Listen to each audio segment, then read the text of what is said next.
Integrate. Feng grew confused as he read the system notification. This was the first time he had heard of a secret land being integrated with a guild city. He had seen many player forces constructing guild cities on top of precious secret lands in the past. However, even as these guild cities developed, they never received any opportunity to merge with these secret lands directly. For a moment, Feng hesitated. The evil god's secret land was a level 150+ god mode secret land. If he recklessly merged it with ancient rock city and the secret land disappeared, he would suffer a huge loss. However, before Feng could ponder things further, he received another system notification. System. It is detected that you have 3 million magic crystals and 5,007 luminaries crystals on your person. You have fulfilled the conditions to reconstruct ancient rock city with the evil god's secret land as the core. Do you wish to integrate the secret land and upgrade the city? Agree. Feng agreed without hesitation when he heard the contents of the notification. There were several holy cities in God's domain, and one of these holy cities had a god mode secret land as its core. The war god's temple had also established its main headquarters in this holy city. Sanctuary. This sacred place was also why all Tier 5 experts sought to visit the top of the world. Sanctuary was the sole ancient city in God's domain that players had verified to hold clues to the Tier 6 promotion. The city was so old that nobody could ascertain its age in this modern day. Rumor had it that any Tier 4 player that entered Sanctuary had a 100% chance of getting promoted to Tier 5. However, what made Sanctuary amazing wasn't the knowledge it stored.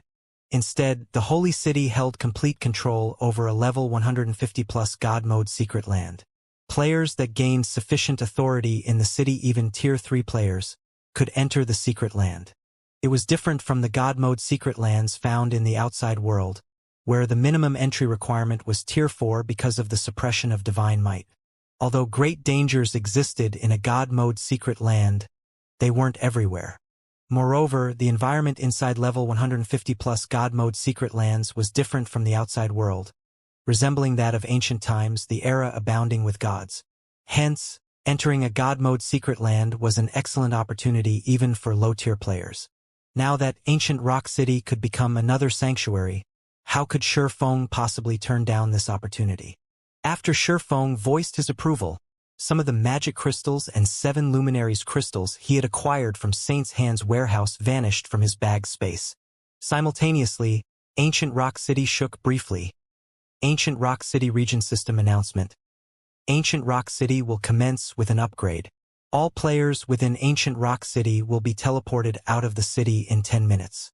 Players within the city are advised to make the necessary preparations. The system announcement echoed 3 times throughout the region. Subsequently, Feng received a personal system notification. System. Ancient Rock City's upgrade is estimated to take 1 natural day. As you hold Ancient Rock City's City Lord's token, you may not move more than 3,000 yards away from the city. You can also choose to log off and rest. Why is it so long? Feng was rendered speechless by the notification. A guild city's upgrade would typically take only several hours. Nevertheless, Ancient Rock City needed 1 day for its advancement. By the time the city was ready, Beast Emperor would have long since spread the evil god's secret land's information to all of God's domain. And worse, Ancient Rock City would be at its weakest after the reconstruction and upgrade process. Before the system's first major update, guild cities got a grace period whenever they underwent an upgrade. Now, guild cities no longer received that benefit. Players had to defend their cities on their own. If the outer world forces were determined, Ancient Rock City might be greeted with a battle as soon as its reconstruction ended. At this time, Fire Dance looked toward Feng and asked, "Guild leader, we've emptied Saint's Hand's warehouse already. Should we retreat now?" "No, bring Beast Emperor and the other captives back to Silverwing City first," Feng replied, shaking his head. "Also, have Liang Jing gather the necessary manpower in Silverwing City ahead of time. As soon as Ancient Rock City opens, have them garrison the city immediately." "Yes, sir." Upon hearing Feng's words, Fire Dance understood that trouble would accompany Ancient Rock City's promotion. There might even be a big battle awaiting the city. She immediately set out to execute his orders. After Fire Dance left ancient Rock City, Shifeng chose to log off and rest. He had been busy with various tasks previously, so he hadn't had a chance to take a break from the game. Now that the system had prohibited him from leaving ancient Rock City's vicinity, he could use this opportunity to rest up. Yuantian City's upper zone, 6th Southern District. The fearless cabin's hatch opened slowly, and Shifeng climbed out of the gaming cabin. The instant Shifeng exited the cabin, dizziness assaulted him. He very nearly fell back into the cabin. What's going on? As the world spun before him, Shifeng felt an indescribable hunger. Confused, he wondered, are my mind and body failing to adapt because I spent too much time in the Dragon Temple? However, Shifeng dared not ponder on this matter for too long because he knew there was only one thing he needed to do right now: eat. He had experienced this hunger once before, so he knew that his anemic symptoms resulted from his body lacking energy. Fortunately, Shifeng had prepared for such situations. After Zero Wing partnered with the Boulder Corporation, the latter had given Zero Wing 30 bottles of life potion. Shifeng had distributed most of them to Zero Wing's executives, but kept 5 for himself as a precaution. This situation was precisely when he needed to use those life potions. Shifeng emptied 2 bottles of life potion in the blink of an eye. However, although the anemic symptoms he suffered eased, his mind and body still lacked energy. Only after downing the 5th bottle did Shifeng feel himself reviving. Thank goodness I prepared 5 bottles. I wouldn't have recovered from this predicament with only 4. Shifeng couldn't help sighing deeply as he looked at the empty bottles in front of him. These 5 bottles of life potion should have lasted him 2 months. Now, he had finished all 5 in one fell swoop. If Mushin and Kurue found out about this, they would have a heart attack. After all, this was half a year's worth of provisions for them.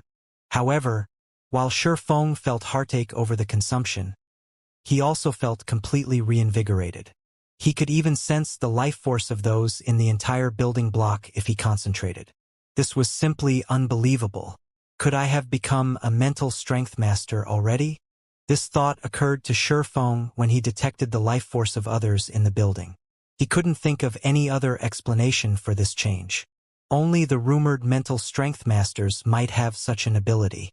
At this time, even his view of the world had changed. After Shifeng immersed himself in this experience for a dozen minutes, he smiled. Although I don't know if I've become a mental strength master or not, with my current standard, I shouldn't have to worry about the mental strength master backing Lu Tiendi. Thinking up to this point, Shifeng tidied up himself and left his house. He planned to visit the 5 States Corporation's mansion to replenish the resources necessary for both his and Zero Wing's development.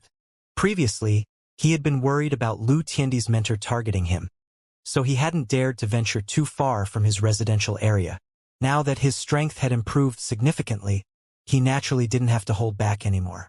He could do his tasks without worry. When Shifeng exited his home and looked at the surrounding streets and buildings, a faint smile appeared on his face. How generous. He actually sent over a dozen half-step grandmasters to keep an eye on me. He had been living in the upper zone for quite some time now. After getting more information from Mushin, he more or less understood the general situation in the upper zone. While master-level experts could be found everywhere, experts at the half-step grandmaster level were even in the upper zone. They were the mainstays of the various upper zone organizations. Normally, only the direct successors of a corporation would qualify to have an expert of such caliber accompany them. Typically, only a first-rate corporation operating in the upper zone would have more than a dozen half-step grandmasters under its command. However, Shifeng did not pay much attention to the experts trailing him. Behaving as if he never noticed them, he made his way toward the mansion area with a smile. Butler E, that kid clearly noticed us, yet he doesn't seem to care about us for some reason. A black-clad, middle-aged man standing on the rooftop of an apartment said as he looked at Shifeng's departing back. He then turned to Ikue, who stood beside him, and asked, "Does he have some kind of backing?" The Infinity Master Fu Zhizhong had been thoroughly enraged when he learned of his student Wang Xuanming's expulsion from the upper zone. Afterward, he had requested the elders of the several families in his debt to keep an eye on Shifeng. and if the opportunity presented itself, they were to get rid of Shifeng.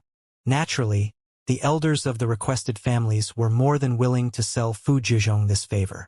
After all, according to their investigations, Shifeng had no background. He had managed to get into the upper zone only because of the Boulder Corporation's Hong Xingyuan. The only noteworthy thing about him was some achievements in God's domain. In response to the black-clad man's question, Yi Kuei shook his head and said, "From what I know, apart from the Boulder Corporation, his only other connection in the upper zone is General Manager Xia. However, her interest in him hasn't reached a level where she is willing to make an enemy of us for his sake. He might be ignoring us now because of the strengthened security around him. If that's the case, this kid's days are numbered," the middle-aged man said as he looked coldly at Shifeng's distant figure. In a duel between two grandmasters, it would indeed be difficult to decide the match's outcome within a short time. However, their side had 6 half-step Hunglian grandmasters and 8 grandmasters. 3 of the 8 grandmasters were even bona fide Hunglian grandmasters. If they worked together, even an expert like Wang Shenming would fall quickly and have no opportunity to escape. In that case, I'll leave the rest to you all, Elder Qi. I will wait here for your good news, Yi Kuei said respectfully to the black-clad, middle-aged man. Elder Qi was the elder of a first-rate corporation. Although he could no longer improve due to his old age, he was still a Hunglian grandmaster. His strength even surpassed Wang Xuanming's slightly. If not for Fu Zhizhong, Elder Qi wouldn't have paid any attention to the Starline Corporation whatsoever. "No problem. Leave it to us. Once we get an opportunity, we'll cripple him," Elder Qi said as he stroked his beard. "We'll teach this kid that he can't offend just anyone he wants in the upper zone." The upper zone was indeed a safe place, as even mental strength masters wouldn't dare take a life here. Otherwise, the Green God Company would investigate the matter. Even a mental strength master shouldn't think of continuing their days in the upper zone at that time because this was the Green God Company's bottom line. However, teaching someone a lesson or crippling them was a different story. If the Green God Company did not catch the culprit red-handed, it would turn a blind eye to the matter. After all, so long as a person was alive, the Green God Company could let them make a full recovery within a short time with their technology. After saying so, Elder Qi began tailing Shifeng, together with the other experts. Upper Zone, Mansion District. After strolling in the Mansion District for half an hour, Shifeng arrived in front of a 3-story mansion that occupied an area equivalent to 4 basketball courts.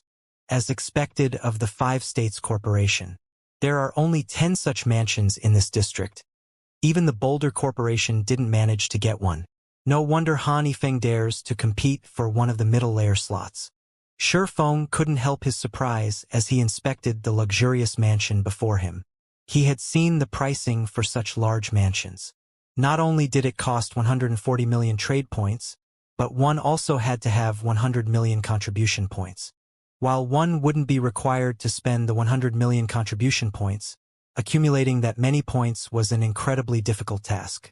Meanwhile, such large mansions were much better than the average mansion. Apart from offering more space, these mansions also stood closer to the waist of the mountain. In the base layer, they were the closest buildings to the middle layer. Hence, the mysterious energy filling the environment here was much denser than in other places. After Shifeng took a deep breath here, his mind already felt refreshed. He felt as if he had set foot into paradise on earth. Shortly after Shifeng pressed the doorbell, the tightly shut metal gate opened, and a person walked out. This person was none other than Zhuolinqiu, Han Yifeng's butler. Looking at Shifeng, Zhuolinqiu asked, "Mr. Sure. May I know what business you have with us today?" "It's about the agreement young Master Han and I made," Shifeng replied calmly. "As per our agreement, I have come to do business with young Master Han." "Business? Please follow me." Zhuolinqiu nodded and led Shifeng into the mansion. When Shifeng entered the mansion, he immediately noticed several young men and women training under an elderly man in the mansion's outdoor training ground. The elderly man wore a martial arts robe. Although he had a head of white hair, the aura he exuded was more powerful than what Shifeng had sensed from Wang Xianming previously. Upon Shifeng's arrival, The young men and women turned to look at him curiously, wondering who Feng was for the Five States Corporation to treat him as a guest. However, after getting berated by their elderly instructor, they promptly focused on their training again. It seems I really can't underestimate the Five States Corporation. Feng was surprised when he spread his senses across the mansion. There are 6 grandmasters and more than 10 half-step grandmasters in this mansion alone. Even the Boulder Corporation doesn't have this many experts. After guiding Feng to a reception room on the 3rd floor, Zhuolinqiu pushed apart the wooden doors to the room and said, "Mr. Sure. The young master is waiting inside." Feng nodded and walked into the room. He found Han Feng seated behind a solid wood desk with his eyes closed. Currently, Han Feng did not exude the slightest bit of aura and felt no different from an ordinary person. Compared to the last time Feng had met him, Han Feng's aura had changed dramatically. Upon sensing Feng's arrival, Han Feng opened his eyes. Revealing a faint smile, Han Feng said, "Brother Shi, I didn't think you would come to find me so soon. I expected you would wait for the last 10 days to get a better price." At this point, Feng's name was already known throughout Yuantian City's upper zone. Not only was he the cause of Wang Xuanming's banishment from the upper zone, but he was even Zero Wing's guild leader. The resources he had on hand tempted many of the corporations participating in this season's contribution competition. If not for Wang Xuanming's teacher, Fu Zhizhong, many of the corporations based in Yuantian City's upper zone would have long since visited Feng and proposed a partnership. I doubt that will happen. I know I am not your only source of contribution points, young Master Han. Had I waited until the last moment, I probably would have gotten a lower price instead. You might not even have wanted my points at that time, Feng said, shaking his head. Originally, Feng had indeed considered waiting for a better price. Now, though, he couldn't afford the delay. Zero Wing urgently needed a large amount of resources, especially life potions. The life potion was the perfect drug to improve one's physical fitness. If not for the limitation of physical fitness, Fire Dance, Lei Bao, and several other people in Zero Wing would have long since become neutralizing grandmasters. Brother Shi, you jest. In that case, we'll proceed with the 2-to-1 ratio we previously agreed on. I'll buy however many points you have, Han Feng said, chuckling. However, Feng shook his head and countered in a determined voice, "No, I want a 1-to-1 ratio. 1-to-1. Han Feng frowned. Brother Shi, isn't your asking price a little too high? At this time, Han Feng wasn't the only one dissatisfied. Standing by the door, Zhuolinqiu looked at Feng with a hint of anger and ridicule in his eyes. A 1-to-1 exchange ratio was something no organization operating in Yuantian City's upper zone would accept. Life potions and phantom potions served as an organization's foundation. Their stockpile was also something accumulated over many years. These potions weren't items that one could obtain on a whim. Yet, Feng wanted to purchase these precious potions at a 1-to-1 exchange rate. Did he take the Five States Corporation for a fool? The Five States Corporation had many sources for contribution points. Meanwhile, these sources only sought a 2-to-1 ratio. On what basis was Feng asking for a 1-to-1 ratio? Young Master Han, don't be in a hurry to refuse, Feng said, smiling as he looked at Han Feng's cold expression. A 1-to-1 ratio is a fair price. A fair price. Han Feng laughed. May I know how you think it is fair, Brother Shi? Because I can guarantee you a slot to enter the middle layer, young Master Han, Feng said confidently. Do you think this is a fair deal now? At Feng's words, Han Feng's cold expression changed slightly. However, he quickly recollected himself and asked, Those are some confident words, Brother Shi. If what you say is true, I can consider a 1-to-1 ratio. May I know what exactly you are counting on to help me? 600,000 contribution points. That, combined with the points you already have. While I don't know if you can secure first place, getting within the top 3 shouldn't be a problem, right? According to Mushin's information, the top 3 rankers limit should be around 1 million contribution points. It would be difficult for them to acquire more than this because one could earn only so many contribution points through real-world resources. The only other way these top rankers could acquire more points would be to obtain many 7 Luminaries crystals in God's domain. However, 7 Luminaries crystals were incredibly precious in God's domain, and even the various superpowers barely had any. Shurfeng estimated that acquiring 800,000 contribution points shouldn't be a problem for the Five States Corporation. If the corporation included his 600,000 points, it could secure one of the top 3 spots with a 100% certainty. When Shurfeng finished speaking, Zhuolinqiu couldn't help staring at Shurfeng in disbelief, his eyes very nearly falling out of their sockets. Each of the 5 States Corporation's point sources could contribute only several tens of thousands of contribution points. After totaling the points from all sources, the corporation should gain around 600,000 contribution points. Not to mention, these sources would not necessarily sell all their points to the Five States Corporation. After all, the upper zone's various organizations were purchasing contribution points at a high price. The Five States Corporation would be fortunate if it could acquire 400,000 contribution points in the end. However, if the corporation could gain an additional 600,000 contribution points now, it could secure one of the top 3 spots in the competition. At this time, even Han Yifeng was visibly moved. 600,000. He has this much strength? In Han Yifeng's opinion, taking out 200,000 contribution points would be plenty impressive already. After all, 7 Luminaries crystals were not easy to acquire in God's domain. Shurfeng had even traded some with him already. With 600,000 contribution points as his base, Shurfeng could even try to fight for one of the top 3 positions himself. Shurfeng smiled when he saw Han Yifeng's reaction. He then asked, "What do you think, young Master Han?" If Han Yifeng had 1 million contribution points as his base, all he needed to do next was acquire another 300,000 points or so to solidify his victory.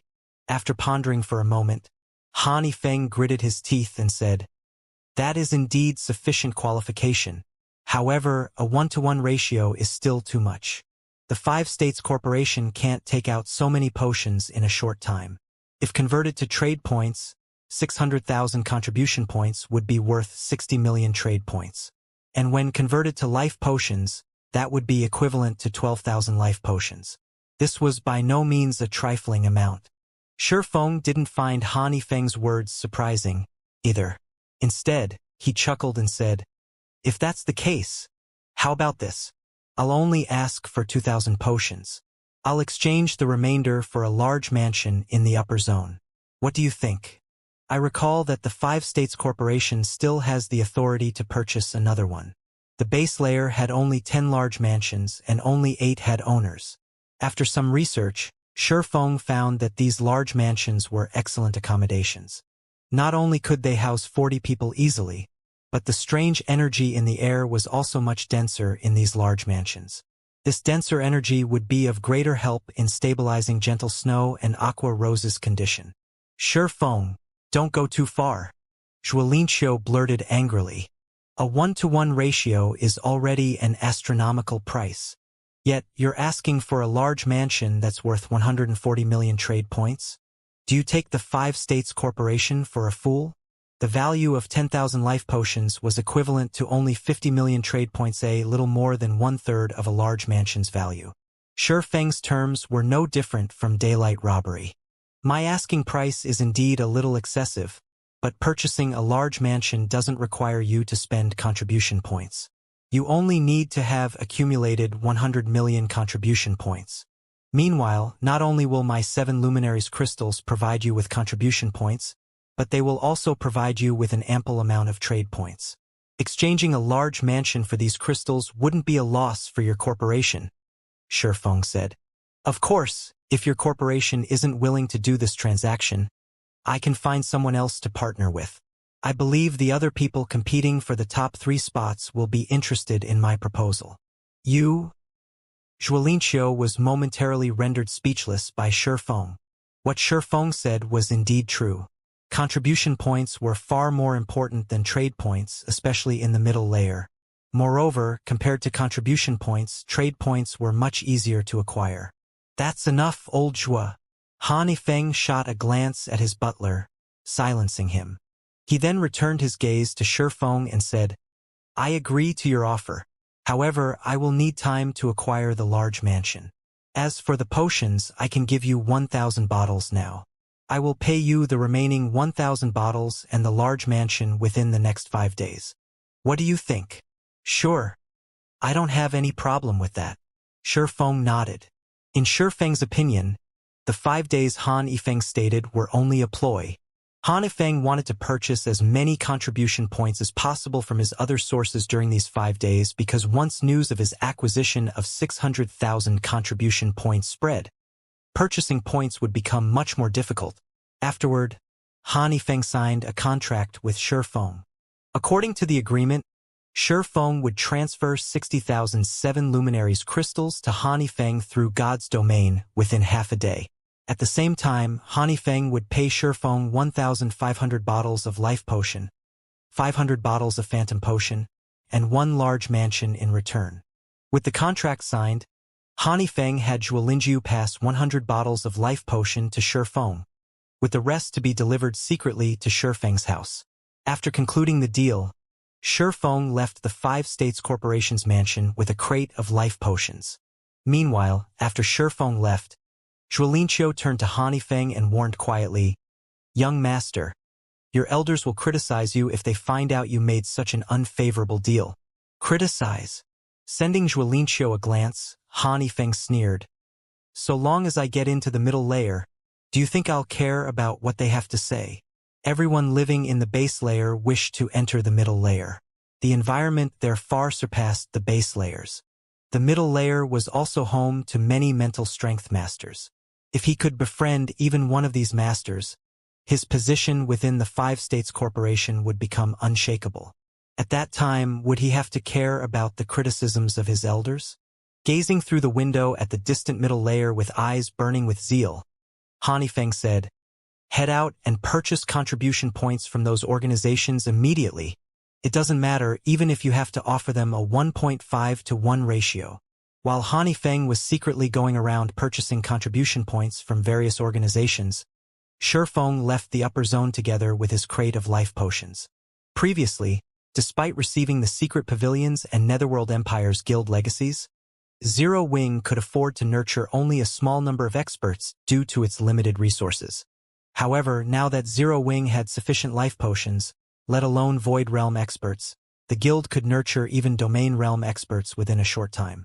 This was something even the various superpowers couldn't accomplish.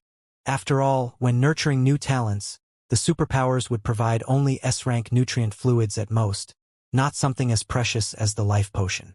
Meanwhile, when Shi Feng left the upper zone, Elder Qi and the others stalking him were stunned. Is this kid crazy?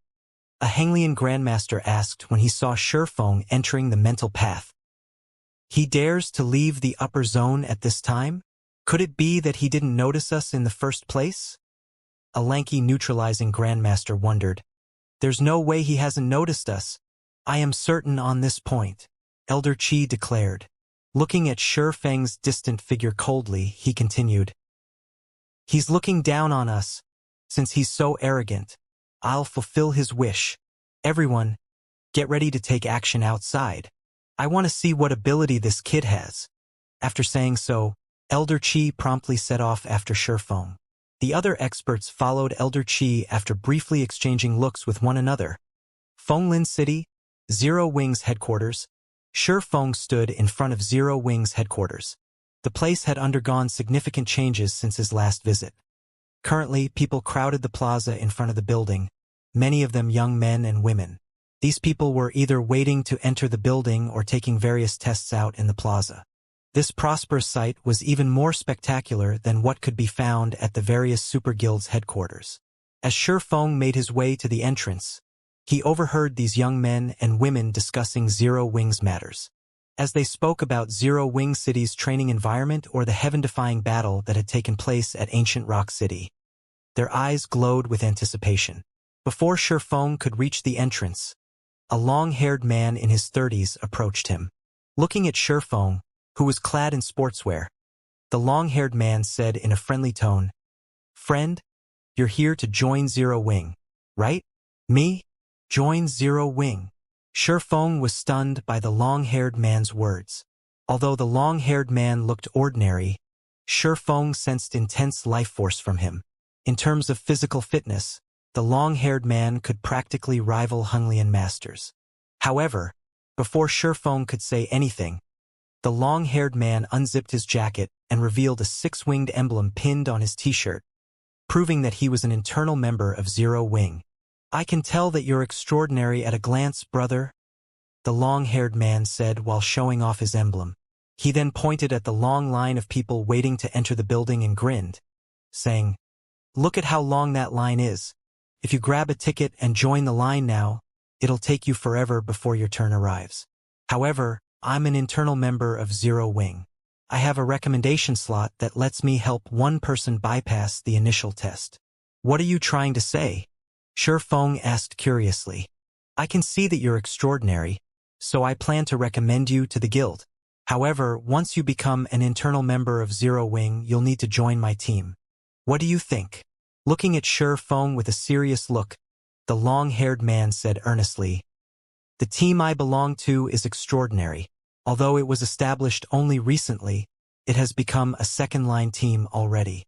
It's only one line behind the main force." Shifeng was at a loss for words. He never imagined such competition existed between Zero Wing's various teams.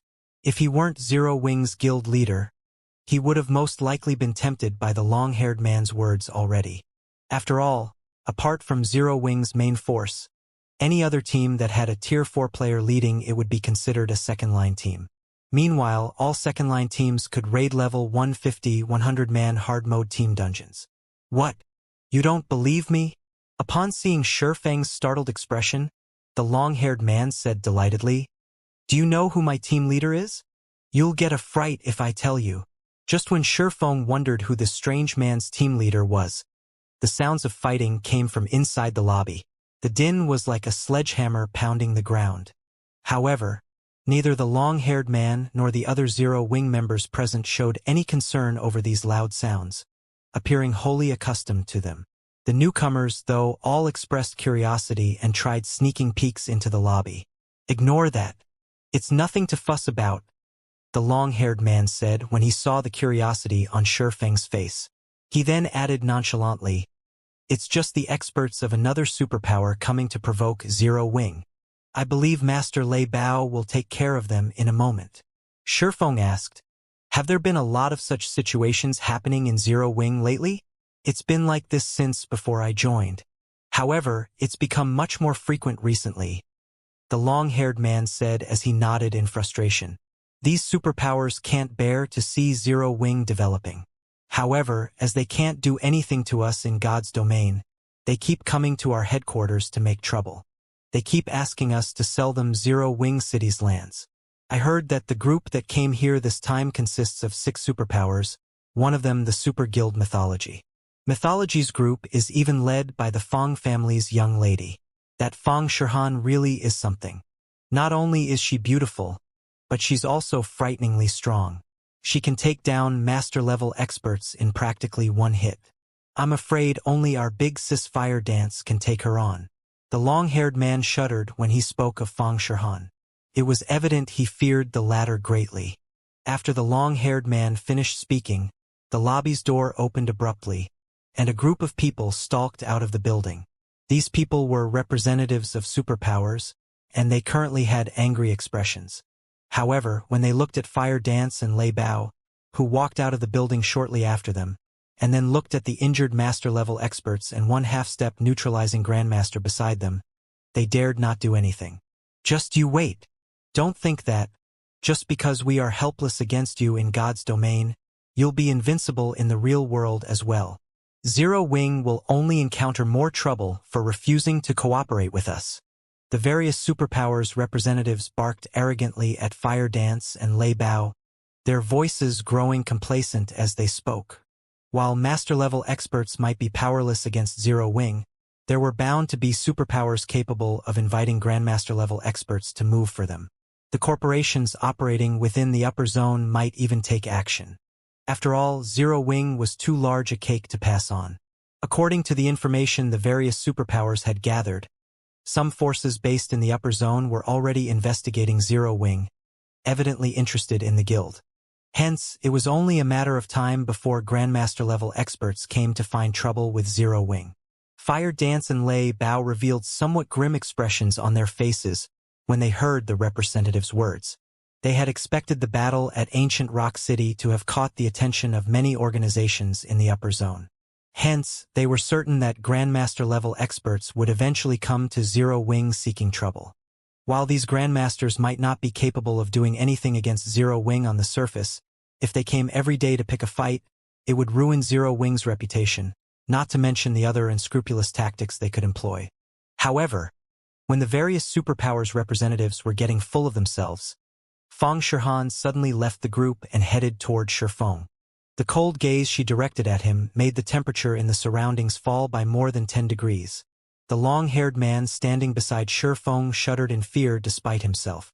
Looking at Shifeng, the long-haired man asked, "Friend, did you offend her in some way before? Why do I get the feeling that she's coming for you?" In this situation, the nearby young men also looked at Shifeng and began a quiet discussion. They all wondered who Shifeng was to warrant such attention from a great beauty like Fang Shihan. "I don't think I've done anything to her," Shifeng said. He likewise found it strange that Fang Shihan was walking to him. After giving the matter some thought, he added, "The only things I remember doing are killing one of her elders and telling her to get lost.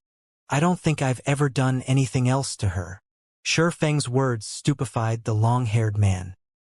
He never thought that Shifeng would be so ruthless as to pull such stunts with the Fang family's lady. It would be strange if Fang Shihan didn't try to take Shifeng's life. However, when Fang Shihan arrived in front of Shifeng, she looked at him and asked quietly, "Can I speak with you in private?" Immediately, be it the long-haired man or the other men present, they all couldn't help staring at Shifeng with wide eyes. What was going on here? Shifeng couldn't help taking a closer look at Fang Shihan when he heard her words. Currently, Fang Shihan looked slightly frilier than the last time he saw her. She also no longer exuded the imposing aura of before, although the ambition in her eyes still burned bright. "Just the two of us?" Shifeng stole a glance at the robust Matt and an elderly man standing among the group of superpower representatives. This elderly man possessed a powerful life force. He was absolutely a Grandmaster-level expert. Moreover, judging by how respectfully Matt was behaving around this elderly man, it was easy to guess that the elderly man held an eminent position in mythology. He should be a guild elder at the very least. However, seeing as Fang Shihan was asking for a private conversation, Shifeng could tell that Fang Shihan had her own thoughts and that these thoughts did not align with mythology's plans. "That's right, just the two of us." Fang Shihan nodded, then glanced at the long-haired man beside Shifeng and smiled sweetly, saying, "Of course, you can bring someone with you. However, it's not my fault if our relationship gets exposed." The long-haired man immediately revealed a look of shock and confusion when he heard Fang Shihan's words. Fang Shihan was the young lady of a major corporation. According to rumor, she was even an upper zone resident.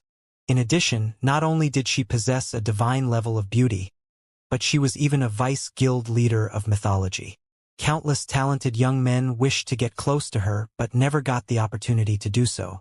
She had an air of indifference even when dealing with Zero Wing's big shots like Cola. Nevertheless, she was taking the initiative to seek out Shifeng. Her friendly behavior with Shifeng made the long-haired man doubt if she was even the same person as before. "Who is this guy?" Questions filled the long-haired man's mind as he looked at Shifeng.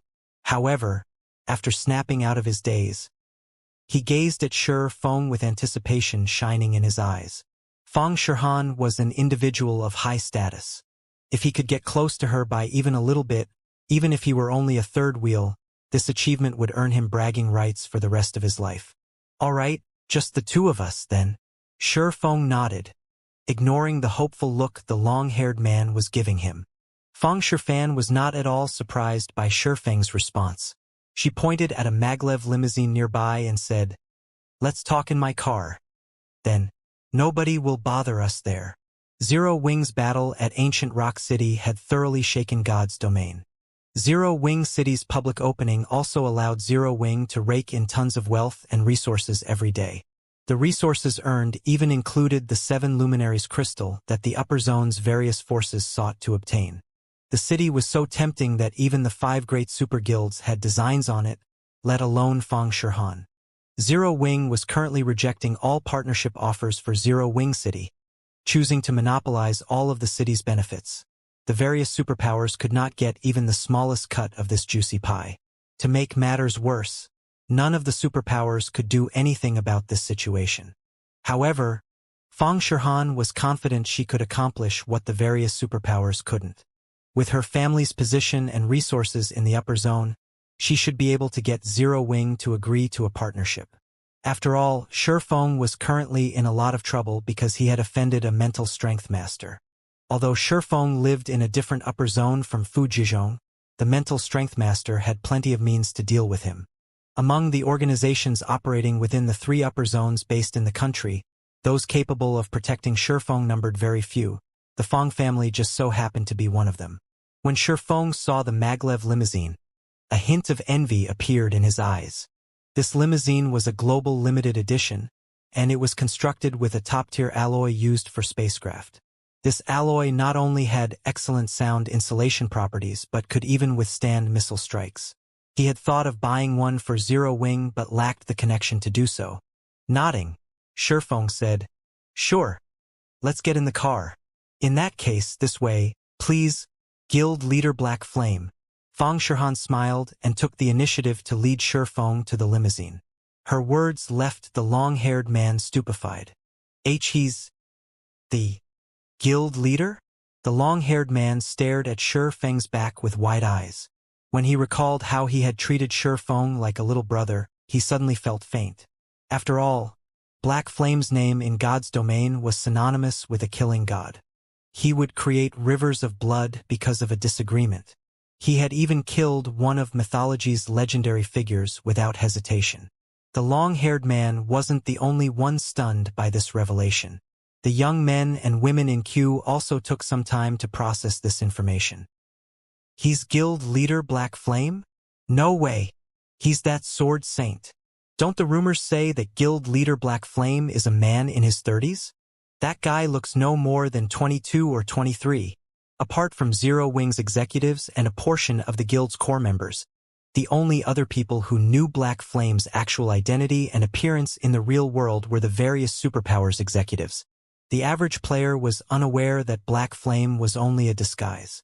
You really know how to keep a low profile, Guild Leader Black Flame. Even the internal members of your own guild don't know who you are, Fang Shirhan said, smiling when she looked back and saw the long-haired man's pale complexion. That guy will probably lose sleep for the next several days. Shifeng rolled his eyes at Fang Shirhan. Fang Shirhan knew that the long-haired man was unaware of his identity as Black Flame and had deliberately revealed his identity to mess with the man. However, when Shifeng and Fang Shirhan were roughly 10 steps from the limousine, Shifeng suddenly stopped and turned to the crowd in the plaza. Guild Leader Black Flame? Fang Shirhan was a little confused by Shifeng's actions. She followed Shifeng's gaze and looked toward the plaza. Although there were well over 1,000 people crowded in the plaza, Fang Shirhan faintly sensed killing intent from that direction. Moreover, there wasn't just one source of killing intent but more than a dozen. This killing intent was well hidden. If one weren't a half-step Grandmaster expert or above, one would have difficulty noticing it. This can't be. That side is already taking action. Fang Shirhan frowned. Only the Infinity Master Fujizhong could mobilize so many powerful experts. She whispered to Shifeng, Guild Leader Black Flame. They should be experts the Infinity Master sent. The other side has a significant advantage in numbers. It's best if we pretend we didn't notice them and get into the car quickly. Even if it's them, they can't do anything against my car. A force of over a dozen half-step Grandmasters or above was indeed powerful. However, against the global limited edition limousine, even these experts could only lament their lack of strength. This was also why many major corporations wished to purchase this limousine. However, only 100 people in the world actually managed to get their hands on one. No, there's no need for that, Shifeng said, shaking his head.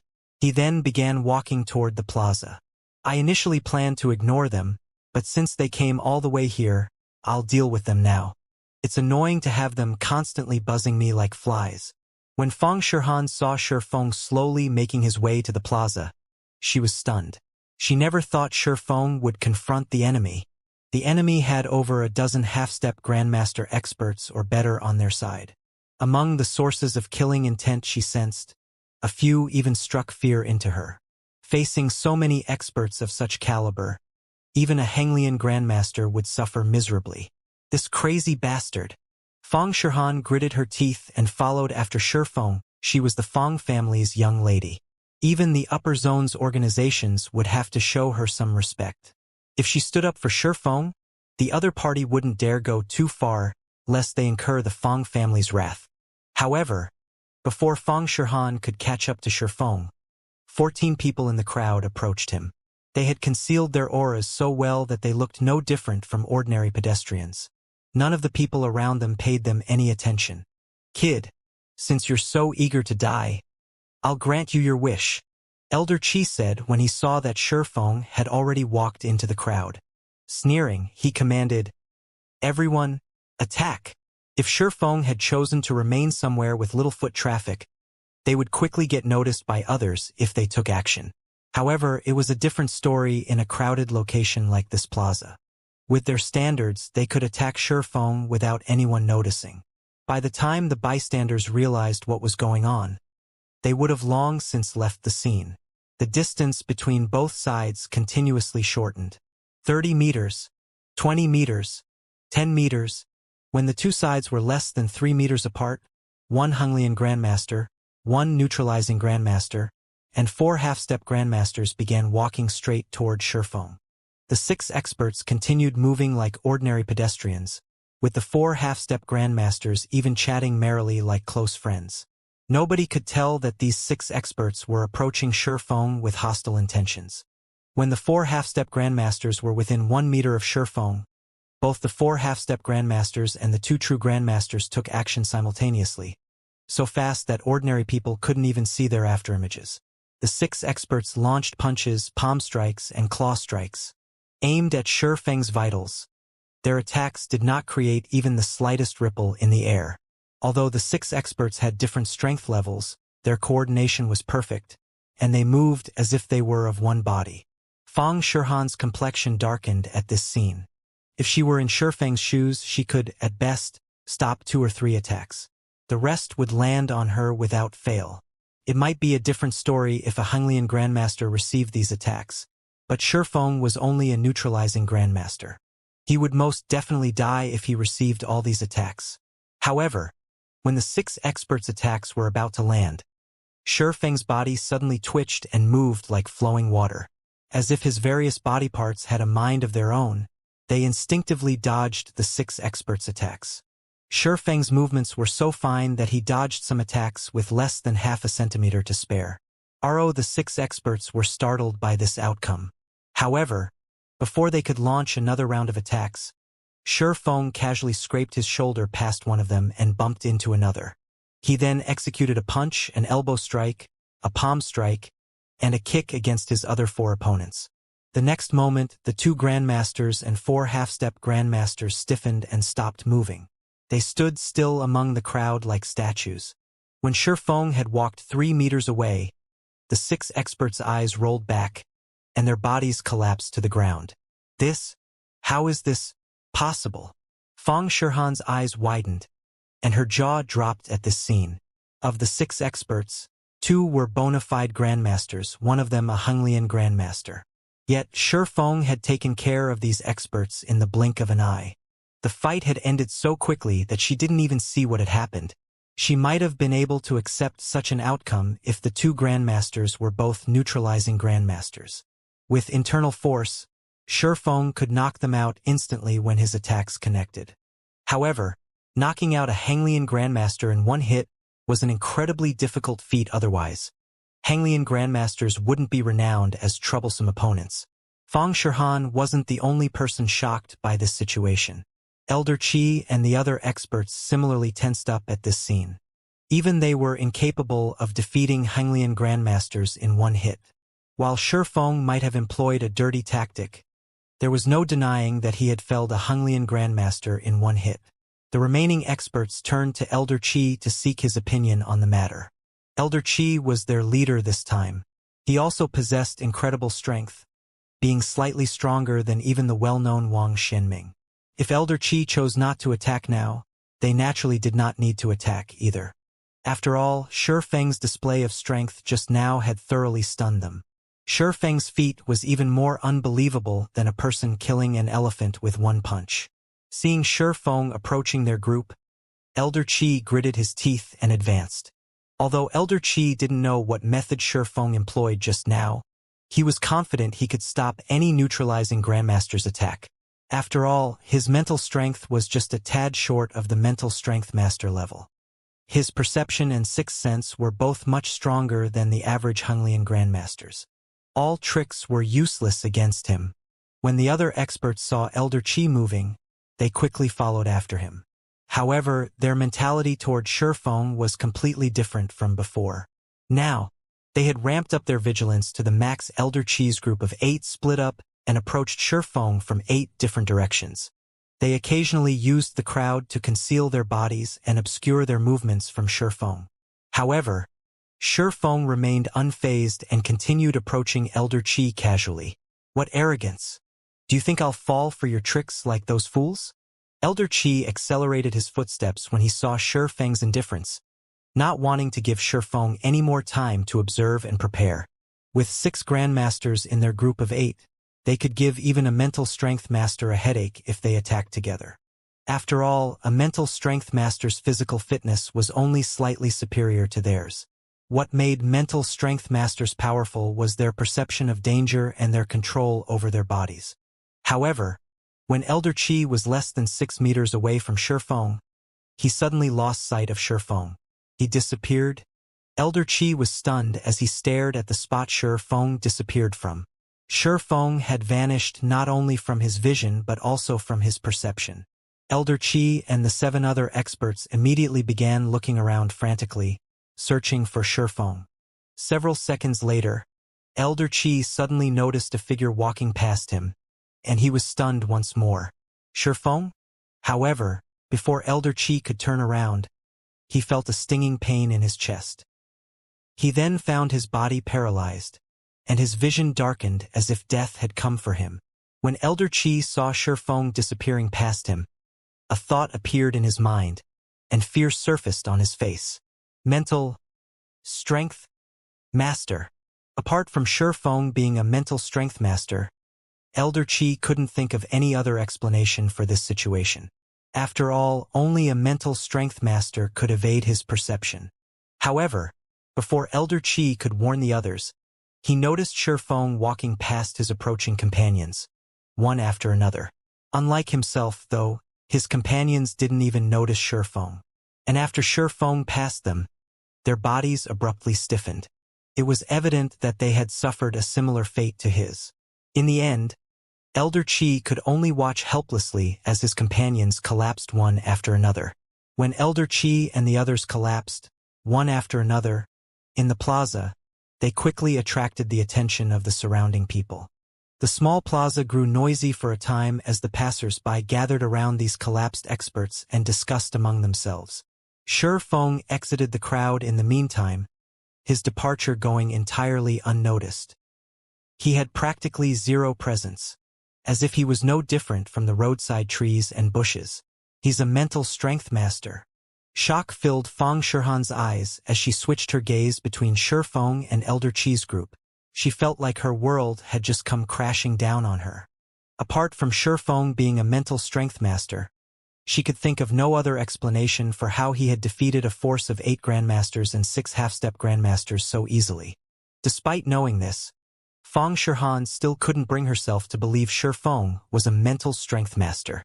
Mental strength masters were big shots even in the upper zone, and every one of them lived in the middle layer. Numerous organizations based in the upper zone tried to curry favor with these individuals. All of these powerhouses had reached the level of a mental strength master only in their 30s or later. On the other hand, how old was Shifeng now? Not to mention, according to Fang Shihan's investigations, when Shifeng first entered the upper zone several weeks ago, the Green God Company had evaluated his mental strength as special grade only. He had still been a long distance from master grade. When Shifeng arrived in front of Fang Shihan, she finally snapped out of her daze. She then scrutinized him as if she was meeting him for the first time. "Has your mental strength reached the master level already?" Fang Shihan asked despite herself. Although she was already certain Shifeng was a mental strength master, she still couldn't believe that someone could reach this level before 25. If news of this matter spread, it would shake the entire upper zone. Even the Green God Company's executives would take an interest in Shifeng once they learned of his potential. Meanwhile, the Green God Company's executives were existences even mental strength masters wanted to befriend. These executives helmed the various upper zones, individuals standing at the top of the upper zone. "I had the fortune of achieving a breakthrough recently." Shifeng nodded, not bothering to conceal this fact. He then turned to look at the collapsed experts in the plaza, an indescribable feeling appearing in his heart. Previously, when he had first become a mental strength master, he had noticed that his body's physical fitness had improved significantly. The sharpness of his perception had also become far superior to before. However, only after clashing with Elder Qi and the others did Shifeng realize how powerful and frightening mental strength masters could be. Mental strength masters might be only slightly superior to Henglian grandmasters in physical fitness, but their control over their bodies reached an incredible level. Not only could they control the fine movements of muscles and the physical body, but they could also exert much greater control over their brains. While in combat, Shifeng had managed to accelerate his thought processes by more than tenfold. In his eyes, Elder Qi and the others had looked like they were moving in slow motion. After including his enhanced perception of his surroundings, let alone dodging the eyesight and senses of several grandmasters, he could even replicate God's domain's void steps momentarily. It was no wonder the upper zone's various organizations feared mental strength masters so much. Shifeng also felt fortunate that he had been cautious and stayed indoors for the past few weeks. Otherwise, he might have really ended up in trouble. After all, killing a lone grandmaster-level expert was child's play for a mental strength master. Meanwhile, after Shifeng's admission, Fang Shihan was momentarily at a loss for words. Originally, she had hoped to acquire a portion of Zero Wing City's resources by offering Shifeng protection. In doing so, she could increase her authority within mythology and solidify her position as the first vice guild leader. Now, her plan was nothing but a joke. There was no way a mental strength master would fear another mental strength master. More importantly, with how young Shifeng was, once the Green God Company found out about his achievement, the company would undoubtedly place heavy importance on him. The status he would enjoy at that time would far exceed Fu Zhizhong's. After all, the Infinity Master was already an old man and showed precious little signs of improvement nowadays. So long as Fu Zhizhong wasn't a fool, he would give up on revenge against Shifeng. On the contrary, he might even try to mend his relationship with Shifeng. After all, the life of mental strength masters in the upper zone's middle layer wasn't as smooth sailing as others thought. Looking at the vacant expression on Fang Shihan's face, Shifeng asked strangely, "The trouble has been dealt with already. Do you still see a problem in this, Miss Fang?"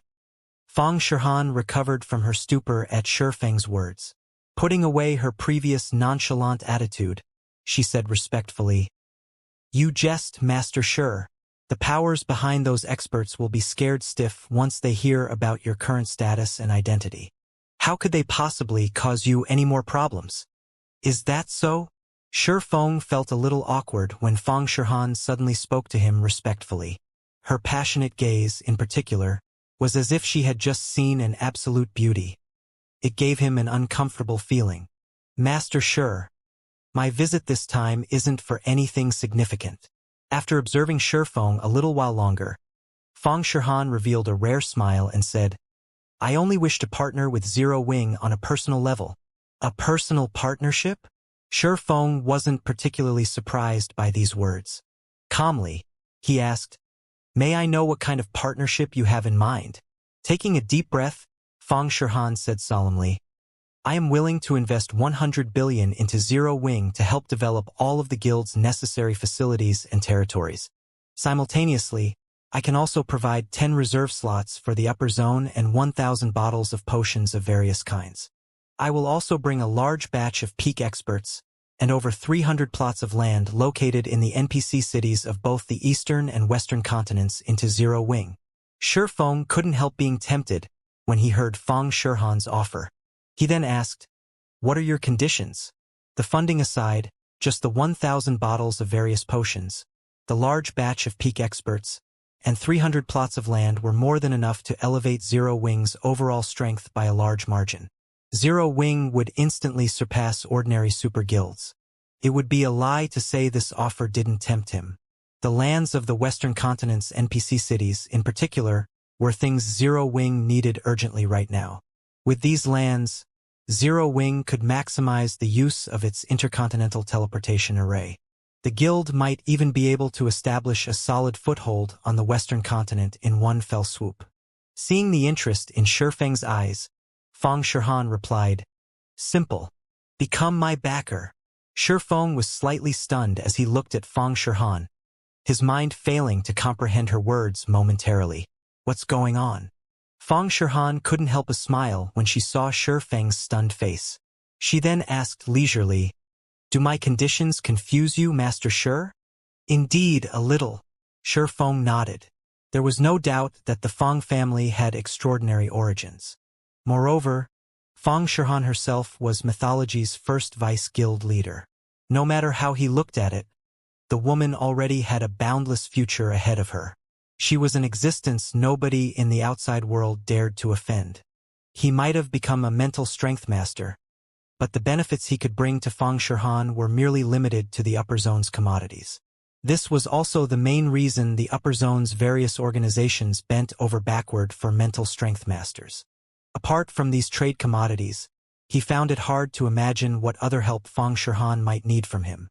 "I believe you should also understand what it means to own wealth beyond one's capabilities, Master Shi." Sighing, Fang Shihan said slowly, "The Fang family used to have a mental strength master. However, along with this master's passing, the Fang family's circumstances in the upper zone have deteriorated. At this point, many of the middle layer's various organizations are even targeting the middle layer reserve slot I own. Hence, I hope you can intervene in this matter for me, Master Shi. If you do, those organizations might back off out of fear." "A reserve slot for the middle layer?" Shi Feng was startled by Fang Shihan's words. The reserve slots for the upper zone's base layer were already incomparably precious, and they were more than enough to tempt the base layer's various organizations. A reserve slot for the middle layer would be even more precious and tempting. Moreover, based on Fang Shihan's words, this reserve slot was transferable.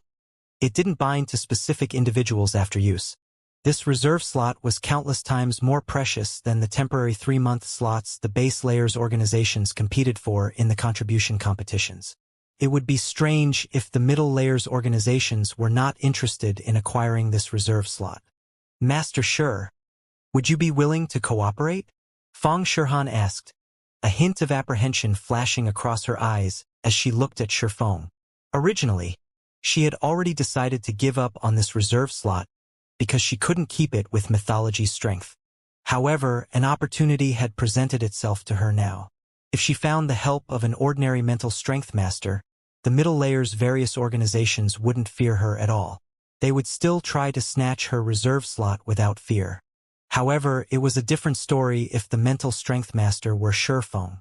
Shi Feng had become a mental strength master at an unprecedentedly young age.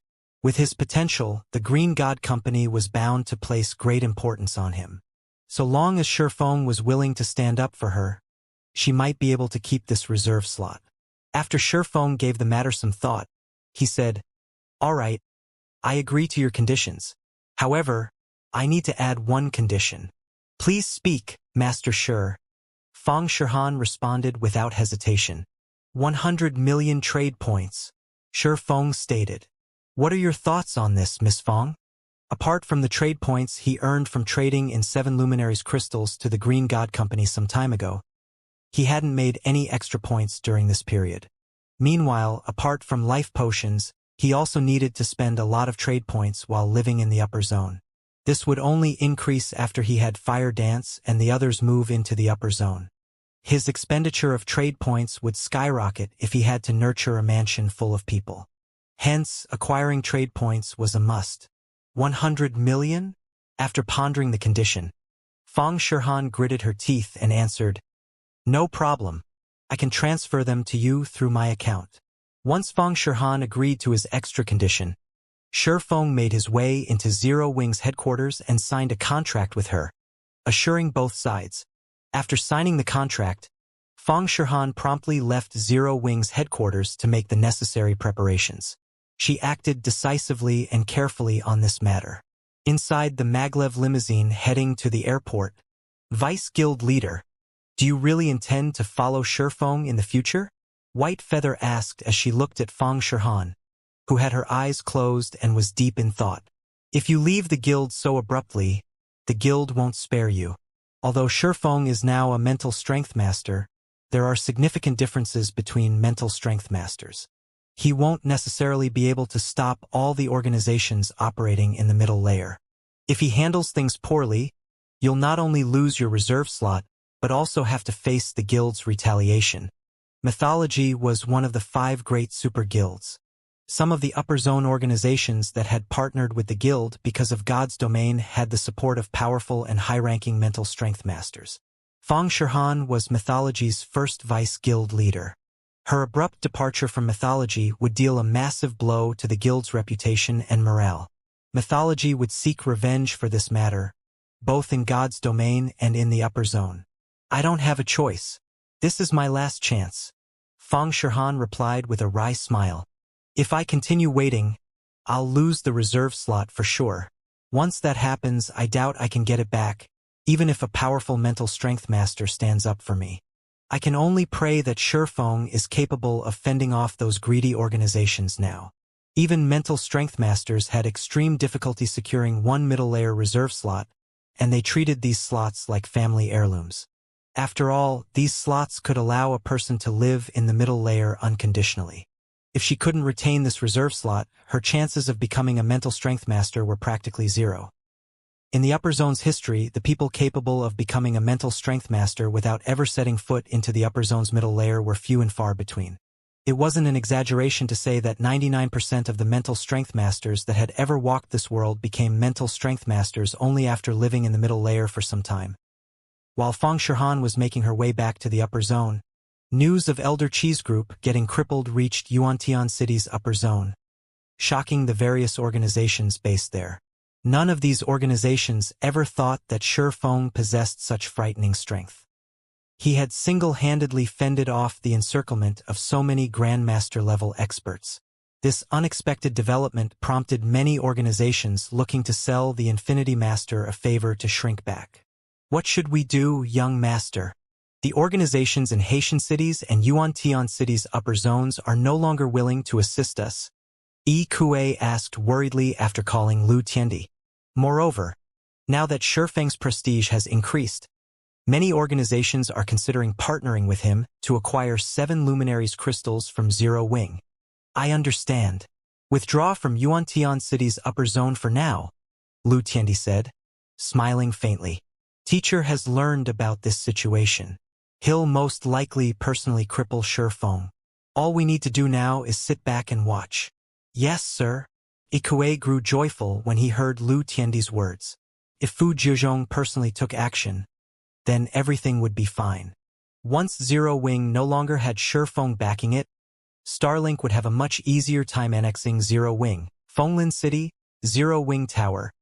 Along with Shifeng's return, excitement filled Zero Wing's members, particularly the experts who had joined Zero Wing only recently. The reason for everyone's excitement was Shifeng's awarding life potions to Fire Dance and a dozen other core executives in front of all of the guild's internal members. Afterward, he had announced that he would award those internal members who performed excellently with life potions. They even had the opportunity to enter the upper zone. This announcement threw the entire headquarters into an uproar.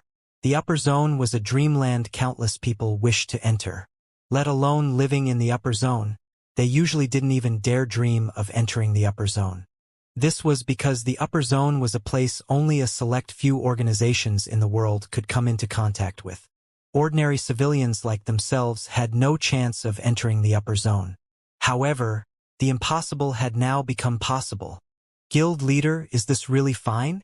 Fire Dance asked worriedly when she saw the new reward system. In the new reward system, a Tier 4 internal member that successfully raised their mana body's completion rate to 110% would receive 3 bottles of life potion. Afterward, they would receive 1 bottle for every subsequent percent of improvement. If they reached 115%, they would receive another 3 bottles. There was also a reward for concentration standards. After one reached the Tier 4 basic concentration standard, every increase in rank would net them 1 phantom potion, 3 bottles if they reached the Tier 4 peak standard, and 10 bottles if they reached the Tier 5 standard. As for combat standards, internal members would receive 1 life potion if they reached the Void Realm and 3 bottles if they reached the Domain Realm. Most importantly, anyone in the guild who got promoted to Tier 5 would get to live in the upper zone with 100% certainty. Setting aside the upper zone's residency, just the reward of the various potions was already plenty absurd. Others might not understand how precious these potions were, but Fire Dance knew that these potions were available only in limited quantities. Relax. There won't be a problem, Shifeng said, chuckling. On the contrary, I hope more people can claim the rewards. The life potion was of significant help for improving a person's physical fitness. Meanwhile, if Zero Wing wished to develop quickly, it wouldn't do for the guild to rely solely on him. Zero Wing needed at least several Grandmaster-level experts under its command. Only then would it no longer have to fear the provocation of other forces. Hence, he needed to increase the rewards for Zero Wing's internal members. By doing so, he could also raise the motivation of Zero Wing's members and the chances of producing Void Realm experts and Domain Realm experts.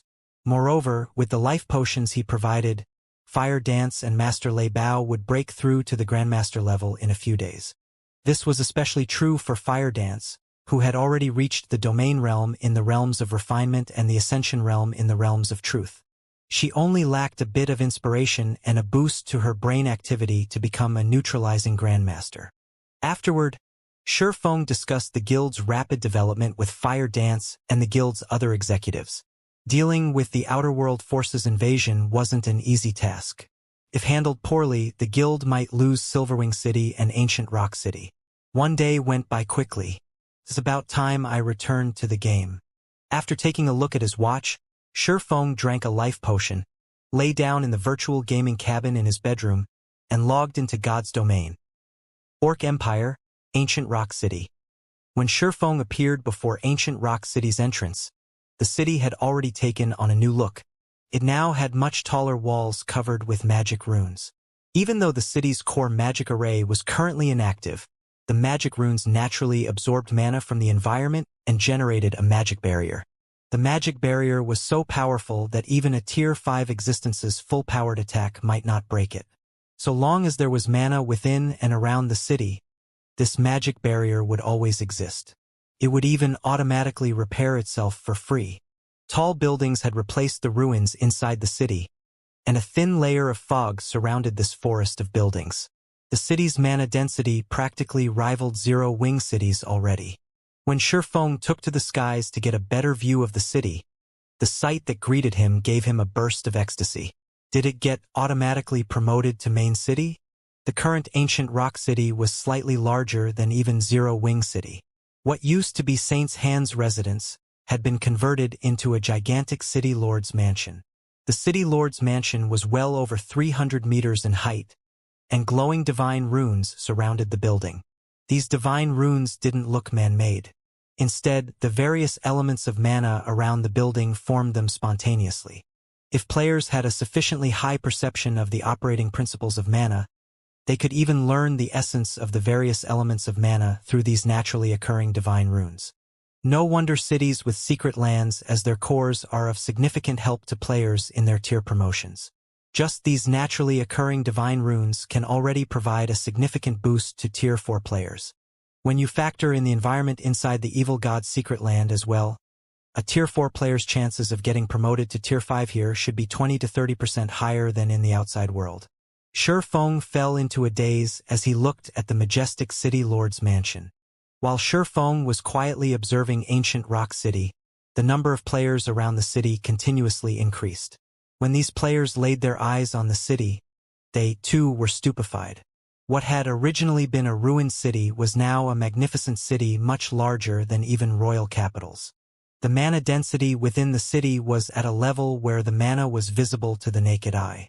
Coupled with the city's proximity to the Orc Empire's inner region, it made for the perfect resting place for players seeking to raid the Orc capital city. Since more and more people were gathering, Shi Feng promptly entered the city and flew toward the City Lord's mansion.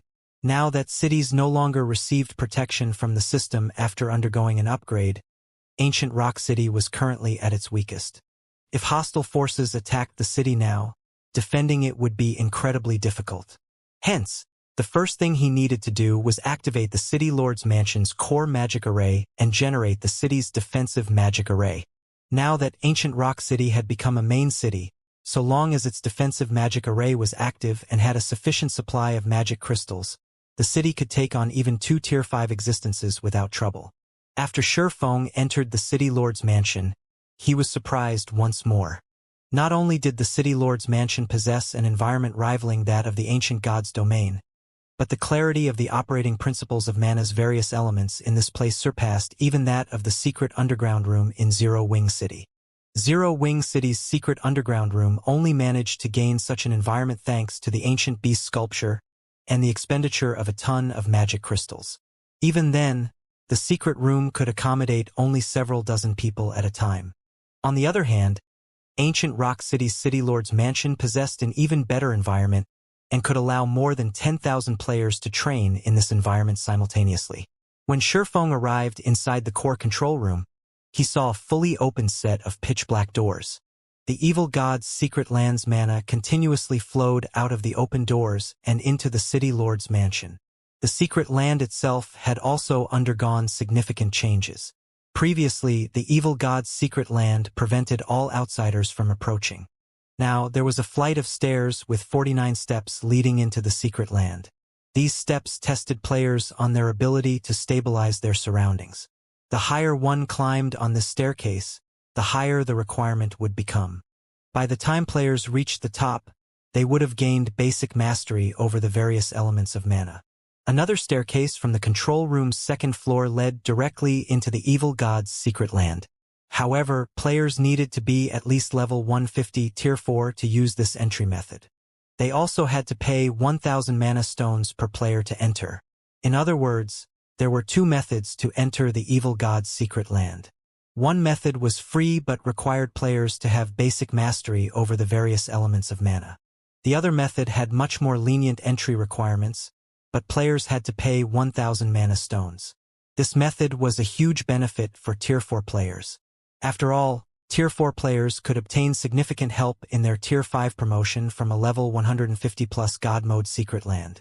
Not to mention, monsters inside a God Mode secret land were filthy rich. According to the rumors Shi Feng had heard, the mythic monsters inside level 150+ God Mode secret lands provided at least 5 times more EXP and 3 times better loot than mythic monsters in the outside world. They were walking treasure troves. Of course, securing these walking treasure troves wouldn't be easy, either. This was because even the weakest monster inside these secret lands rivaled Refinement Realm experts in combat standards, with the more powerful ones on par with Void Realm experts. And worse, all of these monsters moved in groups. If an ordinary Tier 4 expert entered a God Mode secret land by themselves, they wouldn't even know how they died. And while Tier 5 players could survive in a God Mode secret land by themselves, they would still die if they came across a Tier 5 legendary monster. All legendary monsters in a God Mode secret land possessed combat standards rivaling peak experts at the very minimum, as well as powerful basic attributes. The average Tier 5 player would have difficulty facing a legendary monster by themselves. Normally, raiding a legendary monster would need 3 Tier 5 players. Moreover, These 3 players needed to fill the roles of MT, healer, and damage dealer. Only with all 3 roles filled would they have a chance at killing a legendary monster. If players wished to guarantee a kill on a legendary monster, they would need to add 2 more tier 5 damage dealers to their party formation. Shi Feng felt a little tempted as he looked at the evil god's secret lands entrance.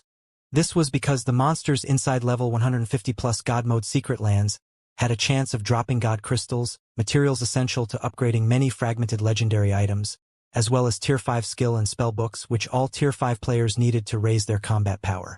However, Shi Feng quickly calmed himself. He knew full well that he couldn't take on a level 150 plus God mode secret land by himself. Even if he brought Fire Dance and the others with him, they could, at best, kill a bunch of tier 4 superior mythic monsters. A tier 5 legendary monster was out of the question. Afterward, Shi Feng spent 300,000 magic crystals to activate the control room's core magic array, which created a barrier of divine runes around ancient Rock City. The city's defensive magic array was significantly stronger than before. With the core magic array's activation, ancient Rock City woke up like a slumbering beast. The city drew all mana within a 20,000-yard radius toward itself, depleting the mana in the vicinity. Now, only Tier 3 players who had activated their mana bodies could survive in the surroundings, and Tier 4 players in the area saw their flight speed plummeting. If a Tier 5 existence attacked ancient Rock City now, they would also find the power of their attacks diminished by a significant margin. Inside the city lord's mansion, Shi Feng was dumbfounded by the sight before him. What a powerful core magic array. Initially, he had thought to strengthen ancient Rock City's core magic array using the 12-array magic world. However, he dared not interfere with it now. This was because countless divine runes made up the core magic array. He could tell at a glance that it was no ordinary core magic array, and even the slightest of modifications could have catastrophic consequences. Meanwhile, with this core magic array, ancient Rock City's defensive standard was probably close to that of Zero Wing City, which had the protection of a world mirror. And this was when the core magic array was operating in normal mode, not at maximum capacity.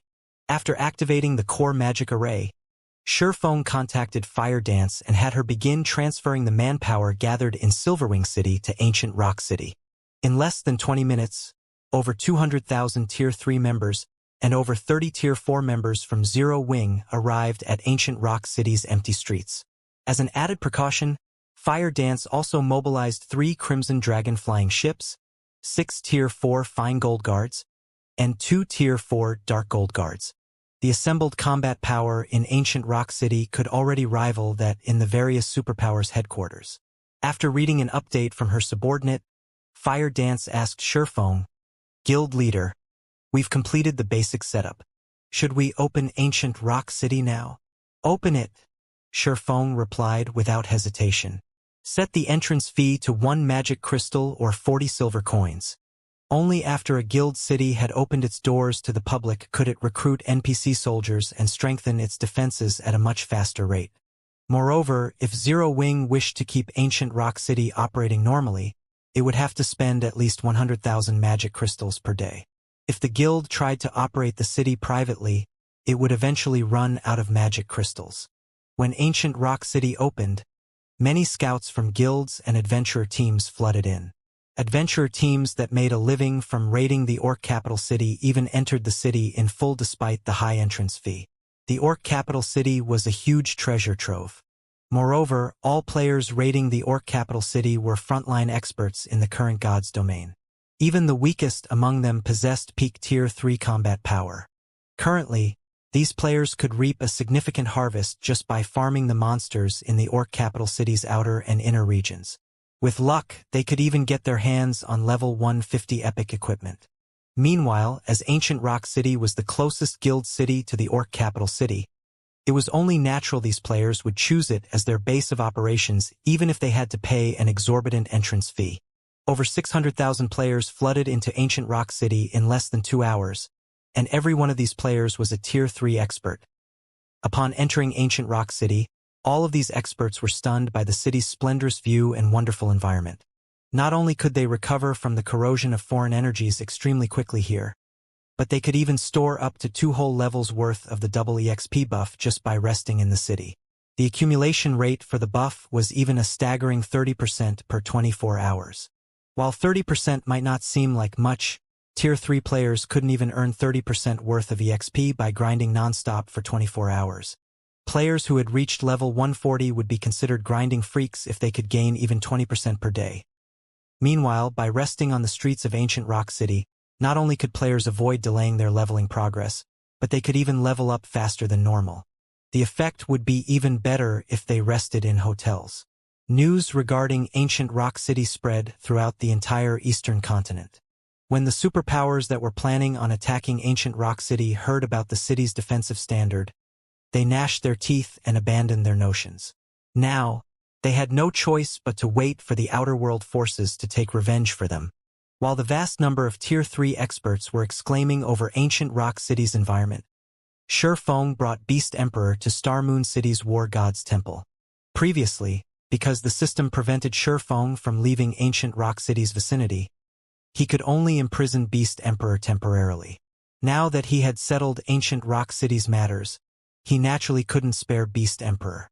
Not to mention, because the War God's Temple abhorred the Evil God's Temple, it offered extremely generous bounties for the capture of high-ranking Evil God envoys like Beast Emperor. After Shurfeng entered the War God's Temple's lobby with Beast Emperor in tow, a level 180 senior administrator promptly approached him. "Greetings, sir. You are here to collect a bounty, right? Please follow me. The Temple Lord is currently present in the War God's Hall." The level 180, Tier 3 senior administrator said, respectfully as he looked at Shurfeng. "Okay. Lead the way." Shurfeng nodded. War God's Temple, War God's Hall. In a hall enveloped by starlight, a middle-aged man wearing a white divine robe and a turquoise crown sat on a throne made entirely of 7 luminaries crystals. The man slowly opened his eyes when he sensed the arrival of Shurfeng and the senior administrator. After reaching the middle of the hall, the senior administrator reported respectfully, "Lord Temple Lord, this person is here to claim the bounty on an evil god envoy." The robed man took a closer look at Shurfeng and the restricted Beast Emperor upon hearing the senior administrator's words. He then nodded and said, "Administrator Roa, you may take your leave. Normally, a lofty temple lord wouldn't need to handle the bounty of an evil god envoy. However, Shurfeng was a Tier 5 individual, an existence standing at Star Moon Kingdom's apex. Hence, even the temple lord had to treat this matter with care. Shurfeng likewise curiously scrutinized the Temple Lord. Star Moon City's War God's Temple was the headquarters for the War God's Temple's branches in Star Moon Kingdom. Meanwhile, Howard Ragewind, the Temple Lord of this branch headquarters, also happened to be the War God's Temple's strongest combatant stationed in Star Moon Kingdom. After taking a look at Howard Ragewind, Shurfeng had to admit that the War God's Temple deserved to be called the strongest force in God's domain. This was because even the Temple Lord of a Kingdom's branch headquarters was a level 200 Tier 4 NPC. A half-step Tier 5 NPC to be precise. Not only did Howard Ragewind possess an incredibly high life rating, but his mastery over the various elements was also considerable. He was only a short distance from creating his Tier 5 mana body and getting promoted to Tier 5. Moreover, the staff and crown Howard Ragewind owned were both legendary items. Even an actual Tier 5 existence would struggle against him. Looking at Shurfeng, Howard Ragewind asked, "Lord Sword Saint, may I verify that evil god envoy?" "Certainly." Shurfeng waved his hand. Beast Emperor's body immediately flew toward the Temple Lord. However, because Beast Emperor had forcibly logged out of the game already, his body was merely an empty shell. After Beast Emperor's soulless body arrived in front of Howard Ragewind, its restraints disappeared.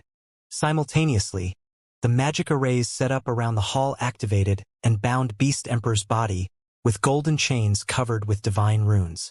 Even if Beast Emperor were a Tier 5 player, he wouldn't be able to break these divine chains. "You are amazing, Lord Sword Saint. You actually caught an evil god envoy. This is a subordinate the evil god has spent much to nurture. Now that you've captured one, the continent will be in peace for quite some time," Howard Ragewind said. his eyes glowing with joy when he finished inspecting Beast Emperor's body. The evil god was incapable of descending onto the main continent. At most, he could only plague the continent through the legacies he left on the continent. Meanwhile, people who had acquired and utilized the evil god's legacies were known as evil god envoys. Compared to evil god apostles, the capture of an evil god envoy was many times more valuable. This was because only evil god envoys could use the power of the evil god's legacies. There was a limited number of evil god legacies on the continent, so the loss of an envoy meant the disappearance of one evil god legacy. "You overpraise me, Lord Temple Lord," Shi Feng said calmly. Shi Feng had long since known that Beast Emperor was an evil god's envoy. Otherwise, he wouldn't have visited the war god's temple in such a hurry. Afterward, Howard Ragewind chanted an incantation, and Beast Emperor's body gradually disintegrated under the power of the golden chains. When Beast Emperor's physical body disappeared, Shi Feng saw a translucent soul appear in its place. However, under the magic array's effects, the translucent soul also dissipated quickly. The entire process lasted no more than 20 seconds. When Howard Ragewind stopped chanting, Beast Emperor's existence had been expunged from God's domain. Beast Emperor would have to start from scratch if he wished to enter God's domain again. Meanwhile, without the evil god's legacy, Beast Emperor would pose no threat to Zero Wing. He might even have problems reaching Tier 4. After Beast Emperor disappeared, Shi Feng received a notification from the system. "System, congratulations! You have captured an evil god envoy. Rewarding 100,000 War Gods Temple Merit Points, 3,000 War Gods Temple Reputation Points, 5 levels and 50 Legacy Skill Points. System, your War Gods Temple Reputation has reached 6,700 points. Rewarding War Gods Envoy title. You will enjoy status and authority equivalent to a War Gods Temple Elder with this title." Shi Feng was stunned when he saw the rewards. Although he had expected a generous reward, he never dreamed it would be this generous. Setting aside how many items he could exchange from the War God's treasury with 100,000 merit points, just the War God Envoy title more than justified his efforts. While the War God's temple had countless branches across God's domain, it had a limited number of elders. The status of elder exceeded even that of branch temple lords in the War God's temple. With this status, Shi Feng could directly recommend Zero Wing be one of the top 10 rookie guilds of God's domain. Zero Wing would no longer have to go through the coming year's selection competition. Instead, it could directly participate in the competition for the 12 reserve seats. Moreover, God's domain's top 10 rookie guilds also got to enjoy a portion of the 12 reserve seats authority, including having a guild garrison a kingdom and enjoy the worship of this kingdom. Seeing Shi Feng in deep thought, Howard Ragewind approached him and said respectfully, "Lord Sword Saint, because of your contributions, you are now the War God's Temple's envoy. If you encounter any trouble in the future or need help with something, I will be more than happy to help." "That's great." Upon hearing the Temple Lord's offer, Shi Feng asked, "I wish to recommend my guild as a candidate for the top 10 rookie guilds. I also wish to have my guild garrison Star Moon Kingdom. May I know what I need to do to accomplish this?" This was his first time enjoying an elder's privileges in the War God's Temple, so he had no clue how to recommend a guild become a top 10 rookie guild. Howard Ragewind was undoubtedly the perfect candidate to answer this question. "This is simple. All you need to do is write a recommendation letter, and I'll pass it on to the main headquarters elders. Afterward, you just need to wait. I believe that news of your guild becoming one of the top 10 rookie guilds will spread across the continent in a few days, Lord Sword Saint," Howard Ragewind replied, smiling. "Having your guild garrison Star Moon Kingdom is even easier. I am good friends with the king. Once the War God's Temple makes its announcement, the king will be more than happy to let your guild garrison Star Moon Kingdom. So long as you give your approval, your guild can become Star Moon Kingdom's representative guild on the same day. I will have to trouble you with that, then, Lord Temple Lord," Shi Feng said joyfully. He initially thought he would face a troublesome process. The top 10 rookie guilds enjoyed extraordinary status in God's domain. Although they didn't have the authority to decide the development of an entire country, The benefits of becoming the representative guild of a country were massive. Representative guilds would receive precious resources from their respective countries upon taking the position, and these resources included 7 luminaries crystals and various legendary materials. With luck, a guild might even receive inferior divine artifact-ranked materials. After writing the recommendation letter, Shifeng went to the temple's core treasury, a place only those at the branch temple lord status or above could enter. Sure enough, it's impossible to exchange for legendary weapons and equipment directly. Shifeng sighed in disappointment when he scanned the exchange list at the treasury. Although the war god's treasury offered legendary weapons and equipment for exchange, only NPCs could use these items. The weapons and equipment usable by players were limited to the fragmented legendary rank or below. Of course, the divine artifacts that cost over 200,000 merit points were the exception. However, it was practically impossible for anyone to accumulate that many points. At this point, Shifeng switched to browsing the treasury's materials. When he saw the list of materials, he couldn't help sighing in admiration. After all, the treasury housed over 500,000 legendary materials and 10,000 divine artifact materials. This is a divine power source. Shifeng was stunned when he read the description of one divine artifact-ranked material. Scorching Eye. Divine artifact rank material. An eye of flame naturally formed from a divine power source. The scorching eye can be merged with a person's body to improve their life rating significantly. Required merit points. 70,000. Shifeng had investigated divine power sources on multiple occasions. However, he never managed to find any information on them. He never thought that he would come across one in the war god's temple. However, he gasped involuntarily when he saw how many merit points the scorching eye cost. The average fragmented legendary weapon only cost around 40,000 merit points, yet the scorching eye cost 70,000 merit points despite being only a material. For comparison, god crystals, which were also considered materials, only cost 7,000 merit points. There are 4 divine power sources in the war god's treasury, but I can afford only one with my current points. If I exchange for god crystals instead, I would probably have enough to upgrade fragmented legendary equipment to legendary rank already. Shifeng hesitated over the scorching eye. There was no way he could acquire more merit points within a short period. After all, there was no second evil god envoy waiting for him to catch. Meanwhile, the scorching eye was the cheapest of the 4 divine power sources available for exchange. The others cost around 80,000 points. If he chose to exchange for enough god crystals to upgrade a piece of fragmented legendary equipment, he wouldn't be able to afford any divine power sources at all. Finally, Shifeng gritted his teeth and said, "I'll exchange for the scorching eye and 4 god crystals. Please wait for a moment," the receptionist in front of Shifeng said, smiling before leaving to find the items he chose. Some time later, the scorching eye and 4 god crystals entered his hands. Simultaneously, the merit points he had also plummeted. However, Shifeng did not regret his decision. Based on how few divine power sources the war god's temple owned, he could tell that these items were incredibly rare and precious. Obtaining even one divine power source in the outside world would already be close to impossible, let alone 2. God crystals, though, were a different story. While god crystals might be rare, Shifeng still had ways to obtain them. I wonder how much the light of 2 worlds will improve. Looking at the fist-sized scorching eye in his hand, Shifeng drew the light of 2 worlds. System. Divine power source detected. Do you wish to let the light of 2 worlds absorb it? Absorb.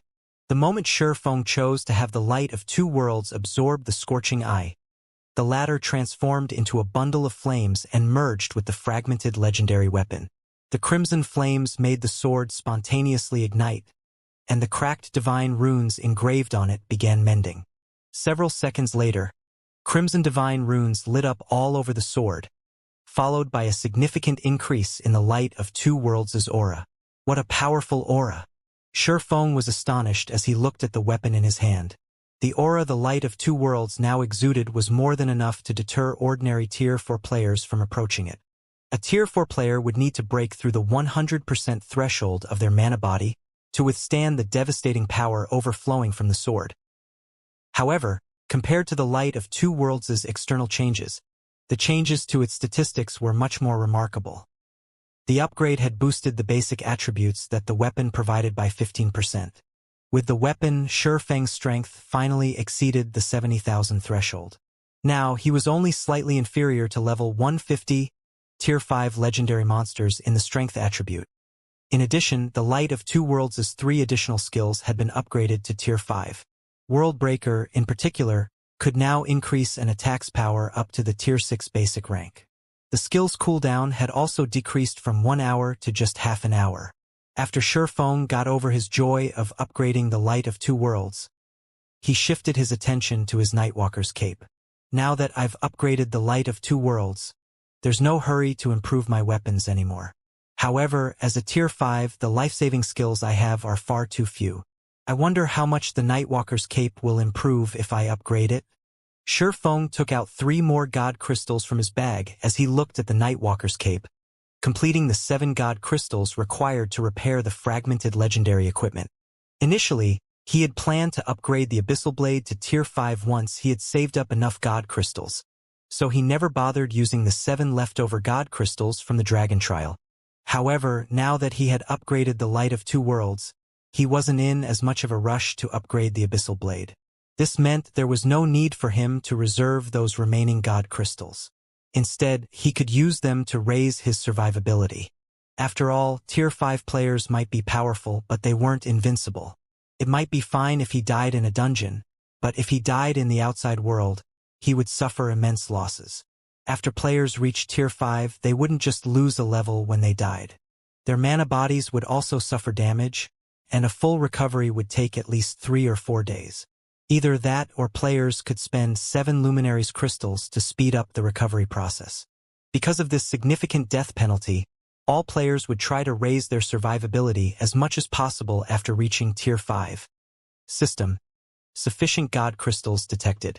Do you wish to let the Nightwalker's cape absorb them? Absorb. Shifeng agreed to the prompt without hesitation.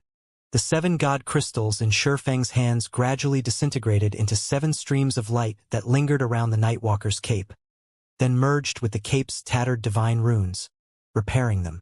When the 7 God crystals were gone, the Nightwalker's cape's divine runes suddenly lit up. A layer of black fog then appeared around the ordinary-looking cape, reducing Shifeng's presence significantly and preventing others from inspecting his information. Now, Shifeng could even erase his presence completely if he wanted to.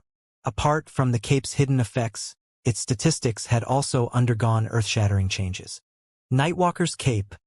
Legendary rank. Cape. Equipment requirement. Strength 8,000.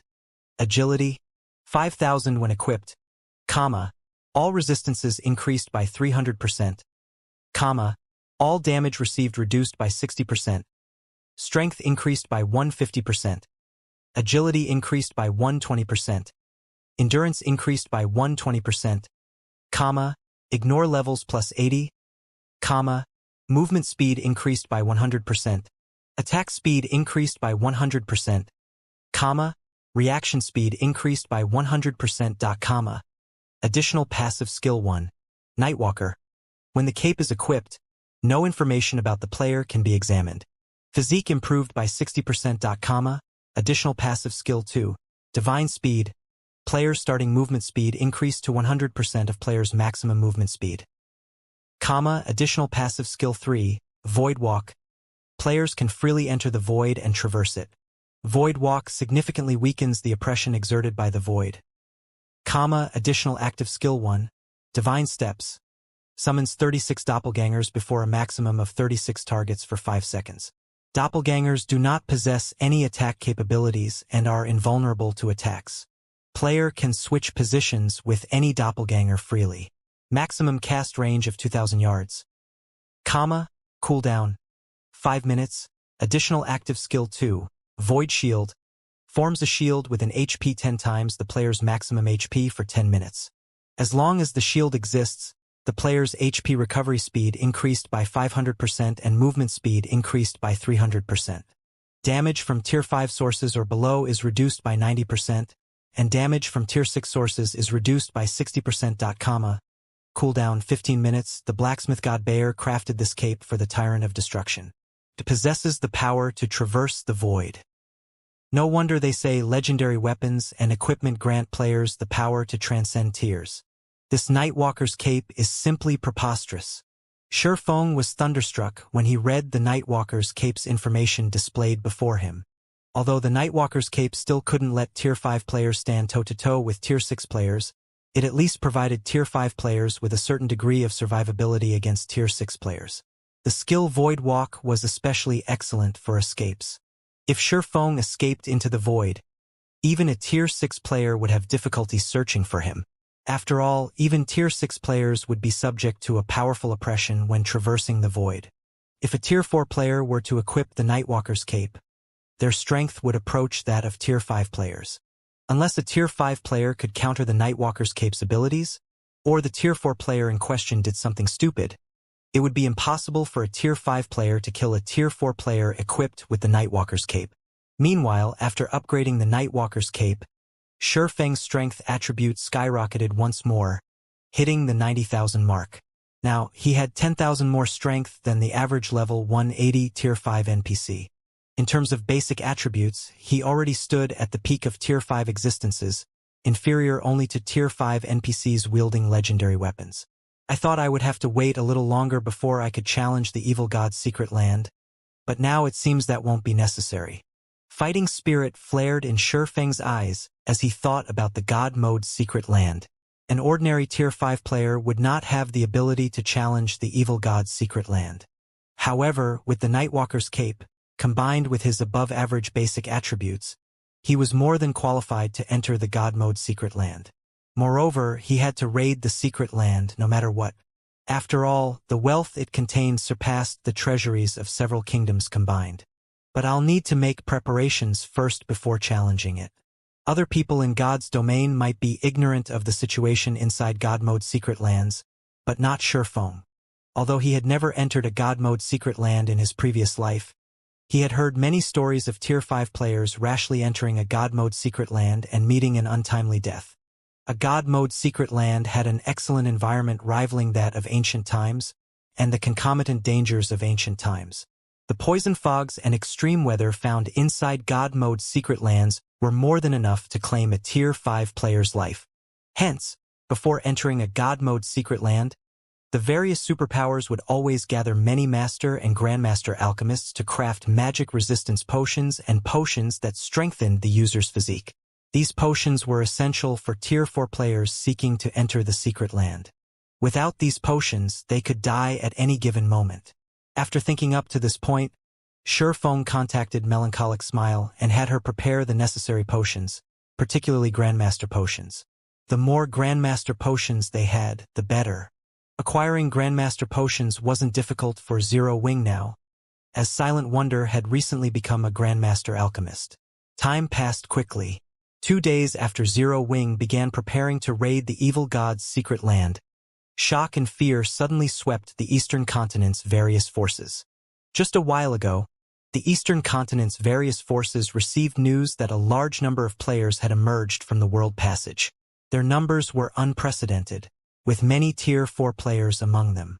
According to the reports of scouts and insider information from Outer World players, more than 20 superpowers had entered God's domain from the Outer World.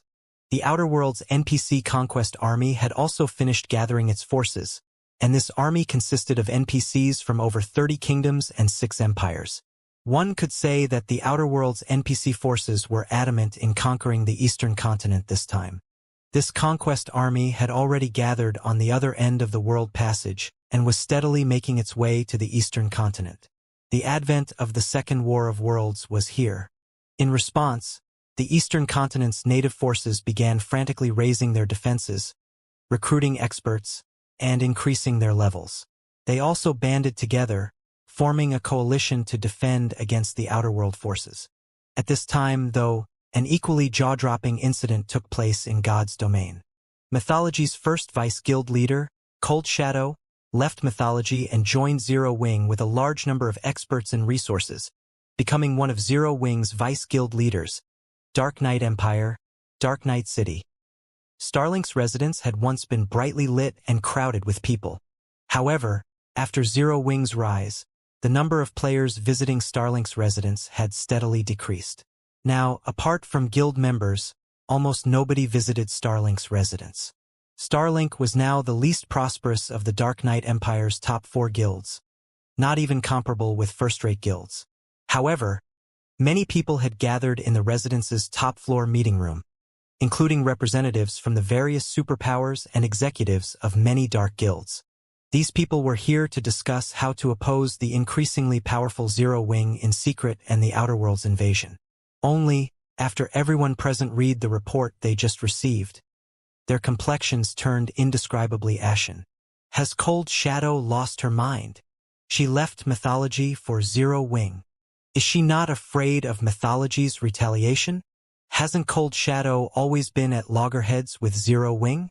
What's up with this situation? It seems mythology is also stunned by this development. According to the reports I received, Cold Shadow seems to have planned this betrayal with her subordinates long ago. Not only did they annex hundreds of shops simultaneously, but they also exchanged all their GCPs for resources. She took mythology completely by surprise. Although the importance of Cold Shadow's betrayal was insignificant compared to the Outer World's invasion, the various superpowers present were still shocked and confused by this situation. Mythology was one of the 5 great super guilds. Cold Shadow herself also possessed extraordinary strength and status within the guild. She had a high chance of becoming mythology's guild leader. With such a bright future ahead of her, there should be no reason for her to leave mythology. Moreover, Zero Wing was currently in a terrible situation. The guild's ability to facilitate teleportation between the 2 main continents had made it an eyesore for the native superpowers and also a priority target for the Outer World forces.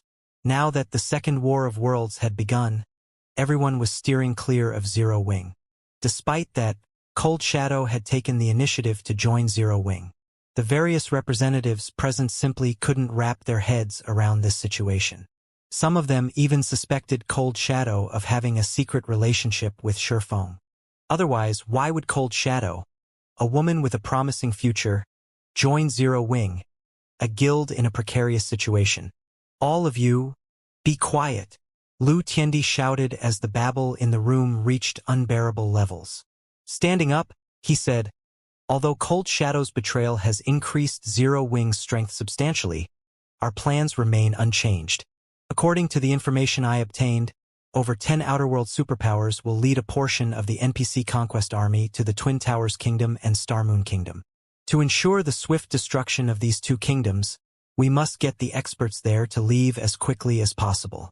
We must also get the players of the neighboring kingdoms and empires to distance themselves from these 2 kingdoms.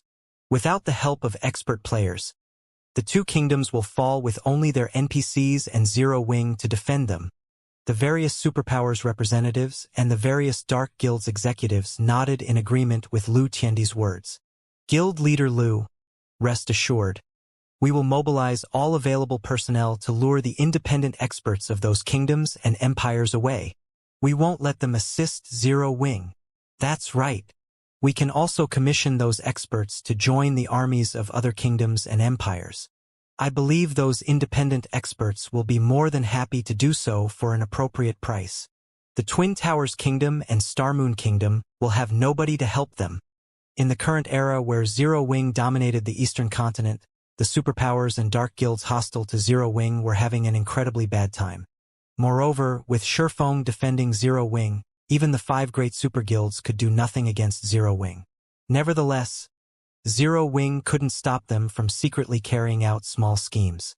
Players played a significant role in the War of Worlds. This remained true even for Tier 3 players because players could resurrect continuously even after falling in battle. While NPCs could also be resurrected, the process was much more complicated. Moreover, the battlefield spanned far and wide.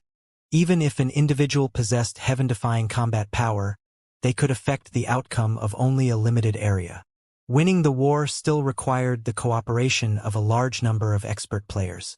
In the First War of Worlds, the only reason the Eastern Continent's forces managed to stop the Outer World NPC army's advance was the large number of expert players who had participated in the war.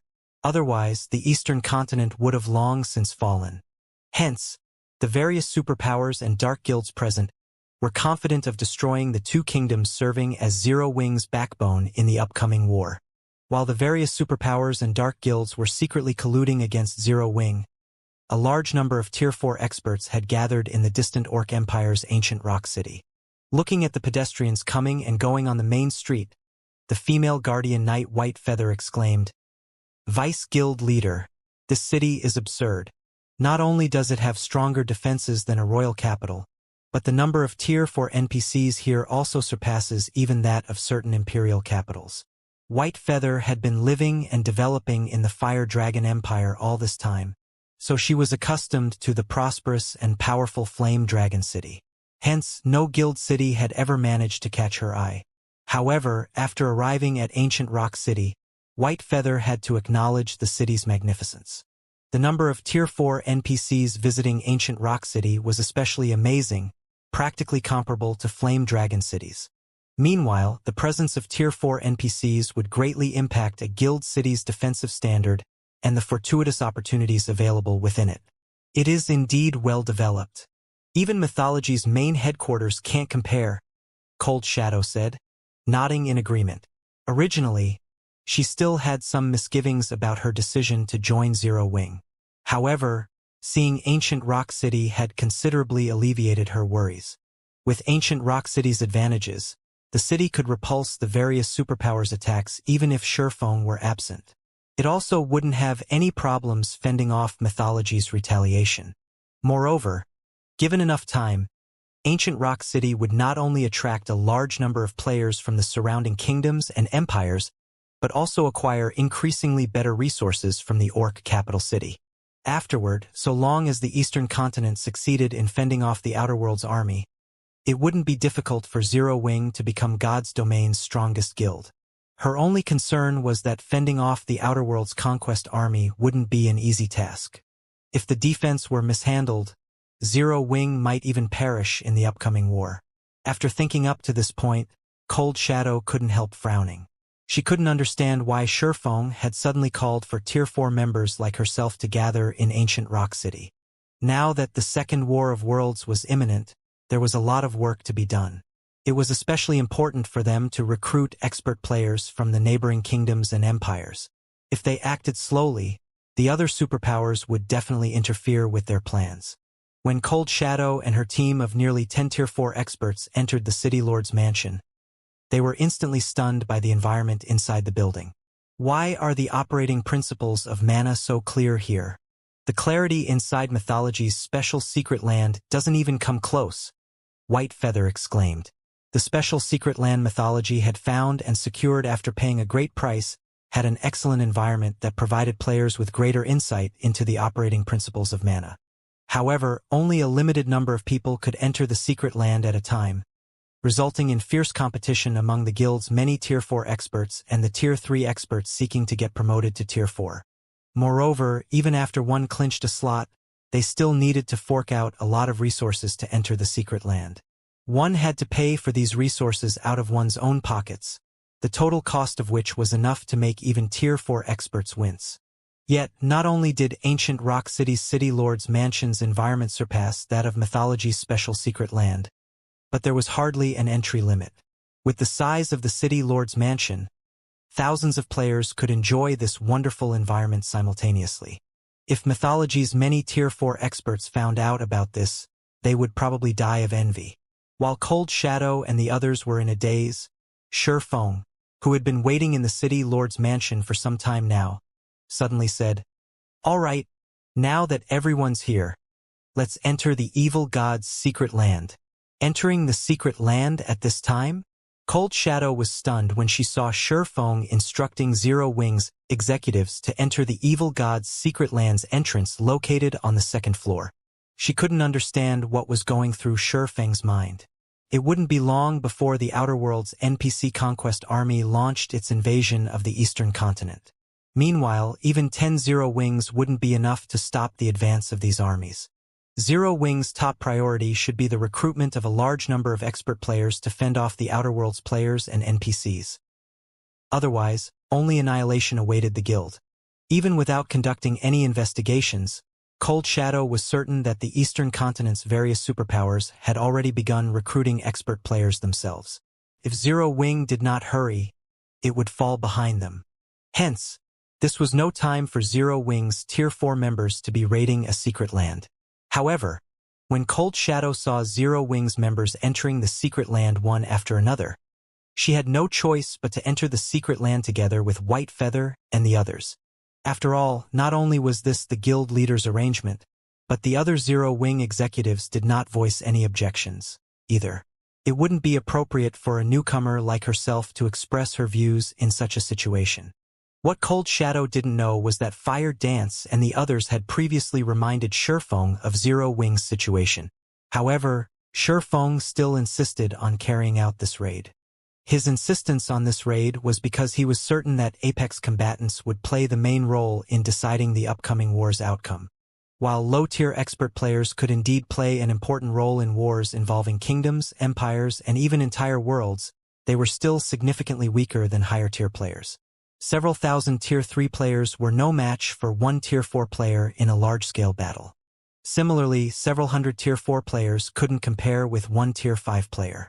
In a situation where the NPC combatants of both worlds were roughly equal, the players' Apex combatants would play a vital role. If the Eastern continent's player forces lacked sufficiently powerful Apex combatants to influence the battlefield, no amount of Tier 3 players could change the war's outcome. There was no way a bunch of Tier 3 players could defend against Tier 4 and Tier 5 players in the long run. Hence, at this critical moment, Zero Wing needed to increase its Apex combatants. Otherwise, Shifeng wouldn't have decided to enter the evil god's secret land after preparing potions for just 2 days. After Cold Shadow and the others entered the evil god's secret land, Shifeng took the other entrance, leaving behind only 4 Tier 4 NPCs to guard the control room. Upon entering the evil god's secret land, a wave of nausea assaulted everyone's brain, and everything around them appeared pitch black. After this situation lasted for 10 seconds, they gradually recovered, and they found themselves standing in a primitive forest. What's with this situation? White Feather gaped in shock when she saw the forest around her. She had visited many secret lands before, so she had long since become familiar with them. Even if it was a secret land she had never visited before, she was confident she could cope with whatever situation she came across. However, the sight before her was a first for her. A dark sky enveloped the entire secret land, and only a blood moon served as a faint light source. The trees in the forest were hundreds of meters tall, with some even towering over 1,000 meters. Compared to the trees here, the trees in the outside world were saplings. Players like themselves were practically ants when standing beside these gigantic trees. However, the blood moon and gigantic trees still weren't the most astonishing part about this secret land. Instead, the greatest shock was the monsters here. At a glance, White Feather spotted over 100 level 150-plus mythic monsters in the vicinity, outnumbering the entire team.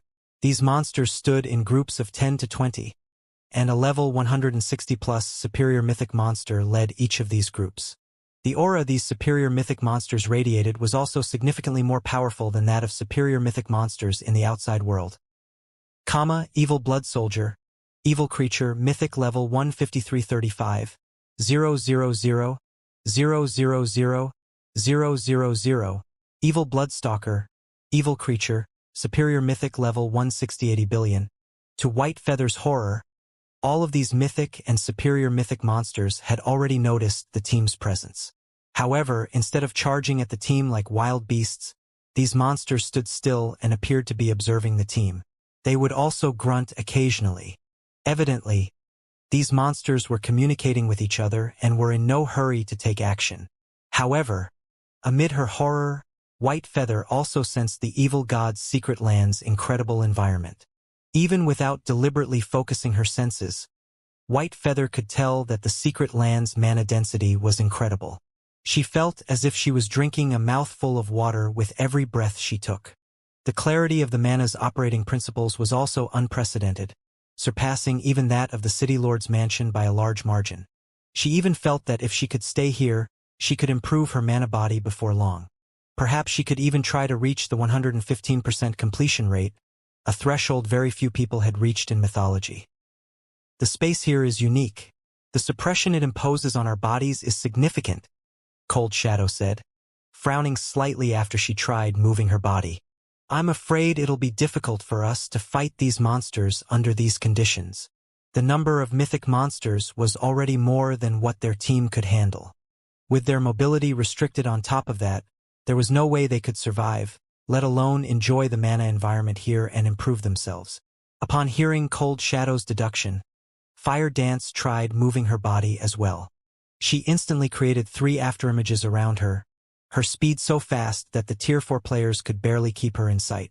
She then nodded and said, "It will indeed be slightly difficult, but it is still within an acceptable range." Still within an acceptable range? White Feather gaped in shock when she saw Fire Dance's ghost-like movements. White Feather had already developed her mana body to the 105% completion rate. However, when she tried moving in this secret land, she felt as if someone had replaced her blood with lead. She couldn't move her body freely, let alone create afterimages like Fire Dance. However, Fire Dance wasn't a unique case. When the other Zero Wing members tried moving, the effects the suppression from the surrounding space had on their mobility and combat power were limited and almost negligible. White Feather and the other Tier 4 experts from mythology were dumbfounded. Even Cold Shadow was astonished. Are they all monsters? It was understandable for Fire Dance to negate the secret land suppression, as she was the commander of Zero Wing's main force. However, what was up with the others? Cold Shadow herself faced a significant reduction in combat power in this secret land. Yet, Zero Wing's 60-plus Tier 4 members fared better than her. In particular, Violet Cloud, Gentle Snow, and Aqua Rose appeared utterly unaffected by the secret land's suppression. Meanwhile, after Shurfeng arrived in the secret land and tried moving his body, he smiled and thought to himself, "This evil god's secret land truly is paradise. The air is filled to the brim with powerful mana. Someone without sufficient control over the elements will face suppression from the space here. But if they stay here for a while, they'll receive great help in developing and creating mana bodies." Originally, Shurfeng had planned to rely on the ancient god's domain's environment to improve Zero Wing's members. However, he didn't need to do so anymore. The evil god's secret land was the perfect replacement. Moreover, players wouldn't have to waste time on training. Fighting the monsters in this secret land would more than suffice to let players familiarize themselves with mana's operating principles. This was because players could even sense the operating principles of mana's various elements in the secret land with their bodies. Hence, players simply had to fight and experience the ambient mana's operating principles repeatedly to improve their control over mana's various elements. However, when Shurfeng arrived, the surrounding mythic monsters immediately grew alert. Shortly afterward, a 40-meter-tall evil bloodstalker clad in exquisite armor and holding a spear let loose a roar, inciting all of the monsters to charge at Zero Wing's members. "Damn it! Why are they charging at us all of a sudden?" Cold Shadow frowned when she saw the oncoming monsters. Because of the secret land suppression, they might not even be a match for these monsters in a one-on-one situation. Over 100 of these monsters charging at them en masse was an absolute nightmare. Among those present, only Shurfeng could cope with the attacks of multiple mythic and superior mythic monsters simultaneously. However, Shurfeng wasn't an MT but a damage dealer. In front of high-intellect monsters, dealing high damage wouldn't be enough to attract their aggro. Only the mock skills of MTs could forcibly secure the aggro of these monsters. Shurfeng couldn't aggro all of these monsters to himself. So, they've decided to get rid of everyone else before targeting me? How smart of them. Shurfeng smiled when he saw the evil blood soldiers and stalkers splitting up and targeting different players. Unfortunately, group tactics are useless against me. He immediately unleashed his mana domain and caught the evil blood soldiers and stalkers within it. The instant he did so, Cold Shadow and the others were dumbfounded. This was because Shurfeng was practically a god descending onto the mortal world at this time. Despite the mana domain holding no hostility to them, they still had their breath stifled. As for the oncoming evil blood soldiers and stalkers, Shurfeng's mana domain reduced their mobility by at least 50%. Some evil blood soldiers even had difficulty taking a step. Compared to the time Shurfeng unleashed his mana domain against Saint's Hand's Tier 4 experts, his current mana domain was significantly more powerful. This is a real Tier 5. Cold Shadow and her subordinates were all deeply shocked by the strength Shurfeng displayed. The evil beast soldier's basic attributes far surpassed those of the average Tier 4 player. Even Tier 4 players wielding fragmented legendary weapons and had mana bodies developed to the 110% completion rate would have difficulty going up against these mythic monsters. Yet Shurfeng had immobilized the 100+ evil blood soldiers after deploying his mana domain. If this mana domain were used against players, the results would be unimaginable. Cold Shadow and the others had already gotten a solid understanding of how powerful Tier 5 existences were from watching Shurfeng's fight against Beast Emperor and Saint's Hand. But it was only after experiencing Shurfeng's power in person that they understood the terror of Tier 5 existences. When subject to Shurfeng's mana domain, they would be fortunate if they could even move their bodies to launch an attack at him, let alone trade blows with him. Truthfully, this outcome gave even Shurfeng himself a bit of a surprise. He never thought that his mana domain would improve so much after equipping one legendary equipment. If it were before he had upgraded the Nightwalker's cape, his mana domain would reduce the mobility of monsters like the evil blood soldiers by 60% at most. It couldn't have lowered these monsters' combat power by over 70%. I'll keep those 4 stalkers busy. You guys deal with those soldiers. Shurfeng commanded after seeing that the evil blood monsters didn't halt their charge. He then activated Blade Domain, created 4 magic swords, and launched them at the 4 evil bloodstalkers. Although Blade Domain was only a Tier 4 legacy skill, in Shurfeng's hands, every magic sword carried power close to the Tier 5 advanced standard. Even superior mythic monsters couldn't take such powerful attacks. When the 4 magic swords collided with the evil bloodstalkers, they pierced through the monster's armor like a hot knife through butter. The 4 stalkers let loose agonized cries on the spot, and a damage value nearing 300 million appeared above each of their heads. Their HP bars also fell by a visible chunk. Apart from dealing significant damage, Shurfeng's attacks had also inflicted serious injuries to the 4 stalkers, further reducing the superior mythic monster's combat power. Upon seeing this, the nearby evil blood soldiers shuddered involuntarily. If this weren't a secret land but a forest in the outside world, they would have most likely turned tail and fled already. This scene stunned Cold Shadow and the others. Given this ability to inflict such frightening damage, Shurfeng could easily kill all of the evil blood monsters present by himself. After Shurfeng pinned down the 4 evil bloodstalkers, he shouted, "It's your turn now!" Fire Dance and the others immediately split up and charged at the slowly advancing evil blood soldiers. The members of Cold Shadow's group also snapped out of their daze and went into action. However, instead of tackling the evil blood soldiers in groups, everyone found a specific evil blood soldier to take on alone. Everyone knew that Shurfeng had created an opportunity for them to familiarize themselves with the evil god's secret land's environment. If they didn't maximize this opportunity, they were unlikely to receive another one later on. After all, they were currently at the secret land's entrance, which was typically the safest place in a secret land. Once they moved deeper into the secret land, they would face more challenging situations and wouldn't necessarily have the leeway to familiarize themselves with the environment then. While Shurfeng could still take control of the situation, they naturally had to make the most of these evil blood monsters. For a time, Zero Wings members fought separate battles in the forest. All of them took on at least one evil blood soldier, while Fire Dance, Gentle Snow, Aqua Rose, Violet Cloud, Yen Tianxing, Iluafe, and Cold Shadow, among others, took on 2 or more evil blood soldiers simultaneously. Everyone placed themselves at the edge of danger to familiarize themselves with the operating principles of mana. Time passed quickly, for hours going by in the blink of an eye. Yet even after 4 hours had elapsed, the evil blood soldiers' HPs remained above 99%. They were practically intact. Even the 4 evil bloodstalkers Shurfeng fought had hardly lost any HP, all 4 of them retaining more than 80% of their HPs. However, while the evil blood monsters might have sustained barely any damage, all the Tier 4 players had made significant improvements. Initially, everyone's movements when fighting the evil blood soldiers had been awkward.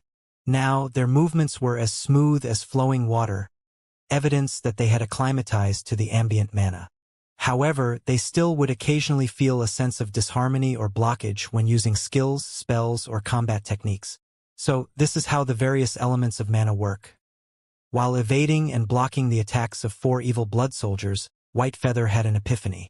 Her aura immediately skyrocketed in intensity, and she started having a much easier time dodging the mythic monster's attacks. Her mana body's completion rate had finally reached the 110% threshold. At this moment, Whitefeather felt as if all the questions she had accumulated before had received answers in one fell swoop, and a burst of power flooded her body. Whitefeather wasn't the only one to achieve a breakthrough. Many others did so as well. Cold Shadow had successfully pushed her mana body to the 115% completion rate roughly an hour ago. Gentle Snow and Aqua Rose achieved even more astonishing results. Before entering the evil god's secret land, the two had already developed their mana bodies to the 115% completion rate. Now, they had reached the legendary 120% threshold. They were truly monsters. At this time, Sherfong even suspected that Gentle Snow and Aqua Rose could get promoted to Tier 5 should they wish. After all, the two of them were having too easy a time against the evil blood soldiers. Their grasp of the operating principles of mana had reached perfection. They were entirely capable of creating their Tier 5 mana bodies. After Gentle Snow and Aqua Rose was Violet Cloud. While she hadn't reached the 120% completion rate yet, she was very close. And after Violet Cloud were Fire Dance, Yen Tianxing, and Yi Luofei. While Zero Wing's Tier 4 members were frenziedly sparring with the evil blood soldiers, large batches of NPCs came through the world passage one after another. Their arrival terrified the scouts the various superpowers had sent to monitor the world passage. It's over. It's over. Why are there so many Tier 4 NPCs? When the Tier 4 assassins saw the NPC army emerging from the world passage, despair filled their hearts. This was because Tier 4 NPCs composed roughly 1% of the NPC army.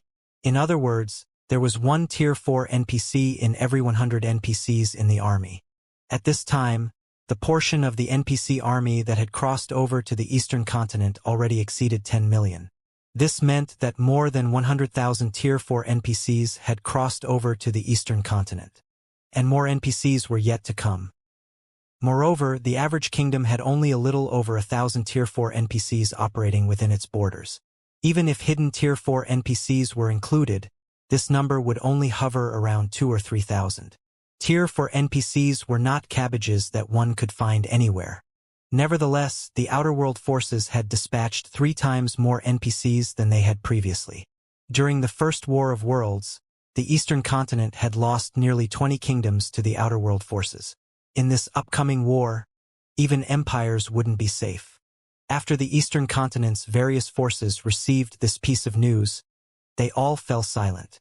The Outer World's NPC latest army thoroughly exceeded the various forces' expectations. If they factored in the Outer World's player forces, it wouldn't be impossible for the Outer World forces to conquer the entire Eastern continent. Meanwhile, the threat posed by the Outer World NPC army had the Eastern continent's various player forces frantically recruiting helpers. Many superpowers even contacted the Western continent's player forces. And upon receiving the request for help, the Western continent's player forces agreed without hesitation. After all, once the Outer World forces took over the Eastern continent, their next target would be the sea and the Western continent.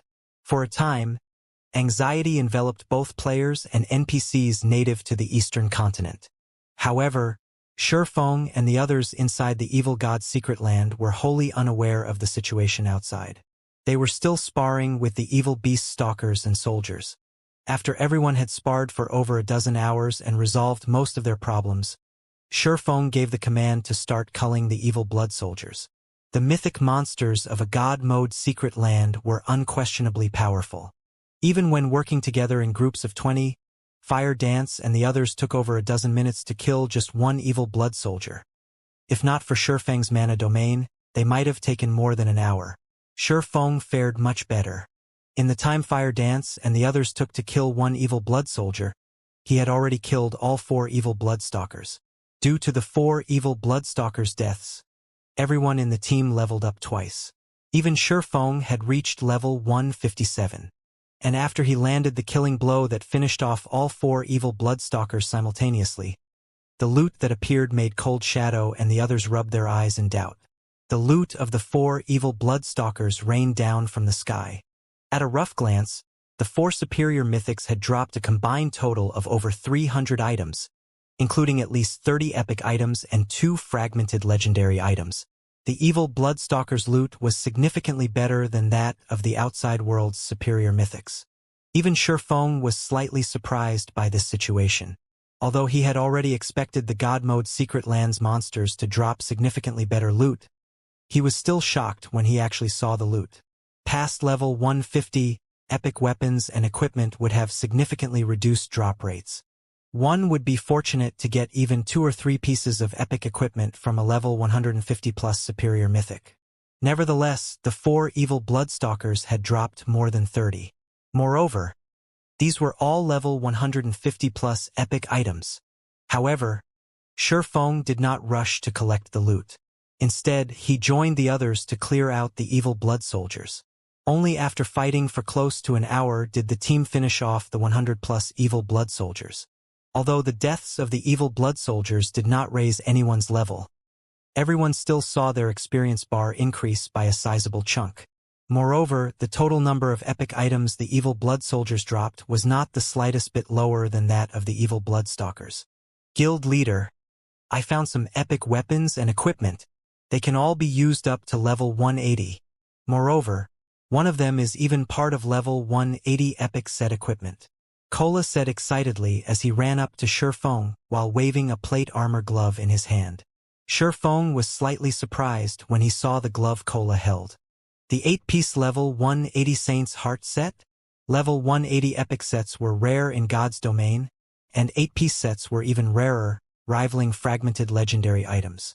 Typically, even the guild leaders of large guilds would have difficulty getting themselves an 8-piece set. However, so long as one completed a set, the basic attributes they received from the set would be only slightly inferior to equipping 8 discrete pieces of fragmented legendary equipment. The set could be used up to level 200 without any problems. It wasn't an exaggeration to call an 8-piece level 180 epic set equipment a graduation set in God's domain. In his previous life, Shifeng had owned only a 6-piece set of level 180 epic set equipment. An 8-piece set had been something he could only dream of owning. Rather than trying to get an 8-piece set, it had been more realistic to try to obtain 1 or 2 fragmented legendary items. He never thought that these evil blood monsters would drop 8-piece level 180 epic sets. This was definitely a pleasant surprise. A complete set would be the best set equipment available in the current God's domain. Could let an ordinary Tier 4 player gain Tier 5 combat power. Unless a real Tier 5 player appeared, this Tier 4 player would be invincible. Shortly afterward, Yan Tianxing also picked up a part for an 8-piece set of level 180 set equipment. However, this wasn't for the Saint's Heart set but for the Spirit Abyss set, a cloth armor set. Moreover, this wasn't the only piece their team got for that set. Violet Cloud also found one. When all of the loot had been tallied, everyone couldn't help their excitement. They had obtained 71 level 180 epic weapons and equipment, including 5 pieces for 8-piece level 180 sets. 1 for the Saint's Heart set, 2 for the Spirit Abyss set, and 2 for the Magic Dragon set of leather armor. They also had 2 fragmented legendary items. One of them was a shield called Wind's Protection, and the other was a ring called the Spectral Ring. Most importantly, there was also 1 God Crystal among the loot. Upon seeing the evil blood monster's loot, Cold Shadow and the others were exhilarated. Although current superpowers had already acquired a substantial number of fragmented legendary items, with some powerful super guilds having up to 30, these were still far from enough to sate demand. With how many experts there were in a superpower, even core executives would be fortunate to obtain 1 fragmented legendary item. Moreover, the drop rate of fragmented legendary items did not increase along with the level of players. Players had only so many sources of fragmented legendary items. The God Crystal, on the other hand, was crucial for the upgrade of many fragmented legendary items, and practically all superpowers sought to obtain a God Crystal. Unfortunately, nobody knew of any reliable sources of God Crystals. After Shifeng took a look at the 2 fragmented legendary items, He said, "White feather will take the wind's protection. The spectral ring is suitable for assassins, so fire dance will take it. The GCPs for these two items will be gradually deducted from you two afterward. Does anyone have a problem with that?" Upon hearing Shurfeng's decision, White Feather hurriedly tried to reject his offer, saying, "Guild leader Black Flame, I'm just a newcomer. Isn't it inappropriate to let me have this shield?" She would be lying if she said she didn't want the wind's protection. However, fragmented legendary items served as a guild's foundation. They would normally be passed to the most trustworthy members of the guild. Meanwhile, she had joined Zero Wing just recently. If she were to receive a fragmented legendary shield out of the blue, many people within the guild would surely have opinions about it. When White Feather tried to refuse the shield, Fire Dance said, "Little Sister White, you should take it. The guild leader naturally has his reasons for assigning the shield to you. Moreover, it's just a fragmented legendary shield. The other Tier 4 MTs in our team already have one. If you don't use this one, it'll just end up in the warehouse. Rather than let it collect dust, we would be better off increasing our team's combat power." Kola, Yi Wumian, and Turtledove nodded in agreement. Only 4 MTs were participating in this raid, and White Feather was one of them. If she didn't have a fragmented legendary shield, she would be in for a tough time later. Seeing that none of the 3 other MTs objected to Shurfeng's and Fire Dance's words, White Feather decided to accept the shield. Although she didn't voice her feelings, the sense of belonging she felt for Zero Wing increased significantly. She also secretly admired Zero Wing's generosity. Following this, Zero Wing's members continued exploring the evil god's secret land after an hour's rest. The team encountered many ambushes throughout the expedition, with some ambush parties having more than 200 evil blood soldiers. The combat tactics these evil blood monsters employed also became increasingly subtle. Initially, they only blindly charged at Zero Wing's members. Afterward, they began launching sneak attacks and relying on healers in combat. At one point, they even set traps for Shurfeng, incapacitating him for short periods. Fortunately, thanks to Shurfeng's presence, Zero Wing's team never suffered a catastrophic loss. After every battle, the dead were resurrected, and the team's combat power returned to peak condition. The team fought in the evil god's secret land for 4 consecutive days. Apart from logging off to rest and receive updates on the outside world situation, everyone spent the rest of their time exploring the secret land until they reached the inner region. By the time the team arrived in the inner region, everyone was at least level 165 already. Shurfeng had even reached level 167. Their leveling speed was astonishing even for Tier 4 and Tier 5 players. Past level 150, every level up required an astronomical amount of EXP. Tier 4 players would be fortunate if they could gain a level a day. Yet, Zero Wing's members had gained over 10 levels in the past 4 days. However, compared to their levels, what excited everyone more were the weapons and equipment they got. At this point, everyone in the team had already replaced their old items with level 180 epic weapons and equipment. The team had also obtained a total of 45 fragmented legendary items. Even Shurfeng was astonished by this harvest. He never thought that a level 150+ God mode secret land would be such an amazing place. It was no wonder the various superpowers in the past had been so desperate to enter these secret lands. In addition to this harvest, the team had also completed 6 8-piece level 180 epic sets, 1 Saint's Heart set, 3 Spirit Abyss sets, and 2 Magic Dragon sets. The sight of these sets rendered Cold Shadow and her subordinates utterly speechless. In the current God's domain, level 150 epic sets obtained by players numbered less than a handful, let alone level 180 epic sets. After some deliberation, Shurfeng had decided to give the Saint's Heart set to Gentle Snow, the Spirit Abyss sets to Aqua Rose, Violet Cloud, and Yi Luofei, and the Magic Dragon sets to Fire Dance and Yen Tianqing. Upon equipping these sets, the 6 players saw their combat power skyrocket. Now, their basic attributes were only second to Shurfeng's. Gentle Snow, in particular, had her strength attribute near the 70,000 mark, surpassing even ordinary level 150 Tier 5 NPCs. Lastly, Shurfeng had given the 24 God crystals they acquired during these past 4 days to Gentle Snow, Aqua Rose, and Fire danced to upgrade their fragmented legendary equipment to legendary rank. Even Cold Shadow's eyes had grown bloodshot at this sight, envy filling her heart. At this time, Fire Dance, who was scouting ahead of the team, suddenly reported through the team chat, "Guild leader, I found a primordial ruin." A primordial ruin?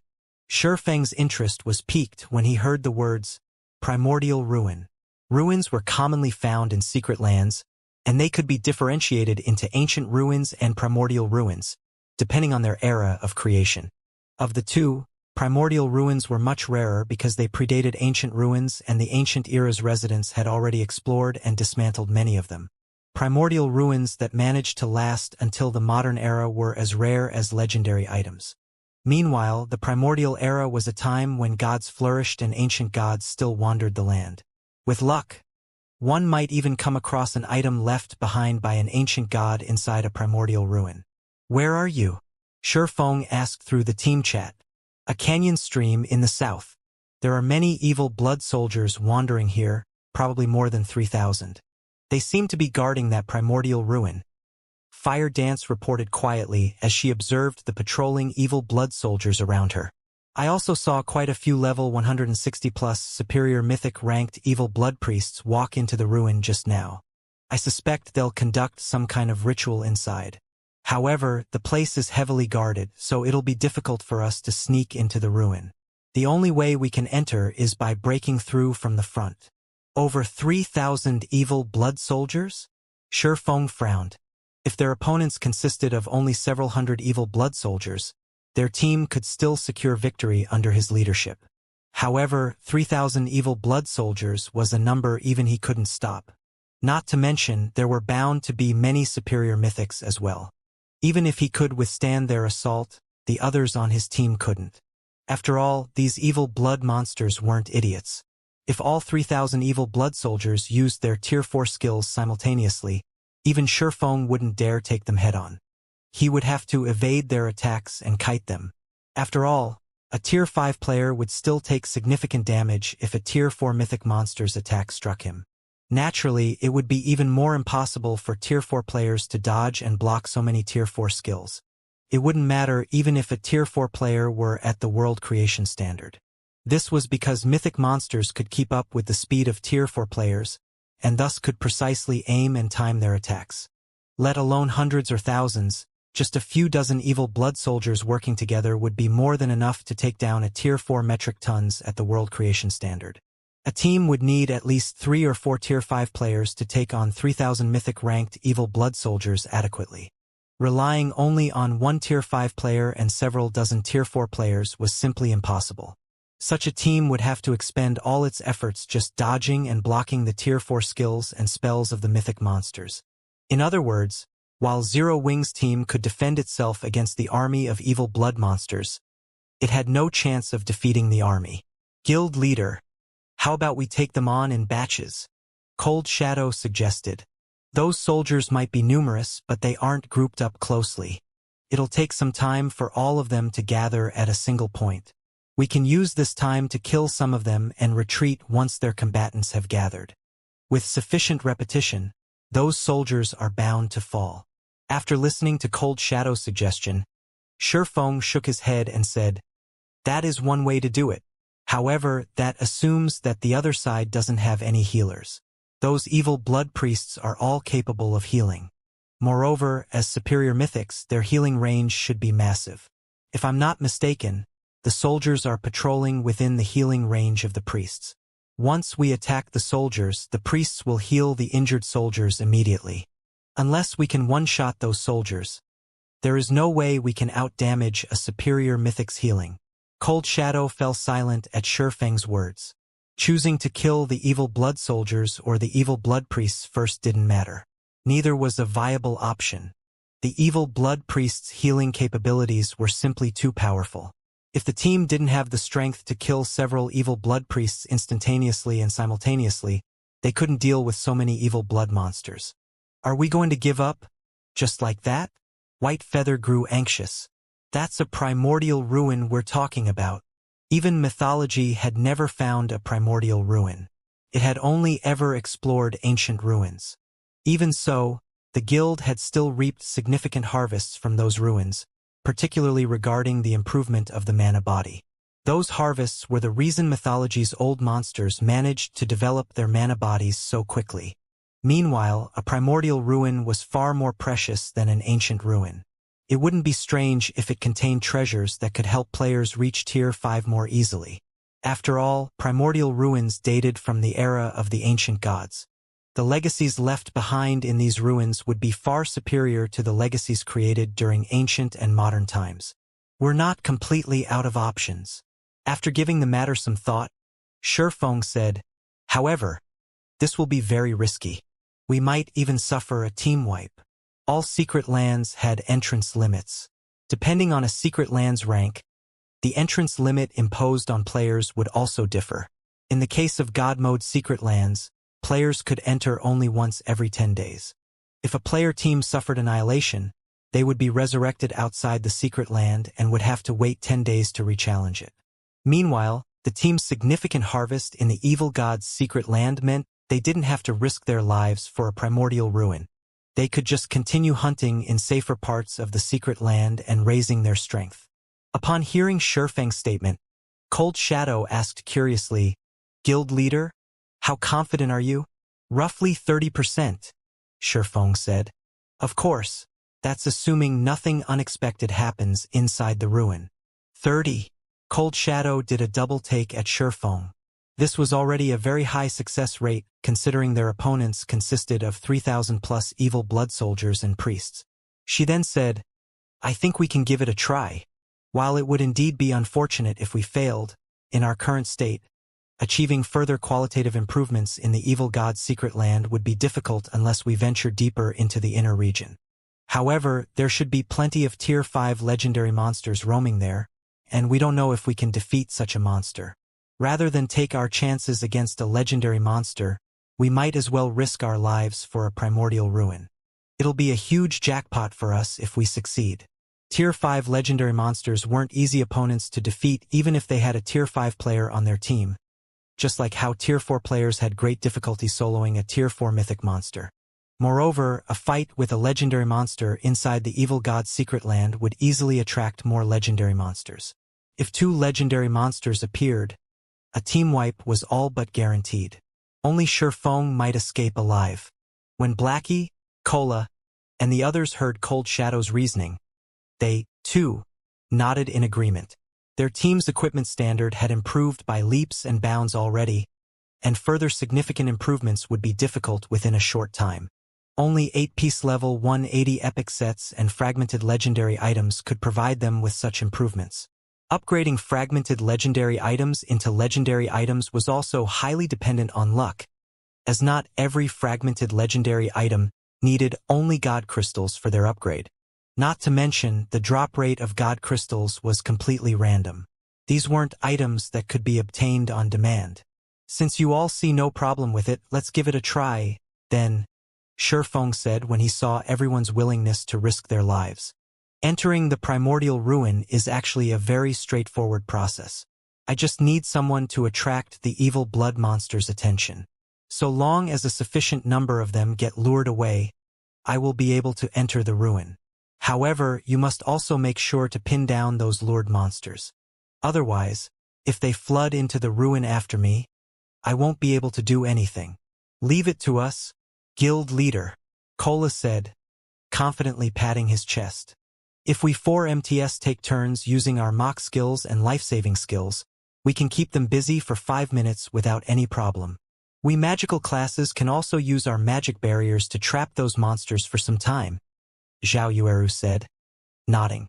After hearing everyone's suggestions, Shifeng nodded and said, "All right, I'll leave it to you. I'll try to explore the ruin as quickly as possible." When Shifeng finished speaking, Fire Dance, Cold Shadow, and Yen Tianxing split up, moving in different directions. The 3 assassins attracted the evil blood soldiers' attention and lured them toward the appointed location. However, after attracting the attention of a certain number of evil blood soldiers, the 3 assassins had to activate their berserk skills and all sorts of life-saving skills to stay alive. Fortunately, they eventually succeeded in luring over 70% of the evil blood soldiers to the appointed location. Their Kola, Yiwumian, Turtledove, and Whitefeather used their mock skills on the lured evil blood soldiers, forcefully shifting the monster's aggro to themselves. The 4 MTs then activated their life-saving skills and began kiting and dodging the monster's attacks. The healers standing in the distance also showered healing spells on the 4 MTs, repeatedly dragging them back from the jaws of death. Once the 4 MTs had the evil blood soldiers pinned down, Shifeng, who was hiding near the primordial ruin, entered the void and dashed toward the ruin. With the Nightwalker's cape's ability, Shifeng could cross several hundred yards with just one step.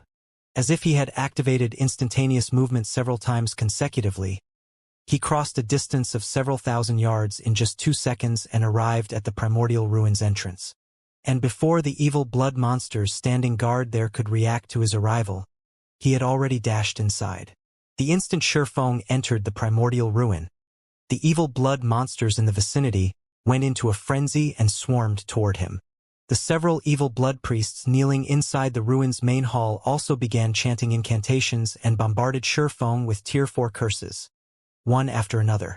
However, now that Shifeng possessed a piece of legendary equipment, this degree of offensive was nothing to him. He easily evaded the oncoming attacks. In the blink of an eye, he disappeared from the main hall and entered the tunnel leading underground. Although he came across various magic traps along the way, they were practically non-existent to him, as he was a grandmaster magician. In less than a minute, Shifeng arrived in the primordial ruin's deepest section. The deepest part of the ruin was like an empty void. A majestic, ancient temple stood in this void. Despite the corrosion of countless years, the temple still radiated an unbelievably powerful divine might. If Shifeng had come here before reaching Tier 5, he wouldn't have been able to withstand this divine might. What a powerful temple! If I hadn't upgraded the Nightwalker's cape to legendary rank, its divine might would have had a significant effect on me. Shifeng was astonished as he looked at the temple before him. The Nightwalker's cape didn't just hide his aura. It also functioned to resist the auras of others. It acted as an isolation barrier that prevented the user's aura from interacting with other auras. However, despite the Nightwalker's cape's isolation effect, the temple's divine might still reduced Shifeng's mobility by 30%. Even a true Tier 6 god's divine might couldn't compete with this ancient temple's divine might. Apart from ancient gods, there should be no other existence capable of creating such a powerful construct. When Shifeng arrived in front of the temple, the several hundred evil blood monsters that had been frenziedly chasing him suddenly stopped. They simply stood at a distance and worshipped the temple, none of them showing any intention of approaching it. Shifeng sighed in relief at this sight. Now all he needed to do was figure out how to enter the ancient temple. However, when Shifeng entered the temple, what greeted him inside the brightly illuminated hall was the sight of a cloaked, scholarly young man. The youth was piecing together several golden tablets using magic arrays so complex that they gave Shifeng a headache. The instant Shifeng laid eyes on this youth, his soul shuddered. "It's you!" Shifeng's eyes filled with disbelief as he looked at the scholarly youth. This was because this youth was none other than the mysterious youth who had caused a huge commotion in Blackwing City and bound his soul using soul chains during the early stages of the game. "Oh? It's you." The mysterious youth was slightly surprised when he saw Shifeng behind him.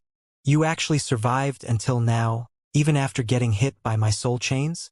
What a surprise. Should I be honored that you remember me?"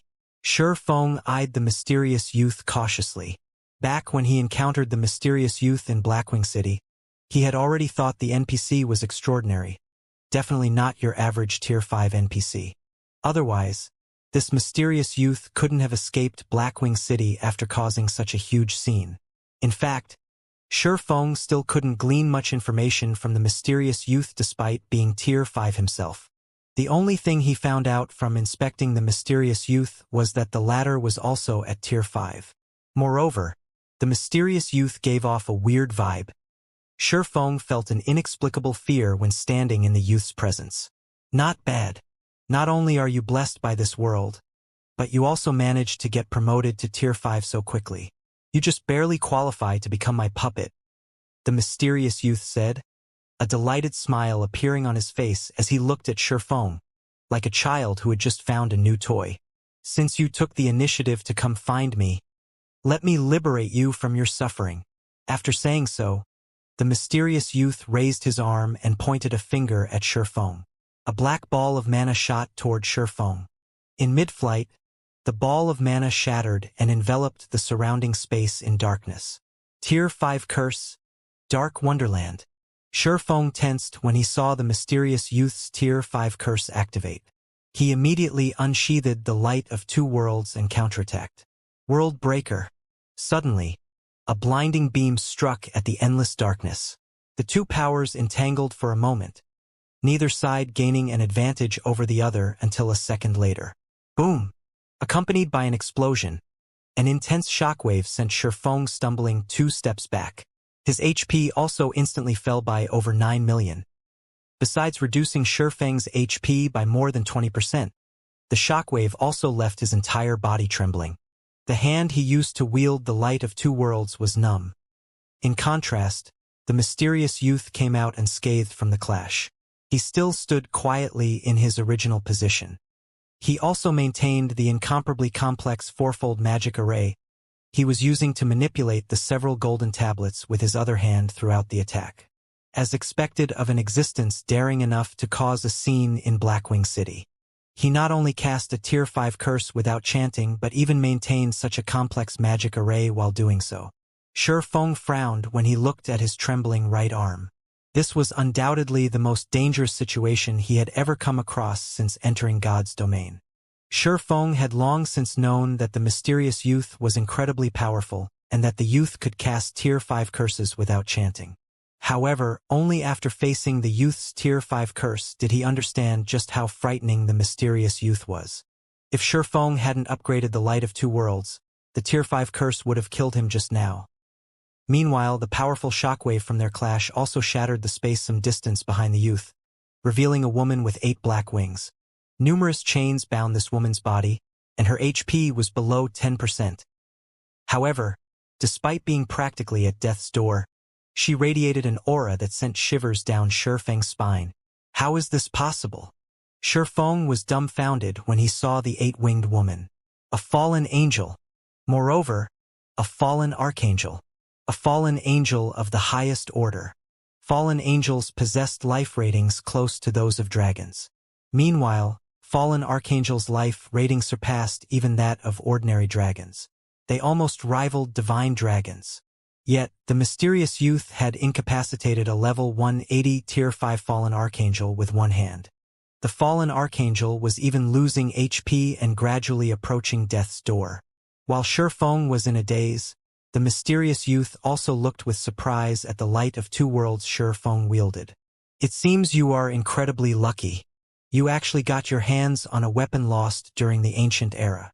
Looking at the Light of Two Worlds, the youth evaluated calmly. It's a pity that this Light of Two Worlds is damaged. Otherwise, you might have been able to injure me with its power. Although the mysterious youth's words sounded arrogant, Shifeng did not think so at all. On the contrary, his mood grew even heavier after hearing the mysterious youth's statement. The mysterious youth could strangle even a Tier 5 fallen archangel to death. Even if the Light of Two Worlds were at its peak, Shifeng doubted he could injure the mysterious youth. After all, a weapon's performance depended heavily on its user. Shifeng had only recently reached Tier 5. He didn't even know how to go about getting promoted to Tier 6. Even if he wielded the undamaged Light of Two Worlds, he could, at most, exchange one move against a Tier 6 God-ranked player who didn't possess any legendary weapons and equipment. Moreover, just like the mysterious youth had said, Shifeng was indeed very lucky. If the mysterious youth weren't focusing a significant portion of his strength on dealing with the fallen archangel guarding the temple's entrance, Shifeng would have long since died already. However, our little game ends here. I'm busy. I don't have much time to waste on you, so can you please die? The mysterious youth waved his hand in annoyance once more. This time, though, he also chanted an incantation. Shifeng sensed the mana around the temple vanishing. Moreover, it wasn't limited to just the mana in this plane of existence. Even the mana in the void was disappearing, making Shifeng feel stifled. In the meantime, silver magic arrays appeared, one after another, before the mysterious youth's hand, layering to create a fourfold magic array. The Tier 5 Curse Spacetime Disintegrator? Shi Feng's complexion darkened like never before when he saw the gradually forming fourfold magic array. There were significant differences even among Tier 5 curses. Dark Wonderland was a Tier 5 intermediate curse, but the Spacetime Disintegrator was a Tier 5 peak curse. This attack could heavily injure even a Tier 6 god if it landed. Die! The mysterious youth gently pushed the fourfold magic array with his free hand. Suddenly, the space in front of Shi Feng began distorting and disintegrating. With the Tier 5 curse's speed and AoE, Shi Feng had no way to dodge or escape it in time. Moreover, even a Tier 5 defensive curse wouldn't have the power to stop this attack. Don't even think of killing me so easily. Looking at the oncoming attack, Shi Feng gritted his teeth and took out the greatest trump card in his bag, the Dragon's Summoning Flute. He then injected the 3,000 advanced magic cores he had prepared into the flute. Immediately, space around Shi Feng began distorting as well. 5 gigantic figures flew out of the warp and instantly occupied a significant portion of the space around the ancient temple. Boom! Accompanied by the sound of an explosion, the sight of 5 level 180 Tier 5 dragons entered Shi Feng's eyes. The brief invulnerability Shi Feng received from using the Dragon's Summoning Flute had helped him resist the space-time disintegration, allowing him to survive the ordeal. However, Shi Feng's situation did not change for the better even after the 5 dragons appeared. When the mysterious youth looked at the 5 Tier 5 dragons, his expression remained completely unfazed, as if only 5 harmless lizards had appeared in front of him. He placed no importance whatsoever on their existence. The scholar. This summoner has found a troublesome opponent for us. If I knew this would happen, I would never have agreed to the Dragon's Summoning Flute's contract. This is a massive loss. The 5 dragons with bodies measuring several hundred meters in length revealed traces of frustration and helplessness in their eyes when they saw the mysterious youth. Their voices also carried hints of dissatisfaction directed at Shi Feng. Meanwhile, after briefly scanning the 5 dragons, the mysterious youth asked calmly, "Are you 5 going to become my enemies? Scholar, how about we talk this out? If you help us fulfill our contract by letting this heaven-blessed individual go, then we won't have to clash," the leading bronze dragon said. The bronze dragon's suggestion completely ignored Shi Feng's will. However, Shi Feng didn't have any opinions on it, either. He simply observed the mysterious youth and awaited the latter's decision. Is he one of the 3 existences Phoenix Rain warned me to avoid? As Shi Feng scrutinized the mysterious youth, he faintly understood why Phoenix Rain had given him such a warning. The mysterious youth's strength was simply unbelievable.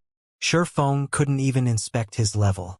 Moreover, even Tier 6 gods would have a headache when facing 5 Tier 5 dragons. Nevertheless, the mysterious youth showed no reaction whatsoever. When the bronze dragon made its suggestion, the mysterious youth remained unchanged. In a calm tone, he asked, "Do you think that's possible? You are merely a bunch of ghosts from the past. Yet you dare speak conditions with me." After saying so, the mysterious youth took action. A golden staff appeared in his hands, and Shi Feng's pupils shrank at the sight of this weapon. This was because Shi Feng was incredibly familiar with the golden staff. The World Staff, one of God's domain's 10 great legendary weapons. It seems a battle is inevitable. The bronze dragon sighed helplessly. It then looked at Shi Feng and said, "Once the fight begins, find an opportunity to escape. The 5 of us can't stop him for long. Outside this secret land, he cannot act without restraint. So long as you get out, he'll have a much more difficult time dealing with you." After the bronze dragon finished speaking, the 4 other dragons unleashed their auras. All 5 dragons were prepared to duke it out with the mysterious youth. Act without restraint?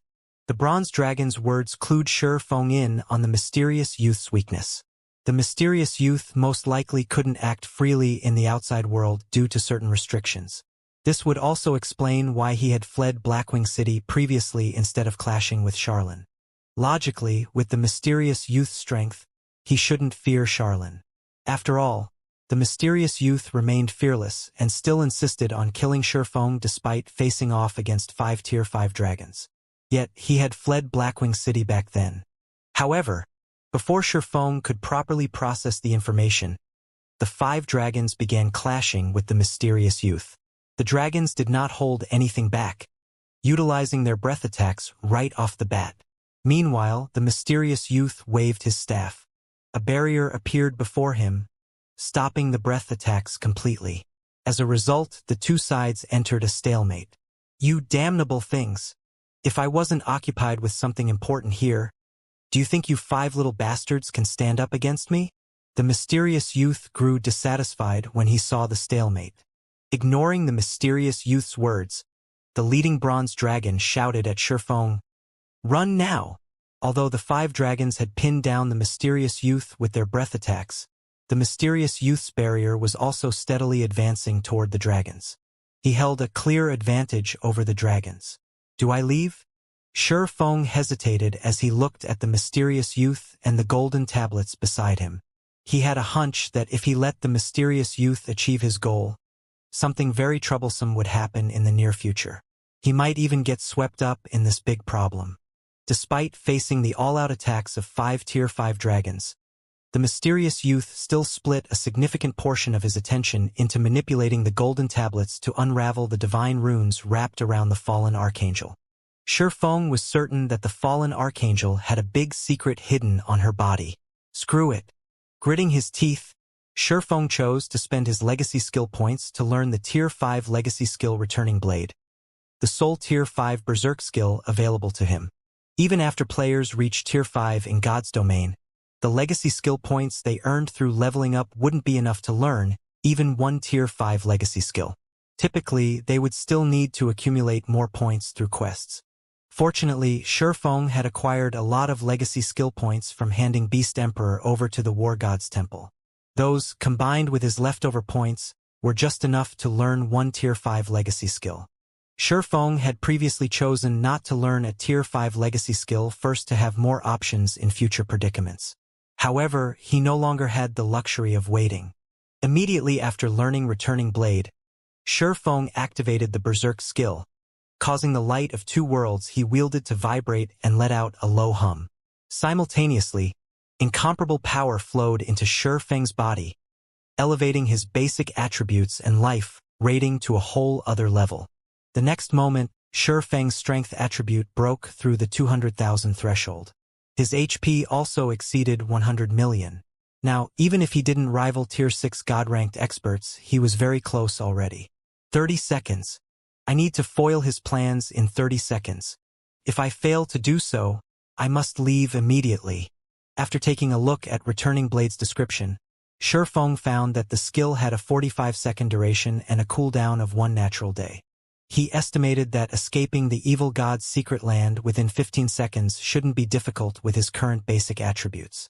After thinking up to this point, Shifeng charged straight toward the restricted fallen archangel. Shifeng didn't have the slightest thought of dealing with the mysterious youth. If even 5-level 180 Tier 5 dragons were helpless against the mysterious youth, then his chances were even less. The only thing he could do in this situation was kill the fallen archangel and foil the mysterious youth's plans. After all, he had long since formed an irreconcilable grudge with the mysterious youth. If he didn't kill the mysterious youth, or the mysterious youth did not take the initiative to dissolve the soul chains binding his soul, he would still perish sooner or later, despite being a Tier 5 player. In that case, he might as well use this opportunity to weaken the mysterious youth. For all he knew, he might even get to live longer. You bastard!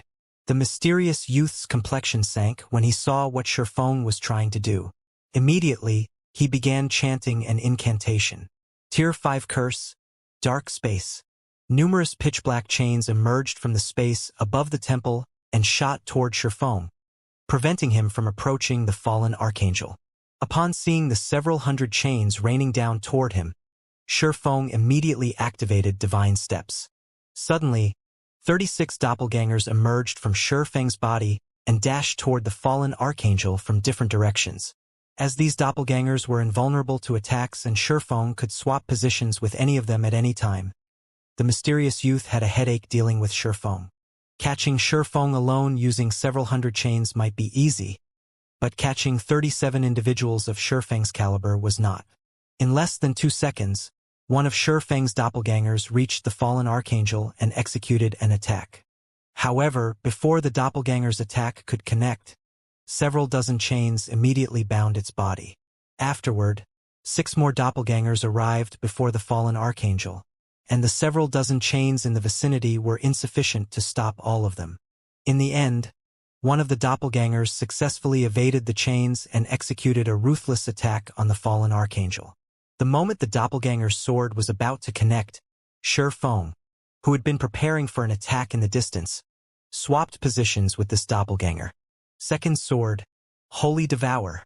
Now that Shifeng had a life rating and basic attributes close to rivaling Tier 6 God-ranked players, he could perfectly execute Holy Devour. The next moment, scorching flames capable of devouring even space itself enveloped the defenseless fallen archangel.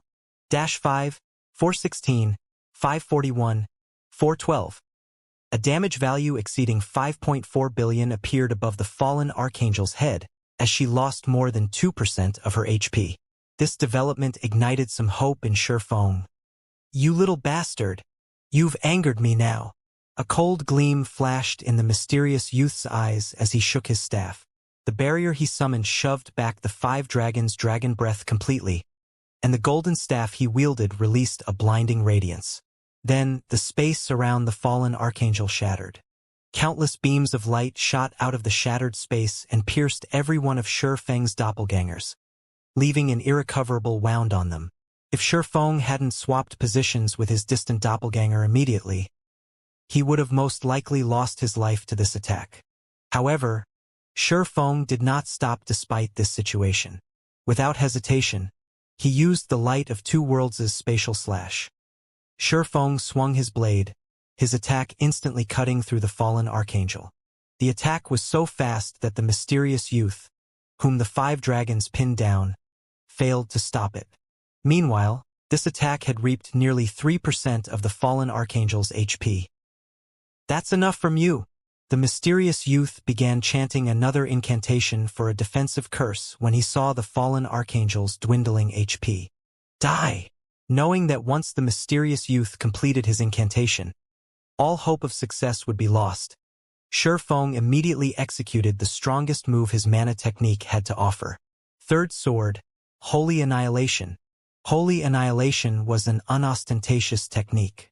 There was no giant blade of light or a scorching sea of flames. All that could be seen was Shifeng executing a simple downward slash. However, when this modest slash connected, it plundered all of the fallen archangel's remaining HP. Following the fallen archangel's death, Shifeng's level skyrocketed, and several hundred items appeared around her corpse. The mysterious youth's eyes turned bloodshot, and he went into a frenzy. Shifeng immediately grabbed a few of the strongest items he saw, swapped positions with his doppelganger again, entered the void, and dashed for the temple's exit. The instant Shifeng made for the temple's exit, the mysterious youth took action. Now that the mysterious youth no longer had most of his strength and attention tied up with the fallen archangel, he had recovered to his peak condition. With a wave of his staff, he summoned 3 fourfold magic arrays around him. Tier 5 Curse, World Severance. Tier 5 Curse, Space-Time Seal. Tier 5 Curse, Holy Spirit Collapse. Triple Silent Casting. Shifeng was thunderstruck when he saw the 3 magic arrays. In God's domain, the difficulty of silent casting a spell increased along with the tier of the spell. Even Tier 5 Divine Mages would have difficulty silent casting one Tier 5 spell, while double silent casting Tier 5 spells was something only the best among Tier 5 magical classes could accomplish. Moreover, this applied only to Tier 5 spells, not Tier 5 curses. Only Tier 6 gods could double silent cast Tier 5 curses. As for triple silent casting Tier 5 curses, Shifeng had no recollection of anyone ever accomplishing this feat in his previous life. Nevertheless, the mysterious youth had accomplished this feat. Before Shifeng could reach the exit, he suddenly found himself immobilized inside the void. In the end, not only was he forced to exit the void, but his mobility was also severely restricted by the surrounding space. A distorted barrier enveloped the entire temple hall. 6 pillars of light then appeared around Shifeng, forming an intricate magic array that caged him. Afterward, the ground lit up with a divine glow, causing the mana within the affected space to disintegrate rapidly. Just as the mysterious youth was about to obliterate Shifeng, the 5 dragons simultaneously chanted an incantation in the language of dragons. A 5-colored disk of light formed around Shifeng, isolating him from the outside world. Boom! When the divine light dissipated, Shifeng remained perfectly intact. However, the brightness of the disk of light protecting him had dimmed significantly as a result. Evidently, it could withstand only a limited number of attacks from the mysterious youth's Holy Spirit collapse. It wasn't an invincible defensive spell. The mysterious youth glared at the 5 dragons hatefully and said coldly, "A futile struggle. All of you will die here today." After saying so, the mysterious youth waved his staff, and the space within the temple darkened. Countless dark purple chains emerged from the void and instantly bound 3 of the 5 dragons, thoroughly immobilizing them. Only the leading bronze dragon and a fire dragon had managed to evade the chain's initial assault by relying on their skills.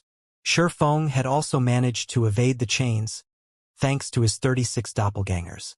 However, now that chains surrounded the entire hall, he was in a tight spot. With World Severance and Spacetime Seal acting on the hall, even a Tier 6 God-ranked player would have trouble breaking out, let alone a Tier 5 player like Shifeng. It's all or nothing. Looking at the nearby distorted barrier, Shifeng gritted his teeth and used the light of 2 worlds' second skill, Golden Soul. After he had reached Tier 5, the skill had also undergone a qualitative transformation. Instead of providing a boost to his perception and control of mana, it now upgraded the quality of his soul. Activating the skill would grant him a soul bordering that of Tier 6 gods. However, activating the skill came with risks. When activated at Tier 5, Golden Soul would leave his soul in a weakened state for a short period once the skill's duration ended. A side effect like this would significantly impact a player's performance. This made Golden Soul a skill reserved for last-ditch stands. After Shifeng activated Golden Soul, his perception of the world around him changed completely. As if he was a 3-dimensional being looking at a 2-dimensional world, he could see everything around him with incredible clarity. The ambient mana also became an extension of his body, and he could freely manipulate it at will. It was much better than when he manipulated it using his mana domain. He had finally reached the level of actually manipulating mana. Immediately, Shifeng brandished the light of 2 worlds at the distorted barrier before him. Third sword, Holy Annihilation. Compared to the Holy Annihilation Shifeng executed before, the one he executed now had undergone a heaven-defying transformation.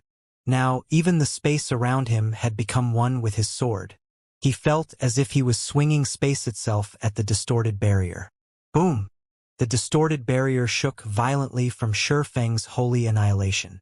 A small crack also appeared on the barrier, although the barrier quickly repaired this damage. Now, this is the true Holy Annihilation. I was mistaken when I tried to guide ambient mana using my own mana. Instead, I should have converted the ambient mana into my own mana. Only by doing so can I maximize my attack's power. Shifeng didn't despair when he saw the distorted barrier repairing itself. On the contrary, excitement burned within him. He finally understood how to progress to the next step of mana manipulation. Initially, he had used his own mana to force ambient mana into doing his bidding, an incredibly crude method of manipulating mana. Afterward, he had learned to guide ambient mana into doing his bidding. While this method had indeed significantly increased the power he could exert, it still wasn't the best method of utilizing ambient mana. Instead, the optimal way of utilizing mana was to convert ambient mana into his own mana. However, accomplishing this feat was easier said than done. Firstly, players needed to have an in-depth understanding of mana's operating principles. Secondly, players' concentration needed to be close to the Tier 6 standard. Only by having a near-solid mental will could players perfectly integrate their mana with the ambient mana. Players needed to have such a powerful concentration that they could project their will beyond their physical bodies and exert it over the mana surrounding them. Thirdly, players needed the ability to multitask to the extreme. The more mana players tried to influence, the more multitasking they had to do. If players wished to improve their ability to integrate and manipulate ambient mana, they had to keep refining their understanding of mana to reduce the mental burden from controlling mana. Meanwhile, after finding a clear path of advancement, Shifeng began frenziedly executing Holy Annihilation against the distorted barrier. Every time he executed Holy Annihilation, his control over mana also became increasingly smoother. Simultaneously, admiration for the heavenly blue Saint Iliadi filled his heart. Holy Annihilation's use of mana far exceeded the basic standard. The basic use of mana only allowed one to create inanimate objects like the mana bridge. However, Iliadi's usage allowed her to create living objects. Her technique, Holy Annihilation, basically modified ambient mana into a true extension of the body. If Shifeng hadn't reached the Grandmaster Magician standard, he would have never understood this concept. After he gained this understanding, every subsequent Holy Annihilation he executed was more powerful than the previous one. By the time he had executed 24 attacks, the colorful disk of light was close to dissipating. Fortunately, he had finally achieved a breakthrough. The next time Shifeng executed Holy Annihilation, a white light enveloped the world around him. Mana, space, and even the void disappeared. The next moment, a 30-meter-long gash appeared in the previously invincible barrier. The barrier failed to repair the damage and collapsed. So, this is what it feels like to employ the advanced method of using mana? Shifeng was startled when he saw the barrier generated by World Severance crumble. The attack he just executed had undoubtedly reached the Tier 6 standard far stronger than even an attack using the Light of Two Worlds' Worldbreaker. However, after executing this attack, Shifeng felt his mind stagnate slightly. In his current state, he definitely couldn't execute the complete Holy Annihilation. Unless he upgraded his concentration to the Tier 6 standard, he could only keep this move as a trump card. As the distorted barrier shattered, the mysterious youth finally restricted all 5 dragons. He then sent his remaining chains after Shifeng. Upon seeing this, Shifeng promptly activated Void Shield, his last trump card, increasing his movement speed by 300%. Even under the suppression of the mysterious youth's spacetime seal, he still managed to escape from the temple instantly and flee the primordial ruin. However, the mysterious youth did not give up. Several hundred dark purple chains relentlessly tried to hinder Shifeng's escape. Every collision with a chain inflicted over 10 million damage. If not for Void Shield's protection, he would have died after receiving a few hits. After exiting the primordial ruin, Shifeng contacted Zero Wings members, who were close to dying to the evil blood monsters, and commanded them to leave the evil god's secret land immediately. If they got caught by the mysterious youth's chains, they couldn't die even if they wanted to. Although everyone was confused by Shifeng's command, they still obeyed it without hesitation and were out of the evil god's secret land in no time. As for Shifeng, because the mysterious youth's spacetime seal stopped affecting him after he left the primordial ruin, none of the dark purple chains could do anything to him. In less than 10 seconds, he exited the secret land. 2 seconds later, the mysterious youth appeared by the secret land's exit, with an indescribably cold light in his eyes. When the mysterious youth failed to kill Shifeng, the restrained, leading bronze dragon laughed and said, "Scholar, how pitiful of you!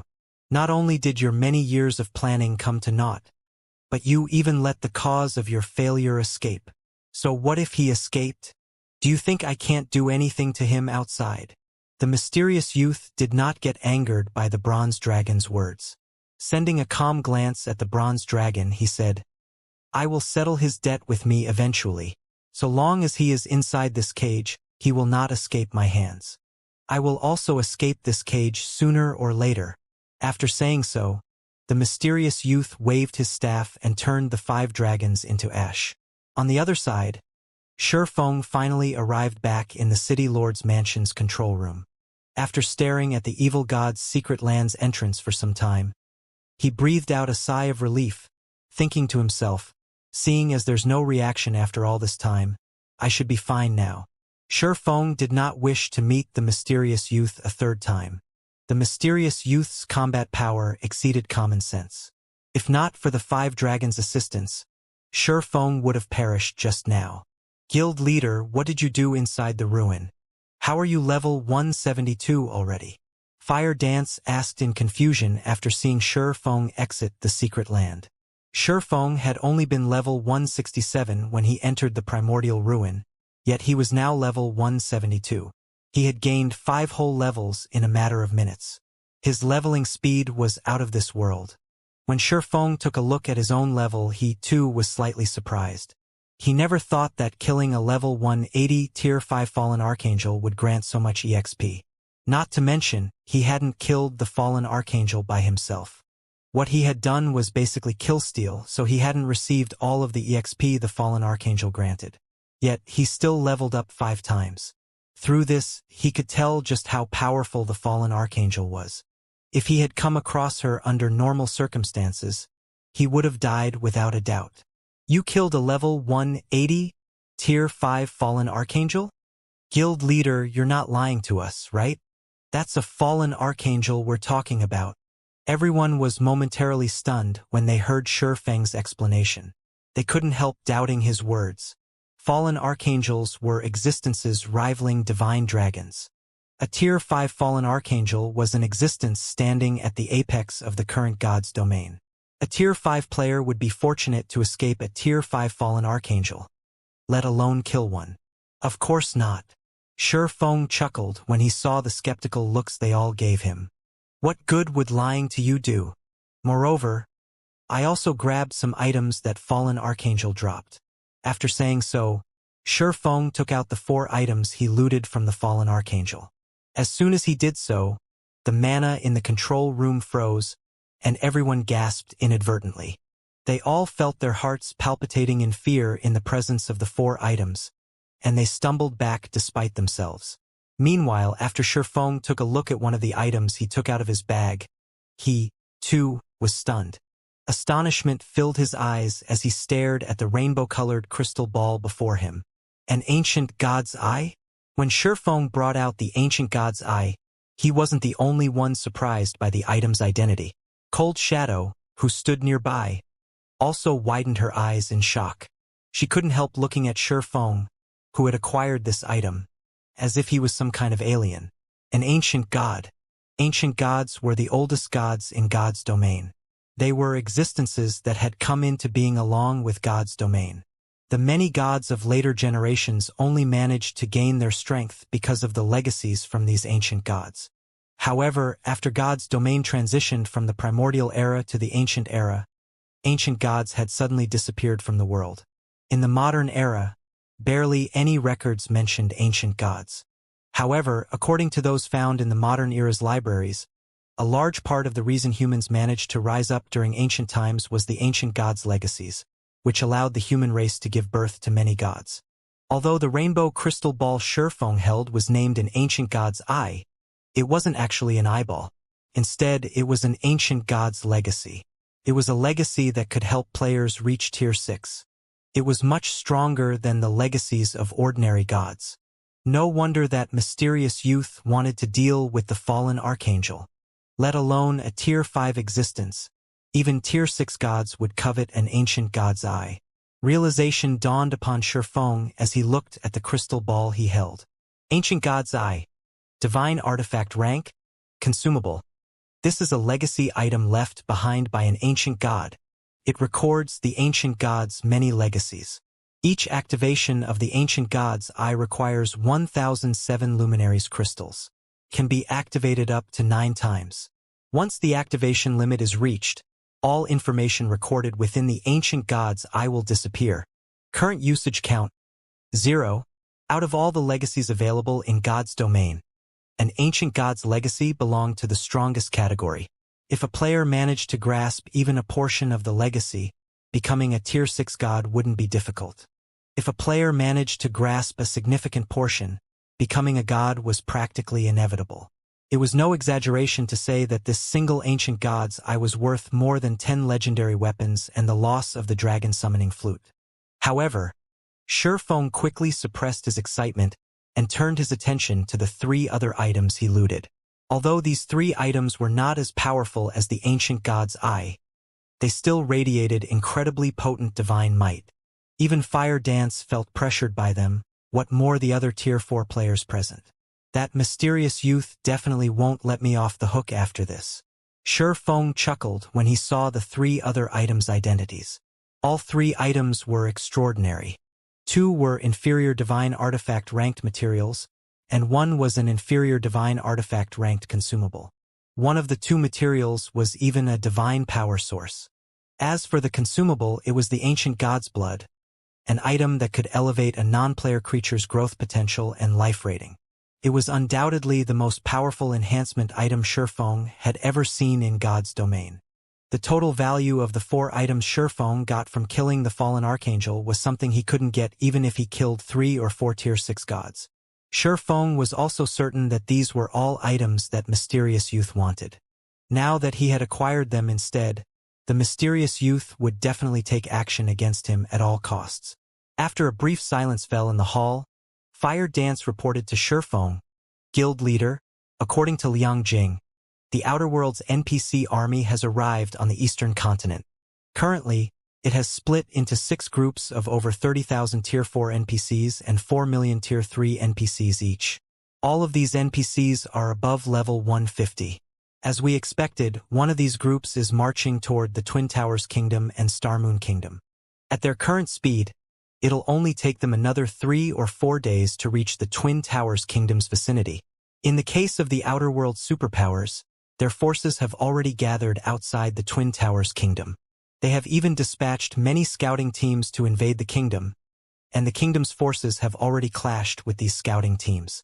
Although the 2 sides are at a stalemate now, it is only a matter of time before the kingdom's side loses. According to Melancholic's investigations, Starlink and many other superpowers are offering excellent incentives to independent experts to have them head to the Dark Knight Empire and the Black Dragon Empire. They plan to resist the Outer World forces together with the 2 empires. Because of this, many independent experts have decided to abandon Twin Towers and Starmoon. When Fire Dance finished speaking, Cold Shadow frowned and said, "How foolish these people are. Sticking with an empire's defensive line might be a good choice, but abandoning all resistance in the various kingdoms will inflict a severe loss to the various kingdoms' armies. All they're doing is giving the Outer World forces an advantage. Unlike for players, resurrection was a very troublesome process for NPCs. The Outer World's NPC army wasn't endless, either. Hence, if players worked together to defend the various kingdoms, repelling the Outer World forces was entirely possible. In the worst-case scenario, they could at least weaken the Outer World forces. Abandoning the various kingdoms outright and choosing to fight a decisive battle at the defensive lines of empires was an absolutely foolish decision. However, Shurfeng wasn't too surprised by this situation. Calmly, he said, "This is normal.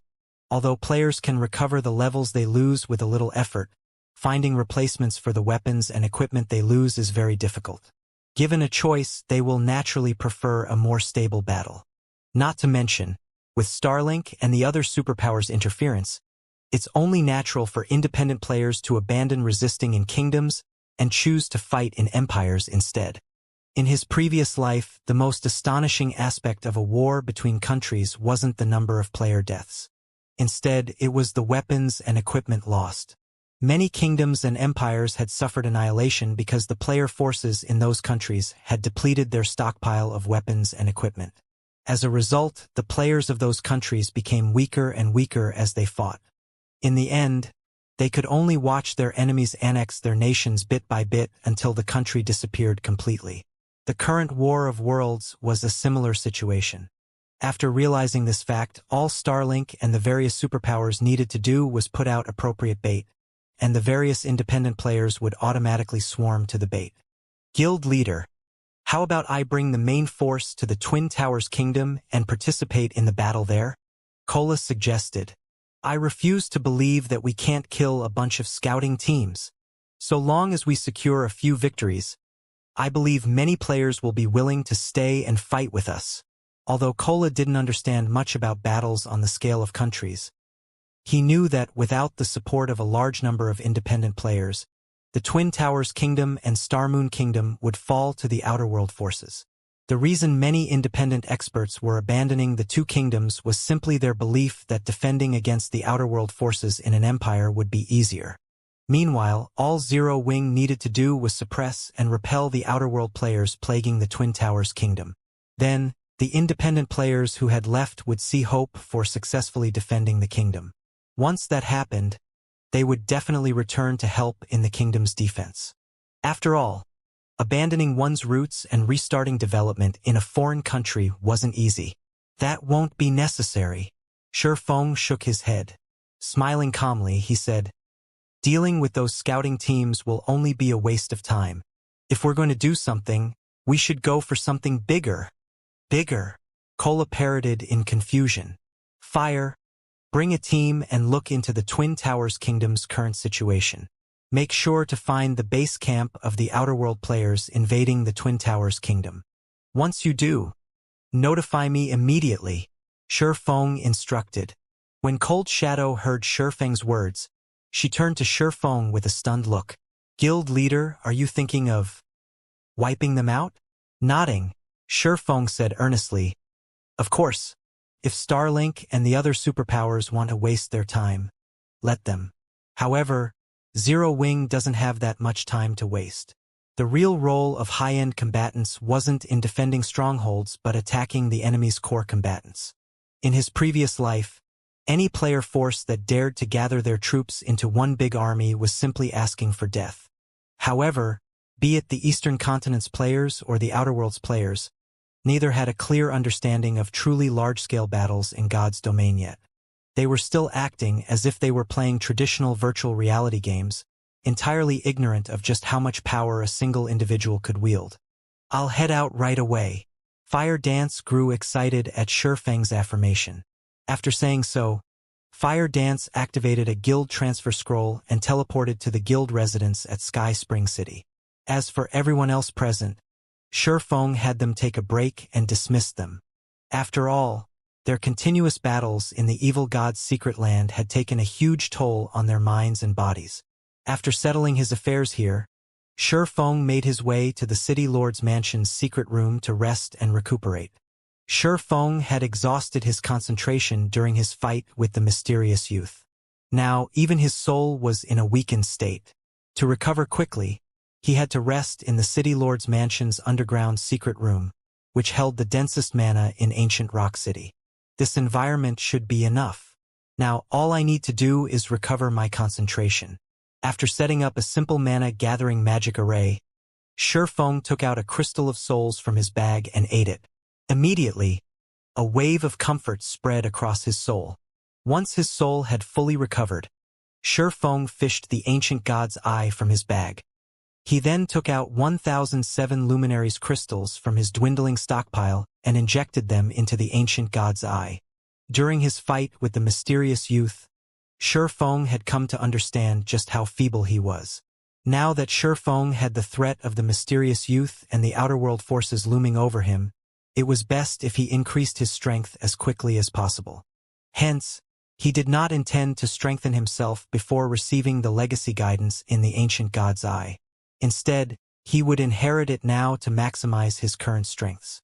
After Feng injected the 1007 luminaries crystals, the ancient god's eye suddenly released purple fumes, which gradually seeped into his body and merged with his soul. The moment his soul came into contact with the purple fumes, Feng suffered a splitting headache, and an unprecedented heat spread throughout his body. He felt as if someone was trying to cram an endless amount of knowledge into his brain, and his brain was working overtime and heating up as it tried to process all this information. This sensation lasted for several minutes before it gradually dissipated. When all of the purple fumes from the ancient god's eye had merged with Feng's soul, the legacy guidance finally ended. Even after the purple fumes in the secret room, only after more than a dozen minutes had gone by did he slowly open his eyes and take a deep breath. How close? Shi Feng celebrated inwardly as he looked at the ancient god's eye. Had my concentration not reached the Tier 5 intermediate standard already, I would have most likely failed to absorb 100% of the legacy guidance. The ancient god's eye conveyed a massive amount of information.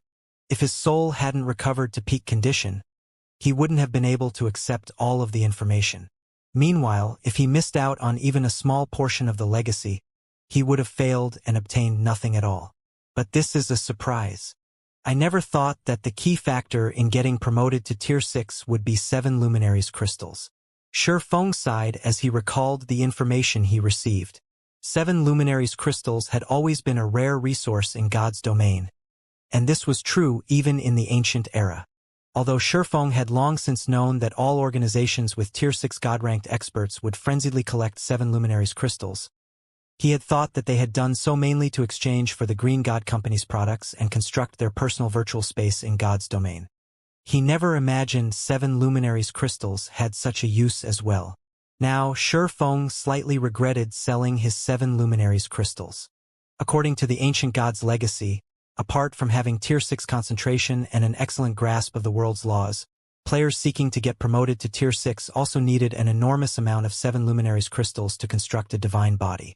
Each attempt at creating a divine body required at least 50,000 7 luminaries crystals.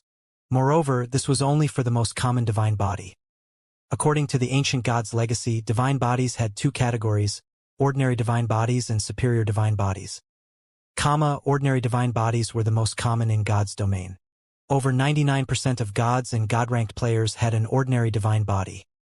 Superior divine bodies, on the other hand, were much rarer. The divine bodies of the 3 goddesses rumored to have saved God's domain, as well as those of the war god, the god slayer, and many ancient gods, were at this level. Superior divine bodies were that rare because their creation required an individual to have ultimate mastery over a certain world law. This was also why individuals titled saints possessed the strength to contend against gods. Saints were mortals who had achieved ultimate mastery over a certain world law but did not become gods. In addition to this requirement, constructing a superior divine body cost 100,000 7 luminaries crystals. And worse, players would lose all of the invested crystals if they failed even once. In contrast, the construction of an ordinary divine body occurred in stages. Even if players failed, they would lose only the crystals they invested in that particular stage. This gradual method also allowed them to know where they went wrong. However, that wasn't the case for the construction of a superior divine body, which was an all-or-nothing attempt. Players were required to spend all 100,000 7 luminaries crystals in one fell swoop to construct their divine bodies. If they succeeded, then good. If not, then all of the 7 luminaries crystals they invested would disappear. Currently, though, Shi Feng couldn't afford even the construction of an ordinary divine body. For current player forces, 7 luminaries crystals are merely a commodity for the construction of personal virtual spaces or the acquisition of resources from the Green God Company. It shouldn't be difficult to obtain a large amount right now. Shi Feng fell into deep thought as he recalled the information from the ancient god's legacy. Constructing an ordinary divine body shouldn't be a tough challenge, but a superior divine body is still far out of my reach. Achieving ultimate mastery in one world law is already extremely difficult. Not to mention, I also need to create the divine body itself. From the information he inherited, Shi Feng already knew what a world law was. The so-called world law was basically a type of advanced usage over the various mana elements. An example would be the Heavenly Blue Saint's mana technique Holy Annihilation.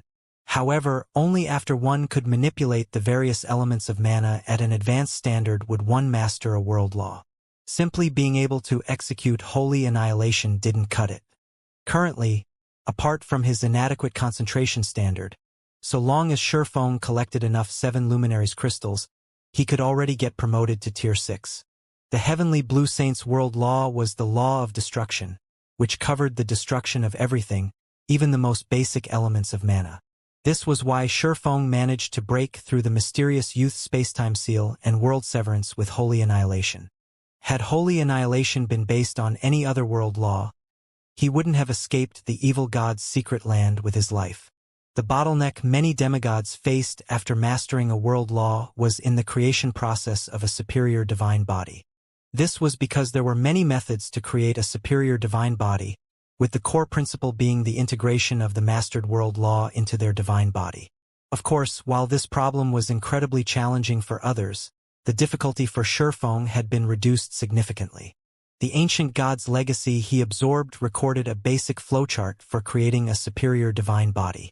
So long as he followed this flowchart, his success rate would increase by 30 to 40%. One could say that the most important information recorded in the ancient god's legacy was this flowchart. Roughly 90% of the recorded information was related to it.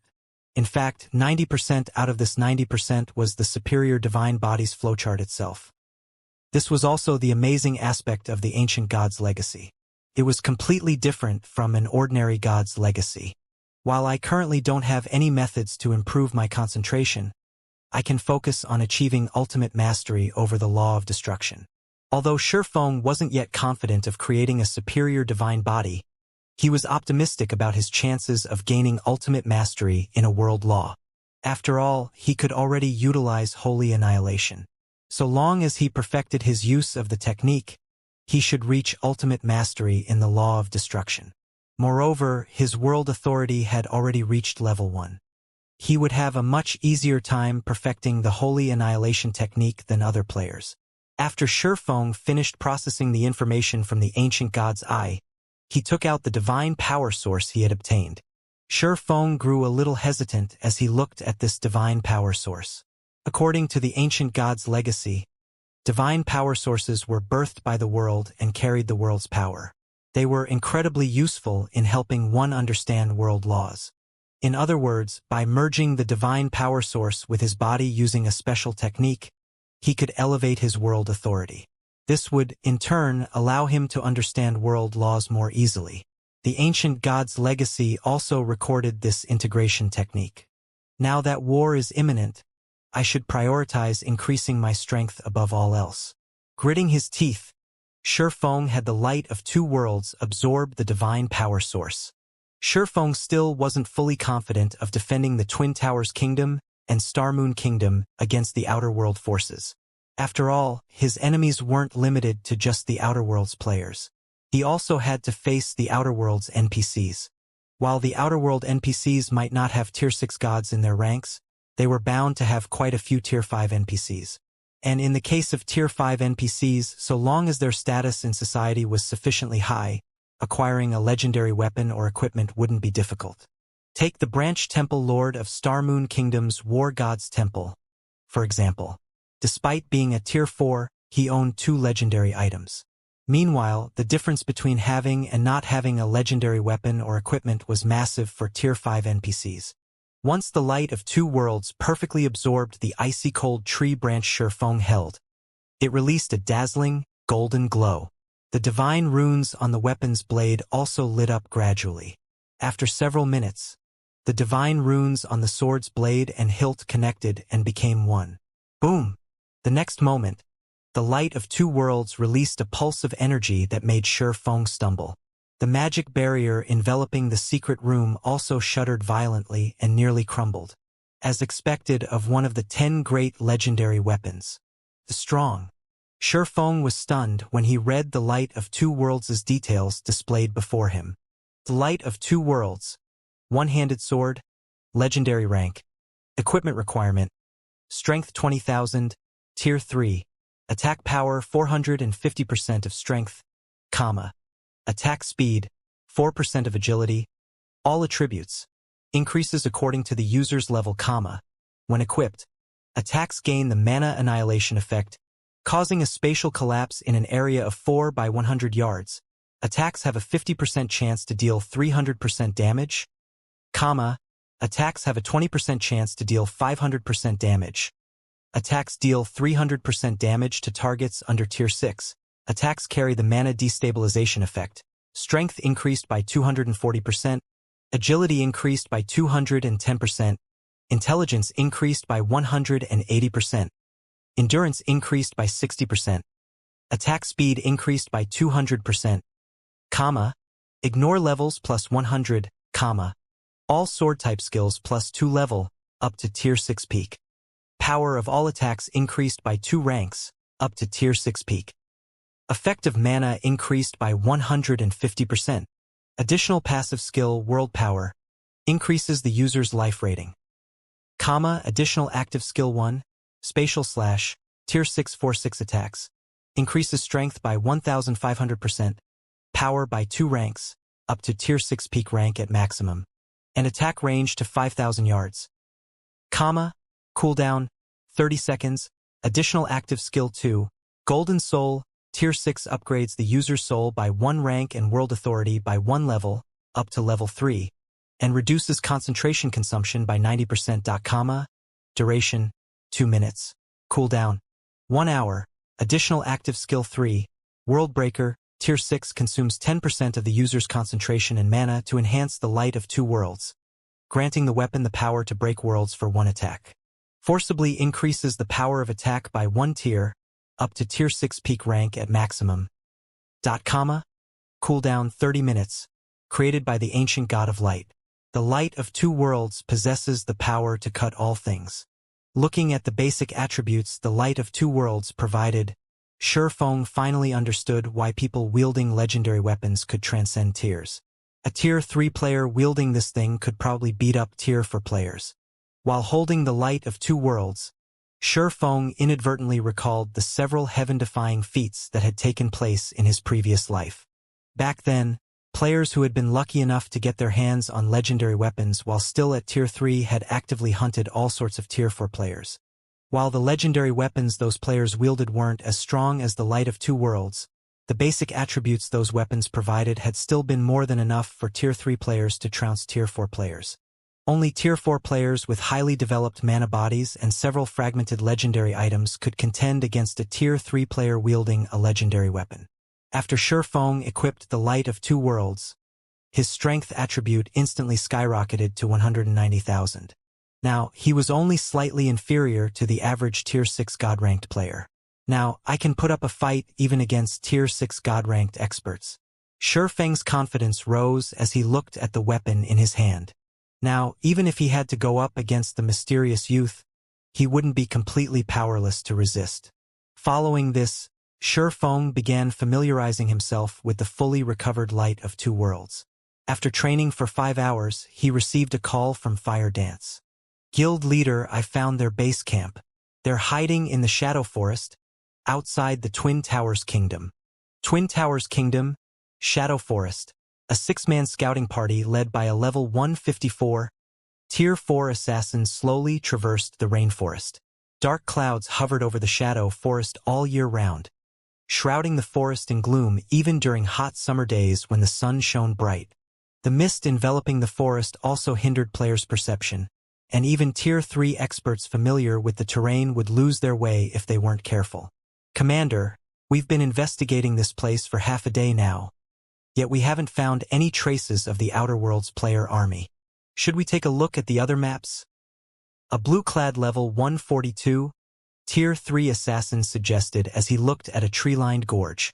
With the War of Worlds imminent, many of the Twin Towers Kingdom's player forces had dispatched scouting parties to seize the initiative. Among the scouting party's duties, the top priority was investigating the exact state of the Outer Worlds player army. Many of the Twin Towers Kingdom's forces were offering astronomical prices for the information. If one managed to get detailed information on the Outer Worlds player army, one could receive not only a level 150 epic weapon for the information but also 200,000 credits. Hence, although many independent experts in the kingdom had fled to the Black Dragon Empire and the Dark Knight Empire, adventurer teams from the neighboring kingdoms and empires still dispatched expert players to investigate. The Sand Fox Adventurer Team was one of them.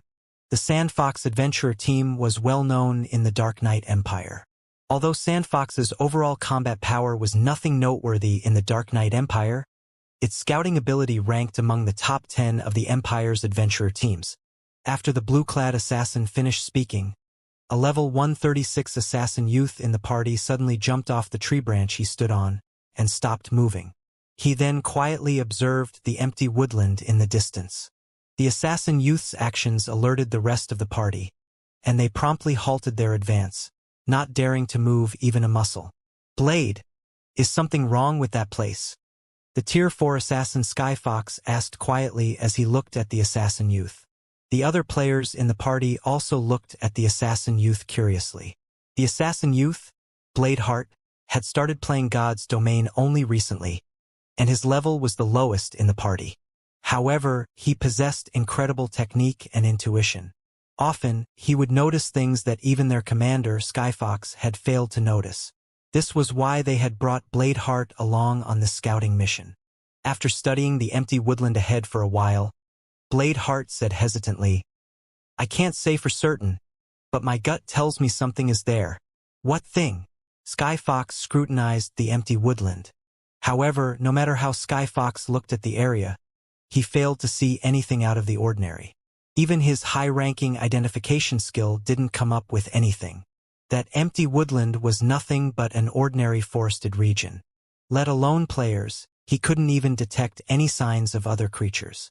However, several minutes after Skyfox and the others continued their observation of the empty woodland, they spotted a 20-man team approaching the woodland.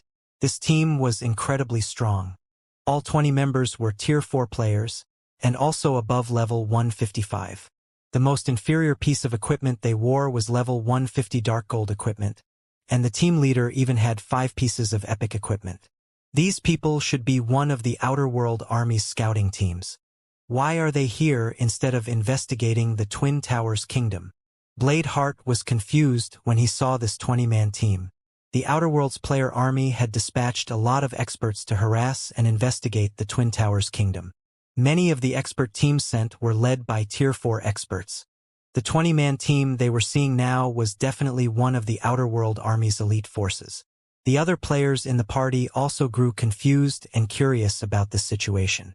Logically, a team of such caliber should have been dispatched to investigate the Twin Towers Kingdom's inner regions and even cause a huge commotion in the kingdom. After all, the average player force couldn't contend against such combat power. Only first-rate guilds could possibly take on such a team. While Skyfox and the others were wondering why this team was in this deserted location, the 20-man team suddenly stopped in the empty woodland. However, none of them got off their mounts. Instead, they simply stood there as if waiting for something. Roughly 10 seconds later, the space of the empty woodland became blurry, and a tear in the space opened up. A magic barrier? Almost all players in God's Domain knew of magic barriers. However, the scene that just took place still stunned Skyfox and his team. None of them had known that magic barriers could be used in such a manner. Through the gap in the barrier, Sandfox's members saw an ocean of players. From a rough glance, they could estimate that the barrier hid at least several 100,000 players. Moreover, they spotted many Tier 4 experts among those players. Why are there so many Tier 4 players? It's over. Twin Towers is finished. We won't have enough to defend against so many Tier 4 experts, even if we gather the players from the Black Dragon Empire and Dark Knight Empire. The information those superpowers obtained are completely wrong. The Eastern Continent is going to lose at this rate. Bladeheart and the others paled and despaired when they saw the player army in the barrier. Although God's Domain had given birth to many Tier 4 players already, they were still incredibly rare. At this stage of the game, a kingdom was considered top tier if it had at least 300 Tier 4 players operating within its borders. Even the strongest empire didn't have more than 1,500 Tier 4 players operating within it. While these numbers might seem large, the player populations of kingdoms and empires were calculated in the hundreds of millions. There wasn't even one Tier 4 expert for every 100,000 players. Yet, from what they could see, the Outer Worlds player army before them had over 5,000 Tier 4 players. It was capable of destroying even the Black Dragon Empire and Dark Knight Empire, let alone the Twin Towers Kingdom. "Commander, what should we do now?" Bladeheart asked nervously. With so many Tier 4 experts on the Outer Worlds side, the Black Dragon Empire and Dark Knight Empire will definitely fall. Revealing a bitter smile, Skyfox said, "What can we do? Our only option now is to notify the Black Dragon Empires and Dark Knight Empire superpowers and have them gather the neighboring kingdoms and empires' Tier 4 experts. Otherwise, all of us will have to leave the Eastern Continent." But will those superpowers listen to us? Bladeheart asked worriedly. Those superpowers are all focused on dealing with Zero Wing now, and they're hoping to see Twin Towers and Star Moon fall. Would they be willing to gather their forces to help defend the Twin Towers kingdom? That's none of our concern. Helplessly, Skyfox said, our job now is to spread this information and hope for the best. Truthfully, Skyfox had already lost hope for the Twin Towers kingdom. Nevertheless, he still felt that they needed to try defending against the Outer Worlds player army for as long as possible. That way, the Eastern Continent's native Tier 3 players would have more time to get promoted to Tier 4. However, when Skyfox and his team were about to leave, a loud hum came from the distant sky. When the party sought the noise's origin, what entered their eyes was a crimson behemoth heading in their direction. Zero Wing. Why are they here? Could they have discovered the Outer Worlds player army already? Skyfox and the others grew confused as they watched the Crimson Dragon flying ship approach. Nowadays, the Crimson Dragon flying ships were synonymous with Zero Wing. Almost no player in God's domain was ignorant of their existence. Now that one of these flying ships had appeared in this deserted location, the only explanation for it was that Zero Wing had discovered the Outer Worlds player army. In no time at all, the Crimson Dragon flying ship arrived and stopped above the empty woodland. Obviously, Zero Wing already knew about the hidden magic barrier. Is Zero Wing planning to attack the Outer World players? Bladeheart wondered as he looked at the flying ship. That's most likely the case, but Zero Wing probably doesn't know how many Tier 4 experts are hidden inside the barrier. It'll definitely suffer a loss afterward, Skyfox said worriedly when he saw Surefong walking to the flying ship's bow. The battle at Ancient Rock City had boosted Black Flame's fame. He was publicly recognized as God's domain's strongest player. However, even a Tier 5 Sword Saint stood no chance against a force of more than 5,000 Tier 4 players. After all, a Tier 5 player would still lose a lot of HP if they got hit by a Tier 4 player's attack. Not to mention, these Tier 4 players came to wage war. They most definitely had combination skills and battle arrays prepared. As soon as Skyfox finished speaking, the magic barrier enveloping the empty woodland suddenly revealed itself. At this time, the Tier 4 magical class players inside the barrier had split into groups of 100 and were casting all sorts of large-scale spells, including Tier 4 defensive spells and offensive spells. These large-scale spells numbering more than a dozen were not the slightest bit weaker than the average Tier 5 defensive spell and offensive spell. A summoning array maintained by 600 players could also be seen in the center of the magic barrier. The summoning array was incredibly complex, making it impossible for outsiders to tell its rank. After these 600 players finished their incantation, the phantom of a 9-headed snake emerged from the ground. Tier 5. That's definitely a Tier 5 legendary monster. Although Skyfox and his team didn't know what kind of monster the Outer World players had summoned, they could tell that it wasn't just a Tier 4 monster based on its aura. Aside from the rumored Tier 5 legendary monsters, they couldn't think of any other possibility. Facing such a monster, let alone one Tier 5 Sword Saint, even 2 or 3 Tier 5 players working together would fall. Upon seeing this monster, Skyfox and the others couldn't help revealing looks of bitterness and despair. A force of 5,000 plus Tier 4 experts was already plenty shocking, and it allowed them to realize just how wide the gap between the players of God's domain and of the Outer World was.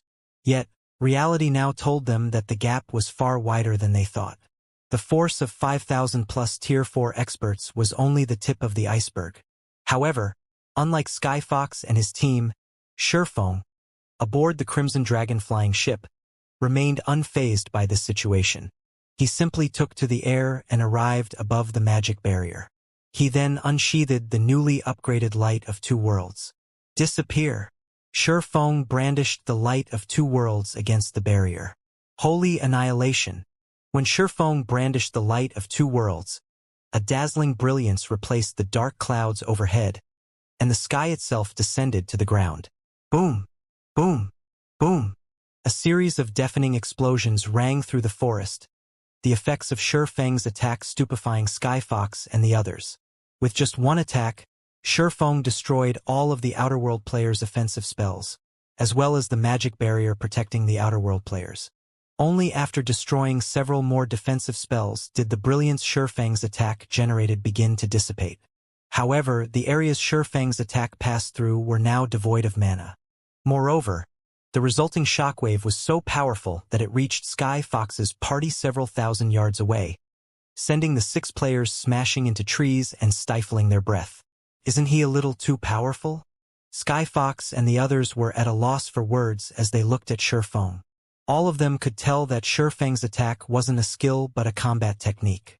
Nevertheless, he had managed to destroy all of the Outer World players' offensive spells and most of their defensive spells. Even the Tier 5 Imperial Knight I saw previously wasn't this strong. Bladeheart exclaimed. Is this the strength of God's Domain's strongest player? Everyone in God's Domain had already gotten a clear look at Shurfang's power during the battle at Ancient Rock City. However, compared to that time, the power Shurfang had just displayed was on a whole other level. The Tier 4 combination defensive spells the Outer World players used rivaled Tier 5 defensive spells in power. Even Tier 5 NPCs needed quite a few attacks to break through a Tier 5 defensive spell. Yet, Shurfang had destroyed multiple Tier 5 offensive and defensive spells with just one attack. Such power was beyond even Tier 5 NPCs. Shurfang was practically a god who had descended to the mortal world. Black flame, is it? Fighting spirit ignited in Bladeheart's eyes as he looked at Shurfang. I'm going to become as strong as him one day. At this time, Sky Fox's party wasn't the only one shocked by Shurfang's display of power. The millions of Outer World players were similarly thunderstruck. What? Why does this world have such a powerful player? He must be a demigod NPC in disguise. Even a Tier 5 player can't destroy so many large-scale defensive spells. Unlike God's Domain's players, the Outer Worlds players had a considerable understanding of Tier 5 existences. This was because there were already some Outer World players who had attempted to get promoted to Tier 5. Many superpowers had also clashed against Tier 5 legendary monsters before, with some even succeeding in slaying one. As far as the Outer World players knew, Tier 5 players could only hold their ground against legendary monsters. They couldn't solo one. Even experts at the Tier 5 peak standard couldn't. With so many Tier 4 players working together, they could heavily injure even a Tier 5 legendary monster, let alone a Tier 5 player. Hence, what just happened was simply unbelievable. However, unlike most of the Outer World players, the superpower executives in charge of the army reacted much more calmly to this situation. As expected of our primary target this time. I can see why 100 Ghosts is so afraid of him that they did not send anyone over this time. The 4-meter-tall man serving as the army's general said in commendation as he observed Shurfang's hovering figure. No sooner had the giant man finished speaking than the female elf standing beside him said nonchalantly, "He might be strong, but he's facing the Weeping God army now. He still isn't qualified to fight us alone." Nobody present rebutted the female elf's words. Some of them even revealed excited expressions. 9-player armies had crossed the world passage this time, every one of them established by the various superpowers. The Weeping God army was one of these 9 armies, and heading it was Land of Gods, one of their God's Domain's 7 great guilds, with the support of 4 other superpowers. And out of the 9-player armies, the Weeping God army ranked 3rd in strength. The reason behind the Weeping God army's name was its successful slaying of an ancient demigod, an existence far stronger than even Tier 5 legendary monsters. This brilliant achievement was also why the Weeping God army had accepted the task of taking down Zero Wings supporting kingdoms. All right, although it is a little early, we'll summon the 9-headed world snake, the general said. He then turned to the female elf surrounded by dense bloodlust and said, "Wind, join the fight with your group as well. Let this world's natives know our power." Land of Gods had brought out their precious 9-snake summoning array to let all of God's Domain's forces know of its power. This summoning array was also the main reason the Weeping God army had managed to slay an ancient demigod. However, one had to pay a colossal price for each use of the summoning array, and it could be used only 4 times. Moreover, controlling the 9-headed world snake summoned was incredibly challenging. The task required 9 players with excellent control over mana and 1 player with remarkable control over their physical body. In other words, an existence at the beyond domain realm. Anyone weaker than that would have difficulty controlling the world snake's gigantic body. The female elf named Nightmarish Wind nodded and led 9 Tier 4 experts with incredibly powerful mana domains to the summoning array. All 10 of them then jumped into the illusory 9-headed snake's body. Immediately, the illusory 9-headed snake grew more tangible. The size also increased. In just 3 seconds, the 9-headed snake's body, which originally measured around 100 meters in length, had grown to 1,000 meters. Each of its 9 heads had also enlarged to the size of mountains. Moreover, each of these heads now held mastery over a particular magical element, and they could independently cast spells of their respective element. Black Flame. I heard you're this world's strongest player. Nightmarish Wind, who was hidden inside the world snake's translucent body, sneered when she saw Shifeng still standing his ground. Unfortunately, you're not going to leave this place alive today. After saying so, Nightmarish Wind had the world snake fly toward Shifeng. The power its body exuded was so strong that the space in its path shattered. Simultaneously, the world snake's 9 heads cast 9 different Tier 5 spells and launched them at Shifeng. This scene made Skyfox and his team shudder in fear. The current 9-headed world snake radiated a much more powerful aura than before, so much so that it felt like a completely different creature. Even the Tier 5 NPCs they had come across previously couldn't compare to this monster. Meanwhile, in front of the world snake, Shifeng looked like an ant, as if the world snake could wipe him out of existence with a single swipe of its tail. The simultaneous bombardment of 9 Tier 5 spells was something even several Tier 5 NPCs working together would fail to stop. However, even after seeing the world snake's attack, Shifeng remained unfazed. He simply raised the light of 2 worlds once more and swung it at the world snake. World Breaker. Boom! For an instant, everyone on the battlefield felt the world around them disappear. Apart from an empty space filled with light, they could neither see nor feel anything around them. Everyone gradually recovered their senses, and once they did, they couldn't help gaping in shock, their minds going blank. Gone. The 9-headed world snake is gone. Moreover, the 9-headed world snake wasn't the only thing that disappeared. A significant part of the vast forest had also disappeared, and in its place was a crater over 4,000 yards in diameter, with the endless void in its depths. From the sky, it would seem as if something had just taken a bite out of the shadow forest. This sight rendered every surviving member of the Weeping God army speechless. Even the army's general couldn't bring himself to say anything for a long time. After all, Shifeng's strike didn't kill just the 9-headed world snake but also over a quarter of the Weeping God army. After falling into a daze for over a dozen seconds, the Outer World army's general inhaled deeply and yelled with all his might, "Run! Everyone, run immediately! He's no longer human." This shout snapped the Weeping God army's surviving members out of their daze, and they began scattering and fleeing frantically. As for the general himself, he took out a Tier 4 instantaneous movement scroll and teleported out of the area immediately. He had no intention of lingering for even a moment longer. Meanwhile, when Shifeng looked at the vast abyss in the middle of the forest, he couldn't help sighing ruefully. No wonder Tier 6 players rarely fought on the main continent. If 2 Tier 6 players clashed, they could probably erase an entire empire from the continent. World Breaker wasn't an AE skill. Even so, it had still wreaked such damage on the Shadow Forest terrain. This was something Shifeng never expected. After dealing a devastating blow to the Outer World army, Shifeng showed no interest in hunting down the fleeing players. That would simply be too tedious. Moreover, his attack had killed at least 70% of the Outer World army's Tier 4 players, allowing him to level up to level 174. It was easy to surmise just how many Tier 4 and Tier 3 players he had killed. Meanwhile, players killed by a Tier 6 attack wouldn't be able to log into the game for some time. Even if a Tier 6 attack didn't specifically target the soul, it would still cause significant damage to souls. Hence, players killed by Tier 6 attacks would get barred from the game for some time, and their souls would fall into a weakened state for 5 or 6 days afterward.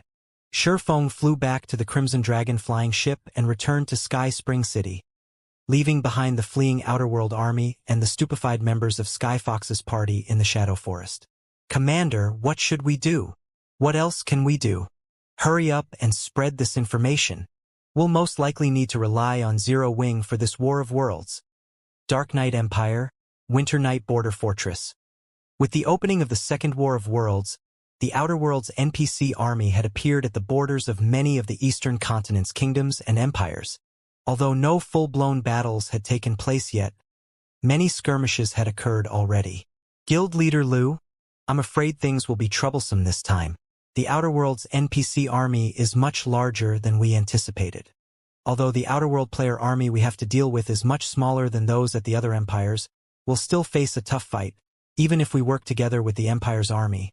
Hidden Cloud, the fifth-floor master of the Super Guild Nine Heavens Pavilion, said with a frown as he read the latest report on the Outer Worlds NPC army. "If we can't even hold our side, there's no need to mention pushing back the Outer Worlds NPC army and taking Zero Wing's 2 cities in the Orc Empire. During the First War of Worlds, both sides had gathered all their forces at one location for a decisive battle. However, the Outer Worlds NPC army had acted differently this time, splitting into several dozen smaller groups and invading multiple kingdoms and empires simultaneously. Many of their targets were even empires holding strategic locations on the eastern continent. The forces the Outer World NPCs had invested into the Second War were on a whole other level compared to before. Thus, many of the eastern continent's kingdoms and empires had no choice but to focus on defending their own territory. In this situation, even if the Twin Towers Kingdom and Star Moon Kingdom fell, Starlink and its several allied superpowers wouldn't be able to get the eastern continent's various kingdoms and empires to retake Star Moon Kingdom. And if Star Moon Kingdom remained in the Outer World NPC's hands, taking Zero Wing's lost Ancient Rock City and Silverwing City would also be impossible. You can rest assured, Brother Cloud. According to the information I got, the several kingdoms neighboring the Dark Knight Empire that aren't under attack are already mobilizing their troops to the Dark Knight Empire," Lu Tiandi said, assuaging Hidden Cloud's worries. "Once these kingdoms' armies arrive, combined with the players we have here, defending against the Outer Worlds NPC army shouldn't be difficult. As for Zero Wing's 2 guild cities, it doesn't matter even if we can't acquire them fully as planned.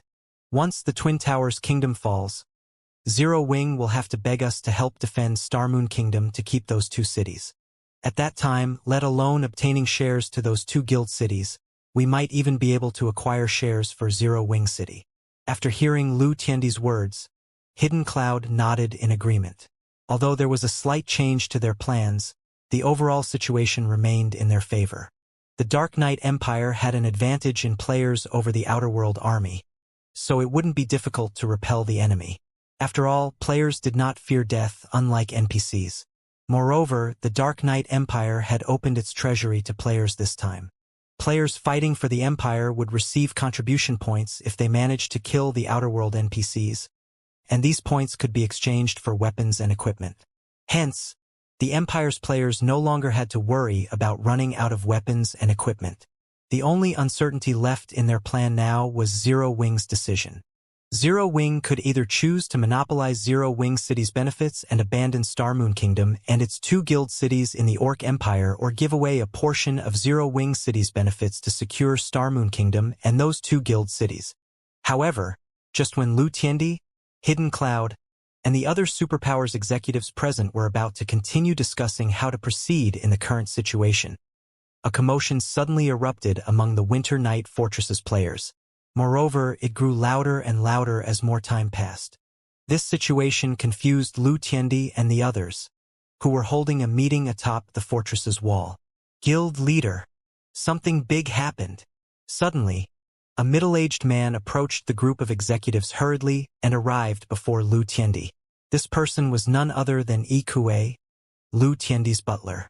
At this time, Ikue had an anxious expression, his usual composure nowhere in sight. "What happened? Why are you in such a hurry?" Lu Tiandi asked in dissatisfaction as he looked at Ikue. As his butler and secretary in the guild, Ikue could be considered a representative of Starlink. Ikue was simply embarrassing Starlink by displaying such uncouth behavior in front of the various superpowers executives. Ikue hesitated to speak as he looked at the various representatives present. From Ikue's hesitancy, Lu Tiandi understood that his butler had something very important to tell him. He then said, "If you can't say it, send the information to me." Immediately, Ikue forwarded the relevant information to Lu Tiandi. Although this situation piqued the various executives' curiosity, none of them said anything about Lu Tiandi and Ikue's exchange. After all, every guild had its secrets. However, roughly 10 seconds after Lu Tiandi began reading the information Ikue provided, his expression changed drastically. He even failed to control himself and shouted his thoughts. Impossible! Lu Tiandi's loss of composure surprised the various superpowers executives. Lu Tiandi had criticized Ikue for the latter's loss of composure just a moment ago, yet he was now behaving even worse than Ikue. Just when the various superpowers executives were about to ask Lu Tiandi what information he had received, they suddenly received a message from their respective subordinates. The content of the message was simple, and it even came with a battle video attached. When the various executives played the battle video, what first entered their eyes was a man swinging a sword at one of the Outer Worlds player armies. However, the next moment, both a gigantic 9-headed snake and over 1/4 of the player army vanished along with a significant portion of the forest. Afterward, the remaining Outer World players scattered and fled the area. As for the man, he returned to the flying ship behind him and departed the area as well. A crimson dragon flying ship? Is he Black Flame? Questions and shock flooded the heads of the various superpowers executives. All of them were Tier 4 players, so despite the battle video's brevity, their eyes still managed to take note of every little detail in it. Although they couldn't see the 9-headed snake's information, based on the spatial fluctuations surrounding it, the monster was undoubtedly at the Tier 5 legendary rank. They also counted at least 4,000 Tier 4 players in the Outer Worlds player army, far more than what any single empire on the eastern continent had faced so far. Yet, Shifeng had not only killed the Tier 5 legendary monster with one attack but also defeated the army of millions. After several minutes of silence, the various superpowers executives snapped out of their daze one after another. However, their earlier complacency was nowhere to be seen, replaced by solemn expressions. Guild leader Lu, I still have something to do, so I'll be taking my leave first. Guild leader Lu, my superior suddenly called me back for a meeting, so excuse me. Guild leader Lu. The next moment, the various superpowers executives gave all sorts of excuses and left the fortress in quick succession. Even Hidden Cloud, Lu Tiandi's staunch supporter, suddenly said he felt ill and logged out of the game to rest. In no time at all, only Lu Tiandi and Ikue remained on the fortress's wall. Ikue's complexion turned livid as he watched the various superpowers executives leave. He then asked Lu Tiandi, "What should we do now, young master?" The strength Shifeng displayed had already thoroughly exceeded their imagination. After the battle in the Shadow Forest, Ikue could already foresee the Outer Worlds players abandoning their attack on the Twin Towers Kingdom and Star Moon Kingdom. Since the Outer Worlds NPC army had split into several dozen groups, mainly targeting the various empires, Zero Wing should have no problem defending the Twin Towers Kingdom. Not to mention, Shifeng could solo Tier 5 legendary monsters. So long as he didn't foolishly rush into the NPC army's base camp, killing the Outer Worlds NPCs would be a cakewalk for him. In contrast to Zero Wing's situation, Starlink's situation was absolutely abysmal. If they went by the reactions of the various superpowers executives, these superpowers intended to abandon Starlink. "We haven't lost yet," Lu Tiandi said as he sent a cold glare at Ikue. "Black Flame is the core of everything. So long as we deal with Black Flame, everything else will be simple. But Black Flame's strength is extraordinary. The Grandmasters the various corporations sent last time are still lying in the hospital," Ikue said. Ikue had received a fright when he heard this news back then. That was a force of 14 half-step Grandmaster and Grandmaster-level experts. Yet, these experts had actually lost. Moreover, according to them, Shifeng had defeated them all by himself. The strength he wielded was simply unbelievable. Moreover, the grandmasters in the group even judged that Shurfeng was most likely a mental strength master already. A mental strength master was an existence Starlink couldn't afford to offend, no matter what. At best, he has just become a mental strength master. He is still far from a match for my teacher, Lu Tiandi said coldly. I don't know what happened, but my teacher suddenly became interested in God's domain recently, and now wants to gain control over a powerful force in God's domain. He even told me to figure out a way to do so. My original plan was to annex Zero Wing for myself, but seeing as that's not possible now, I can give it to my teacher instead. With Zero Wing's current influence and resources, there's no way my teacher won't be interested. Moreover, Black Flame even got my senior brother kicked out of the upper zone. Given my teacher's personality, he will deal with Black Flame, even if Black Flame is now a mental strength master. Lu Tiandi no longer held any hope of annexing Zero Wing's resources. Nevertheless, he couldn't let Shurfeng off the hook so easily. After Lu Tiandi finished speaking, he assigned some tasks to Ikue and logged off to contact his teacher. In the meantime, the various powers of God's domain had also received news of Shurfeng defeating one of the Outer Worlds player armies.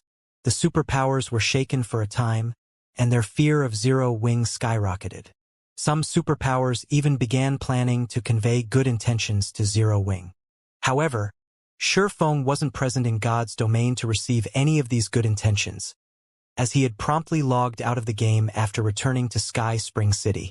This was because today was the day he would receive his large mansion. Yuantian City's upper zone, base layer, upper-class mansion district. Brother Shur, I really have to congratulate you this time. This large mansion is the last one available in the base layer. You probably can't get another one in Yuantian City's upper zone even if you want to in the future, Han Feng said when he saw Shurfeng registering himself as the owner of the mansion in front of him.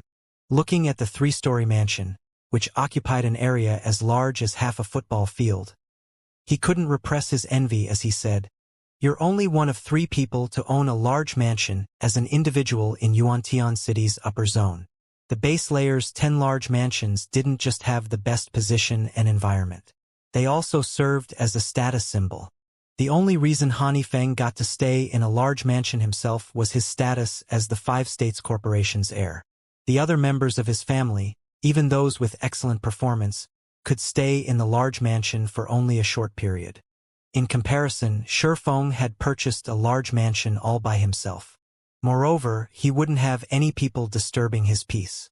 The heirs and heads of the base layer's various corporations would be green with envy once they heard about this. The last one, Shurfeng was a little surprised. Weren't there 2 left before? Did someone buy the other one during this time? They concluded the purchase yesterday, Han Feng said, nodding. Sighing ruefully, he continued, "Moreover, you might very well know the person who bought it." "I know them." Shurfeng grew even more surprised. There were only 10 large mansions in the base layer. Even a powerful organization like the Boulder Corporation didn't have the ability to purchase one. He found it truly hard to imagine that any of his acquaintances did. "You might not know her in real life, but you've probably heard of her in God's domain," Han Feng said, chuckling. "Does the name Endless Scars or Weiyang Qianhen ring any bells? The Midnight Tea Party she belongs to is currently the target of recruitment of even the 5 great super guilds. Rumors say that she has already developed her mana body to the 120% completion rate, and she can probably get promoted to Tier 5 at any time." "It's her?" Shurfeng was startled. He had a general idea of Endless Scars' identity. He was sure that she was the princess of a major corporation and that she might live in the upper zone. However, he never thought that Endless Scars would hold such great strength in the upper zone that she could afford a large mansion. "It seems you do know her." Looking at Shurfeng's surprised expression, Han Feng smiled and said, "She's quite something. You can even say that she's astounding. She managed to buy that mansion this time not because of her family but because her senior brother gifted it to her." Gifted? Shurfeng was flabbergasted. He had spent a lot of 7 Luminaries crystals to purchase a large mansion, and he didn't know how much time he would need to collect so many crystals again. That's right.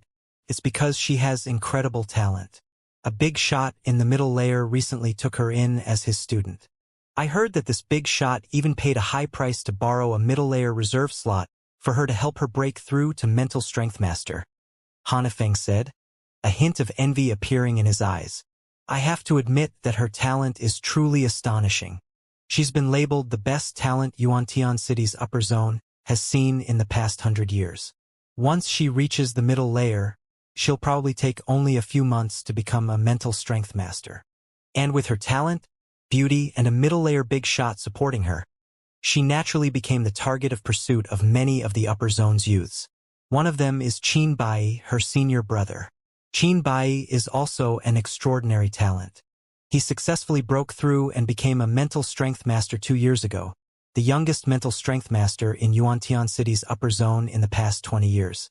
Because Weiyang Qianhen arrived at Yuantian City's upper zone only recently, Qin Bai bought a large mansion as a temporary residence for her to adapt to the lifestyle here.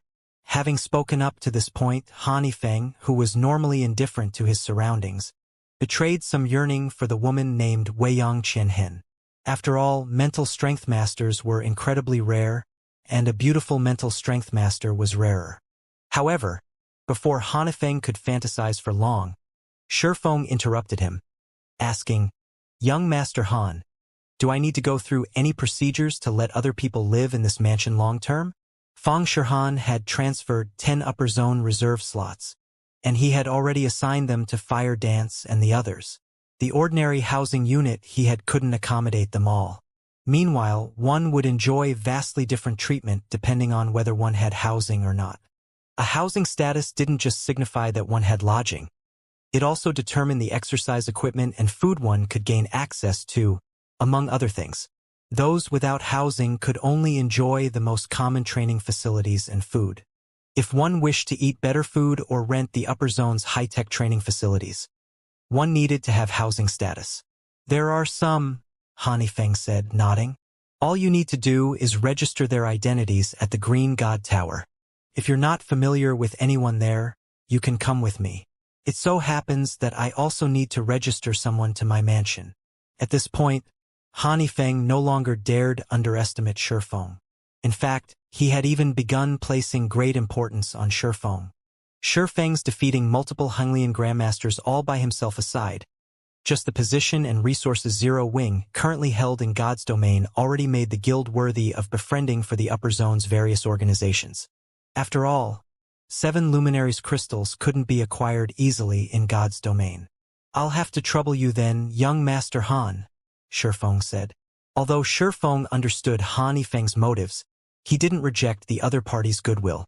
His partnership with Han Yifeng might be a long-term one, as he was severely lacking in resources and trade points. Meanwhile, the 5 States Corporation possessed great influence in Yuantian City's upper zone. There should be a lot of things they could partner on in the future. Following this, Han Yifeng gave Shifeng a rundown on the basics of the large mansion. Then, the two made their way to the Green God Tower. The Green God Tower's lobby was as crowded as ever. Members of corporations and internal members of the Green God Company were lined up, waiting to exchange for various potions.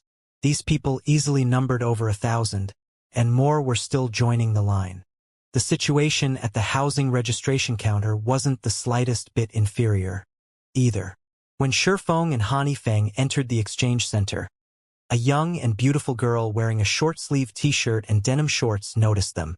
She immediately strode over with her long legs and approached them in a sprightly manner. Upon seeing the approaching girl, Han Yifeng turned to Shifeng and said, "This is my younger cousin, Han Rongrong.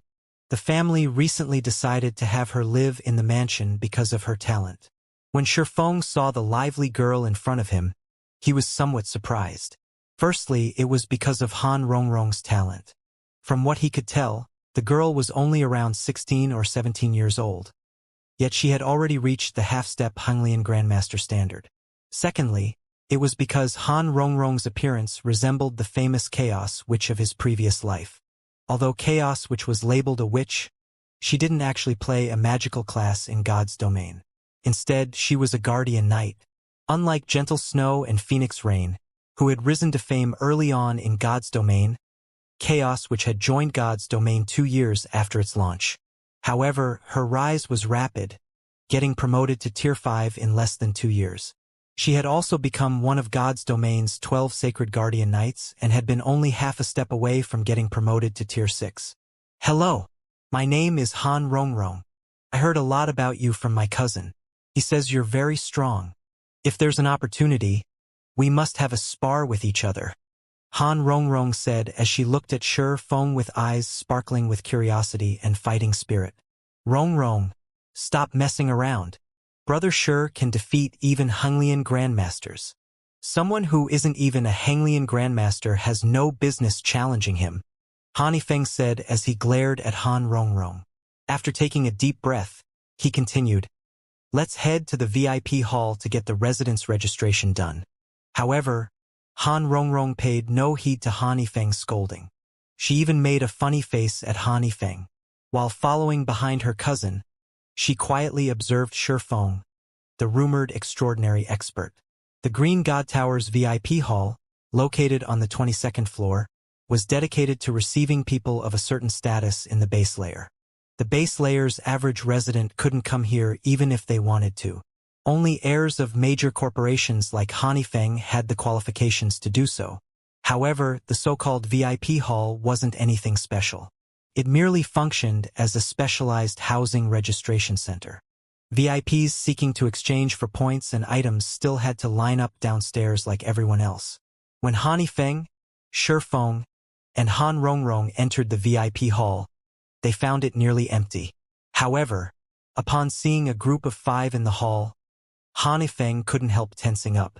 Of the 5, 4 were male and 1 was female. 3 of the 4 males were the top 3 rankers of the current contribution competition, while the last was a young man clad in white. As for the female, she was a beautiful young woman in a blue dress with an indifferent expression. Currently, the 4 males surrounded the woman. This woman was none other than Weiyang Qianhen, or Endless Scars, the person Han Feng mentioned earlier. When Shi Feng's group entered the hall, Weiyang Qianhen shifted her gaze toward them. Before Shi Feng and the others could react, she suddenly made her way toward them, causing Han Feng to widen his eyes in shock. Shi Feng, right? Or should I call you Guild Leader Black Flame? Weiyang Qianhen said, smiling faintly as she took in Shi Feng's dazed expression. You deceived me so badly before. When Weiyang Qianhen finished speaking, both the men tagging along with her and Han Feng turned to look at Shi Feng in disbelief. Weiyang Qianhen's tone was gentle. Although her words sounded reproachful, they were actually intimate. Han Feng found this situation particularly unbelievable. He looked at Shi Feng as if he was looking at a monster, his mouth nearly failing to close properly. Weiyang Qianhen currently enjoyed a lofty position in Yuantian City's upper zone, far out of even the 5 states corporation's reach. Many youths in Yuantian City's upper zone could only dream of getting acquainted with Weiyang Qianhen, let alone having her strike up a conversation with them. Previously, when Han Feng spoke with Shi Feng about Weiyang Qianhen, he thought Shi Feng only knew of the woman's existence. After all, the Midnight Tea Party was extremely famous in God's domain as one of the best adventurer teams in the game. Anyone with a reliable information network in God's domain would have heard of it. Han Feng never thought that the two of them were actually acquaintances and shared a good relationship. Meanwhile, in response to Weiyang Qianhen's questioning, Shi Feng smiled bitterly and said, it seems I've made a fool of myself in front of Miss Weiyang. However, I was forced by circumstances to hide my true identity back then. You sure know how to act mature, Weiyang Qianhen said sourly. Previously, she had thought Shi Feng was older than her, at least in his 30s, which explained how he came to possess such incredible strength. Afterward, she had constantly thought of surpassing Shi Feng one day, going as far as to leave the Midnight Tea Party for a long period to train like crazy. After all, Shi Feng had given her a lot of surprises during their initial meeting. She never thought a person could become so powerful.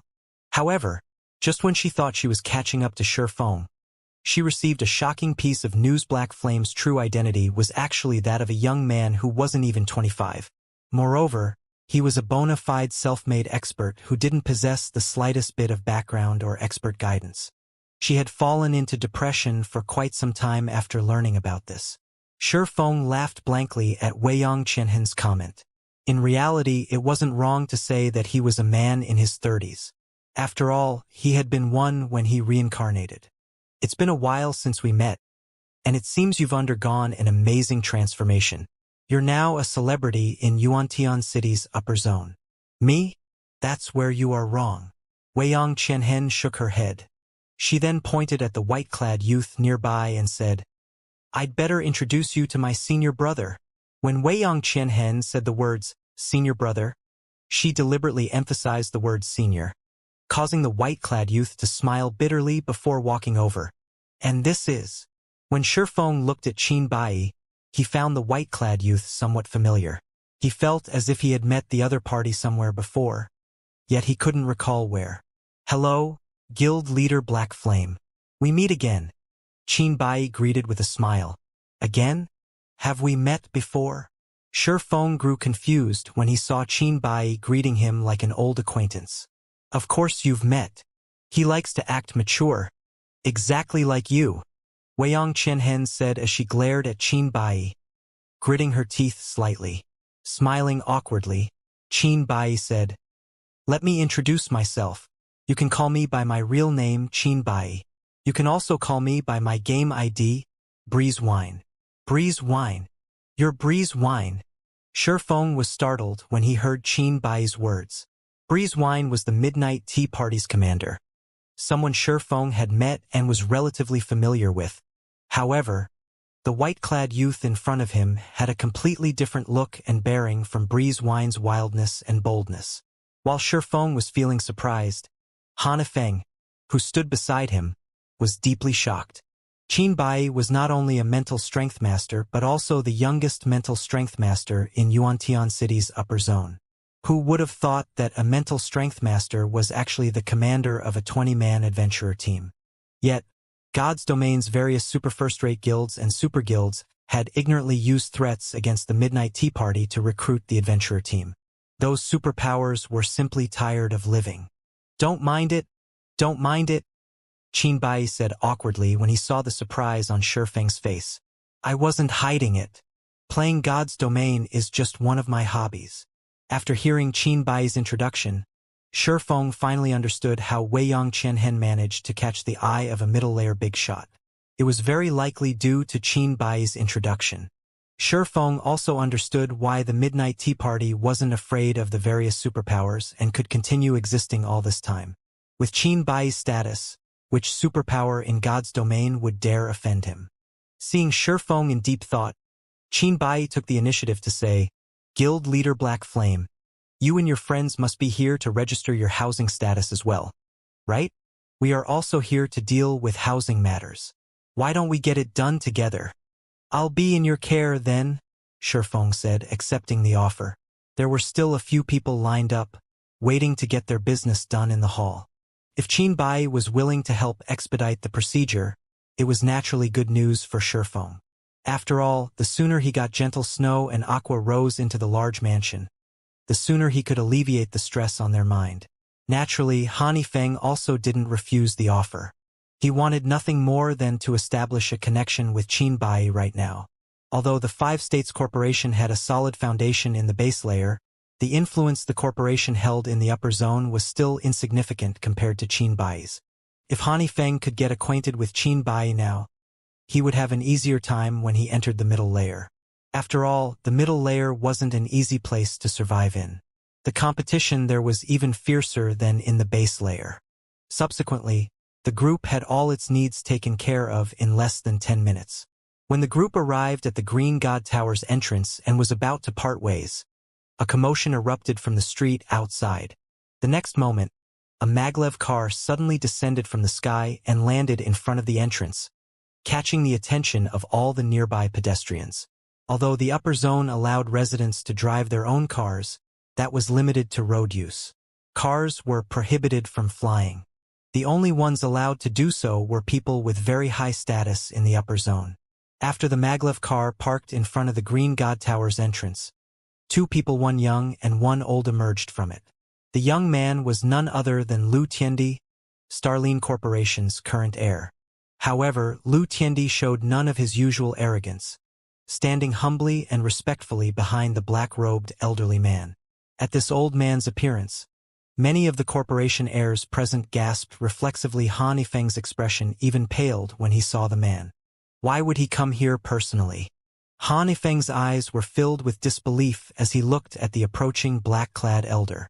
This was because the black-clad old man was none other than the Infinity Master of Haitian City's upper zone, a mental strength master holding 2-star high-grade authority in the upper zone. In the upper zone, the Green God Company would award anyone who had become mental strength masters with high-grade authority and permanent residence in the upper zone's middle layer. However, as mental strength masters were not equal, high-grade authority was also categorized into different ranks, from 1 star to 3 stars. Most mental strength masters in the upper zone held only 1-star high-grade authority, with only a small number holding 2-star high-grade authority. For 2-star authority holders, their position in the middle layer rivaled the middle layer's general managers. The Green God Company awarded those who reached 2-star authority with 1 permanent reserve slot for the middle layer and the authority to banish disrespectful mental strength masters from the upper zone for a duration of 1 to 3 years. Meanwhile, Han Yifeng knew that the Infinity Master, Fu Jiuzhong, held a slight grudge against Shifeng. However, in his opinion, someone like Fu Jiuzhong had no reason to take action personally. At most, the Infinity Master would send some of his subordinates to harass Shifeng. Doing more wouldn't be befitting of his status. Yet, contrary to Han Yifeng's expectations, Fu Jiuzhong had made a personal visit to Yuantian City's upper zone. After arriving before Shifeng, Fu Jiuzhong demanded with a lofty aura, "Are you Shifeng? The one who caused my student Wang Xianming to get kicked out of the upper zone?" When Fu Jiuzhong finished speaking, the surrounding passers-by couldn't help looking at Shifeng with pity. At the same time, they also wondered who Shifeng was to warrant the Infinity Master's direct intervention. Moreover, based on Fu Jiuzhong's tone, if this situation wasn't handled properly, he might very well utilize his authority to banish Shifeng from the upper zone for some time. And once outside the safe zone known as the upper zone, Shifeng was unlikely to keep his life. At this time, Qin Bai stepped forward with a smile and said, "Master Fu, this person here is my friend. Is there perhaps a misunderstanding here?" "Misunderstanding? I don't think so." Glancing at Qin Bai, Fu Jiuzhong said, "Also, you'd best not interfere in this matter. I don't care, even if you have your teacher's support. Master Fu, although you have 2-star high-grade authority, this is Yuantian City's upper zone," Qin Bai said with a solemn look. Qin Bai felt a little helpless against Fu Jiuzhong right now. He was but an entry mental strength master, no match for a veteran like Fu Jiuzhong. Only his teacher could possibly put up a fight against the Infinity Master. After all, the 2-star high-grade authority wasn't just a status symbol for a mental strength master. It also symbolized strength. "So what?" Fu Jiuzhong sneered. "Let alone you, even if your teacher personally shows up now, I still won't give a damn." "You!" Qin Bai was helpless at the moment. If Fu Jiuzhong intended to abuse his authority now, Bai Qini wouldn't be able to do anything about it with only his 1-star high-grade authority. After all, these were the Green God Company's rules. As for what kind of excuse Fu Jiuzhong would give to get the Green God Company to banish Shifeng from the upper zone, he could simply trump up random offenses. However, as Qin Bai was thinking of how to buy time and get his teacher to come and help, Shifeng suddenly stepped forward. "Wang Xianming, is it?" Looking at Fu Jiuzhong, Shifeng responded neither humbly nor arrogantly. "If you're talking about that home intruder, I am indeed the one who handed him over to the Green God Company. May I know what guidance you have to provide, Master Fu?" Although Shifeng spoke in a tone that was neither humble nor arrogant, the surrounding passers-by and Han Yifeng couldn't help falling silent, a hint of shock appearing in their eyes. That's the Infinity Master he's talking to. Has he lost his mind? Han Yifeng felt his legs weaken when he saw Shifeng's unyielding attitude. For longtime residents of the upper zone, mental strength masters were existences that shouldn't be provoked, all the more so a mental strength master with 2-star high-grade authority. Even the base layer's top-ranking organizations wouldn't dare to offend such an existence. Mental strength masters with 2-star authority could not only banish people from the upper zone for long periods but also teach those who offended them a lesson with little to no repercussions. While the Green God Company might penalize the mental strength master by deducting their trade points and contribution points, such penalties were nothing for a mental strength master of such caliber. Although Shifeng's words and manner of speaking couldn't be considered offensive to Fu Zhizhong, it was still a slap to the face for the Infinity Master. Han Yifeng failed to understand why Shifeng would step forward himself instead of letting Qin Bai cover for him. In his opinion, Shifeng's action was simply insane. At this time, let alone Han Yifeng, even Han Rongrong, who had been quite courageous before and even dared to challenge Shifeng, shuddered involuntarily in fear. This was because a bone-biting chill was enveloping her entire body right now. Killing intent. This was a frightening killing intent Han Rongrong had never experienced before.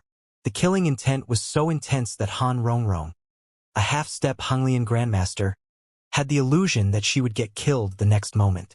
Her terror was so overwhelming that it had taken over her body, making her tremble despite herself. So, this is the strength of a 2-star master. Weiyang Qianhen revealed an indescribably grim expression as she looked at Fu Zhizhong, feeling somewhat uncomfortable before the Infinity Master's mental deterrence. She had sparred with Qin Bai previously, so she wasn't completely ignorant of the strength of mental strength masters. However, compared to Qin Bai, Fu Zhizhong was on a completely different level. From sparring with Qin Bai, she had come to understand that his mental perception and brain activity were vastly superior to hers. If he was willing to pay the price, he could even increase his brain activity and perception sensitivity by more than tenfold at will, allowing him to make inhuman reactions. Fu Zhizhong, on the other hand, wasn't just capable of simply boosting his thinking speed. He could already influence others with his mental will. It was akin to employing powerful hypnosis on his opponents. Most importantly, this mental deterrence wasn't directed at her but merely spillover. She found it truly hard to imagine what kind of hell the actual target of Fu Zhizhong's mental power was experiencing right now. Of those present, only Qin Bai fared slightly better. Even so, he was still affected by Fu Zhizhong's mental deterrence. Damn it! It's over. Fu Zhizhong has actually broken through to that stage already. There's no way someone who hasn't reached the level of a mental strength master can resist this mental deterrence. Qin Bai inwardly cursed this situation as he endured Fu Zhizhong's mental deterrence. In Qin Bai's opinion, Shifeng was an excellent seedling. Not only did Shifeng become a neutralizing grandmaster at a young age, but his mental strength standard had already reached the peak of the special grade. According to the report he received, Shifeng had even defeated several Honglian grandmasters simultaneously. With such ability, Shifeng might very well be only half a step away from becoming a mental strength master. Originally, Qin Bai planned to learn more about Shifeng and then introduce Shifeng to his teacher. However, all of his plans were ruined now. Mental deterrence was something that liberated a person's deepest fears.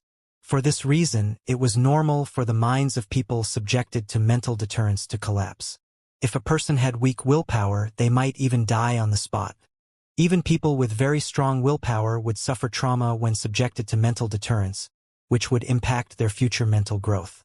Normally, only 3-star mental strength masters could exhibit mental deterrence. Although Fu Zhizhong's mental deterrence wasn't as strong as an actual 3-star master's, his use of this technique proved that he was already close to reaching the 3-star standard. He might have already taken a step into the stage. However, when Qin Bai turned to look at Shifeng, he was stunned. How is this possible? Fu Zhizhong had clearly directed his mental deterrence at Shifeng. Yet, apart from wearing a slightly solemn expression, Shifeng showed no fear or discomfort on his face. It was evident that he could withstand the Infinity Master's mental deterrence. In fact, he was enduring it much better than even Qin Bai. Ha! Fu Zhizhong remained mostly unfazed even after seeing Shifeng's reaction, sneering, I initially had suspicions when I heard Tiandi say you might have become a mental strength master already, but I didn't think you had really become one. When Fu Zhizhong finished speaking, everyone present turned to Shifeng in disbelief. Han Yifeng, in particular, was thunderstruck by this revelation. Is he still human? The first time Han Yifeng met Shifeng, the latter was merely the guild leader of a large guild. Although Shifeng possessed some strength at the time, it was still insignificant in Han Yifeng's eyes. The next time they met, Shifeng had already become a resident in the upper zone, with a considerable amount of resources that could be traded for contribution points. Now, Shifeng had even become a mental strength master, an existence many corporations operating in the upper zone's base layer feared. Shifeng's growth speed was simply out of this world. Han Yifeng wasn't the only one shocked by this revelation. Qin Bai similarly felt his heart pounding madly. A mental strength master under the age of 25? Previously, Qin Bai still had his doubts about Shifeng being a mental strength master. However, since Fu Zhizhong had said so, then it must be true. Nevertheless, he found it difficult to digest this information. Mental strength masters were special existences in the upper zone, the goal of countless young talents.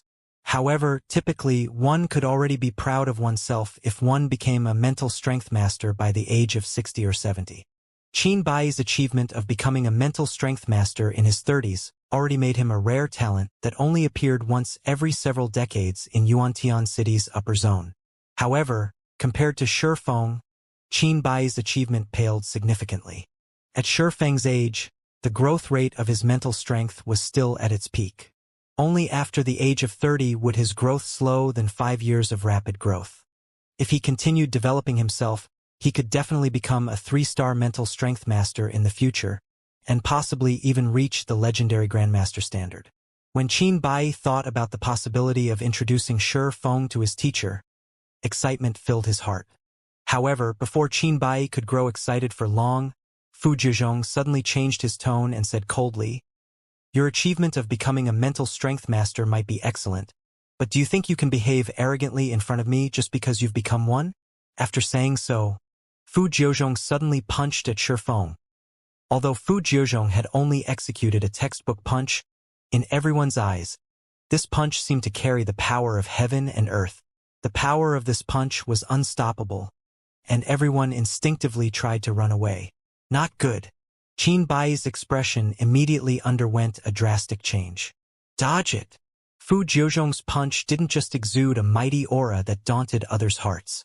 The Infinity Master had also removed the limiters on his body to exhibit 100% of his body's strength. Moreover, he had perfectly concentrated this strength into his fist. Even a bona fide 3-star master would have difficulty blocking this punch. It was evident that after seeing Shifeng's true potential, Fu Zhizhong intended to cripple Shifeng to rid himself of a future threat. Shifeng, the target of Fu Zhizhong's punch, understood how powerful the oncoming attack was. Fu Zhizhong's fist wasn't the only threat like most people thought. There was also the intent from the Infinity Master's fist. Although the fist intent didn't have a tangible form, it was by no means harmless. Moreover, even if Shifeng could evade Fu Zhizhong's fist intent, he couldn't dodge the punch itself. And although Shifeng didn't know how powerful Fu Zhizhong's punch was, he had a hunch that if he allowed the fist to connect, he would end up either crippled or dead. And worse, he couldn't stop the punch with his current strength utilization technique. This was because he was currently incapable of removing all of the limiters his brain placed on his body. No, I will not let things end like this. As Shifeng watched Fu Zhizhong's fist moving closer and closer to him, his brain raced, thinking of ways to block the punch.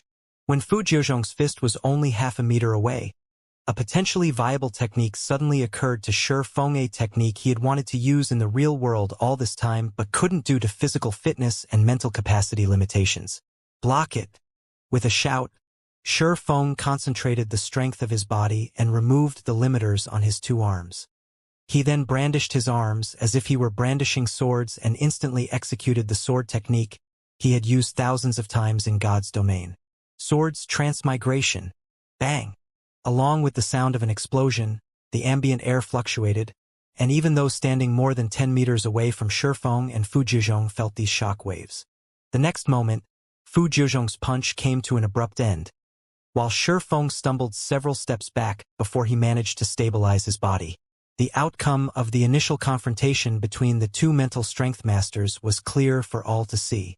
However, This result had Han Yifeng and the others looking at Shi Feng in shock and disbelief. He blocked it? How did he do it? Fu Zhizhong's punch was akin to a behemoth's attack. One could tell how much power the punch carried just by looking at the shattered stone slabs under Fu Zhizhong's feet. The upper zone's pavement was extraordinary, its hardness comparable to steel. Even a Hunglian Grandmaster's full-powered attack would, at most, crack it. Yet, the stone slabs directly under Fu Zhizhong's feet had basically disintegrated, while the adjacent slabs had web-like cracks spread across them. Fu Zhizhong's punch could probably knock a car back over a dozen meters. The attack undoubtedly reached inhuman levels already. What did he do just now? Qin Bai stared at the uninjured Shi Feng in confusion. Compared to the other spectators, Qin Bai had a far better understanding of how much power Fu Zhizhong's punch carried. An entry-level mental strength master would be fortunate to sustain only minor injuries from the punch, let alone emerge intact. Typically, if the average human removed all of the limiters restricting their body, they could lift an entire car. Meanwhile, Fu Zhizhong was a mental strength master who had tempered his body over several decades. One could easily imagine how much power he could exert if he removed his limiters and concentrated all his strength into his fist. Of course, executing such a move would also place a huge burden on the body. If an ordinary person tried replicating Fu Zhizhong's move without having absolute control over their physical body, they would most likely end up crippled afterward. This was because the limiters the brain placed was a form of protection for one's body. However, it was a different story for mental strength masters of Fu Zhizhong's caliber. Currently, not only did Fu Zhizhong have perfect control over his body's strength, but he could also freely turn his body's limiters on and off. So long as he turned off his limiters the moment he attacked and instantly turned them back on after executing his attack, he could minimize the damage to his body. He might even be able to offset the damage completely by using his body's resilience. And this was also what made 3-star mental strength masters so frightening. On the other hand, Shi Feng was evidently incapable of removing all of his body's limiters right now. Yet, by relying on a strange technique and incredible speed, he had successfully blocked Fu Zhizhong's punch. More precisely, he had deflected the power of the Infinity Master's punch and received only part of the attack's power and impact. This feat was simply incredible. In reality, Qin Bai wasn't the only one surprised by this outcome. Shi Feng himself felt shocked and ecstatic. He never thought his plan would succeed. Although he had failed to fully replicate Sword's transmigration just now, the incomplete technique still allowed him to resist Fu Zhizhong's full-powered blow. However, Shi Feng now felt his mind stagnating slightly, due to using Sword's transmigration with his mortal body. His brain had evidently overloaded itself to enable his body to execute the technique. He diverted my strength? Fu Zhizhong eyed Shi Feng in incomprehension. He couldn't understand how Shi Feng's 2 strange chopping strikes had managed to scatter the power in his fist. At the moment of contact, he had felt some kind of power invade his body and deform his posture slightly.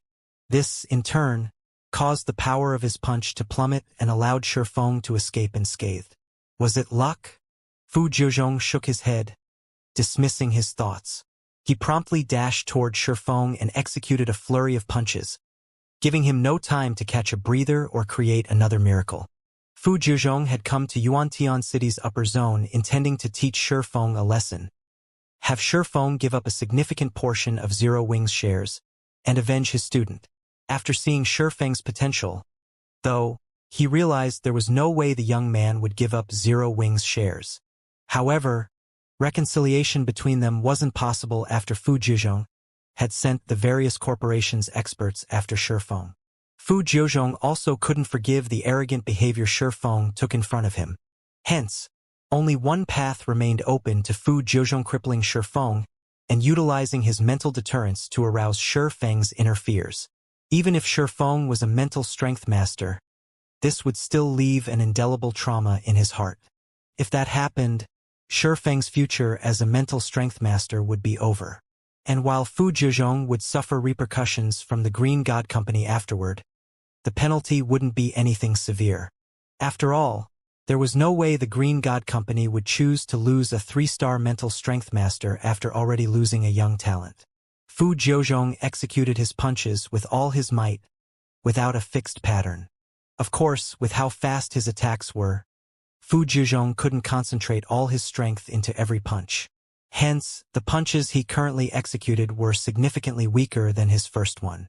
Even so, they still weren't attacks an ordinary mental strength master could receive. After images of Fu Jiuzhong's fists filled the space between Fu Jiuzhong and Shifeng. Even ordinary mental strength masters, who could amplify their perception by more than tenfold, couldn't adequately capture every one of these punches with their senses. Is he nuts? Shifeng's complexion changed as he faced Fu Jiuzhong's attacks. Even an expert of Fu Jiuzhong's caliber would suffer serious injuries if he executed so many attacks without any limiters. The fact that he was doing so was simply ridiculous. However, Shifeng also had to admit that Fu Jiuzhong's attacks were effective. He could hardly keep up with the attacks, let alone execute sword's transmigration to deflect them. When Fu Jiuzhong's punches were about to reach him, Shifeng gritted his teeth and liberated the limiters on his muscles once more. He then brandished his arms as if they were two long swords. Swords orbit. Bang, bang, bang. Less than 1 meter separated Fu Jiuzhong and Shifeng as they clashed in front of the Green God Tower. Although none of the surrounding pedestrians could see the arms of either mental strength master, the numerous thunderous explosions and shock waves made everyone feel as if they were standing in a storm. 2 seconds into the clash, Shifeng began retreating step by step, evidently at a disadvantage. And although Shifeng had successfully deflected all of Fu Jiuzhong's punches thus far, his complexion grew paler and paler as time passed. Let's see how long you can last. Fu Jiuzhong sneered when he saw Shifeng's poor complexion. Although Fu Jiuzhong was sustaining heavy damage by executing so many attacks with his limiters fully liberated, the damage wasn't unbearable. At worst, he would have to consume life potions for a month, but all his injuries would eventually disappear as if they never existed. However, it was a different story for Shifeng. If the young man failed to hold on now, he would be crippled in the future. The seconds ticked by one after another. Qin Bai, who was watching the entire fight, grew increasingly anxious. "Senior brother, is there nothing you can do?" Weiyang Qianhen asked when she saw Shifeng's ashen face. In a frustrated tone, Qin Bai responded, "I want to step in, but the fight between them is no longer at a level where I can intervene. I might even make the situation worse for Shifeng. All we can do is wait for teacher to arrive." Qin Bai wanted nothing more than to intervene in the fight, but he simply lacked the ability to do so. After all, even after pushing his senses to their limits, he still couldn't keep up with Shifeng's and Fu Jiuzhong's movements. If he charged in recklessly, he might get sent flying by some random attack. 10 seconds into the fight, Fu Jiuzhong's complexion began turning red, while Shifeng's turned deathly pale. A look of deep fatigue also surfaced in Shifeng's eyes, and it was evident he could last only a few more seconds. Die! Fu Jiuzhong accelerated his punches when he noticed Shifeng faltering. He planned to end the fight right here and now. Upon seeing this, Qin Bai reflexively closed his eyes, while Weiyang Qianhen's complexion turned grim. Just as Fu Jiuzhong's fists were about to overwhelm Shifeng's defense, a rebuke suddenly echoed in everyone's ears. "Both of you, stop fighting this instant." Although this voice wasn't deafening, it still stimulated everyone's mind and compelled them to obedience. Among those present, only Fu Jiuzhong, Shifeng, and Qin Bai remained mostly unaffected by the voice. However, immediately afterward, an incomparably powerful mental deterrence assaulted Fu Jiuzhong and Shifeng, causing them to stumble back several steps. This scene amazed the surrounding spectators, and everyone couldn't help wondering about the identity of the voice's owner. When everyone turned toward the voice's origin, what they saw were two people walking out of the Green God Tower's entrance. One was a beautiful woman with her black hair tied into a ponytail, and the other was a white-clad old man walking with a hunched back and a cane. Most of the people present quickly recognized the woman. She was none other than Xia Qinying, the base layer's general manager. The old man Xia Qinying was supporting, though, was someone unfamiliar to them. Only Qin Bai recognized the old man, and he couldn't help a look of panic and disbelief at seeing the old man. Looking at the approaching old man, Fu Jiuzhong gnashed his teeth and yelled, "Wuan, I'm only teaching an arrogant kid a lesson. Are you going to interfere in this as well?" The white-clad old man's name was Xia Wuwen. In addition to being the middle-layer general manager of Yuan-Tian City's upper zone, he was also a bona fide 3-star mental strength master, someone with real authority in Yuan-Tian City's upper zone. Rumor had it that he was only half a step away from becoming a mental strength grandmaster. However, for Fu Zhizhong, who had just recently become a 3-star mental strength master, Xia Wuyuan wasn't an existence to fear. "Zhizhong, this is Yuan-Tian City's upper zone. Do you take this place for a joke?" Xia Wuyuan said as he glanced at Fu Zhizhong. "This matter ends here. Shifeng is already a talent Yuan-Tian City's upper zone has set its eyes on. I won't sit still if you persist in making a scene."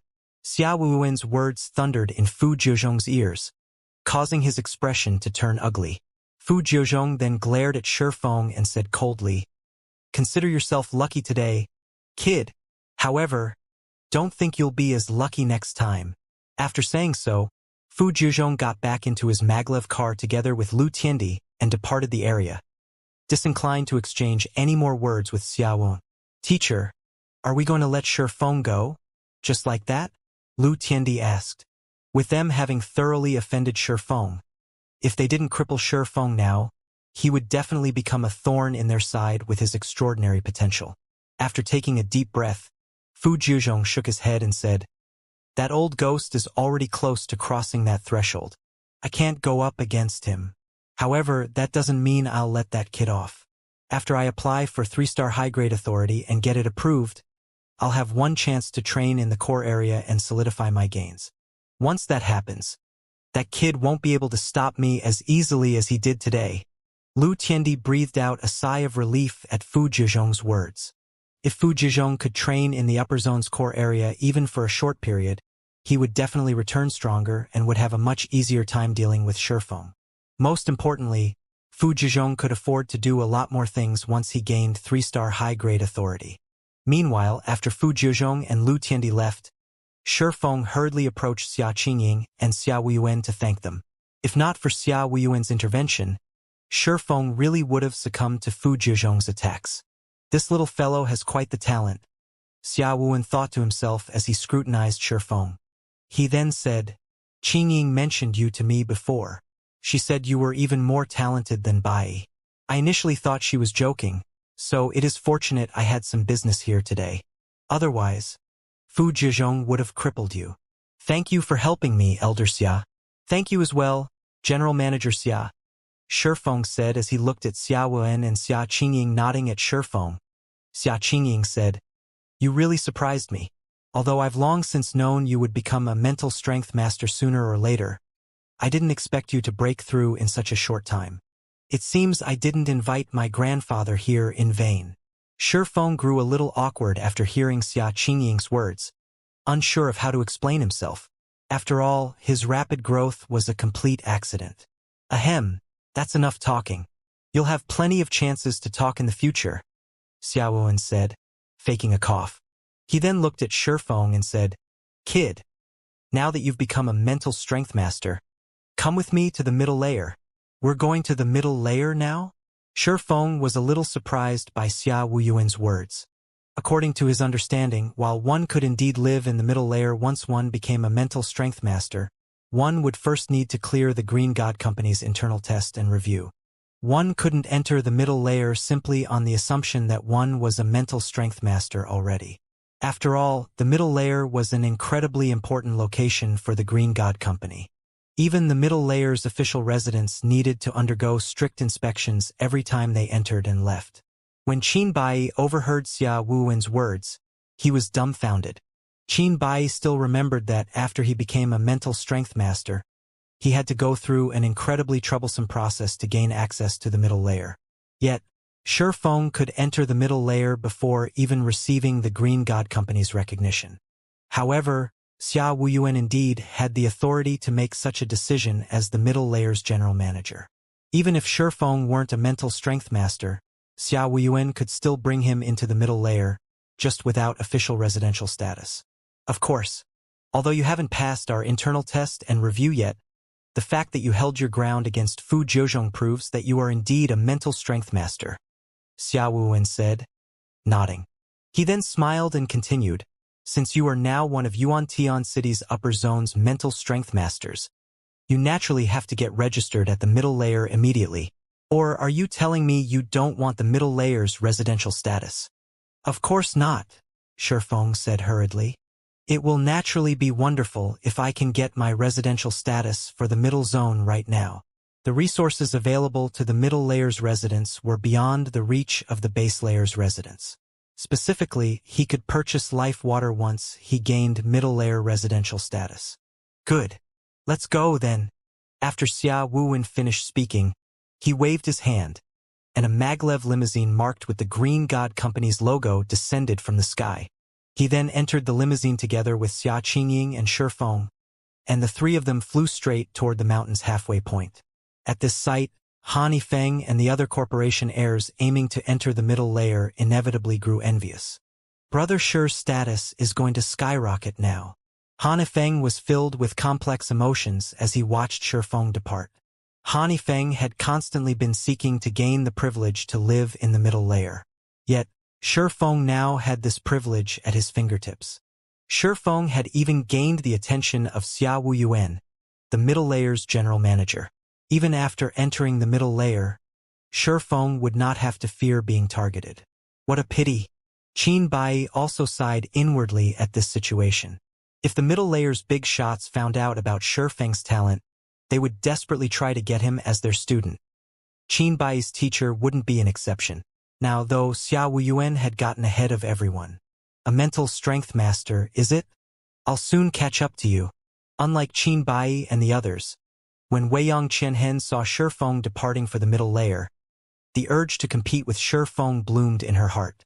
On the other side, Shifeng's group arrived in the middle layer after going through multiple electronic scans and inspections. Upon entering the mist-shrouded area, Shifeng felt a significant portion of his accumulated mental fatigue clear up. The middle layer's recovery effects were drastically better than those of the large mansion's environment. When Xia Wuyuan brought Shifeng to a mansion flanked by a lush mountainside and a small waterfall, Shifeng was completely stunned by the environment. Isn't the environment here a little too amazing?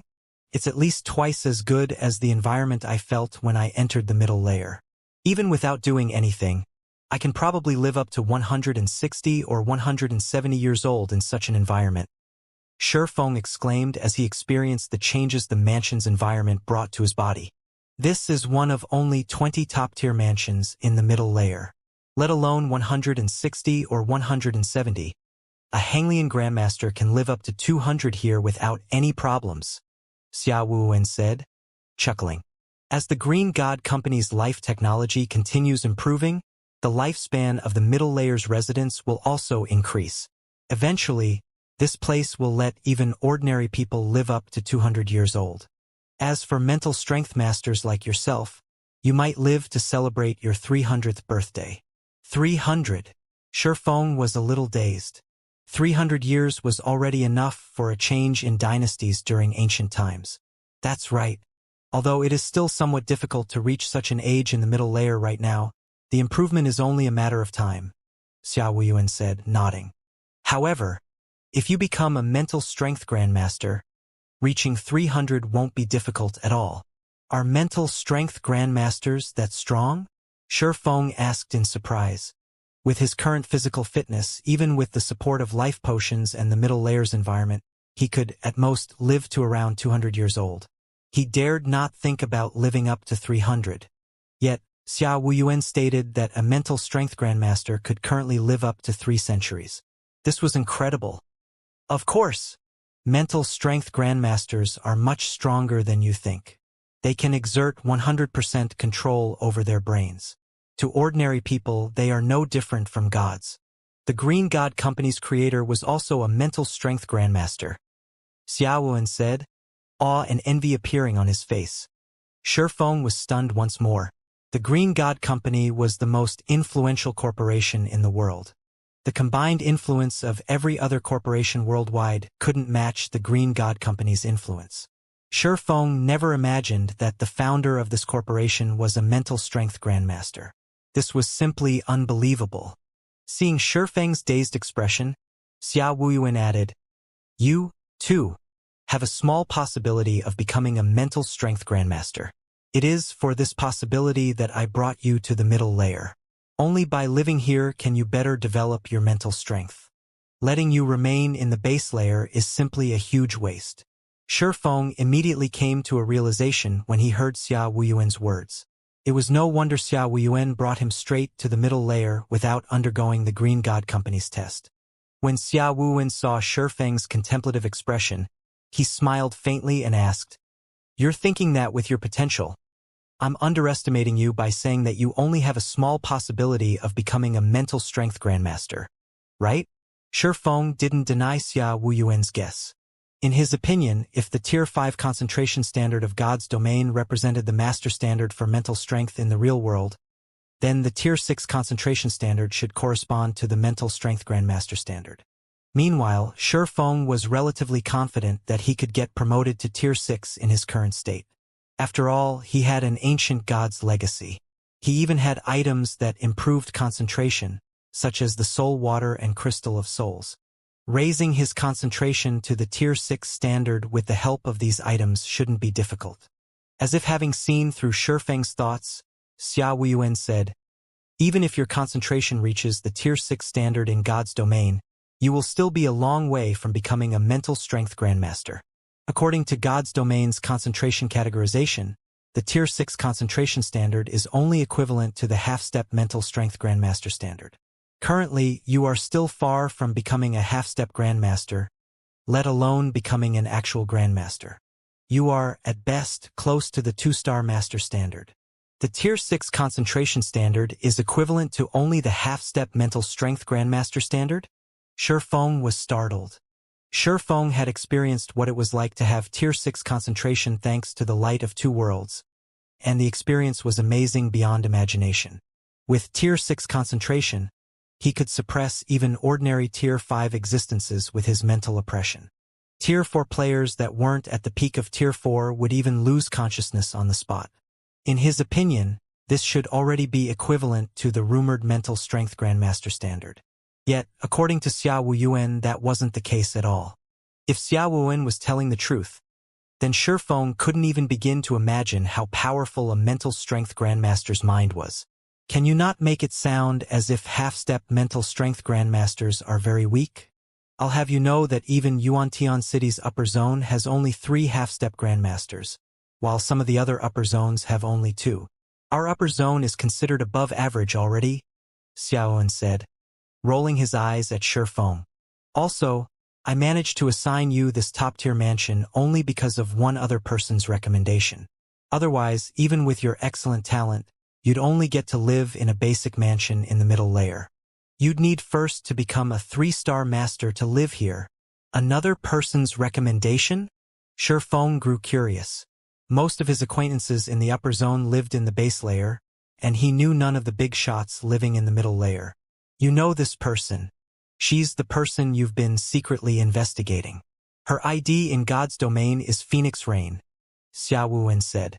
If not for this girl's recommendation, you would have received a similar treatment to the other mental strength masters. Phoenix Rain. Shifeng was surprised. She's also living in the middle layer?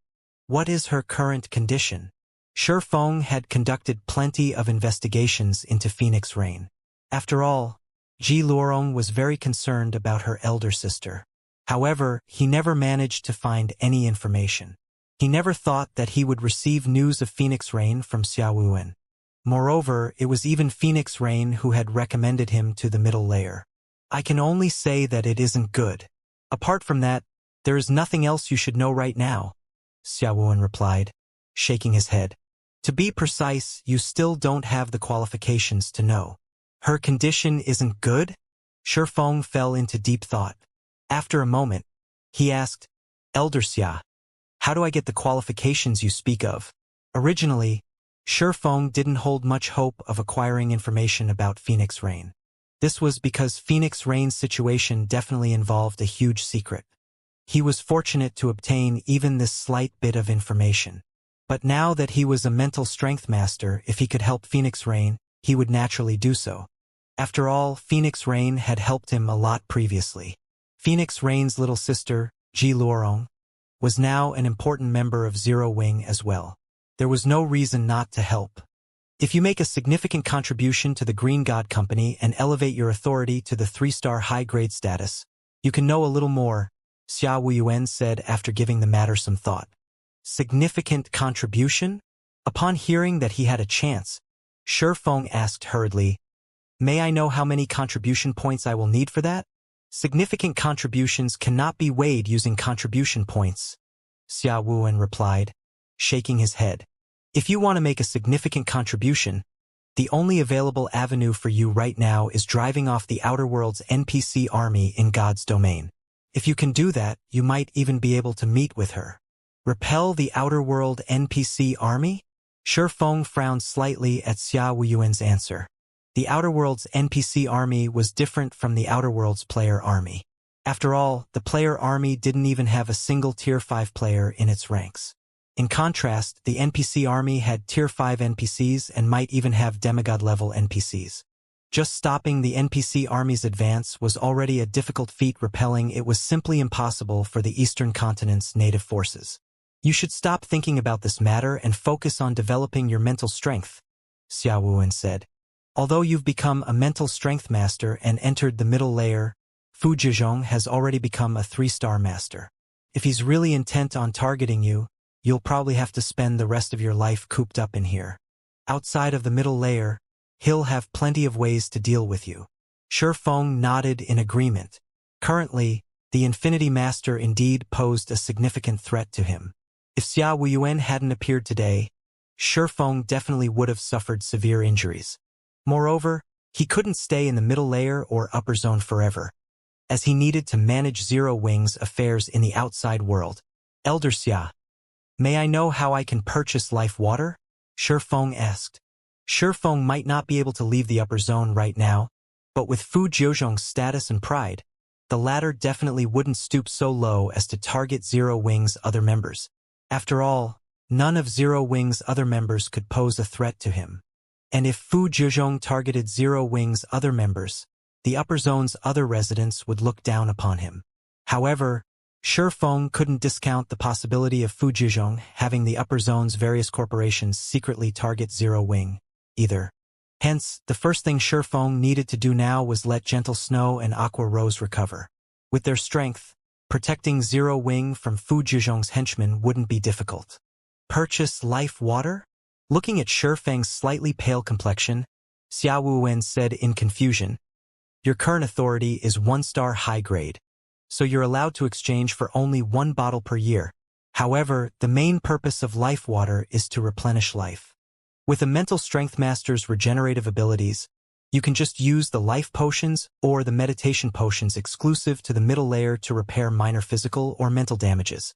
Are you sure you want to exchange for life water?" "I can only exchange for 1 bottle per year?" Shi Feng frowned slightly at Xia Wuyuan's words. In Gentle Snow and Aqua Rose's current condition, they would easily survive for more than a year if they lived in the base layer's large mansion. However, Zero Wing couldn't afford to wait for a year.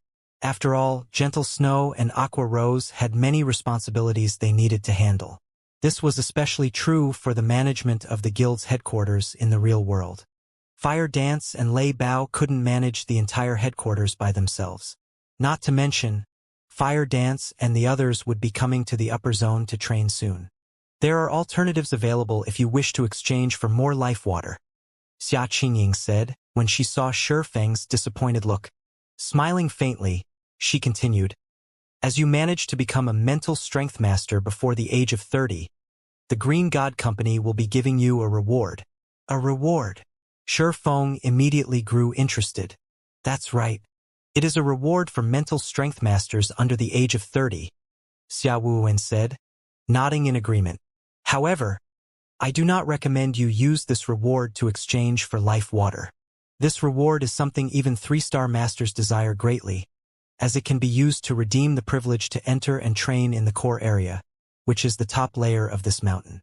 This privilege is for 1 month, and it will greatly help in the development of your mental strength. Normally, only after a person becomes a 3-star master would they get an opportunity to exchange for this privilege, and it's for only 10 days. Compared to this privilege, life water is something you can redeem anytime. Are you certain you want to exchange for life water? Yes, Shi Feng answered without hesitation. All right then.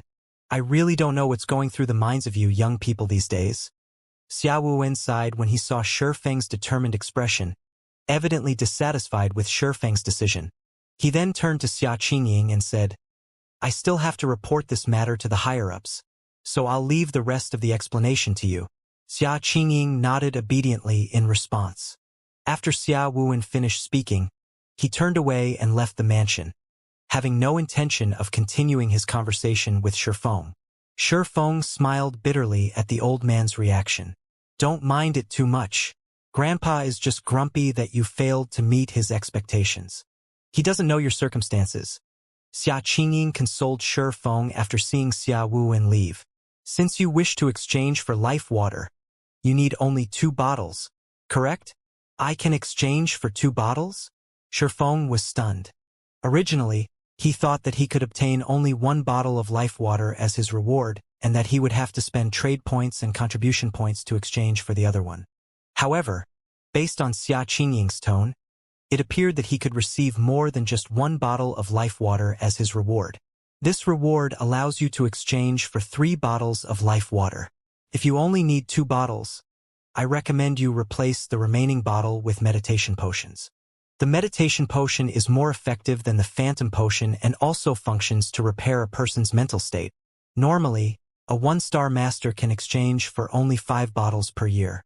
But if you trade in your 3rd bottle of life water, you can get 10 meditation potions. Okay, I'll take the 10 meditation potions, Shi Feng said with a nod, astonished by the reward the Green God Company offered. This reward was hundreds of times better than what he received for clearing the mental path above the age of 20. Shi Feng couldn't help being in awe of the Green God Company's generosity. Now, he realized how valuable the privilege to enter the top layer was. It was no wonder Xia Wuyuan felt disappointed at his decision. Nodding at Shi Feng's reply, Xia Qingying said, You probably can't return to the base layer anytime soon, so I'll pass the life water to those 2 on your behalf. As for the meditation potions, you can exchange for them through the mansion's storage room. I'll have to trouble you with that, General Manager Xia, Shi Feng said gratefully. It's no trouble. This is also within the scope of my duties. You are, after all, a talent I discovered. If you perform well in the middle layer, it'll be of great help to me, Xia Qingying said, waving her hand. All right, I won't disturb your rest any longer. After saying so, Xia Qingying boarded another maglev limousine and departed the middle layer, leaving Shi Feng alone to observe his top-tier mansion. Compared to the base layer's large mansion, this waterfall mansion had a slightly larger footprint. The waterfall alone occupied an area of 2 basketball courts. The water vapor coming from the waterfall was also incredible. Shi Feng felt his body becoming refreshed after inhaling only a mouthful of it. The regenerative effects of this water vapor probably nearly rivaled those of the S-rank nutrient fluid without any side effects. This small waterfall was an unlimited supply of weakened S-rank nutrient fluids. If sold to the outside world, it could definitely fetch an astronomical price. Probably no corporation in the outside world would ever dream that something like this waterfall could exist. After all, S-rank nutrient fluids were incomparably precious to the outside world's corporations, with only a very limited amount available each year. In fact, even the corporations operating in the upper zone's base layer would never think of drinking S-rank nutrient fluids like water. After Shi Feng finished marveling at the waterfall, he made his way into the mansion. So this is why anyone who has lived in the middle layer before would never wish to leave it again. Realization dawned upon Shi Feng as he looked at the hall in front of him. After he entered the mansion and closed the doors, the sound of splashing water cut off completely. The mansion's sound insulation was perfect. In addition, the special energy flowing inside the mansion was twice as strong as outside. If ordinary people lived in such an environment, even if they did nothing but lie on the ground, their physical fitness would still reach the half-step Hunglian Grandmaster standard. If they trained their bodies a little, developing their physical fitness to the standard of Hunglian Grandmasters would be no trouble at all. Moreover, this special energy also had an effect on a person's mental state, allowing a person to remain mentally energized as well as maintain an ethereal mood. If a person trained in such an environment for a long period, even if they didn't become a mental strength master, they would be close. Feng could easily imagine how scary it would be to go from living in such an environment to living in the base layer's environment. The transition would be akin to being a billionaire living a rich and happy life in one moment and then suddenly becoming an ordinary person in the next moment. No ordinary human could possibly accept such a drastic change. It also explained why Feng Shirhan was so adamant in preserving her middle layer reserve slot. So long as Feng Shirhan could remain in the middle layer, her chances of becoming a mental strength master would be at least double than if she lived in the base layer. Is this the storage room? While touring the mansion, Feng noticed a small room made entirely out of some unique metal. When he entered the room and accessed the interface inside, he had to marvel at the Green God Company's financial prowess. According to the introduction displayed, the storage room housed all the resources available for exchange in the middle layer. This storage room even had life water stocked. Through the storage room, he could immediately obtain the potion he wanted. He wouldn't have to spend time on a trip to the Green God Tower during emergencies. This was a great convenience provided to the middle layer's residents. Seeing this, Feng decided to give this exchange system a try. The next moment, several laser scanners scanned Feng's body and acquired his biometric data. After verifying his identity, the room's interface displayed the resources available to him. Currently, he had 10 meditation potions to his name, each worth 4 million trade points and 100,000 contribution points. 4 million trade points might not be anything to the base layer's corporations, but 100,000 contribution points was an entirely different story. Even the 5 States Corporation would have a heart attack if it had to spend so many contribution points on one item. For the time being, Feng chose to redeem only one meditation potion. According to the product introduction, the meditation potion had to be stored in a special environment. And if taken out of storage, it could last for only 1 day in the outside world. After 1 day, the drug would lose its effects. Hence, he should only exchange for the amount he needed. How interesting! When Feng spread his mental perception over the dark blue potion in his hand, he actually sensed weak mental fluctuations from it. Normally, he would pick up such mental fluctuations only from living creatures. However, he didn't dwell on the matter, consuming the meditation potion immediately. After all, his mental state was in dire need of it right now. Feng had kept his brain overclocked throughout his fight with Fu Zhizhong. While he had managed to smile and converse normally with Xia Wuyuan and Xia Qingying earlier, that was possible only because of his powerful willpower. If someone else were in his shoes, they probably would have passed out already. The moment Feng consumed the meditation potion, the scorching heat he felt in his brain instantly cooled. His complexion also rapidly changed from pale white to rosy red. Amazing! This is simply amazing! Feng was dumbfounded when he sensed his mental state. With just one meditation potion, not only did he fully recover from his weakened state, but his mental state had also become surprisingly excellent. He even sensed faint improvements to his mental perception. These changes felt as if he had just consumed a crystal of souls from God's domain. With the meditation potion's effects, I will definitely improve further after consuming 10 bottles. This really makes a person wonder how the Green God Company managed to produce such a miracle drug. If this thing can be mass-produced, it will become possible to mass-produce mental strength masters. Feng was astounded as he looked at the 9 remaining meditation potions he could exchange. After recovering to peak condition, Feng promptly logged back into God's domain. Although he currently didn't have any good ideas on how to repel the Outer World's NPC army, he could share the news of Phoenix Rain's location and condition with Ji Luorong. This would, at least, give Ji Luorong some hope, and the girl wouldn't have to worry about her elder sister's whereabouts every day. Twin Towers Kingdom, Sky Spring City. When Feng entered God's domain again, He was surprised to find that his perception of the world around him had changed slightly. What's going on? Shi Feng was greatly confused as he perceived the world around him. For some reason, his brain's recognition of God's domain was a bit different, and the world of God's domain now felt even more realistic than before. Is it because I used a combat technique in the real world? Shi Feng could sense that his soul was stronger. This, in turn, directly elevated his concentration, which was previously almost Tier 5 advanced rank, to the Tier 5 peak rank. Now, he was only half a step from Tier 6 concentration. However, before Shi Feng could snap out of his daze, he suddenly received a call from Feng Shihan. "Guild leader, are you all right?" Feng Shihan asked worriedly as she looked at Shi Feng through the video call. "I heard you clashed with Fu Jiuzhong." Fu Jiuzhong is now a 3-star mental strength master in Haitian City's upper zone. Even if you're a mental strength master, your body will still be affected significantly after fighting with him. The existence of 3-star mental strength masters was no secret to middle-layer residents. It wasn't difficult for the base layer's top-tier corporations to find out about them, either. "Relax. I've made a full recovery already," Shi Feng replied, smiling. He was even tempted to say that should he clash with Fu Jiuzhong again, he definitely wouldn't end up in as miserable a state as before. "That's wonderful." Feng Shihan breathed out a sigh of relief.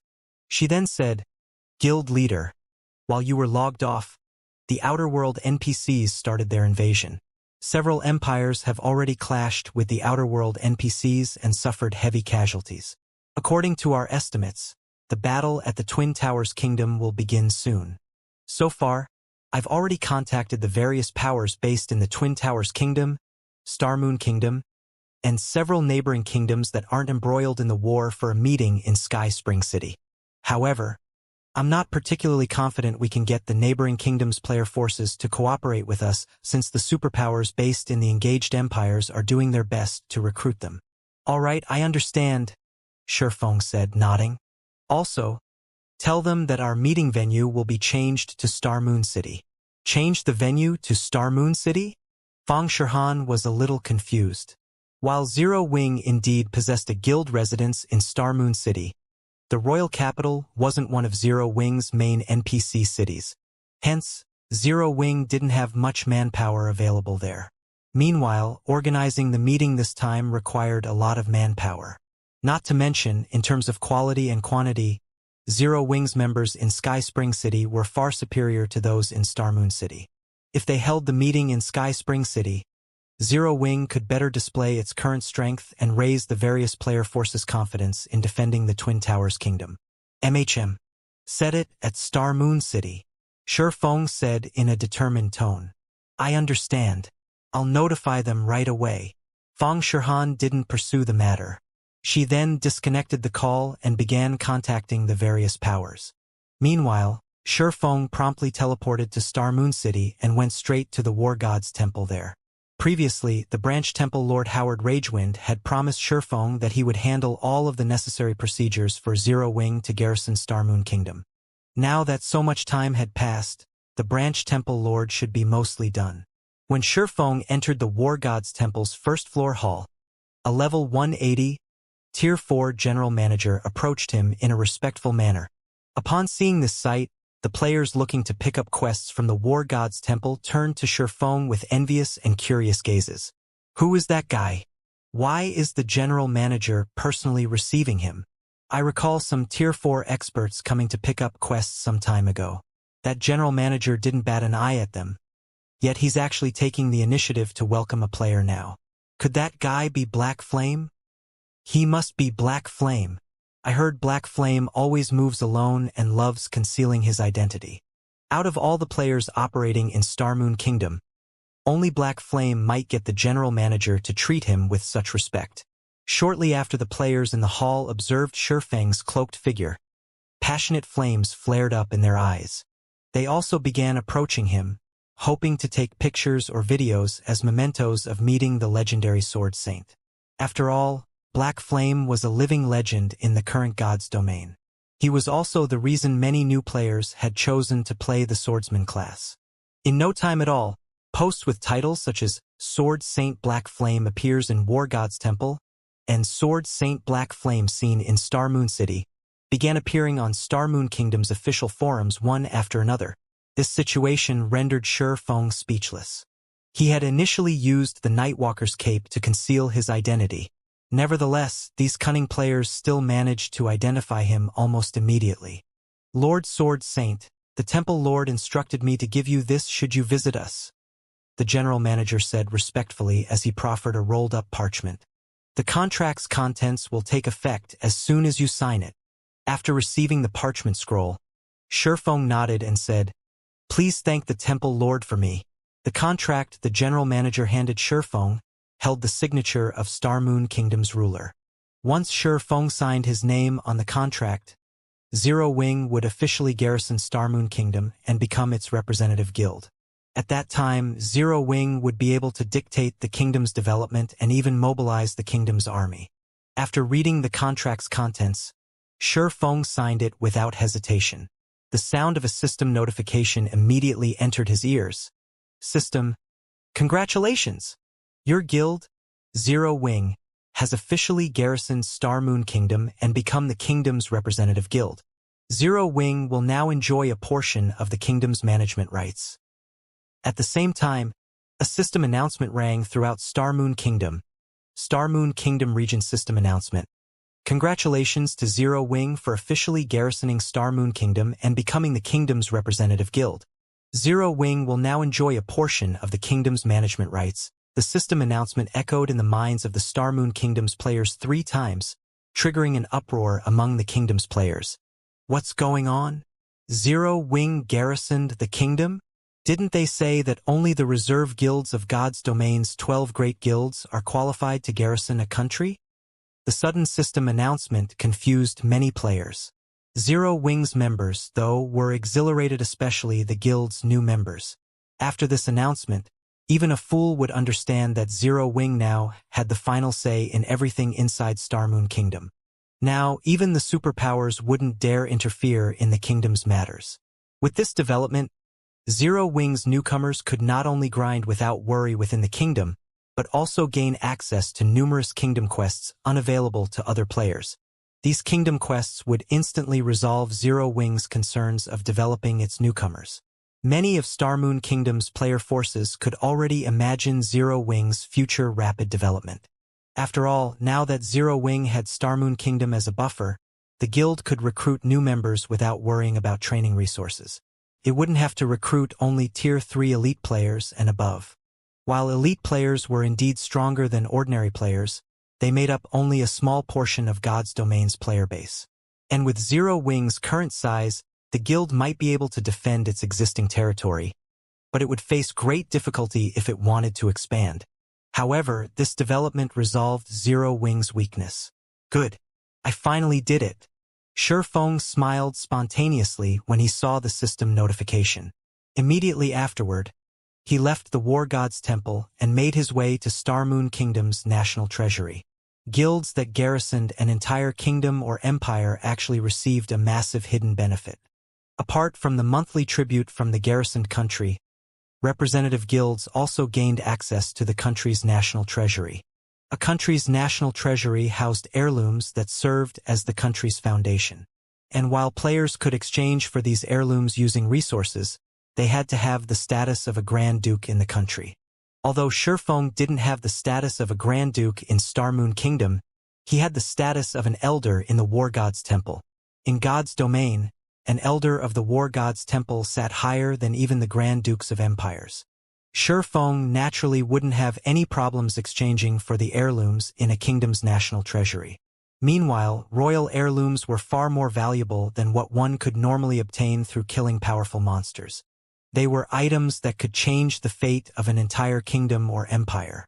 Hence, once a guild became a reserve guild of the 12 great guilds, dethroning it was incredibly difficult. In no time at all, Shi Feng arrived at the palace and reached the treasury unhindered. It was no exaggeration to say that the national treasury was the safest location in the entire Star Moon Kingdom. 8 level 180, Tier 4 NPCs stood guard at the entrance alone. Moreover, these 8 NPCs were no ordinary NPCs. Although none of them wielded a legendary weapon, They were all clad in fragmented legendary set equipment. In terms of individual strength, these NPCs were more than capable of holding their ground against ordinary Tier 5 existences. Apart from these 8 NPCs, there was also a level 200 Tier 4 Knight Captain stationed inside the treasury. The Knight Captain sported a legendary chestplate, and his combat power had undoubtedly reached the Tier 5 threshold. Most importantly, a magic barrier enveloped the entire treasury. If one wished to break through this magic barrier, one would need a force of 3 to 5 Tier 5 existences at the very least. Lord Sword Saint, may I know what business you have here? The Knight Captain asked respectfully when Shifeng entered the treasury. I'm here to exchange for the items here, Shifeng stated. Please follow me. The Knight Captain then led Shifeng to the after descending 4 floors and walking for around half an hour. Shifeng arrived in front of a secret room enclosed by a magic barrier. Sitting quietly inside the room was an old man who made Shifeng feel pressured. A Tier 5 Grand Wizard? Shifeng was a little surprised when he saw the old man. Star Moon Kingdom's foundation was far stronger than he expected. After all, apart from being a Tier 5 existence, the old man in front of him also wore a legendary hat. Ordinary Tier 5 existences who tried to invade the treasury would only get roundly thrashed by this old man. Lord Sword Saint, please enter, the Knight Captain said while respectfully gesturing for Shifeng to enter the secret room. From the Knight Captain's actions, Shifeng guessed that the other party could go only as far as the secret room's entrance. After giving the Knight Captain a nod, Shifeng stepped into the room. Shifeng immediately noticed the room's uniqueness. The environment here resembled the ancient era's environment, which was already rare in the current god's domain. Lord Sword Saint, since you have already signed a contract with His Majesty, according to the contract, you are qualified to exchange for one of the items here, the old man said as he looked at Shifeng. He then waved his hand, summoning 3 items in front of Shifeng. The founding king left behind these 3 items. These items are why our Star Moon Kingdom was able to rise up in the main continent. I hope one of them can be of help to you. When Shifeng saw the 3 items before him, his eyes bulged immediately. This was because Star Moon Kingdom's foundation far exceeded Shifeng's expectations, so much so that he wondered how a kingdom could have such a powerful foundation. The 3 items before him were neither inferior divine artifact ranked items or legendary ranked items. Instead, they were 2 designs and 1 recipe, and any of them could influence even an empire's development. The first to enter Shifeng's eyes was the design for a mysterious iron flying ship, which was many times stronger than the Crimson Dragon flying ship, an advanced flying ship. Not only was it capable of going up against Tier 4 superior mythic monsters, but its strongest attack even reached the Tier 5 intermediate standard. It could tear through the defensive magic arrays of cities like paper. Moreover, it had a maximum carrying capacity of 300 people. However, it cost a mind-blowing 1.5 million gold coins and 1 million magic crystals to exchange for the mysterious iron flying ship's design. The second item that drew Shifeng's eyes was the recipe of the Divine Power Potion, a Grandmaster Potion. As the potion's name suggested, players would gain divine power when they consumed the potion. For half an hour, players would have their tier elevated by 1, up to a maximum of Tier 4. Although Shifeng had heard of potions that raised a player's tier by 1, he had never heard of any that could raise a player's tier to Tier 4. Moreover, the potion even had a long duration of 30 minutes. In the current era where Tier 4 players were still as rare as a phoenix's feather, the recipe for the Divine Power Potion was priceless. Even an ordinary first-rate guild would become an existence feared by the 5 great super guilds should it get its hands on this recipe. Meanwhile, this recipe cost 1 million gold coins and 1.5 million magic crystals. The last item to enter Shifeng's eyes was the design for a combat puppet, a secret silver combat puppet. Throughout both his lives, Shifeng had seen a secret silver combat puppet only once. In God's domain, bronze combat puppets possessed power at the Tier 3 peak standard. Even in the current God's domain, a bronze combat puppet was an incredibly powerful existence. Unless a Tier 4 existence appeared, a bronze combat puppet was unlikely to get destroyed. Above bronze combat puppets were mysterious iron combat puppets, which possessed combat power at the Tier 4 peak standard. They could go toe-to-toe against bona fide Tier 4 players. As for secret silver combat puppets, they possess strength at the Tier 5 basic standard. Tier 4 existences would have a very difficult time destroying a secret silver combat puppet, and normally only Tier 5 existences could damage one. Meanwhile, the design for the secret silver combat puppet cost 2 million gold coins and 1 million magic crystals. Shi Feng hesitated over the Star Moon Kingdom's 3 royal heirlooms. All 3 treasures could help a kingdom rise to prominence and a guild to reach the apex of God's domain instantly. Moreover, each had its advantages. I can exchange for only one? Shi Feng couldn't help asking. Only one? The old man replied with a smile. However, if you manage to help elevate Star Moon Kingdom into an empire, you are free to exchange for all 3. Promotion to an empire? Shi Feng shook his head and smiled bitterly. While he knew of a few ways to get a kingdom promoted into an empire, none of these methods was easy to realize. They all needed a long time to accomplish. After thinking up to this point, Shi Feng suddenly had an idea. He then asked the old man, "What if I offer to swap heirlooms?" Heirlooms could be categorized into royal heirlooms, imperial heirlooms, continental heirlooms, and world heirlooms. In the past, the players that had the fortune to come across an unidentified royal or imperial heirloom would do everything they could to find the fallen country the heirloom used to belong to. Since these heirlooms were treasures left behind by fallen kingdoms and empires, so long as one successfully identified the heirloom, one could use it to reestablish that kingdom or even empire. However, locating kingdoms and empires that had long since disappeared from God's domain wasn't easy. The endeavor rivaled a legendary quest in difficulty. Take Shi Feng, for example. Although he had found an imperial heirloom very early into the game, he still hadn't managed to find any clues to the empire the heirloom belonged to. However, this didn't particularly surprise him. After all, at this stage of the game, players had explored less than 20% of God's domain's maps. Indeed. Even now, the players of God's domain had explored barely 15% of the world's maps. In God's domain, human kingdoms and empires occupied only a small portion of the world's territories. Most of the 2 main continents consisted of level 150+ neutral maps, and only after 40% of the game's player base reached level 180, Tier 3 or above could players adequately explore these maps. Not to mention, this was only the 2 main continents. There was still the vast ocean in God's domain, which held innumerable islands, some as large as kingdoms and empires. Hence, finding a fallen empire in God's domain was unbelievably difficult. This was why one of the top 10 rookie guilds in the past, which had acquired an unidentified imperial heirloom through an auction, had used this imperial heirloom to exchange for an identified royal heirloom from a kingdom. Afterward, the guild saw explosive growth and quickly became one of the reserve guilds of God's domain's 12 great guilds at the time. Although Shi Feng wasn't sure how that guild had conducted the exchange, it would be a huge waste if he didn't ask if he could conduct a similar exchange. Swap heirlooms. The old man was a little stunned by Shi Feng's question. After pondering for some time, he said, "That's possible. But are you willing to pay such a huge price?" "What is the price?" Shi Feng asked. "Firstly, you'd need to find an unidentified imperial heirloom. Secondly, you'd need to pay double the price for a royal heirloom." The old man answered. "Double?" Shi Feng was flabbergasted. A royal heirloom was by no means cheap, and all 3 of the royal heirlooms before him cost upwards of 1 million gold coins and 1 million magic crystals. If this price were doubled, even superpowers couldn't afford them. That's right. However, the most important part is still the imperial heirloom.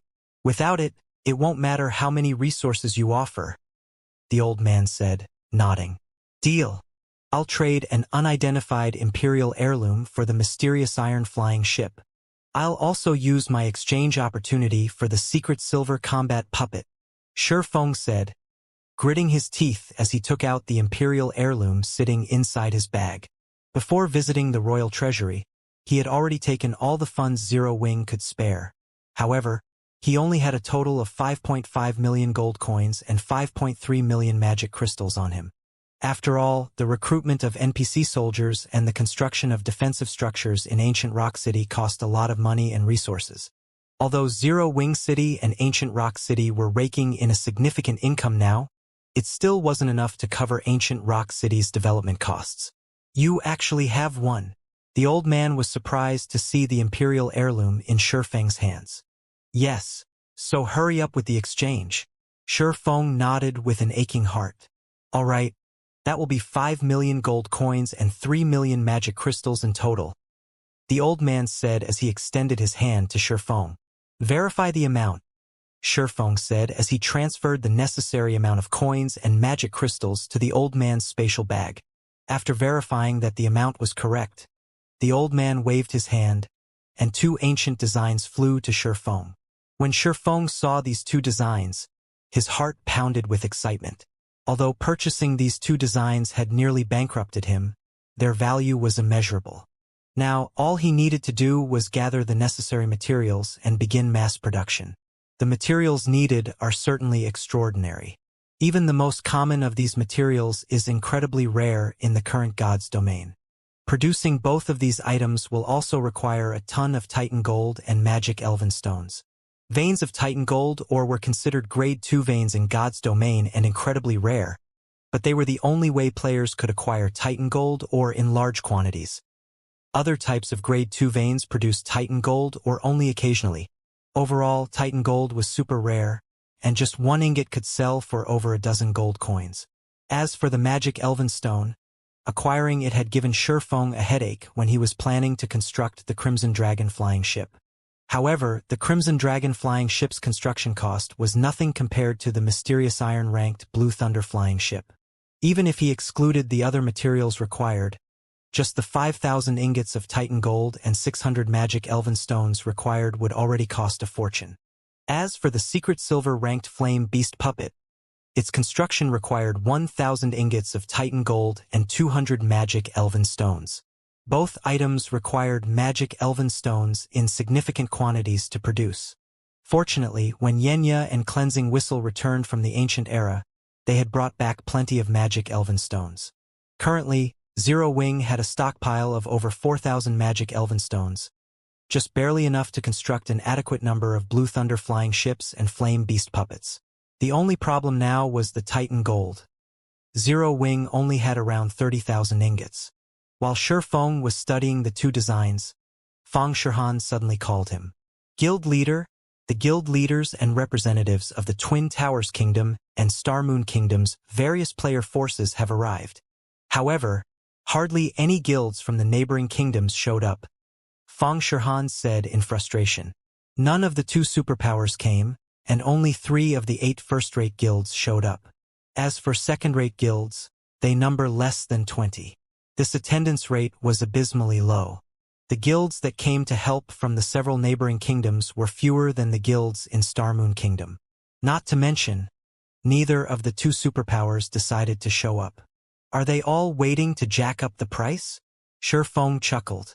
He could understand the 2 superpowers' refusal. After all, the various superpowers had a lot of territories to cover, and they focused mainly on defending empires. However, there was no excuse for first- and second-rate guilds that weren't involved in the war to withhold their help. The only reason they decided not to show up at Zero Wing's war meeting had to be that they considered this a good opportunity to make a profit.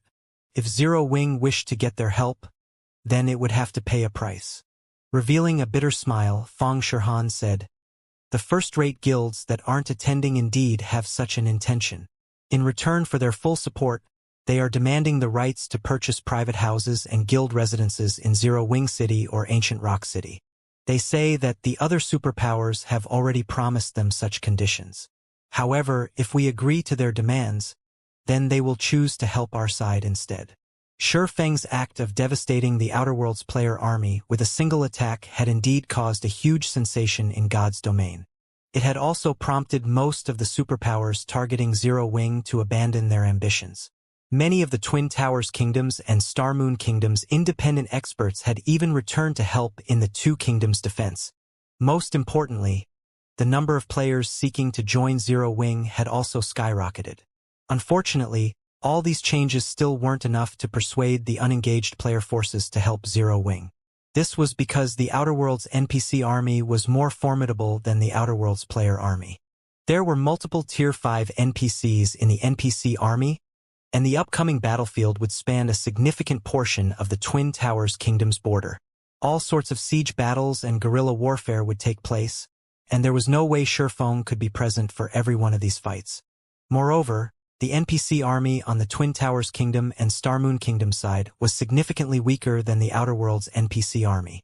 Because of mythology and Solar Temple's interference, the neighboring kingdoms uninvolved in the war didn't send their armies to reinforce the Twin Towers Kingdom and Starmoon Kingdom but to other kingdoms and empires. Hence, the NPC army defending the Twin Towers Kingdom consisted of the NPCs of only the two kingdoms.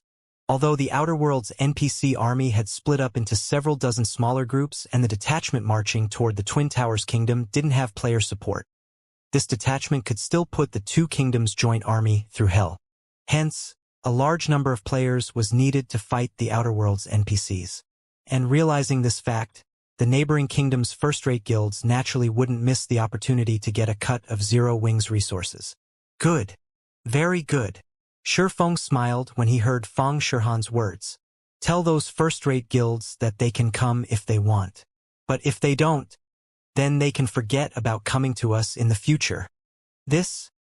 Sherfeng's reply rendered Fang Shihan momentarily speechless. If she relayed Sherfeng's words to those 5 first-rate guilds, it would be no different from severing all ties between Zero Wing and these first-rate guilds. Meanwhile, the War of Worlds wouldn't end in just one day. As both sides continuously grew stronger and more numerous, it would end up a war of attrition between God's domain and the outer world. If Zero Wing rejected the help of these guilds now, it would have much more difficulty finding helpers in the future. After all, battles were taking place all over the eastern continent, and everywhere was lacking in manpower. It was also why the superpowers tolerated the various first- and second-rate guilds' absurd demands. Otherwise, the superpowers would have long since dealt with these large guilds.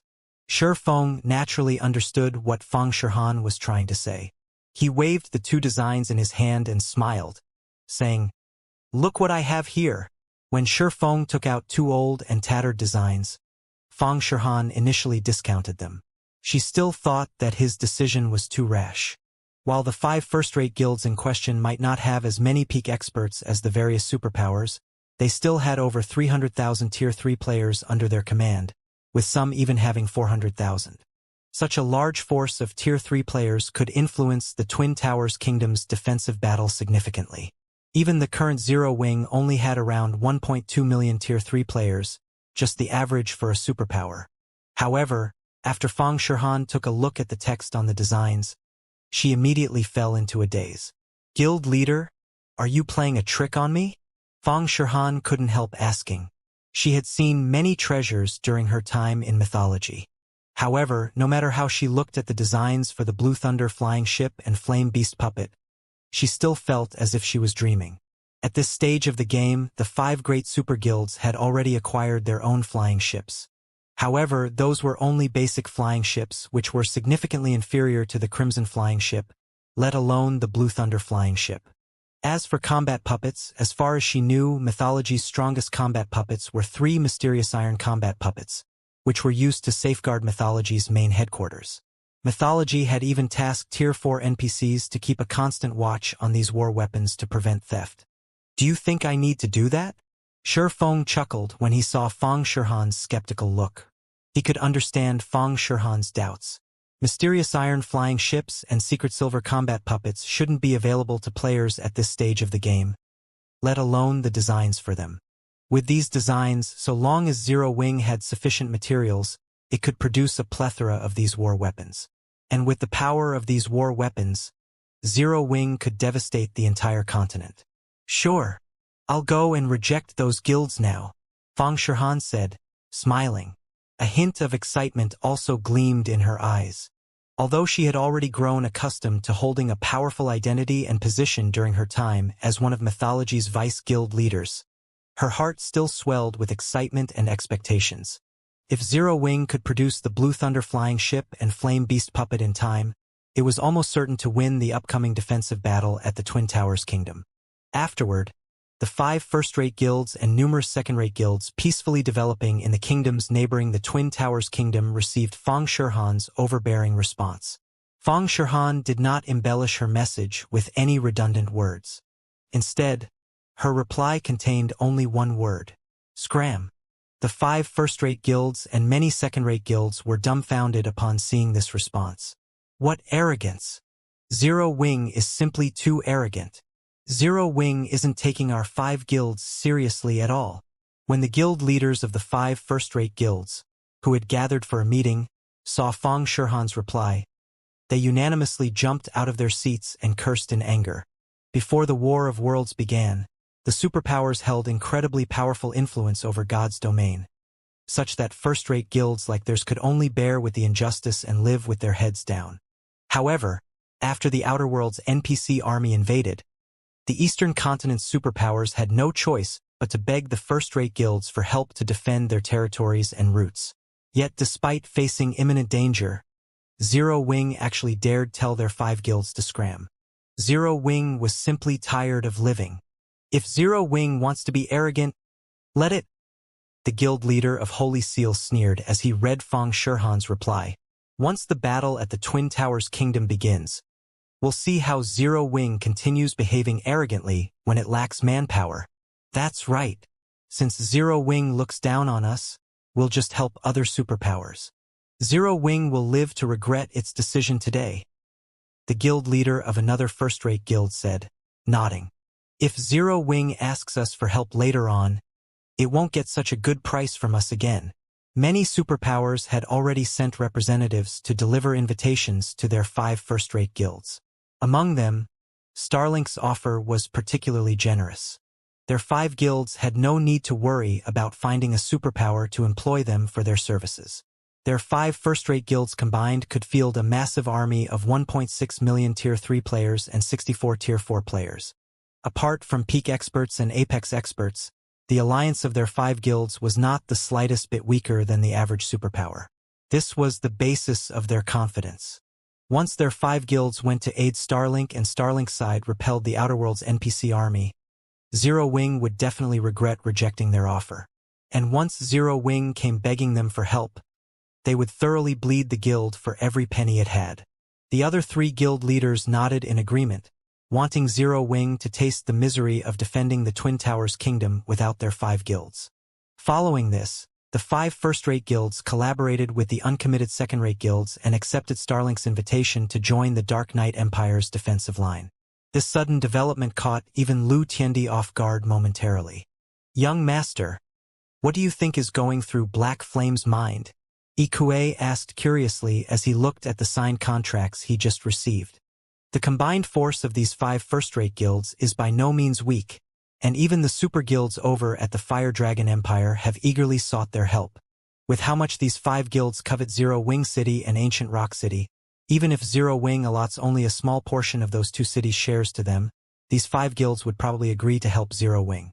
Yet now, Black Flame is just too prideful. He thinks that just because he is a Tier 5 Sword Saint and God's Domain's strongest player, he doesn't need to fear the Outer Worlds NPC army, Lu Tiandi said nonchalantly. He doesn't know just how powerful the NPC army is. Once the real battle begins, even Tier 5 players will be nothing but a joke. If it were before Lu Tiandi had clashed with the Outer Worlds NPC army, he would have considered Shifeng's decision unwise but understandable. After all, Tier 5 players were many times stronger than Tier 4 players. It wouldn't even be surprising to see a Tier 5 player single-handedly destroy a city. However, after experiencing the Dark Knight Empire's defensive battle against the Outer Worlds NPC army, Lu Tiandi now understood that while Tier 5 NPCs were indeed powerful, they weren't invincible. This was especially true in battlefields that involved war weapons and Tier 4 NPCs using battle arrays. Every targeted city in the Dark Knight Empire would face at least 10 battle arrays formed by Tier 4 NPCs and around 500 Tier 4 NPCs. Even if a superpower dispatched all its Tier 4 players, it wouldn't be able to do a thing against such a force. Not to mention, Zero Wing was going to defend an entire kingdom by itself, so there was no way it could afford to concentrate all its Tier 4 players in one battlefield. Moreover, unlike the previous War of Worlds, the Outer Worlds NPC army had many more Tier 5 NPCs in its ranks this time. Just one Tier 5 player couldn't do anything against the Outer Worlds NPC army. A large number of Tier 3 and Tier 4 players was necessary to whittle down the NPC army and achieve victory. Otherwise, the Outer Worlds NPC army would simply trample over the Twin Towers Kingdom cities and fortresses. But this is good for us. If not for Black Flame's arrogance, these 5 first-rate guilds wouldn't have joined us, Lu Tiandi said, smiling. Starlink wasn't the only superpower defending the Dark Knight Empire. There were also Crimson Emperor and Unyielding Soul. Only the 3 guilds were separately defending their respective territories. If Crimson Emperor and Unyielding Soul failed to defend the NPC cities and fortresses they operated, both guilds would suffer a major setback. After all, both guilds had their headquarters in the Dark Knight Empire. However, while the Eastern Continent's various superpowers were discussing Zero Wing's unwise decision, Zero Wing continued operating as usual. The guild frenziedly recruited gods, domains, newcomers, and sequentially developed Zero Wing City and Ancient Rock City. It also relied on the Tier 3 legacies from the Secret Covenant Tower to steadily increase its Tier 3 population. The 5 first-rate guilds' partnership with Starlink did not affect Zero Wing's operations at all. On the contrary, the number of independent experts coming to help defend the Twin Towers Kingdom even skyrocketed. This was because after Zero Wing garrisoned Starmoon Kingdom, Starmoon Kingdom's NPC cities established direct teleportation links to Zero Wing's guild cities. This was a great convenience for players seeking to travel to Zero Wing's guild cities. The ability to teleport straight to Ancient Rock City was especially welcomed by players seeking to explore and raid the Orc capital city. Because of the popularity of this new teleportation service, Fang Shirhan created a bounty system for Outer World NPCs. Under this bounty system, players would receive 5 points for killing a Tier 3 NPC, 500 points for killing a Tier 4 NPC, and 100,000 points for killing a Tier 5 NPC. Players would also receive ranks according to the points they accumulated. Players that accumulated 100,000 bounty points would receive the bronze rank, which would entitle them to a lifetime discount of 5% on entrance fees and accommodation fees for all of Zero Wing's guild cities. At 1 million points, players would receive the silver rank and enjoy a 10% discount. At 10 million points, players would receive the gold rank and enjoy a 20% discount. After the announcement of this bounty system, over 1 million Tier 3 independent experts and 200 Tier 4 independent experts flooded into the Twin Towers Kingdom's border cities and fortresses from other kingdoms in just one day. All of them sought to accumulate Zero Wing's bounty points to reduce their expenditure in Ancient Rock City and Zero Wing City. The various superpowers grew envious over this situation and promptly adopted Zero Wing's ranking system. Only the results weren't as effective. While independent players were flooding the Twin Towers Kingdom, Shurfeng gathered the Candlelight Trading Firm's elites and began frantically researching, then manufacturing the Blue Thunder Flying Ship and Flame Beast Puppet. Manufacturing these 2 war weapons didn't require just precious materials but also high-level forging techniques, alchemy techniques, enchanting techniques, and knowledge of magic arrays. Grandmaster-level lifestyle players had to take charge of the process. The Blue Thunder Flying Ship, in particular, required the cooperation of 3 Grandmaster Forgers. In the current God's domain, only the Candlelight Trading Firm could provide such manpower. Even after researching for an entire day, Shurfeng and the others only managed to scratch the surface of the design. It would take several more days to construct a Blue Thunder Flying Ship. On the other hand, to Shurfeng's joy, both Gentle Snow and Aqua Rose finally made a full recovery. Apart from losing some of their combat memories and having their combat standards weaken slightly, they experienced no other side effects after taking life water. Moreover, the 2 of them also succeeded in creating their Tier 5 mana bodies and got promoted to Tier 5.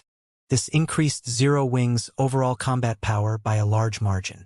On the 5th day, Shurfeng and Candlelight's members were working on the Blue Thunder Flying Ship. Fang Shirhan, who was responsible for the Twin Towers Kingdom's defensive preparations, suddenly contacted Shurfeng, guild leader. The Outer Worlds NPC army has started moving. An army of more than 10 million NPCs? Shurfeng was a little shocked when he read the detailed report Fang Shirhan sent him. He had experienced wars between kingdoms and empires in his previous life. However, the kingdoms involved had pitted armies of 1 million NPCs, at most, against each other. These wars had also typically lasted over a month, as the involved kingdoms conducted all sorts of battles to annex each other's land. This was because one of the conditions for a kingdom to become an empire was occupying a sufficiently large area of land.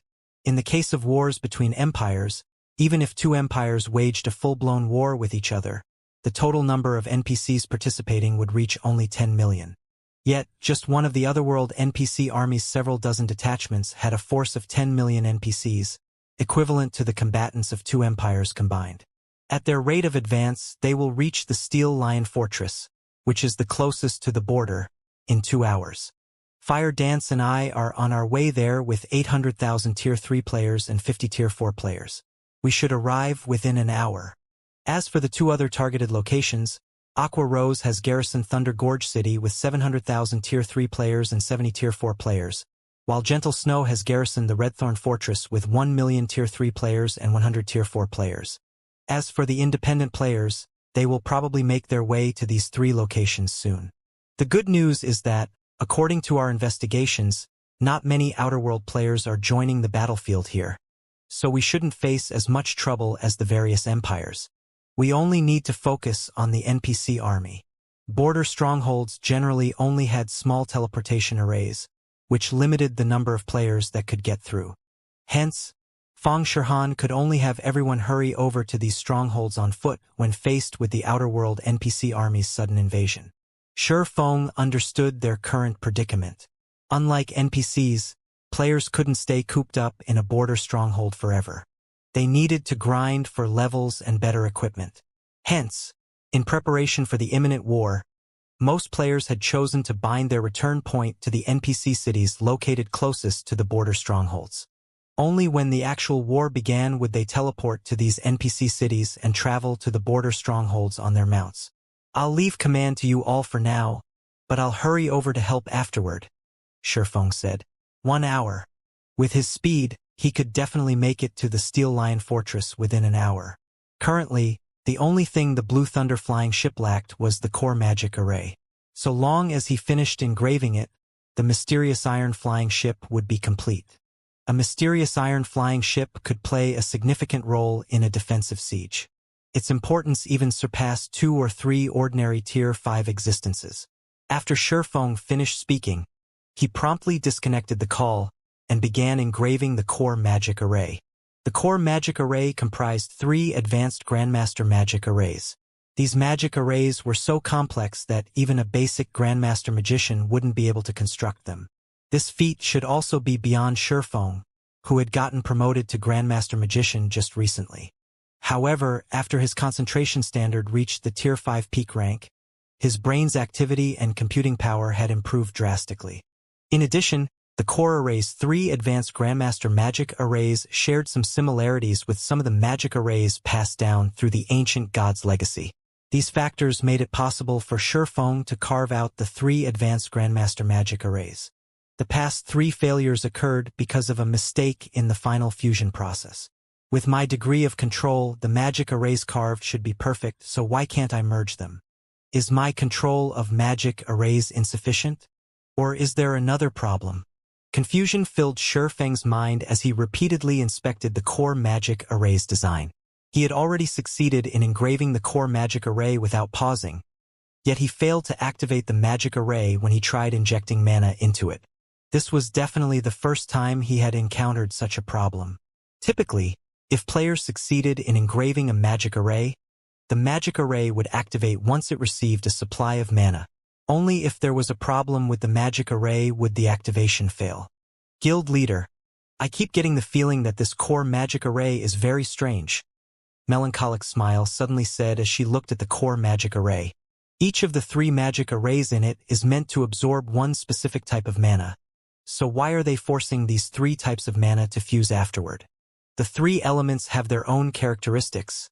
How could they be merged into one? Currently, Melancholic Smile was only half a step away from becoming a Grandmaster magician. And because she didn't invest her time in combat, The amount of research she conducted into Grandmaster magic arrays surpassed even Shurfeng's. When she first looked at the Blue Thunder flying ship's core magic array, she already found the magic array strange. However, since the flying ship's design stated that the magic array should be constructed that way, she didn't voice her concerns. Now that the core magic array couldn't be activated, though, this proved that there was indeed a flaw in the design.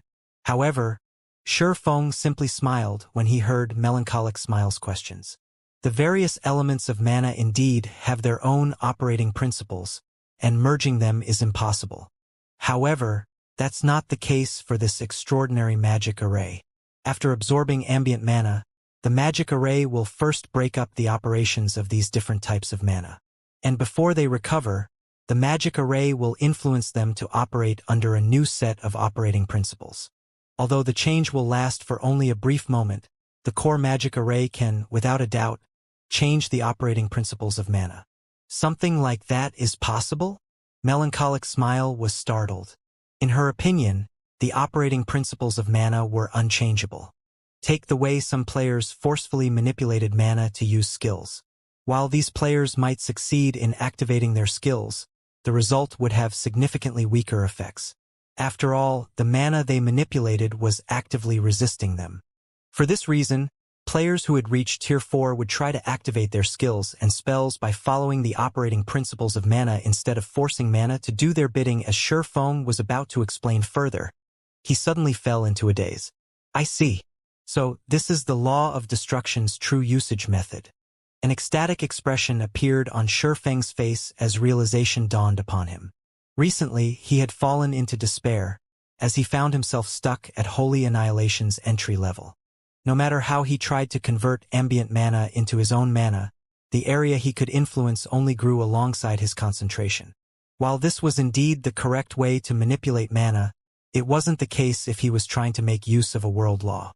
The reason Holy Annihilation could exhibit such devastating power was a complex destruction magic array designed for the mana technique. The fact that he could utilize the Heavenly Blue Saint's destruction magic array and merge it into various combat techniques and mana manipulation methods proved that he was starting to master the law of destruction. However, he still didn't truly understand how the destruction magic array operated. But Shurfeng understood everything now. The law of destruction's essence wasn't to make mana disappear. Instead, it was to break the operating principles of mana, causing mana to lose its original effects.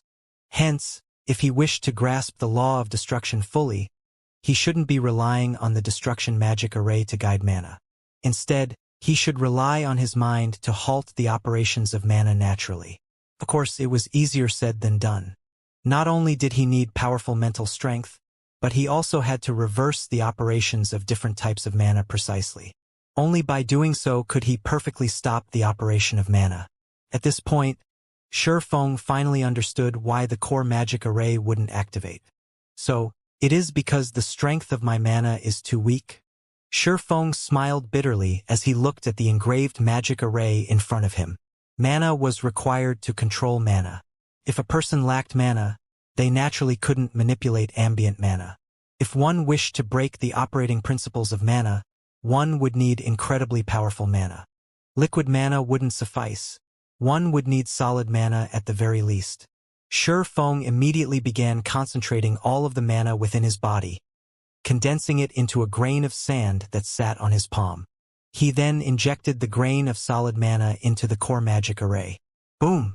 Along with the sound of an explosion, the Blue Thunder flying ship's core magic array came to life. The ambient mana surrounding the flying ship then began flooding the core magic array, becoming fuel for the flying ship's engine. System, congratulations! You have successfully created the Blue Thunder flying ship. Forging proficiency increased by 100 million points. Level increased by 2. Simultaneously, all players who participated in the Blue Thunder flying ship's production received a corresponding amount of EXP and proficiency. Although the amount they received wasn't as exaggerated as Shurfeng's, it was still significant nonetheless. Currently, though, nobody paid attention to the reward they just received. Instead, their eyes were all glued to the completed Blue Thunder flying ship. The Blue Thunder flying ship measured 500 meters from stem to stern, and it could carry up to 300 players at a time. It boasted 40 advanced magic elven cannons, each capable of launching attacks at the Tier 5 basic standard, and 12 floating crystal cannons, which could be used for both offense and defense. Offensively, the floating crystal cannons could launch attacks at the Tier 5 basic standard. Defensively, they could withstand attacks even from Tier 5 existences. In addition to these two types of cannons, the flying ship also had a main cannon capable of launching attacks at the Tier 5 intermediate standard. Lastly, the flying ship's flight speed was comparable to that of Tier 5 extraordinary flying mounts, Twin Towers Kingdom, Steel Lion Fortress. Assembled atop the Steel Lion Fortress's 50-meter-tall steel walls were more than 300,000 level 150-plus, Tier 3 NPCs, all geared in level 150-plus dark gold equipment. These NPCs were without a doubt the cream of the crop of the Twin Towers Kingdom's army. There were also close to 30 Tier 4 NPCs standing on the wall, and the one leading these Tier 4 NPCs was a level 200 Tier 4 Sky Knight.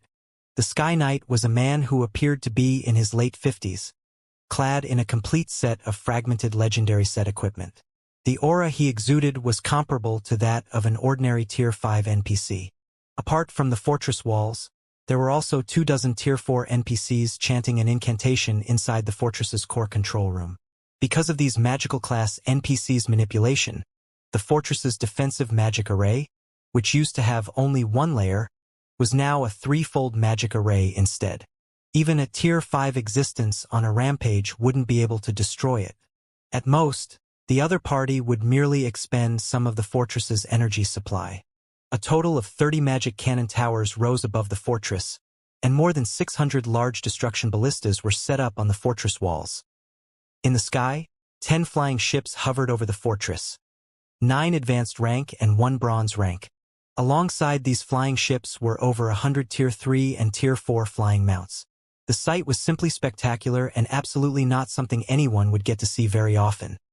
More than 2 million players gathered in the fortress, making the Steel Lion Fortress incredibly crowded. At this moment, though, none of the players inside the Steel Lion Fortress felt relaxed or excited. This was because some distance from the Steel Lion Fortress was an army of over 3 million NPCs, and the number of Tier 4 NPCs in that army exceeded 500. It came bearing various siege weapons, large catapults, and advanced mana pulse cannons, which easily numbered more than 1,000. Meanwhile, hovering above this outer-world NPC army were more than 50 flying ships. 6 of them were bronze flying ships while the rest were advanced flying ships. In combination with the 500-plus Tier 3 and Tier 4 flying mounts, they practically blotted out the entire sky. The disparity in combat power between the two sides was clear for all to see. Even the players who came to spectate and conduct a live broadcast of the battle wore gloomy expressions when they saw the Outer Worlds NPC army. On the Twin Towers Kingdom's forums, the live broadcasts caused an uproar among the Kingdom's players. Is this the Outer Worlds' real strength? Can we really hold the Twin Towers Kingdom? Although many of the Twin Towers Kingdom's players had heard bits of information regarding the battles that had taken place at the various empires, the most they got were rumors and some pictures.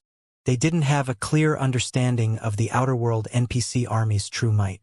Moreover, as players of another country, they previously considered these battles none of their business. However, after seeing the army outside the Steel Lion Fortress, they felt an indescribable sense of despair.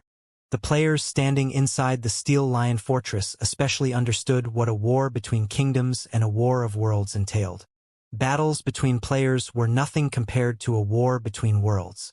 The next moment, amid the anxiety and despair of the Twin Towers Kingdom's players, the commander of the Outer Worlds NPC army raised his right hand and swung it forward. Following his actions, both the war weapons on the ground and the flying ships and flying mounts in the sky began advancing.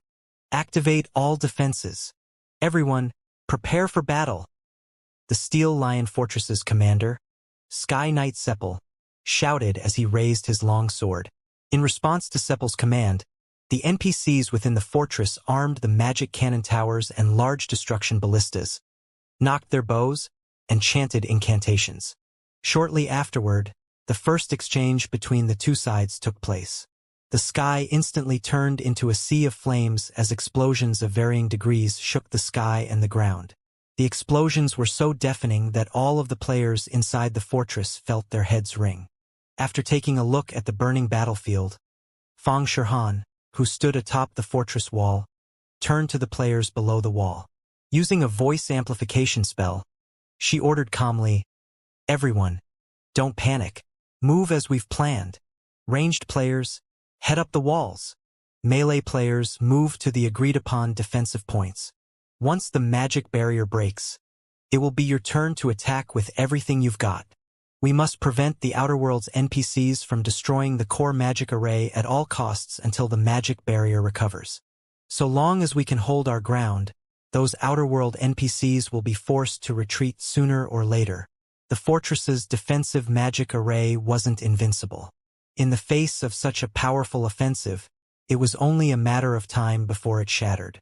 Meanwhile, what players like themselves needed to do during this battle was protect the fortress's core magic array while the defensive magic array was down, and buy as much time as possible until the defensive magic array came back online.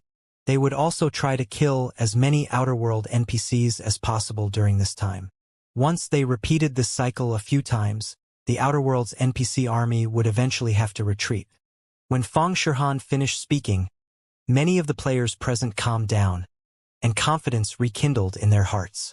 NPCs had a very difficult time getting resurrected, and even more so in an intense battle like this. However, it was a different story for players like themselves. If they died, they could be resurrected quickly and rejoin the battle. If there was a healer nearby, they could even be resurrected on the spot at the cost of some EXP. However, 3 minutes after Fang Shihan finished speaking, the sound of glass shattering entered everyone's ears. This sound originated from none other than the Steel Lion Fortress's defensive magic array. "Vanguard! Charge!" the Outer World Army's commander commanded. Immediately, the Outer World's Tier 3 NPCs began charging toward the Steel Lion Fortress in a frenzy. As for the Outer World's Tier 4 NPCs, they flew straight for the Fortress Lord's mansion, attracting the Steel Lion Fortress's Tier 4 NPCs to intercept them. "Trap those Tier 4 NPCs with magic barriers," Fang Shihan hurriedly commanded when she saw the hundreds of Tier 4 NPCs and flying mounts heading into the fortress. "All melee players, stop those Tier 3 NPCs from entering the fortress." At Fang Shihan's command, Zero Wings members promptly deployed the master magic barriers they had prepared, trapping more than half of the Outer World NPCs and flying mounts and isolating them into over a dozen different combat zones. Immediately afterward, the Tier 4 players cooperated with the fortress's Tier 4 NPCs to engage the Outer World's Tier 4 NPCs and flying mounts. As for the Tier 3 melee players, they cooperated with the fortress's Tier 3 NPCs to stop the Outer World's Tier 3 NPCs outside the wall. For a time, sounds of battle rang out from all over the Silver Lion Fortress, originating from individual battles, group battles, and one-sided slaughters. On the ground, the fortress's Tier 3 players were holding up pretty well against the Outer World's Tier 3 NPCs. Although there was indeed a difference in levels and equipment between the two sides, the Tier 3 players managed to mitigate this difference by relying on their superior combat standards and coordination with other players. The difference in numbers between the two sides wasn't overwhelming, either. So, the fortress's Tier 3 players managed to trade at a relatively good ratio of 2-8 with the Outer World's Tier 3 NPCs, with 2 Outer World NPCs dying for every 8 fortress players. This was undoubtedly a beneficial outcome for the players. However, in the aerial battle, the Twin Towers Kingdom side had fallen into an absolute disadvantage. Setting aside the difference in the number of flying ships and flying mounts the two sides possessed, just the difference in the number of Tier 4 combatants already posed an insurmountable gap. And worse, the fortress's magic cannon towers were hardly of any use against the Outer World's Tier 4 combatants. Moreover, if not for Fire Dance, Violet Cloud, and Yen Tianqing working together to hold off the leader of the Outer World Army's vanguard, a level 180 Tier 5 NPC, the advanced master barriers trapping and suppressing more than half of the Outer World's Tier 4 NPCs would have long since been shattered. As for the other Tier 4 experts, apart from those at the Void Realm standard or above, everyone else couldn't even put up a fight against the Outer World's Tier 4 NPCs. The difference in the number of Tier 4 combatants is too great. No wonder the superpowers in the empires are losing fights one after another. At this rate, it won't take more than 10 minutes before the core magic array is destroyed. After killing a level 180, Tier 4 Great Wizard, Fang Shihan glanced at Kola and White Feather, who were doing their best to stop attacks from reaching the Fortress Lord's mansion. When she saw they faced a dozen or so Tier 4 NPCs, she felt powerless. On her side, she only had to handle 3 level 180 Tier 4 NPCs by herself, so she could more or less cope. As for Kola and White Feather, they might not have any problem holding off a dozen or so Tier 4 NPCs by relying on their skills and techniques for now, but that would remain true only while they had skills to use. Not to mention, this wasn't all the Outer World army had to offer. It had over 500 Tier 4 NPCs in total and even Tier 5 NPCs leading it. The disparity between the Twin Towers Kingdom's army and the Outer World's army was utterly demoralizing. After some more time passed, 8 of the Twin Towers Kingdom's Tier 4 NPCs and more than 20 Tier 4 players fell. In contrast, the Outer World army lost only 6 Tier 4 NPCs, 3 of which were Fang Shihan's kills. The stark difference between the two sides plunged the Tier 4 players into despair. "Keep fighting! We must not retreat on our first battle," Fang Shihan bellowed when she saw her people's demoralized expressions. "Even if we die, we must make these Outer World NPCs pay a sufficient price." Fang Shihan wasn't too surprised that the Steel Iron Fortress's defenses were crumbling. The disparity between the Outer World's army and the Twin Towers Kingdom's army was simply too immense. The only way the Twin Towers Kingdom could emerge victorious was by whittling down the Outer World's army through multiple battles at multiple strongholds. However, the first battle was also when the Twin Towers Kingdom's combat power was at its peak. If the Twin Towers Kingdom failed to deplete a significant portion of the Outer World's army's forces, the subsequent battles would be even more difficult.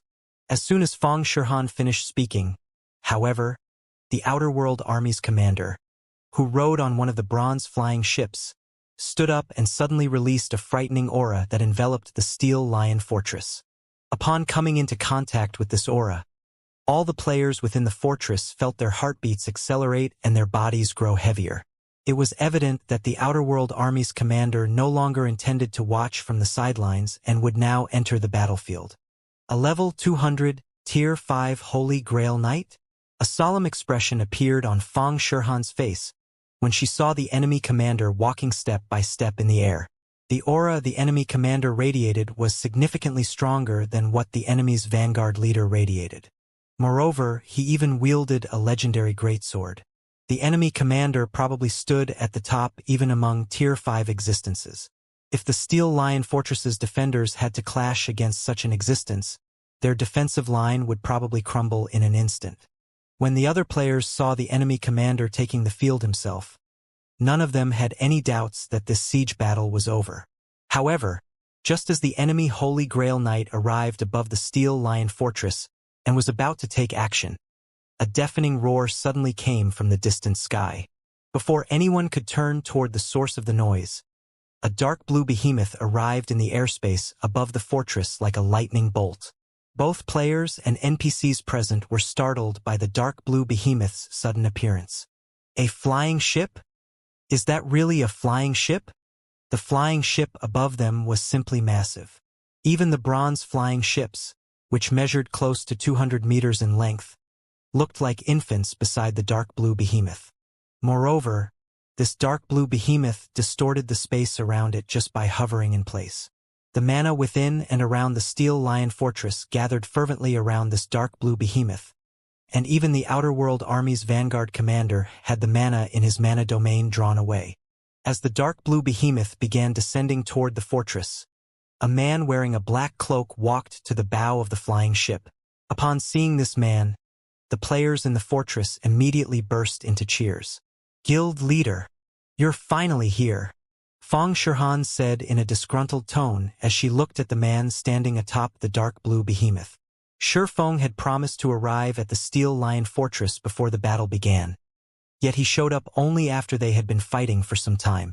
"Sorry for the long wait, everyone," Shifeng said apologetically as he looked at Fang Shihan and the others.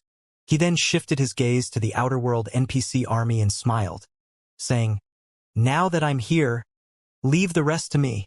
Upon hearing Shifeng's words, Fire Dance, Cola, Violet Cloud, Yen Tianxing, and the other longtime members of Zero Wing felt an indescribable sense of relief and excitement. Guild leader, our situation is terrible.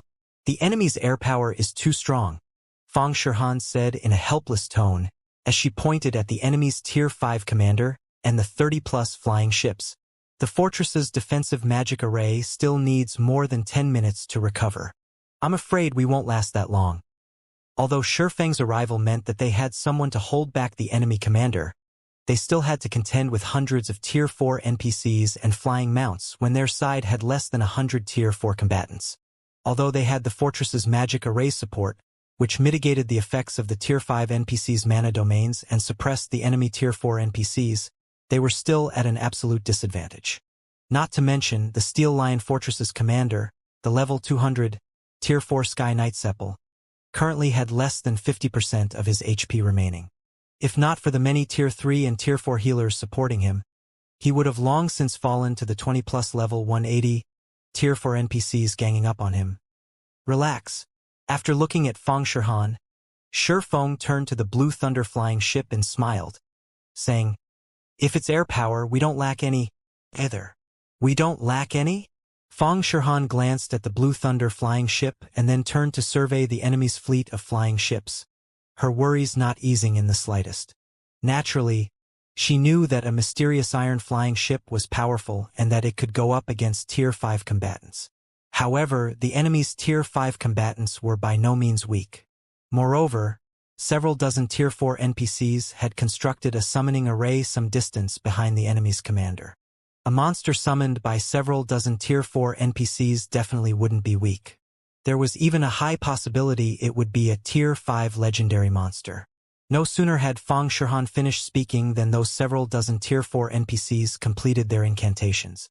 A gigantic bone dragon then emerged from the summoning array, its 500-meter-long body matching the Blue Thunder flying ship in size. The bone dragon also had a wingspan of 1,000 meters. When this bone dragon appeared and let loose a roar, the intense shockwave it generated made all the Tier 3 combatants on the battlefield feel lightheaded. Ancient Bone Dragon, Undead, Legendary, Level 180, HP 200 billion. Upon seeing the Ancient Bone Dragon statistics, the players inside the Steel Lion Fortress gasped reflexively. Even the players spectating the battle through the Twin Towers Kingdom's forums were dumbfounded, many people spitting out the drink in their mouth. This was the first time any of the Twin Towers Kingdom's players saw legendary monster statistics, and they all couldn't help despairing. Even the Tier 4 players in the fortress revealed a bitter smile.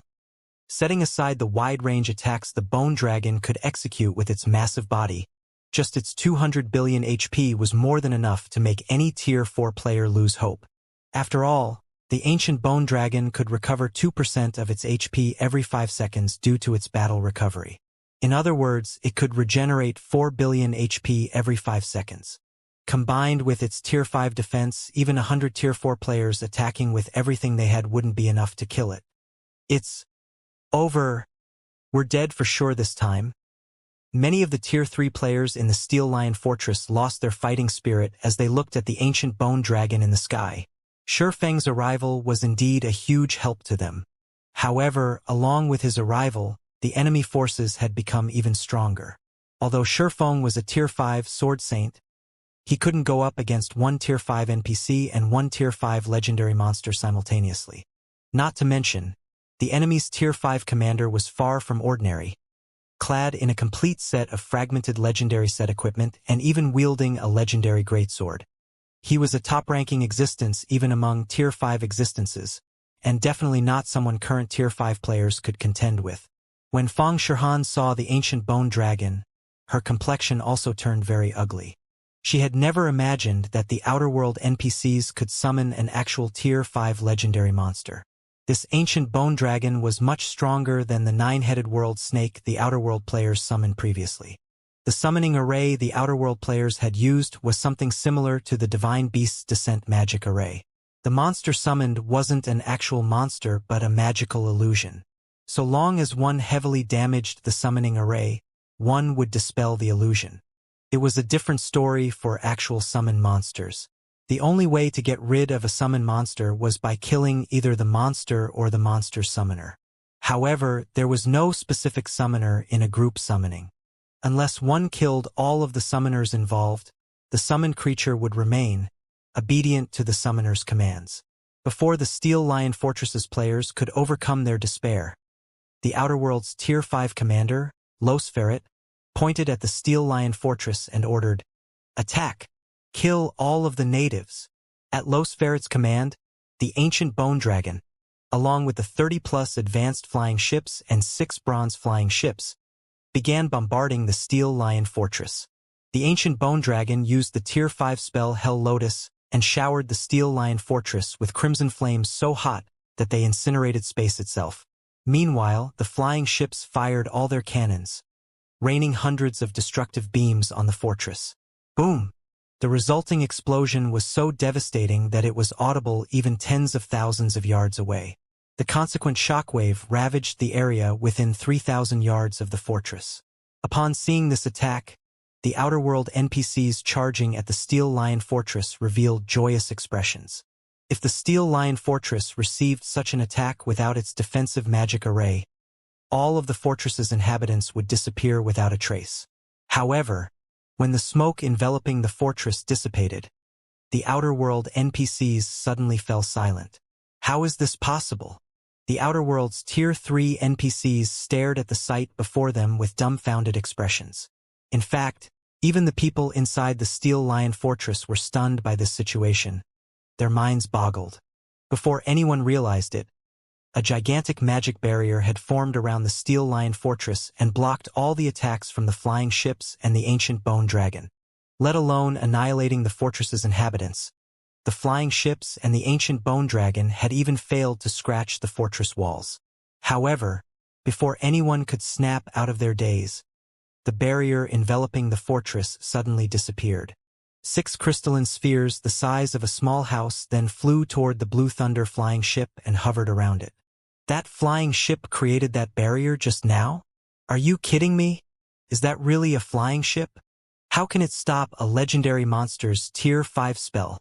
Be it the players or NPCs inside the Steel Lion Fortress, all of them currently had their mouths hanging wide open as they stared at the Blue Thunder flying ship. After all, the flying ship's performance had shattered their notions of flying ships. The Blue Thunder flying ship's defensive capabilities practically rivaled a mobile fortress's. At this time, even Feng Shirhan, who knew the specifics of the situation, was rendered speechless. She had no idea that a mysterious iron flying ship could be that strong. Of those present, only Shi Feng found this situation normal. The Grey Thunder flying ship might only be a mysterious iron flying ship, but its technological content exceeded that of the average mysterious iron flying ship. Its usage of mana was particularly exceptional. If not for its inadequate materials and power source, it could easily become a secret silver flying ship. Now that you're done attacking, it's our turn now. Pointing at the Outer World's NPC army, Shi Feng commanded, "Beat them up!" Along with Shi Feng's command, the Zero Wing members seated on the Blue Thunder flying ship eagerly revved up the engine's output to maximum. Subsequently, the flying ship's 40 advanced magic elven cannons, 12 floating crystal cannons, and Thunder of Destruction main cannon fired at the enemy flying ships and flying mounts and the ancient bone dragon simultaneously. Boom! Boom! Boom! For a moment, countless lightning arcs and beams of light filled the battlefield, making it seem as if the heavens were doling out divine retribution. The ancient bone dragon and Outer World NPCs reacted quickly and activated defensive spells to protect themselves. However, apart from the ancient bone dragon's defensive barrier, the defensive barriers conjured for the flying ships and flying mounts all shattered without exception. When the barrage ended, several dozen flying mounts crashed to the ground. The advanced flying ships also suffered severe damage, their mobility plummeting significantly. With how much damage they took from just one bombardment, they would probably fall after another 3 or 4. As for the bronze flying ships, although they didn't take any serious damage, their armor's durability still plummeted by a significant margin. After the Blue Thunder flying ship ended its barrage, everyone on the battlefield turned to stare at it, petrified. This Isn't this thing a little too strong? So, this is Zero Wings' trump card? The Steel Lion Fortress's players found their minds stagnating as they took in the tattered state of the Outer World Army's air units. Just a moment ago, they were clearly at an overwhelming disadvantage in air power. However, the Blue Thunder flying ship had instantly turned the tables with its arrival. This situation was simply unbelievable. When Kola looked at the distant Blue Thunder flying ship, his eyes glowed and his mouth watered. He then turned to Shifeng and asked, "Guild leader, when can I buy one?" Compared to flying mounts, traveling across the continent in the Blue Thunder flying ship would be a much more wonderful experience. "You'll get your chance eventually," Shifeng said, chuckling when he saw Kola's excitement. "However, this thing needs 10 people to pilot. It's not something you can pilot alone." When Shifeng finished speaking, the Zero Wing members present were all thrilled. After all, based on Shifeng's words, the guild would eventually sell the Blue Thunder flying ship to its members once the flying ship was available in larger numbers. This meant that all of them had an opportunity to own this steel behemoth. And even if they couldn't ride it alone, they could simply form a team to do so. However, shortly after Shifeng finished speaking, the enemy commander, who had not taken any action thus far, suddenly turned to Shifeng. At this time, though, the contempt in Los Ferret's eyes had disappeared. There was even a faint smile on his face. "You are an exceptional heaven-blessed individual," Los Ferret said as he lifted his great sword and rested it on his shoulder. Smiling, he asked, "May I know your name?" "Black Flame," Shifeng replied calmly. Although Black Flame wasn't his real ID, he had long since gotten accustomed to using it. Moreover, the outer world knew of only Black Flame and not Yifeng. "Black Flame," Los Ferret, who appeared to be in his 50s, nodded. He then earnestly introduced himself. "I am Los Ferret, the Commander-in-Chief of the God's Domain Crusade Army's 19th Corps, and one of the 17 stars of the Holy Grail. You are qualified to be my enemy." After Los Ferret finished speaking, the strength of his mana domain suddenly increased. Now, even the fortress's magic arrays couldn't nullify it.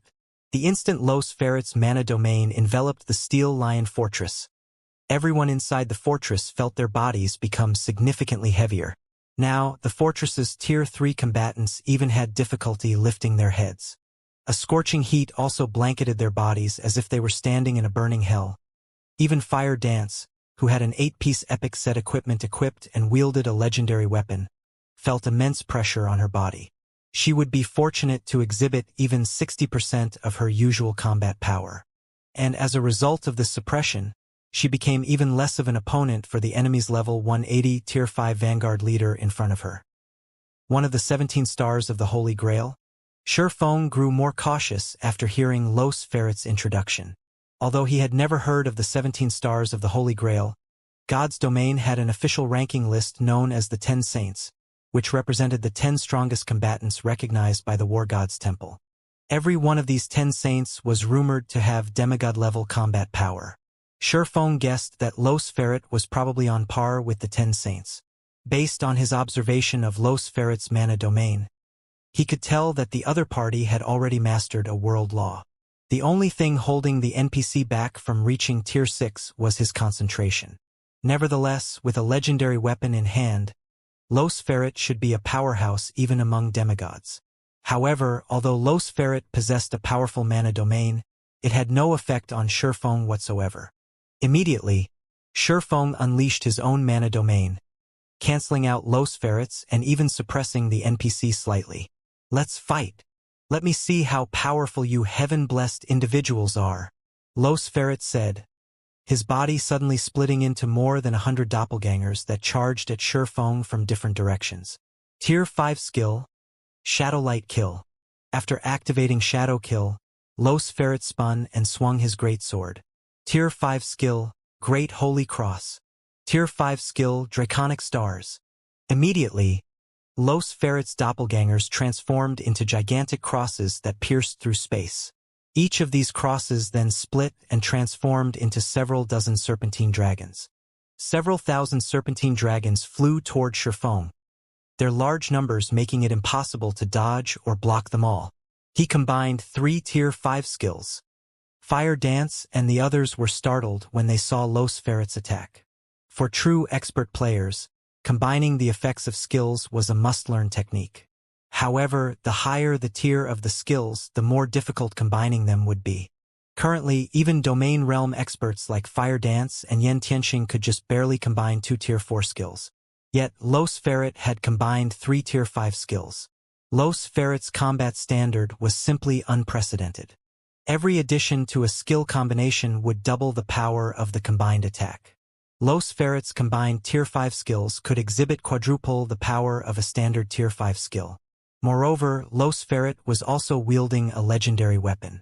These 2 factors would probably deter even a tier 5 dragon from receiving Los Ferret's attack. Amazing!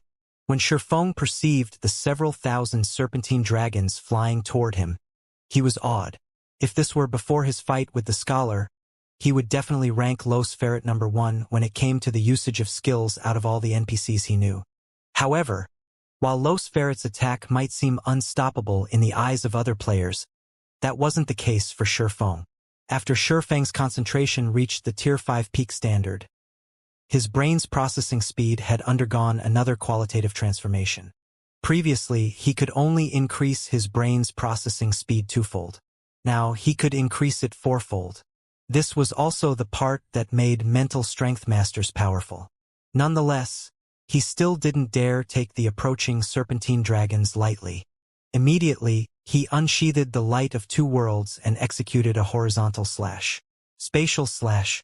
Swords transmigration. Shifeng had gotten promoted to tier 5 only recently, so he had hardly any tier 5 skills that could counter Los Ferret's attack. His only option to offset this shortcoming was to rely on his weapons, equipment, and techniques.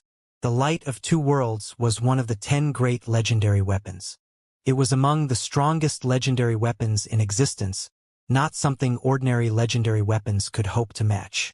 The next moment, with Shifeng as the center, a golden lotus bloomed on the battlefield, the petals of the lotus nullifying the energy making up the serpentine dragons.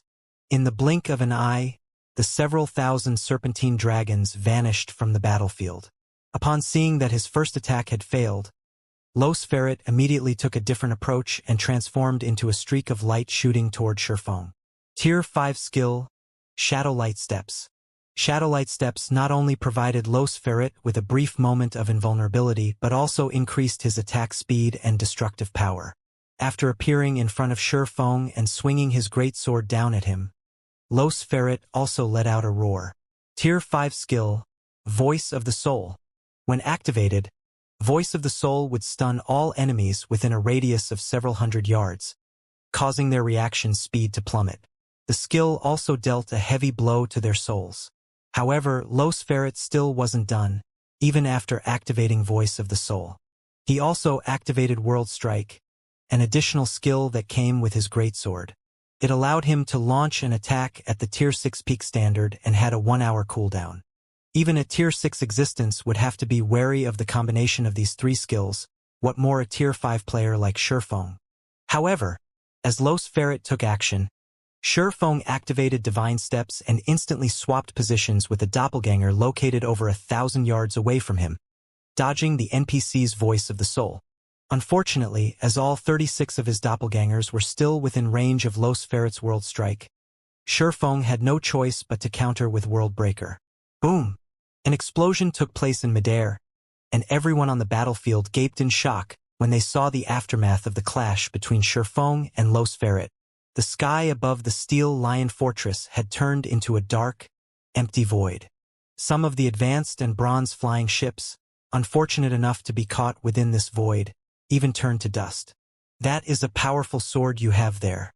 Not only did it break my World Strike, but it even injured me, Los Ferret exclaimed as he looked at the Light of 2 Worlds in Shifeng's hand. The great sword he wielded was top tier even among legendary weapons. Yet, even after he activated his greatsword's strongest skill, his attack still lost to Shifeng's. This was simply unbelievable. Although he lost less than 10% of his HP from the exchange, this was still an astonishing outcome. After all, ever since he equipped the Holy Star set, he had never received so much damage from a single attack until now. Meanwhile, the players inside the fortress were dumbfounded by the outcome of the clash between Shurfeng and Los Ferret. In their opinion, this was no longer a battle between humans but a battle between gods. When Los Ferret executed his earlier attack, most of them already thought they would die. Fortunately, Shurfeng had shattered the attack. Otherwise, the Steel Lion Fortress would probably have disappeared from the Twin Towers Kingdom. You overpraise me.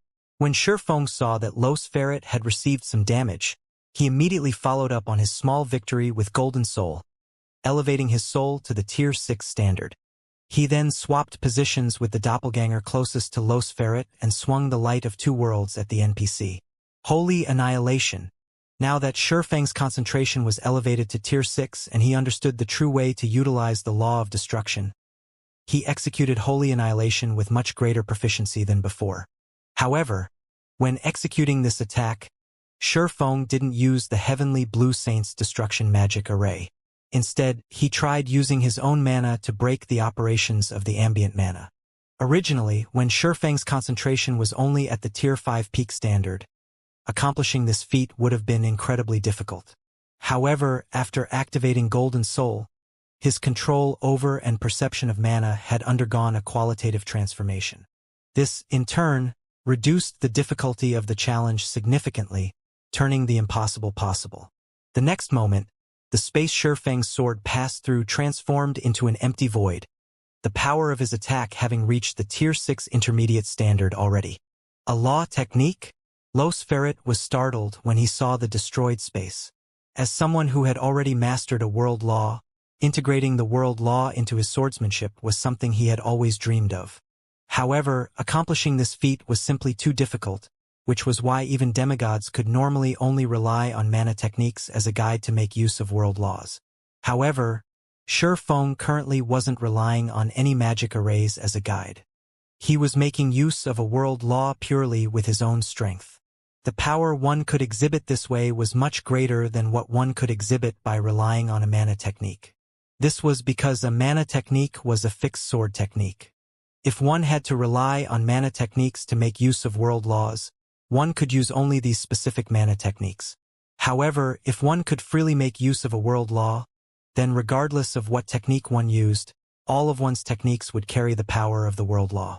The difference in flexibility between the two was like heaven and earth. Of course, the law technique Shurfeng currently displayed was extremely crude, and he could use only a small portion of the Law of Destruction's power. Nonetheless, Los Ferret dared not act recklessly against Shurfeng's attack. He immediately swung his greatsword. Mana technique. Burning Sea. Boom! When the two swords collided, a vast void and a sea of flames appeared in the sky once more. The terrifying shockwave the collision generated even obliterated the Tier 3 combatants nearby, while those standing farther away got sent flying. Subsequently, the clangor of swords clashing rang out in the sky time after time. Apart from some Tier 4 individuals with incredibly high basic attributes, everyone else dared not stay anywhere near Shurfeng and Los Ferret's battle. The clash between Shurfeng and Los Ferret continued for more than a minute, the deafening explosions numbing everyone's mind. However, the more Shurfeng fought, the fiercer his attacks became. Despite Los Ferret doing his best to avoid a head-on clash, Shurfeng took the initiative to do the exact opposite. Shurfeng was relying on this intense life-and-death battle to familiarize himself with the process of breaking the operations of mana. As more time passed, Los Ferret gradually fell into a disadvantage, his HP decreasing continuously. Only after 2 minutes had gone by and the effect of Shurfeng's Golden Soul disappeared did Los Ferret regain the upper hand. Nevertheless, Los Ferret still couldn't put an end to the battle. This was because even after losing the ability to use his law technique, Shurfeng could still rely on Holy Annihilation to use the Law of Destruction. Hence, he had no problem clashing with Los Ferret. Moreover, both of them had healers supporting them. Unless one of them made a fatal mistake, neither was unlikely to die. In the meantime, the Blue Thunder flying ship was deeply entangled with the ancient bone dragon. However, as the Blue Thunder flying ship had a lot of cannons, it managed to pin down the ancient bone dragon while shooting down the enemy's flying ships and flying mounts one after another. When Los Ferret saw another bronze flying ship crash to the ground, His eyes twitched involuntarily. At this point, his army had already lost 4 bronze flying ships and over 20 advanced flying ships. The loss of flying mounts was even worse. These things were practically mobile targets in front of the Blue Thunder flying ship. And worse, the Steel Lion Fortress's defensive barrier was gradually taking shape once more. Evidently, the fortress's defensive magic array had already been fully reactivated. After the Tier 5 Vanguard leader repelled Fire Dance and saw that the fortress's defensive barrier was reforming, he looked toward Los Ferret and said, "Lord Ferret, we cannot continue like this. Once the defensive barrier is up again, we'll be very passive." At the Vanguard leader's words, Los Ferret gritted his teeth and commanded, "Everyone, retreat." Obedient to Los Ferret's command, the Outer Worlds NPC army, which only had around 2 million NPCs remaining, began an orderly retreat from the Steel Lion Fortress. Los Ferret, the Vanguard leader, and the ancient Bone Dragon served as the rearguard, preventing Shurfeng and the Blue Thunder flying ship from giving chase. After the Outer World NPCs opened a teleportation portal and left the battlefield, Los Ferret and the Vanguard leader promptly retreated into the portal as well, leaving the ancient Bone Dragon behind. The summoning array used to summon the ancient Bone Dragon could keep it under control for only a certain period. After this period was over, the ancient Bone Dragon would regain its freedom. Hence, they might as well leave it behind and have it pin down Shurfeng and the others. Once the Outer Worlds NPC army retreated, Shurfeng and the others spent around 20 minutes killing the ancient Bone Dragon. When the level 180 legendary monster died, Fire Dance and the others leveled up once. The monster's death also awarded Zero Wing with 1 fragmented legendary weapon, over a dozen level 180 epic weapons and equipment, and several dozen legendary materials. Upon seeing the loot, the Tier 3 and Tier 4 players belonging to other guilds couldn't help growing envious. Afterward, Shurfeng immediately rode the Blue Thunder flying ship to the Twin Towers Kingdom's 2 other battlefronts. The Redthorn Fortresses and Thunder Gorge City situations were much better than the Steel Lion Fortresses. This was especially true for Thunder Gorge City. Because Aqua Rose was now a Tier 5 Grand Wizard, the Outer World NPC army that attacked Thunder Gorge City received a resounding defeat, similar to the army that attacked the Steel Lion Fortress. As for the Redthorn Fortress, although the defenders here suffered somewhat terrible losses, they still managed to repulse the enemy. With the successful defense of these 3 strongholds, the Twin Towers Kingdom's players exploded with joy. Meanwhile, news of this astonishing outcome immediately spread across the entire continent, causing a sensation in God's domain. Dark Knight Empire, Thousand Night City. Although nightfall was still several hours away, players already flooded the city's streets. In addition, more than 70% of the city's players were level 140 plus, Tier 3 experts. At this time, though, all of these experts had nervous and solemn expressions on their faces. The reason for their sullen mood was the consecutive failures to defend several of the Dark Knight Empire's border fortresses and cities. By now, the Empire's players had no choice but to retreat to the largest border city in the south to fight the Outer Worlds NPCs and players. Currently, over 8 million Tier 3 players and 200 Tier 4 experts had gathered in the city, more than what one would normally see even in Dark Knight City. Starlink's residence, Guild Leader's office. They won. Lu Tiendi was stunned when he read the report regarding the Twin Towers Kingdom his subordinate sent him. The Outer Worlds NPC army's abrupt decision to begin its invasion of the Twin Towers Kingdom had been Lu Tiendi's dearest wish. With just the NPC forces available in the Twin Towers Kingdom and Star Moon Kingdom, there was no way the Twin Towers Kingdom could repel the Outer Worlds NPC army. After all, there were almost no Tier 5 NPCs in these 2 kingdoms. In contrast, the Outer Worlds NPC army had multiple Tier 5 NPCs leading it. In Lu Tiendi's opinion, even with Shurfeng's presence, the Twin Towers Kingdom would be fortunate to defend even one fortress, and the kingdom's fall was inevitable. Currently, out of all the Eastern Continent's empires fighting against the Outer World forces, only the Fire Dragon Empire managed to repulse the Outer World NPC army's invasion. Nonetheless, it had still lost 2 fortresses and had to resort to guerrilla warfare to stop the NPC army's advance completely. Yet, he was now told that Zero Wing had successfully defended not only the Steel Lion Fortress but also the Redthorn Fortress and Thunder Gorge City. Zero Wing had stopped the Outer World NPC army in its tracks at the Twin Towers Kingdom's borders. 5 first-rate guild leaders standing nearby similarly looked dumbfounded. Having never thought that Zero Wing would succeed in repelling the Outer World's NPC army even without the support of their 5 guilds.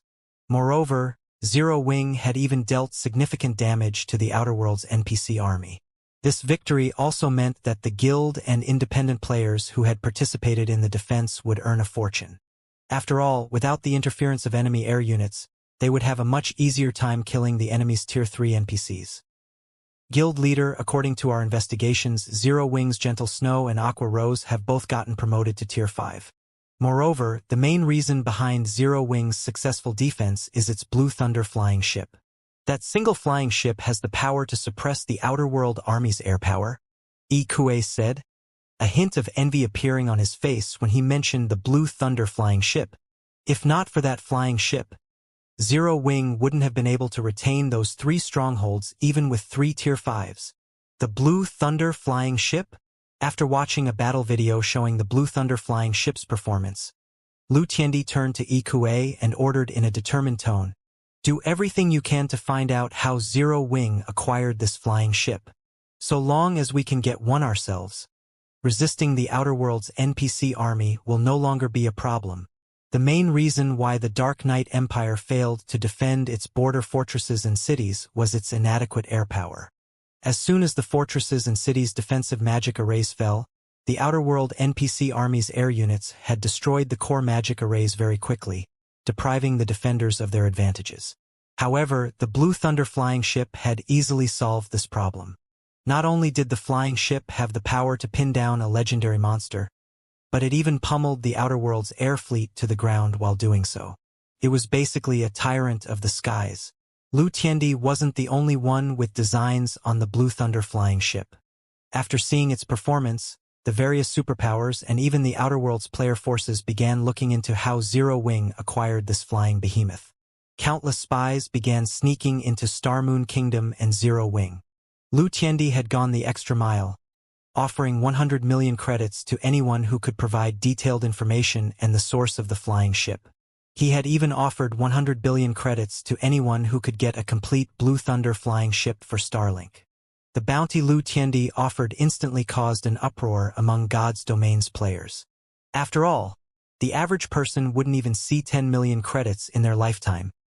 Starmoon Kingdom, Starmoon City, Guild Leader. Many of our trading firm's core members fell for Starlink's temptations and sold all information regarding the Blue Thunder flying ship to Starlink. Melancholic Smile said in an embarrassed tone as she handed a list of names to Shurfeng. Many of these people are even old members, who have been with Candlelight since its establishment. Yet, this time, the Blue Thunder flying ship's construction required a lot of manpower. Although all the participants had been required to sign a confidentiality agreement and given a significant amount of remuneration for silence, some people still fell for Starlink's inducement. Now, everyone knew of the Blue Thunder flying ship specifications and that the flying ship's design originated from Shurfeng. At Melancholic Smile's words, Fire Dance, who stood beside Shurfeng, chuckled and said, "That's nothing." Quite a few of Zero Wing's members even tried to steal the flying ship itself when it was getting repaired in the Sky Spring City residence. If not for Blackie and the others taking turns guarding it, these people might have even succeeded. The Blue Thunder flying ship wasn't bound to any specific player. Although its activation required a key, storing it into an epic spatial bag didn't. It's 100 billion credits, after all. Even I'm tempted to sell the flying ship, let alone them, Shurfeng said, chuckling. It's impossible to stop others from targeting the flying ship. Letting someone carry it isn't an option, either. The only thing we can do is strengthen the security around it. Piloting the Blue Thunder flying ship required a minimum of 10 people. While having someone carry it in their bag might prevent theft to a certain degree, nobody knew when the Outer World's NPC army would strike again. Should the Outer World's NPC army return and the person holding the flying ship just so happen to be preoccupied with something, Zero Wing would be put into a very awkward situation. I've already stationed 4 Tier 4 fine gold guards inside the flying ship's control room. Without orders from you or one of the Vice Guild leaders, they will not allow anyone to pilot it, Fang Shirhan said. nodding in agreement with Shifeng's words. Even if someone inside the guild plans to steal the flying ship, they will need to deal with those 4 guards first. The Tier 4 Fine Gold guards possessed combat power at the Tier 4 peak standard. Each of them could take on 2 or 3 ordinary Tier 4 players easily. Only Tier 4 players at the Void Realm standard and fully geared in epic equipment could fight one-on-one with these guards. Tier 3 players stood no chance whatsoever. By the way, how's the production of the Blue Thunder flying ships and Flame Beast puppets coming along? Shifeng asked, melancholic smile. Even Tier 5 combatants could do very little to affect the state of the current War of Worlds. To defend against the Outer Worlds NPC army adequately, Zero Wing would need a large number of Blue Thunder flying ships and Flame Beast puppets. The Flame Beast puppets' production difficulty and manpower requirement are lower, so we've already manufactured 3 of them thus far. We just need to engrave the core runes and magic arrays to complete them, melancholic smile reported. As for the Blue Thunder flying ship, we have encountered some difficulties. With the materials we have on hand, we can produce 3 more flying ships. However, because of the information leak, the various powers have started purchasing the production materials as well, so subsequent manufacturing will be a problem. In that case, build those 3 flying ships first and then focus on producing the Flame Beast puppets, Shifeng said after giving the matter some thought. The Outer Worlds 19th Army Corps had attacked only 3 locations in the Twin Towers Kingdom. With the 19th Army Corps' strength, it could attack 5 or 6 locations simultaneously if it wanted to. If that happened, Zero Wing wouldn't be able to defend all of the targeted locations in time. At least 3 Blue Thunder flying ships were needed to defend the Twin Towers Kingdom's borders adequately. Guild leader, the Secret Pavilion, contacted us earlier, asking us to help them using the Blue Thunder flying ship. In return, they are willing to pay us 100,000 gold coins and 300,000 magic crystals as remuneration, Fang Shihan said as she forwarded the Secret Pavilion's request for help to Shifeng. She then added, because of the rewards we gave out to players who managed to kill the Outer World NPCs, Zero Wing cities and Ancient Rock cities' incomes have been greatly reduced. If we help the Secret Pavilion a few times, it will relieve a lot of the financial pressure on the guild. Previously, Shifeng had basically wiped out all of Zero Wing's liquid funds to obtain the 2 designs. The guild was also spending a lot of money to strengthen Ancient Rock City and recruit more members. After pondering on the matter for a moment, Shifeng said, "We can help them, but we currently cannot afford to mobilize the Blue Thunder flying ship. Tell them that we are willing to send, at most, 3 Flame Beast puppets. Also, in addition to the coins and magic crystals, we will need 20 magic elven stones, 100 Titan gold ingots, and 107 luminaries crystals as payment." The Blue Thunder flying ship was of utmost importance to the Twin Towers Kingdom's defense right now, so it definitely couldn't be sent outside the kingdom's borders. However, if the Secret Pavilion was only looking to defend a fortress or city, 3 Flame Beast puppets would more than suffice as reinforcements. After all, Tier 5 combatants were rare even among the Outer Worlds NPC army. Although the addition of 3 Tier 5 combatants might not let the Secret Pavilion achieve a landslide victory, the Secret Pavilion wouldn't have any trouble defending its fortresses and cities. "I'll notify them right away," Fang Shihan said, nodding. Although Shifeng's conditions were slightly more demanding, they were preferable to losing a fortress or city. After all, losing an area's stronghold to the Outer World NPCs also meant losing access to the area's resources. Once the Outer World NPCs captured an area, no native player would dare set foot there to harvest resources anymore. Just as Fang Shihan expected, the Secret Pavilion agreed to Shifeng's conditions without hesitation. The Secret Pavilion also asked that Zero Wing come over as soon as possible, as the Outer World's NPC army had already started moving. The NPC army would take another 1 or 2 days, at most, before it began its assault on another one of the Fire Wing Empire's NPC cities. In response to the Secret Pavilion's request, Shifeng immediately started engraving the core magic arrays of the 3 Flame Beast puppets. A few hours later, he completed the engravings and had Fang Shihan bring the 3 50-meter-tall combat puppets to East Lake City, one of the Fire Wing Empire's border cities. When the battle at East Lake City took place, the difference between the 2 sides was significant.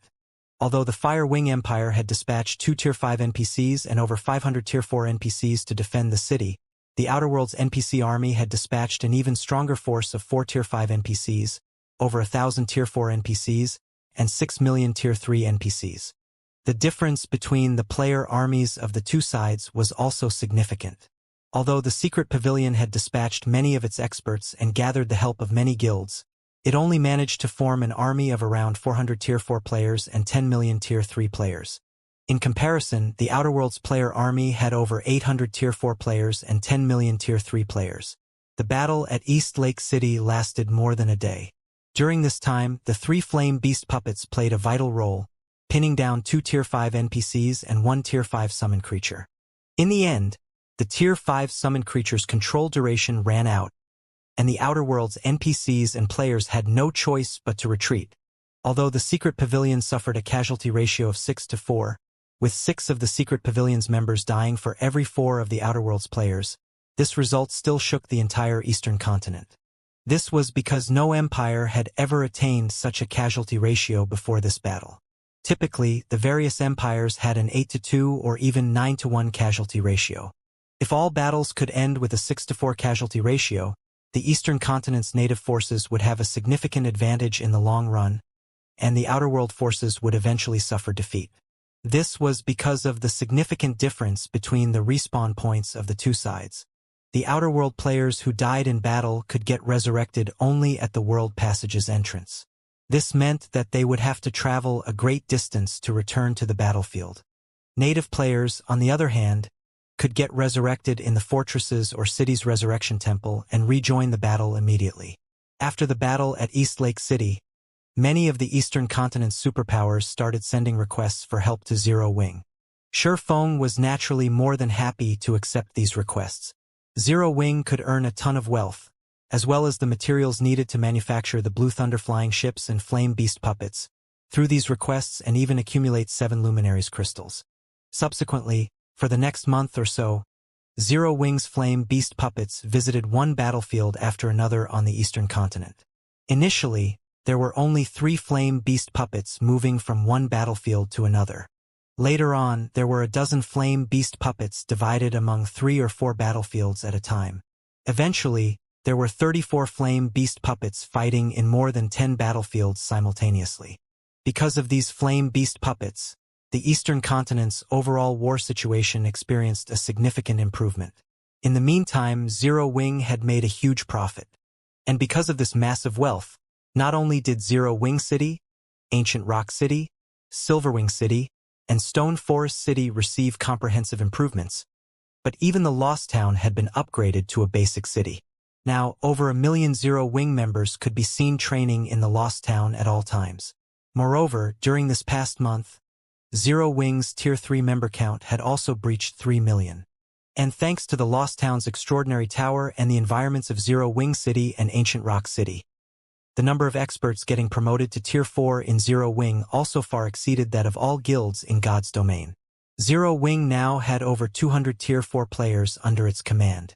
In addition, Fire Dance, Violet Cloud, and Yen Tianxing had succeeded in creating their Tier 5 mana bodies and gotten promoted to Tier 5, instantly increasing Zero Wing's overall combat power by a considerable margin.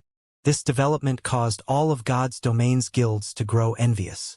After all, during the same period, the 5 great super guilds had managed to produce only 1 Tier 5 player each in contrast to Zero Wing's 3.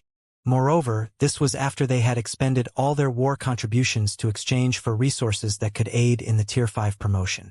Meanwhile, with Zero Wing's combat support, many player forces had managed to produce a significant number of Tier 4 players by utilizing the resources they acquired from their respective kingdoms and empires. This, in turn, gradually bridged the gap between God's domains and the Outer Worlds players and turned the tide of the War of Worlds in the Eastern continent's favor. On the other hand, Starlink, which had constantly been opposing Zero Wing, wasn't doing so well. Starlink had failed to defend many of the NPC cities it controlled in the Dark Knight Empire and lost most of its investments there. The situation in the other empires and kingdoms Starlink operated was similar, and Starlink fell to the bottom of the various superpowers. Now, many of its members were even withdrawing from the guild. However, just when everyone thought the Second War of Worlds would stabilize again. Like last time, an earth-shattering battle took place in Flamehorn City, one of the Fire Dragon Empire's top 8 cities. Working together, Flamehorn City's magistrate Krabiti, who was the Fire Dragon Empire's former deputy knight commander and a level 200 tier 5 dragon knight, and the War God's Temple's elder Lovefrid, who was a demigod-level existence and one of the 10 saints, fought a mysterious youth in Flamehorn City. However, after only 3 exchanges, the mysterious youth reduced both Krabiti and Lovefrid to ashes, and Flamehorn City disappeared from the Fire Dragon Empire. 5 days later, the mysterious youth appeared in the Glory Empire's Light City, along with several of the Outer World's Tier 5 NPCs. Together, they stormed the palace in Light City and killed the Glory Empire's emperor and over a dozen other Tier 5 existences. Afterward, Light City also disappeared from the map of God's domain. The Glory Empire fell in the blink of an eye, which plunged the Eastern continent into unprecedented fear. During the First War of Worlds, only kingdoms had fallen to the outer world. In the eyes of players, empires were unshakable existences. This was because an empire's foundation wasn't something that Tier 5 existences could threaten. Even the appearance of multiple Tier 5 dragons would, at most, cause an empire severe losses. Not to mention, the attack city was the Glory Empire's capital. The ancient barrier protecting the city could allow an allied Tier 5 combatant to go up against several hostile Tier 5 combatants easily. Light City itself had also had over a dozen Tier 5 NPCs garrisoning it, with some of them even equipped with legendary weapons and equipment. It was no exaggeration to say that Light City could put up a fight against even Tier 6 gods. Yet, the invincible Glory Empire had still fallen. Moreover, the souls of a considerable portion of the players killed in Light City had sustained heavy damage, which prohibited those players from logging into the game for 1 whole month. Some even had to restart with a new account. Ancient Rock City, City Lord's Mansion, Core Control Room. Currently, Shurfeng sat alone inside the quiet and spacious hall. With Golden Soul activated, he tried using his mind to completely stop the operation of all mana within his vicinity. Over the past month, Shurfeng had not only reached level 192 but also learned how to forcibly stop the operation of mana.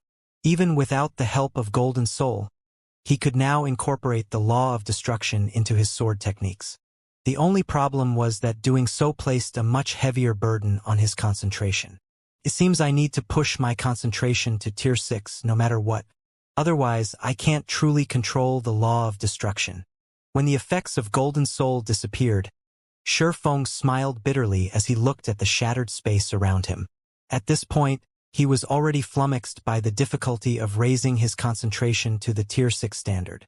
He had originally thought that he could continuously develop his concentration with the help of soul water and crystals of souls.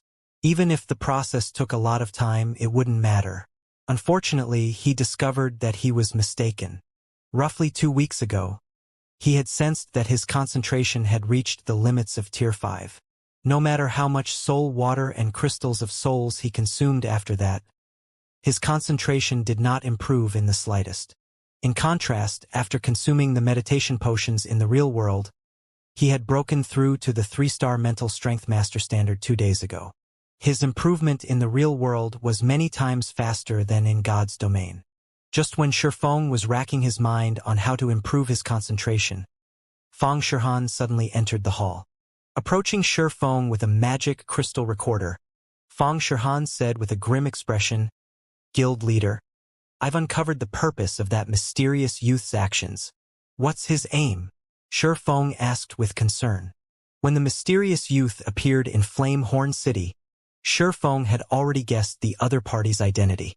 The mysterious youth was none other than the scholar. However, compared to their meeting in the evil god's secret land, the scholar who had appeared in Flamehorn City had undergone significant changes. During their last meeting, the scholar didn't have any divine markings on his face. In Flamehorn City, the scholar had dark purple divine markings on his forehead and cheeks. Moreover, he also gave off a sacred feeling. His aim should be the 7 treasures. According to the information and video recordings taken, he demanded the 7 treasures from the NPCs he fought. Fang Shirhan said, as she passed the magic crystal recorder to Shurfeng. When Feng activated the crystal, what appeared before him was a video recording of the battle in Light City. This video was taken by a Tier 4 assassin who had been spectating the battle from far away using a magic mirror. In the video, the Glory Empire's emperor could be seen taking out a silver emblem. Several barriers then appeared in front of the emperor, which blocked all of the scholar's attacks. After seeing his attacks blocked, the scholar said, "As expected of the treasure of space, hand over the spatial emblem, and I will spare your life." However, the emperor did not agree to the scholar's demand, and he fought the scholar to a standstill, relying on his superb spatial manipulation techniques. Eventually, though, the scholar took out his staff, and the battle was quickly decided. Meanwhile, after seeing that the situation was amiss, the Tier 4 assassin, who was recording the battle, promptly fled Light City. "He's looking for the 7 treasures?" Feng frowned. Feng had constantly been searching for the 7 treasures. However, even now, he had managed to acquire only 4 of them. The treasure of illusion, treasure of time, treasure of fire, and treasure of wind. The treasure of wind was something Fire Dance and the others had gone to great lengths to locate and obtain. As for the 3 remaining treasures he was missing, he never found any information on them. Feng never thought that the scholar would also be looking for the 7 treasures. This was undoubtedly terrible news for him. Feng suspected that the scholar was currently under some restrictions, which prevented the scholar from attacking him. However, there was no doubt that the scholar was slowly and steadily removing those restrictions. Otherwise, he wouldn't have dared attack and kill Tier 5 NPCs. At this rate, it was only a matter of time before the scholar came for him. "Oh, by the way, guild leader, I found the 2 weapons you asked me to find," Fang Shihan said as she took out 2 long swords from her bag. With a pained expression, she continued, "The one named Broken Steel cost us 1 fragmented legendary weapon and 1 fragmented legendary armor to acquire. The 2 long swords she took out were both epic weapons that could be used up to level 180. Although they were excellent weapons for Tier 4 experts, they were hardly as valuable as fragmented legendary weapons. Yet, Feng was willing to exchange for them using fragmented legendary weapons. This was simply a huge loss. "Great! This is great!" Feng grew ecstatic as he looked at the 2 long swords. Of the 2 swords, the sky blue one was named Broken Steel, while the black one was named Night Slayer. Although Fang Shihan deemed Feng's decision wasteful, he paid no heed to the cost at all.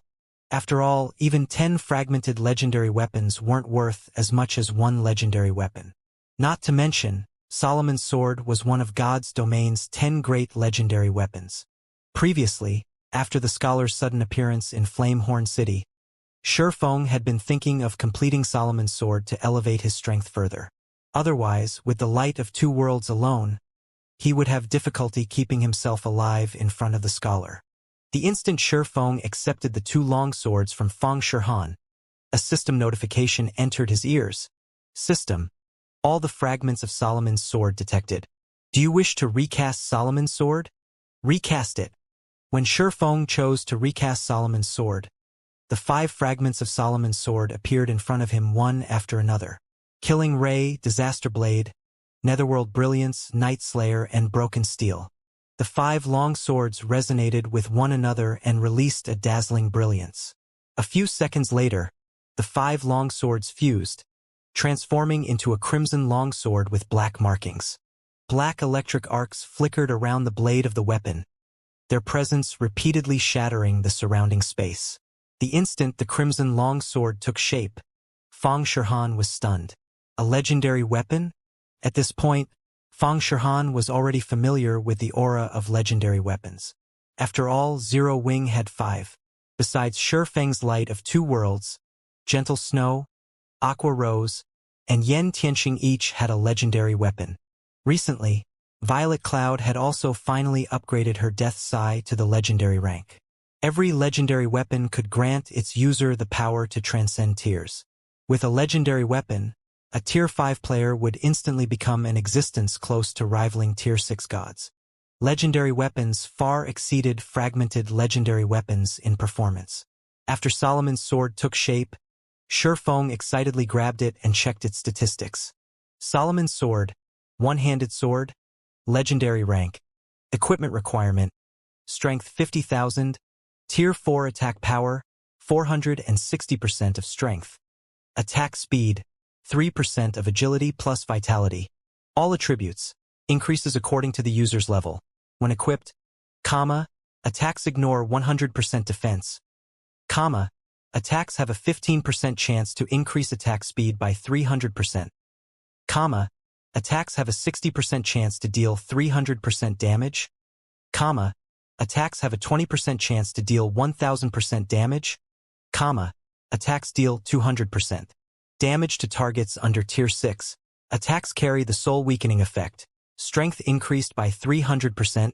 Agility increased by 180%. Intelligence increased by 150%.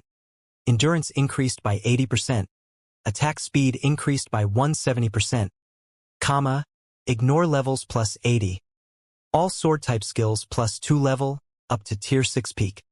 Power of all attacks increased by 2 ranks, up to Tier 6 peak. Effective mana increased by 200%. All concentration consumption reduced by 30%. Additional passive skill Eternal Soul. Improves the user's soul significantly and increases world perception by 1 level. Additional active skill 1. Destructive Thunderbolt Tier 6 with the user as the center. Inflict devastating damage to all enemies within a 10,000-yard radius for up to 10 seconds. The longer the skill is kept active, the greater its power becomes, up to Tier 6 peak. Cooldown. 1 minute. Additional active skill 2. World Sword Tier 6 create 99 formless swords using the power of the world. The created swords will carry power 2 ranks higher than the user. Duration. 30 seconds. Cooldown. 1 hour. Additional active skill 3. Final Sword Tier 6 activate all of Solomon's sword's power using the power of the user's soul for 1 attack. The stronger the user's soul, the stronger the activated power will be, up to Tier 6 peak rank. The resulting attack is capable of destroying the soul of all things. Cooldown. 10 minutes. Created by the ancient god of thunder. Solomon's sword possesses the power source of an ancient god, and it is capable of destroying all things. As expected of one of the 10 great legendary weapons, its attributes are not the slightest bit inferior to the Light of Two Worlds'. Shi Feng was astonished when he read Solomon's sword's statistics. The Light of Two Worlds was a weapon focused on improving its wielder's life rating, while Solomon's sword focused on improving its wielder's soul. The effects of the two weapons were of equal importance. When used together, they easily surpassed other legendary weapon pairings.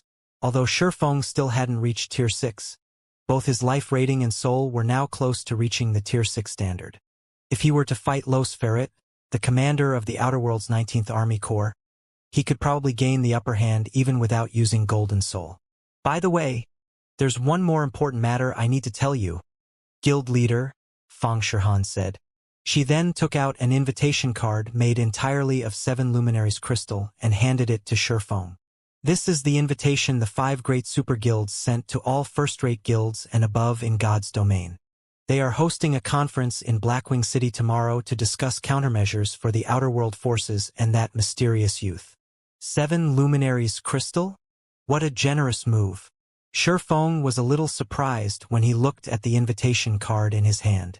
7 luminaries crystal was a resource the various superpowers were desperately trying to acquire. Even though Zero Wing had done the same, the guild only had a stockpile of 160,000 units and dared not spend them recklessly. Yet, the 5 great super guilds had used 7 luminaries crystals to create the invitation cards they sent to the various guilds.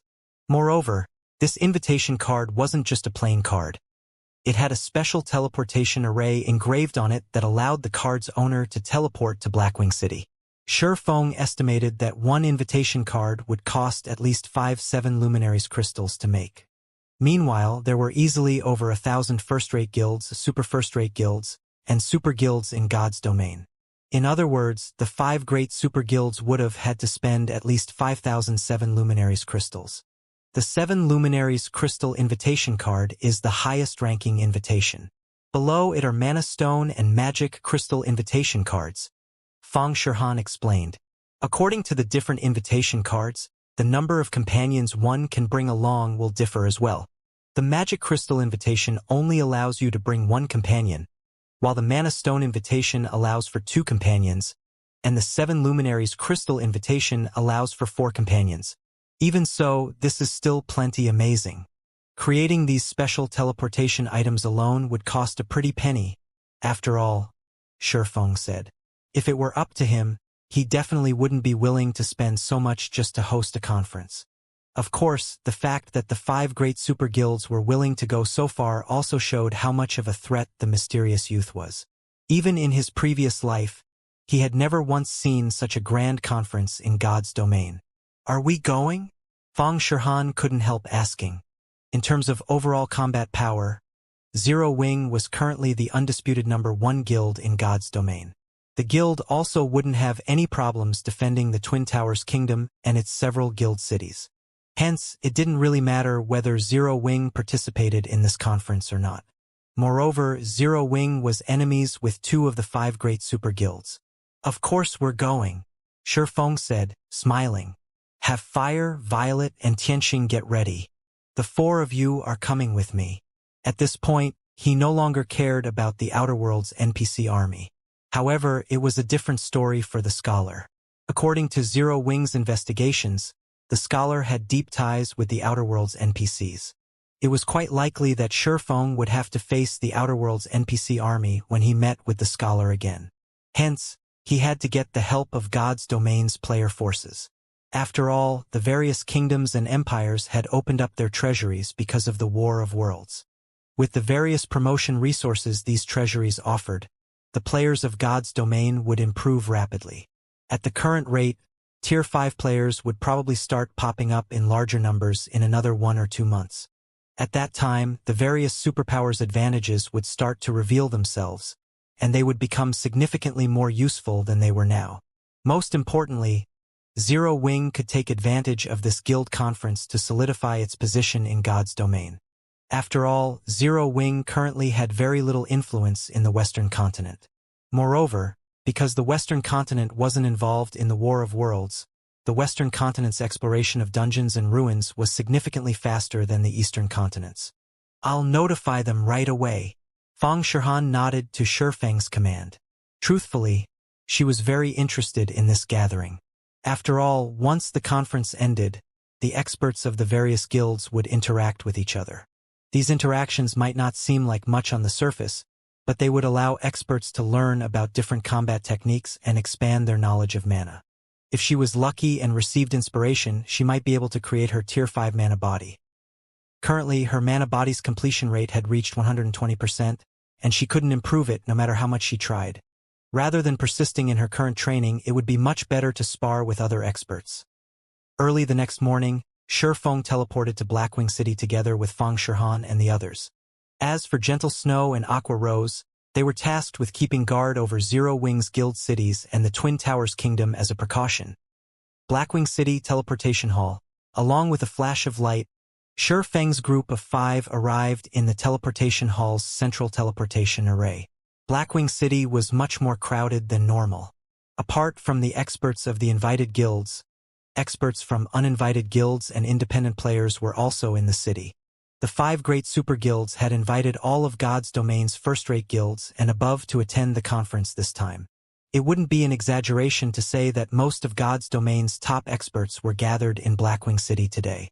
This was a situation that normally couldn't be found in any city. Even if the uninvited guilds and independent players couldn't participate in the conference, they could still get a look at God's domain's strongest players. If they were fortunate, they might even get to see these top experts sparring with each other. Hence, when news of the 5 great super guilds holding a grand conference got out, countless guilds and players sought to enter Blackwing City. If not for Blackwing City requiring an entry pass, players would have long since flooded the city to the point of overflowing. Nonetheless, the number of players currently gathered in Blackwing City still exceeded 30 million. Moreover, most of the players roaming Blackwing City streets were Tier 3. Tier 4 players were also present in large numbers. In the current Blackwing City, even Refinement Realm experts would have to act carefully and humbly. Otherwise, there was a high chance they would end up offending a flowing water realm expert or even a void realm expert. When Shifeng arrived at the Blackwing auction house, the designated conference venue, he found that over 1,000 Tier 4 experts belonging to the 5 great super guilds had established a perimeter. Even the weakest among these Tier 4 experts was at level 170 and geared in level 180 dark gold set equipment. Quite a number of these experts also had 4 to 5 pieces of level 180 epic equipment and weapons. As for the 5 players standing in the lead, not only were they over level 180, but even the weakest piece of equipment on them was level 180 epic equipment. All 5 of these players also boasted a fragmented legendary weapon paired with 2 or 3 pieces of fragmented legendary equipment.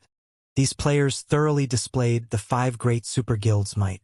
With all these Tier 4 players gathered in front of the Blackwing auction house, the terrifying aura they exuded deterred even ordinary Tier 4 players from approaching the building. This is crazy. So, this is the 5 great super guilds' strength. Crap. Our guild barely has any level 180 epic equipment. Yet every one of the 5 great super guilds' Tier 4 experts has at least one. I think that any one of those 5 people standing in the lead can easily beat up our entire guild. Who do you think you are? Your guild is only a third-rate guild. Those 5 people wouldn't have trouble wiping out even second-rate guilds. Do you know who those people are? They're the strongest talents belonging to the 5 great super guilds' younger generation. I heard that not only have all 5 of them reached the domain realm, but their mana bodies are even above the 110% completion rate. They are all bona fide monsters. It's a pity our guild isn't a first-rate guild. Otherwise, we would get to participate in the conference too. The players crowding the street outside the Blackwing auction house spoke with awe as they looked at the 5 great super guilds members. At the same time, they also felt envious of the players participating in the conference this time. After all, if they could learn a thing or two from one of the 5 great super guilds' Tier 4 experts, it would easily save them several months of training. Amid the crowd's hushed discussions, Tier 4 experts approached the Blackwing auction house and presented their invitation cards one after another. Then the 5 great super guilds experts ushered them into the auction house. At one point, when the leader of a 3-man group presented a 7 luminaries crystal invitation, a commotion immediately erupted among the bystanders. This was because the middle-aged man, who was the leader of this 3-man group, was actually a Tier 5 expert, one nobody had ever heard of before. What a bunch of ignorant fools. Do they think only superpowers can produce Tier 5 experts? One of the 3-man group's members, a female great wizard holding a crimson staff, scoffed as she looked at the surrounding crowd scornfully. Sooner or later, our name of Shadow Vengeance will echo throughout God's domain. She felt only contempt for the various superpowers experts. This was because the various superpowers experts had relied on an astronomical amount of resources to develop themselves. In comparison, she and the experts of her guild had achieved their current strength through one battle after another. I heard that the Eastern Continent's Zero Wing would be attending as well. Between Guild Leader and Black Flame, I wonder, who is stronger? The 3rd member of the group, a brown-haired youth, said excitedly. Of course, our guild leader is stronger. That Black Flame is only famous because he's the first person to reach Tier 5. The female great wizard sneered. She had great confidence in Iron Soul, their guild leader. This was because Iron Soul could receive a Tier 5 legendary monster's attack and survive while at Tier 4. Now that Iron Soul had reached Tier 5, his strength was immeasurable. Iron Soul, the middle-aged man, did not refute his companion's words, either. One of his goals in participating in the conference this time was to spar with God's Domain's other Tier 5 players and use this opportunity to bring Shadow Vengeance's name to fame. However, shortly after the great wizard finished speaking, crisp and sweet laughter entered the ears of their group of 3. What a bold claim! I wonder if your guild leader really is as strong as you say he is. As soon as these words fell, the trio from Shadow Vengeance turned toward the source of the voice and found themselves looking at a group of 5. The one who spoke was a tall woman with an alluring body clad in dark red leather. Zero Wings Fire Dance. For Tier 5s. Currently, Shifeng's group of 5 did not bother concealing their identities or statistics. Hence, the surrounding crowd gasped when they saw their tiers. Tier 5 players were basically mythical existences in the current God's domain. Most superpowers didn't even have one Tier 5 player under their command. Yet Zero Wing had gained 3 more Tier 5 players aside from Black Flame, Gentle Snow, and Aqua Rose. At this time, the trio from Shadow Vengeance felt pressured. They never thought that Zero Wing was this strong. If it were a one-on-one, Iron Soul was confident he could still put up a fight. However, he would only be seeking his own death if he tried to fight 4 Tier 5 experts. After all, anyone capable of reaching Tier 5 definitely wasn't a weakling. If Tier 5 experts worked together, it wouldn't merely be a simple addition of combat power. Instead, their combat power would rise exponentially. Just when the female Great Wizard from Shadow Vengeance was about to say something, Fire Dance suddenly disappeared from everyone's sight. Before Iron Soul and his companions could react, Fire Dance was already standing in front of the 3 of them. Her movements were even more astonishing than someone using instantaneous movement. Someone using instantaneous movement would at least generate spatial fluctuations that others could detect. However, Fire Dance's movements generated neither sound nor fluctuation. Her presence had even disappeared completely when she moved. By the time Iron Soul's group detected her presence again, she had already crossed the 100-yard distance between them, as if she had been standing in front of them all along. "If you want to fight our guild leader, you'll have to go through me first," Fire Dance said, smiling as she looked at Iron Soul's group. She then disappeared and reappeared by Shurfeng's side. Only after Shurfeng's group of 5 had entered the Blackwing auction house did the Tier 4 players outside the auction house snap out of their daze. What amazing footwork! Iron Soul had a grim expression as he looked at Fire Dance's departing figure. "Guild leader, did you manage to see what she did?" The female Great Wizard couldn't help asking. Tier 5 players possessed far superior life ratings than Tier 4 players. There was even a massive gap in basic attributes. Hence, it was incredibly difficult for a Tier 4 player like herself to perceive the movements of a Tier 5 player. However, it should be a different story for Iron Soul. He could speed up his thoughts twofold with his Tier 5 concentration, so he should be able to perceive Fire Dance's movements. "I didn't," Iron Soul said, shaking his head. In a quiet tone, he added, "Rather than saying that she's fast, it'd be more appropriate to say that she exists everywhere within her mana domain. The mastery she has over her mana domain far exceeds mine." "Is she that strong?" The female Great Wizard was astonished.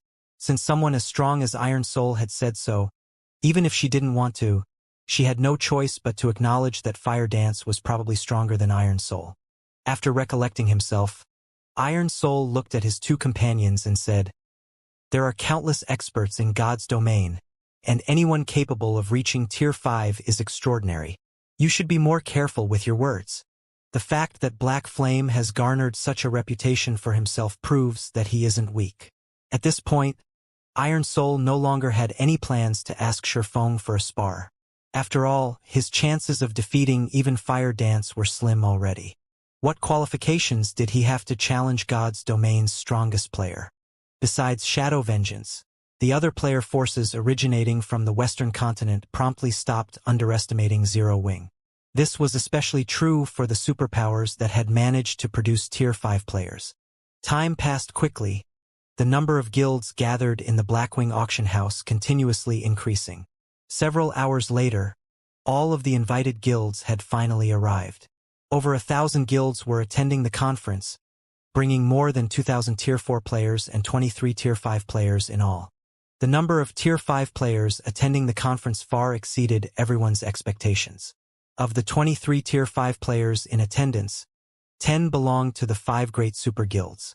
Apart from the original 5 Tier 5 players, the 5 great super guilds had each produced one more Tier 5 player during this period.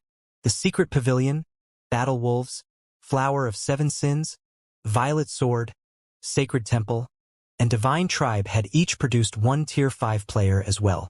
And in addition to Shadow Vengeance, 2 other first-rate guilds had also produced one Tier 5 player each. Even Shurfeng did not expect such a development. With this revelation, the hierarchy of God's domain's player forces was bound to change drastically. However, compared to the change in God's domain's power hierarchy, The information the 5 great super guilds and secret pavilion shared was even more astonishing. According to their investigations, the mysterious youth had actually unified the Outer World's NPC army. Currently, all of the Outer World's NPCs scattered across the eastern continent were quietly making their way to the Fire Dragon Empire. This revelation put a grim expression on everyone's face. Needless to say, the mysterious youth intended to strike at the Fire Dragon Empire, one of God's domain's 4 great empires, by gathering such a large force. Although they didn't know the mysterious youth's aim, if the Fire Dragon Empire disappeared, the eastern continent would probably be doomed as well. That basically sums up the situation. After the secret pavilion's Yuan Tianxin shared all of the investigation results with everyone in the hall, he said, "Currently, the eastern continent's various kingdoms and empires have started sending troops to the Fire Dragon Empire already. They are also doing their best to hinder the Outer World NPC army's movements. However, we estimate that the Outer World NPC army will finish gathering in, at most, another month. Once the Outer World NPCs have gathered, they will launch an all-out attack on the Fire Dragon Empire.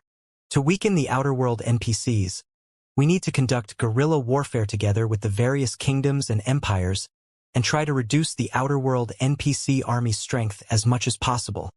However, just as Yuan Tianxin was about to go into detail about the secret pavilion and the 5 great super guilds' plan to weaken the Outer World's NPC army, a commotion suddenly erupted outside the Blackwing auction house. The next moment, the space within the stadium-sized conference venue shattered, and 2 8-winged women walked out of the shattered space. The aura that the 2 alluring women radiated immobilized all of the Tier 4 players present. Only the Tier 5 players could barely move. Fallen archangels? Why would they appear here? Everyone doubted their eyes when they saw the 2 alluring women. Fallen angels were existences close to rivaling dragons, while fallen archangels rivaled divine dragons. Meanwhile, the 2 women before them were both bona fide level 200 Tier 5 fallen archangels. In an era where Tier 6 gods had disappeared from the mortal world, Tier 5 fallen archangels were no different from gods. Heaven-blessed individuals, hand over the 7 treasures. After declaring the reason for their presence, one of the fallen archangels turned to Shifeng, while the other faced a Tier 5 middle-aged man, Iron Soul. "They're going straight for the 7 treasures?" Shifeng's expression turned solemn as he looked at the 2 fallen archangels. Shifeng already had a huge headache dealing with the scholar. However, he never thought that the scholar could get 2 fallen archangels to do his bidding. This situation was simply inconceivable. Others might not know the true extent of a Tier 5 fallen archangel's strength, but he did. In the past, he had watched a Tier 6 god-ranked expert clash with a Tier 5 fallen archangel. That person was none other than Endless Scars, the #1 expert on God's Domain's experts list at the time. Back then, despite wielding a legendary weapon, Endless Scars had struggled to kill a level 220 Tier 5 fallen archangel. If an ordinary Tier 6 god-ranked expert encountered a Tier 5 fallen archangel, their only option was to run away. After all, a Tier 5 fallen archangel could slay a Tier 6 god-ranked expert by relying on their immensely high HP. Now, 2 fallen archangels had appeared in the Blackwing auction house. When the 2 fallen archangels saw that neither Shifeng nor Iron Soul showed any intention of handing over the 7 treasures, they both immediately summoned a spear of crimson lightning. Die! The 2 fallen archangels threw their spears at Shifeng and Iron Soul simultaneously. Tier 5 taboo skill, Thundering Devastator. The lightning spears were incredibly fast, leaving red trails as they shot toward their respective targets. The Tier 4 players in the spear's paths died instantly, their bodies evaporating without a trace. The Tier 4 players killed didn't even realize that they had died. They only saw a red light enter their vision before they found themselves forcibly logged out of the game. Of those present in the hall, only the Tier 5 players managed to react to the fallen archangel's lightning spears. Iron Soul immediately grabbed his shield and entered a defensive stance when he saw one of the lightning spears coming for him.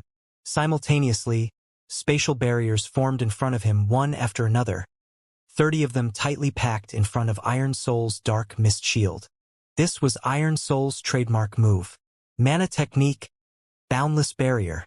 Boundless Barrier was also why he managed to block an attack from a Tier 5 legendary monster when he was still at Tier 4. Now that he was at Tier 5, the technique's defensive power had also undergone a qualitative transformation. Boom! The next moment, the lightning spear thrown at Iron Soul pierced through the spatial barriers one after another. However, with each layer the spear penetrated, the spear's power also weakened. When the spear broke through all 30 layers and landed on Iron Soul's dark mist shield, the shield acted like a black hole that absorbed all of the spear's remaining power. Iron Soul stumbled half a step backward and lost around 10 million HP. For Iron Soul, a level 186 Tier 5 Guardian Knight, losing 10 million HP was nothing. Not to mention, unlike the average Tier 5 Guardian Knight, who had around 200 million HP, Iron Soul's maximum HP was 300 million. This was because, in addition to coming across many fortuitous opportunities, he also boasted a legendary shield. Iron Soul might not rank at the top among Tier 5 players in attack power, but he definitely ranked first in defense. This was also what gave Iron Soul the confidence to challenge the various superpowers Tier 5 experts. However, before any of the players could voice their awe of Iron Soul's amazing defense, the lightning spear thrown at Sherfong crashed into an invisible wall and deflected toward the hall's ceiling. The spear then pierced through the ceiling's defensive magic array and opened a hole in the ceiling, revealing the sky outside. Everyone was thunderstruck. What did he do? That's a Tier 5 taboo skill we're talking about. Many of the Tier 4 experts and even the 5 great super guilds Tier 5 experts hadn't caught how Sherfong had actually deflected a Tier 5 taboo skill just now. Moreover, Sherfong did not receive even a point of damage in the process. He was evidently much stronger than Iron Soul. However, Sherfong did not relax after turning the fallen archangel's attack. Instead, he shouted, "Everyone, exit the hall immediately. This is Blackwing City. So long as the NPCs arrive, these two fallen archangels should leave." Everyone hurriedly moved their feet when they heard Sherfeng's words, none of them daring to linger for even a moment longer. Although Sherfong and Iron Soul had effortlessly stopped the two fallen archangels' attacks, everyone could tell that the fallen archangels had merely launched a casual attack just now. Apart from the Tier 5 players present, anyone that accidentally got caught in one of the fallen archangels' attacks would probably vaporize. After all, these two fallen archangels were existences capable of rivaling Tier 6 gods. Even ordinary Tier 5 players were nothing in front of them. The Tier 4 experts in the hall promptly evacuated. As for the Tier 5 experts, they surrounded the two fallen archangels. I never thought my first battle after being promoted to Tier 5 would be against such monsters. What's even more surprising is that I'll be fighting alongside you old monsters. Mythology's Odin, who was wearing a white cloak and had completely concealed his face, said as he looked at the several Tier 5 experts around him. "You can fight them by yourself if you don't want to work together. I won't stop you." An old man in dark gray armor from Netherworld Empire said as he glanced at Odin.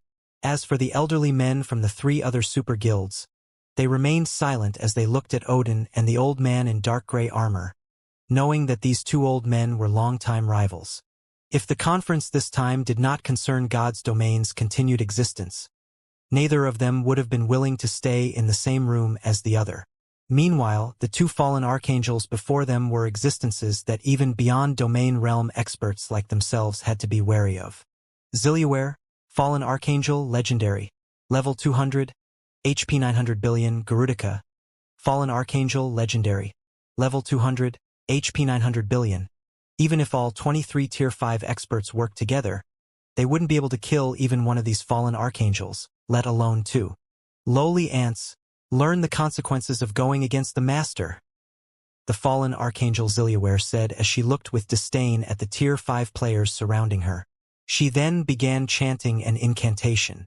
The magic arrays of 3 Tier 5 curses started forming around Ziliaware, drawing all of the mana in the hall.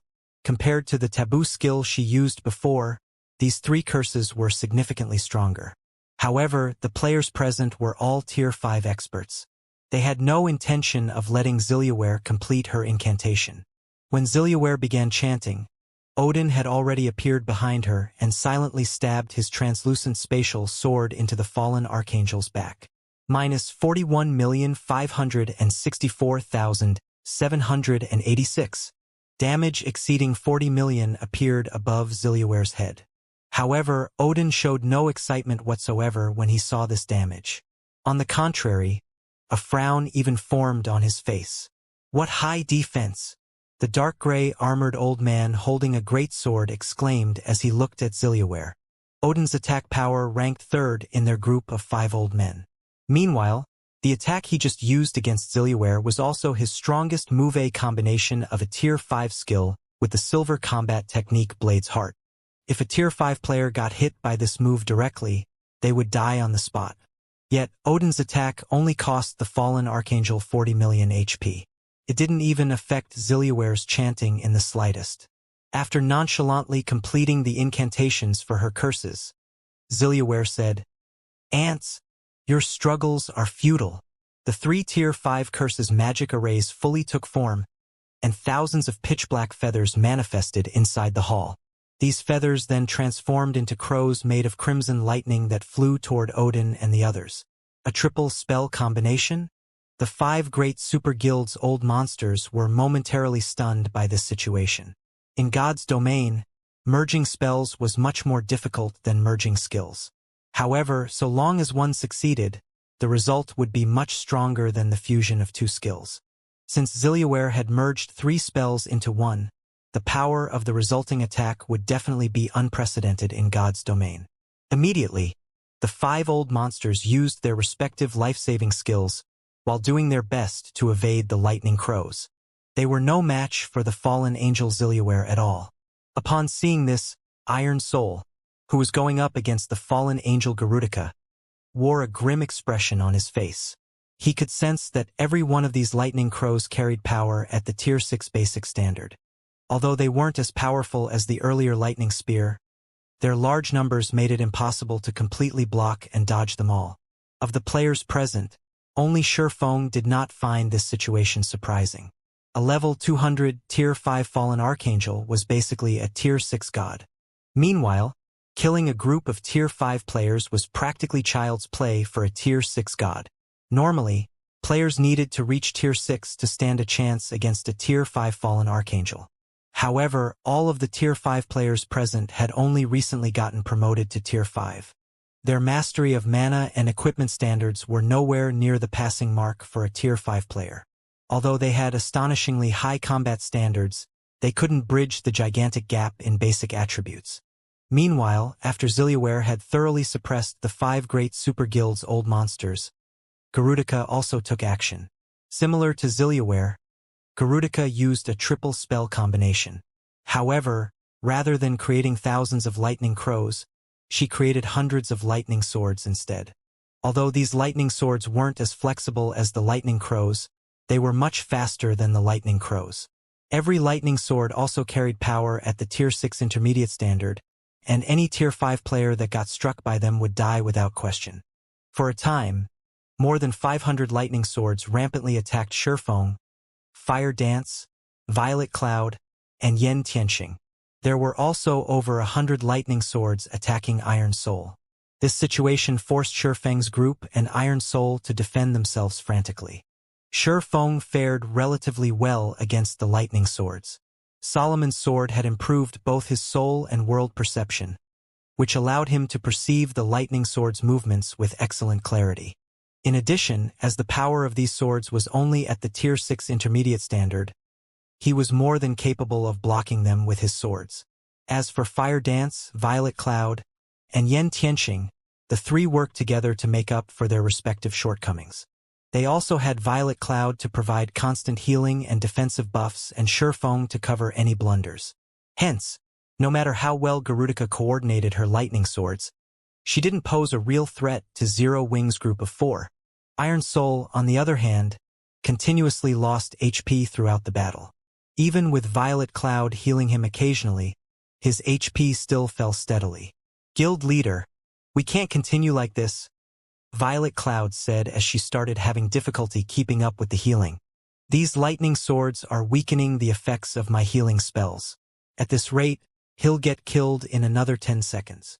Garudika's rampant attacks prevented Iron Soul from approaching their group and vice versa.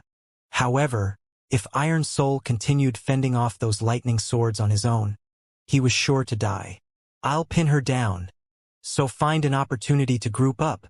When Shifeng saw that Iron Soul had less than half of his HP remaining, he decided to stop holding back and activated World Sword. Immediately, 99 formless swords appeared around Shifeng, each one carrying power at the Tier 6 peak standard. Shifeng then sent these formless swords at Garudika. Swords orbit. When Garudika sensed the formless swords approaching her, she promptly recalled all her lightning swords to defend herself. How is he so strong? Iron Soul was stunned when he saw Garudika actively defending herself and at a disadvantage. From what Iron Soul could see, Shifeng was no match for the fallen Archangel when it came to manipulating a large number of swords. With his 99 formless swords, Shifeng exhibited combat standards at only the refinement realm. In comparison, the fallen angel Garudika exhibited combat standards at the flowing water realm with her several hundred lightning swords. However, because Shifeng's formless swords carried much greater power, they could overcome the hundreds of lightning swords. While such a victory might seem crude, it was still incredibly astonishing. After all, the other Tier 5 players in the room were basically running for their lives when faced with the two fallen archangels' attacks. Yet, Shifeng was fighting toe-to-toe with a fallen archangel. With Shifeng holding off Garudika, Iron Soul was finally able to join Violet Cloud's group of 3. The 4 of them then supported Shifeng from the side, and Garudika's HP bar actually decreased slightly. Although Garudika's battle recovery could easily restore all of the HP she lost, this situation still astonished the 5 great super guild's old monsters. After the battle continued for another 10 seconds, the first casualties finally appeared as Zilliware killed 2 Tier 5 experts. This situation infuriated the other Tier 5 experts present, but there was nothing they could do about it. After 26 seconds had passed since Shifeng activated World Sword, the space within the hall suddenly shattered once more. A woman wielding a 7-colored staff and wearing a sacred white robe and a golden crown then walked out of this shattered space. The Tier 5 players present froze for a second as an indescribably holy aura enveloped the room upon this woman's appearance, the aura instilling a sense of fear in their hearts. As for the 2 fallen archangels, they similarly stopped their attacks and stared at the approaching woman with eyes brimming with fear. This holy woman was none other than Charlene, who had been resting in Blackwing City. However, compared to the last time Shifeng had met with Charlene, this woman felt like a completely different person. Currently, Charlene looked and felt no different from a god, and every one of her actions was intertwined with the world itself. Her mere presence inspired feelings of reverence toward her. Damn it!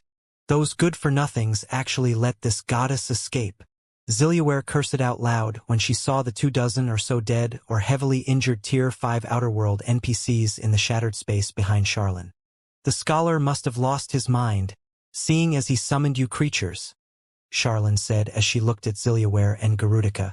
After glancing at Shifeng's group, she continued, "But since you've come here already, stay here forever. You think you can keep us here?" After observing Charlene in greater detail, Zilliware laughed and said, "You've just awakened. Do you think we're no match for you?" However, as soon as Zilliware finished speaking, Charlene waved her 7-colored staff. Suddenly, all of the Tier 5 players present, including Shifeng, felt time slowing down. Even though their brains were still capable of thought, they couldn't move their bodies at all. She stopped time? Shifeng was astonished when he saw the gray world around him. Charlene's magic was simply heaven-defying. However, no more than 1 second after Charlene stopped time, the 2 fallen archangels actually broke free from the restraints of time, regaining their movement. They then charged at Charlene with spears of lightning in their hands. However, their movements now were much slower than before, so slow that even Tier 1 players could keep up with their movements. Meanwhile, Charlene simply raised a hand and shattered the surrounding space into countless fragments. She then turned these spatial fragments into blades and launched them at the 2 fallen archangels. The 2 fallen archangels brandished their spears to defend themselves, but they couldn't stop all of the spatial blades. The next moment, damage values exceeding 200 million appeared above the two fallen archangels' heads one after another. After one round of attacks, the two fallen archangels had lost over 5 billion HP each.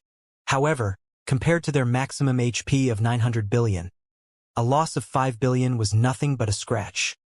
After the battle continued for another 20 seconds, the two fallen archangels' HP had fallen to the 80% threshold, proving that Charlene had the ability to kill them. Damn it! She has actually awakened to such an extent already. Ziliaware glared at Charlene in vexation. We'll die here if we keep fighting, Garudica said with a grim expression. We need to retreat. If we wait until Blackwing City's ruler returns, we won't even have a chance to flee. We have no other choice but to use that move, Ziliaware said, gritting her teeth as she took out a black rock. The moment Ziliaware took out this black rock, a hint of wariness appeared on Charlene's face. When the Tier 5 players present saw Charlene's reaction, they were puzzled, as they couldn't sense any aura or power from the black rock. In their eyes, the black rock was just an ordinary rock. However, before anyone could react, the black rock in Ziliaware's hand disintegrated into dust. A strand of incomprehensibly strong power then formed on her palm and shattered the restraints of time on her, allowing her to recover her full mobility. World Blade. After regaining her mobility, Ziliaware gripped the strand of power in her hand and swung it at Sherfong, Iron Soul, and Charlene. The frozen time in the hall immediately started flowing again, and 3 streaks of black light that cut through the world itself flew toward Sherfong, Iron Soul, and Charlene. Sherfong and Iron Soul were surprised by this development. They never thought that Ziliaware would persist in attacking them, even in this situation. When Sherfong saw the approaching black light, he felt his soul shuddering like never before. He promptly activated Void Shield, World Breaker, and Final Sword simultaneously, then executed Sword's transmigration without hesitation.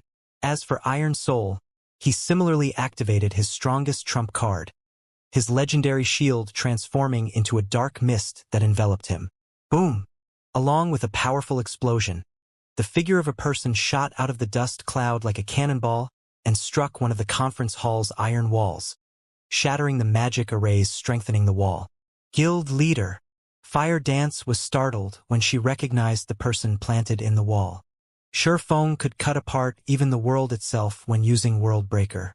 Yet, even after he had combined World Breaker with Final Sword and Sword's transmigration, he still suffered a severe blow, losing over 2/3 of his HP. This outcome was simply unbelievable. Meanwhile, when the dust settled, Iron Soul appeared standing in his original position. However, his body had been cleanly bisected, and nothing remained of his HP bar. Along with Iron Soul's death, a bronze ring had also appeared by his corpse. Upon seeing this bronze ring, Ziliaware promptly grabbed it. In the meantime, Garudica took advantage of the opportunity and thrust her spear at Sherfong. Facing Garudica's thrust, Sherfong felt powerless. After defending himself against Ziliaware's World Blade, not only did he enter a heavily injured state, but both his arms had also gone numb. He wouldn't be able to move them anytime soon.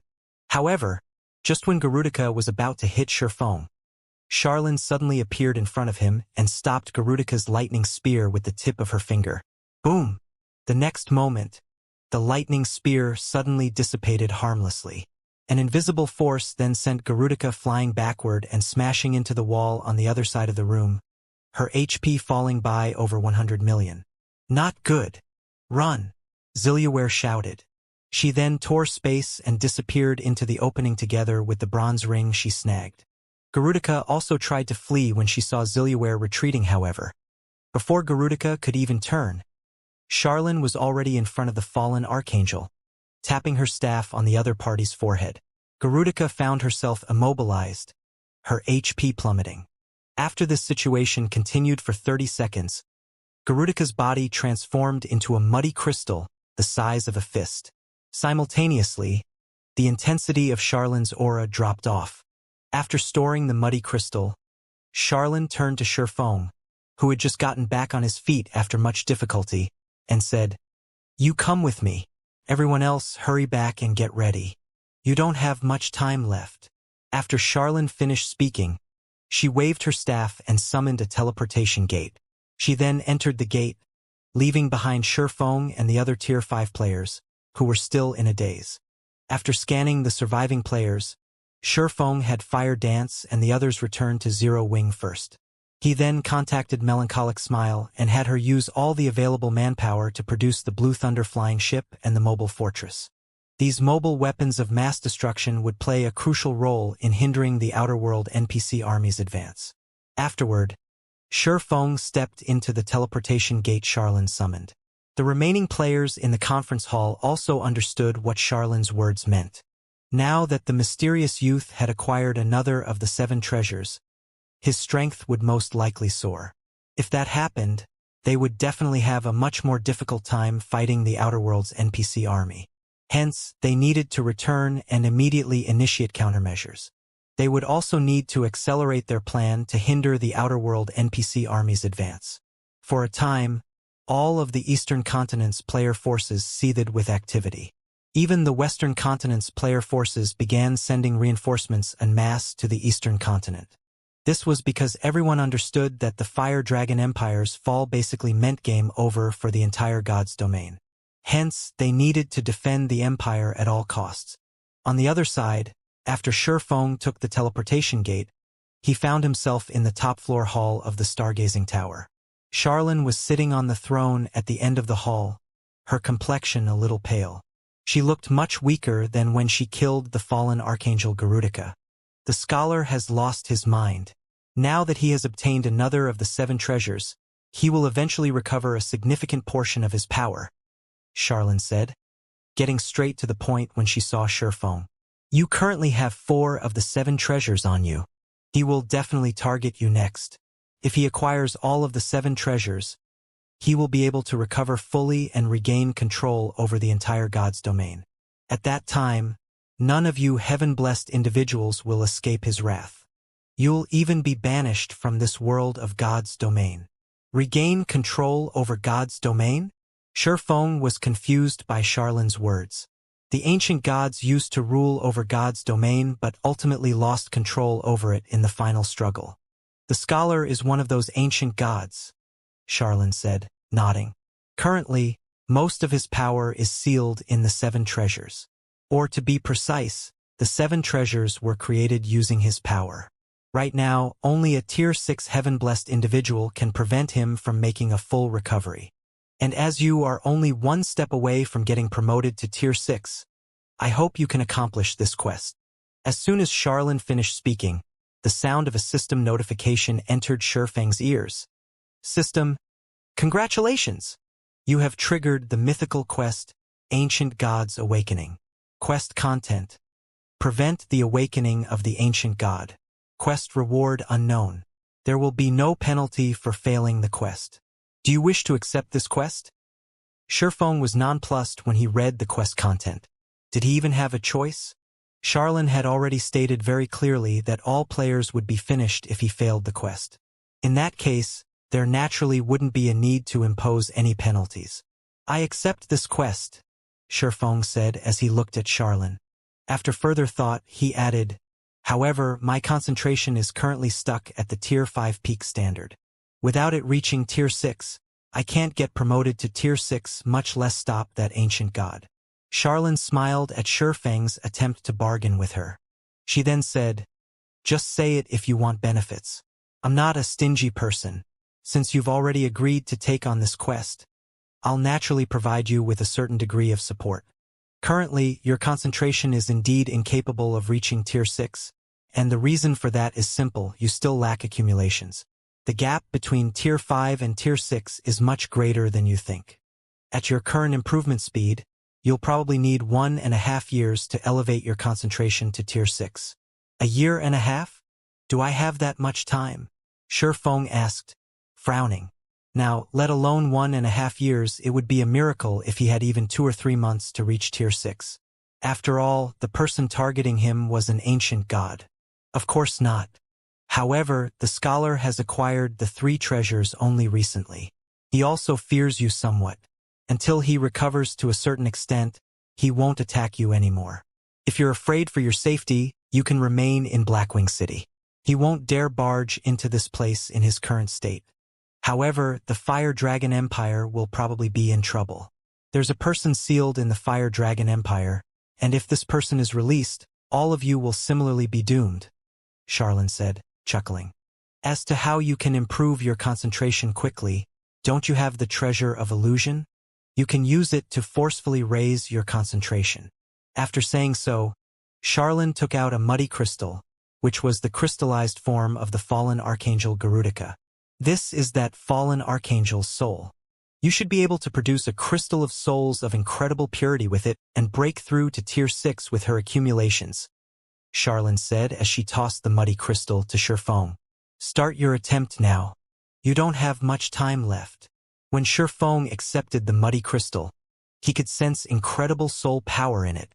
Only this soul power was too chaotic. Even a small portion of it could cause a Tier 5 player to lose their mind. Afterward, Charlene disappeared, leaving Shifeng alone in the hall.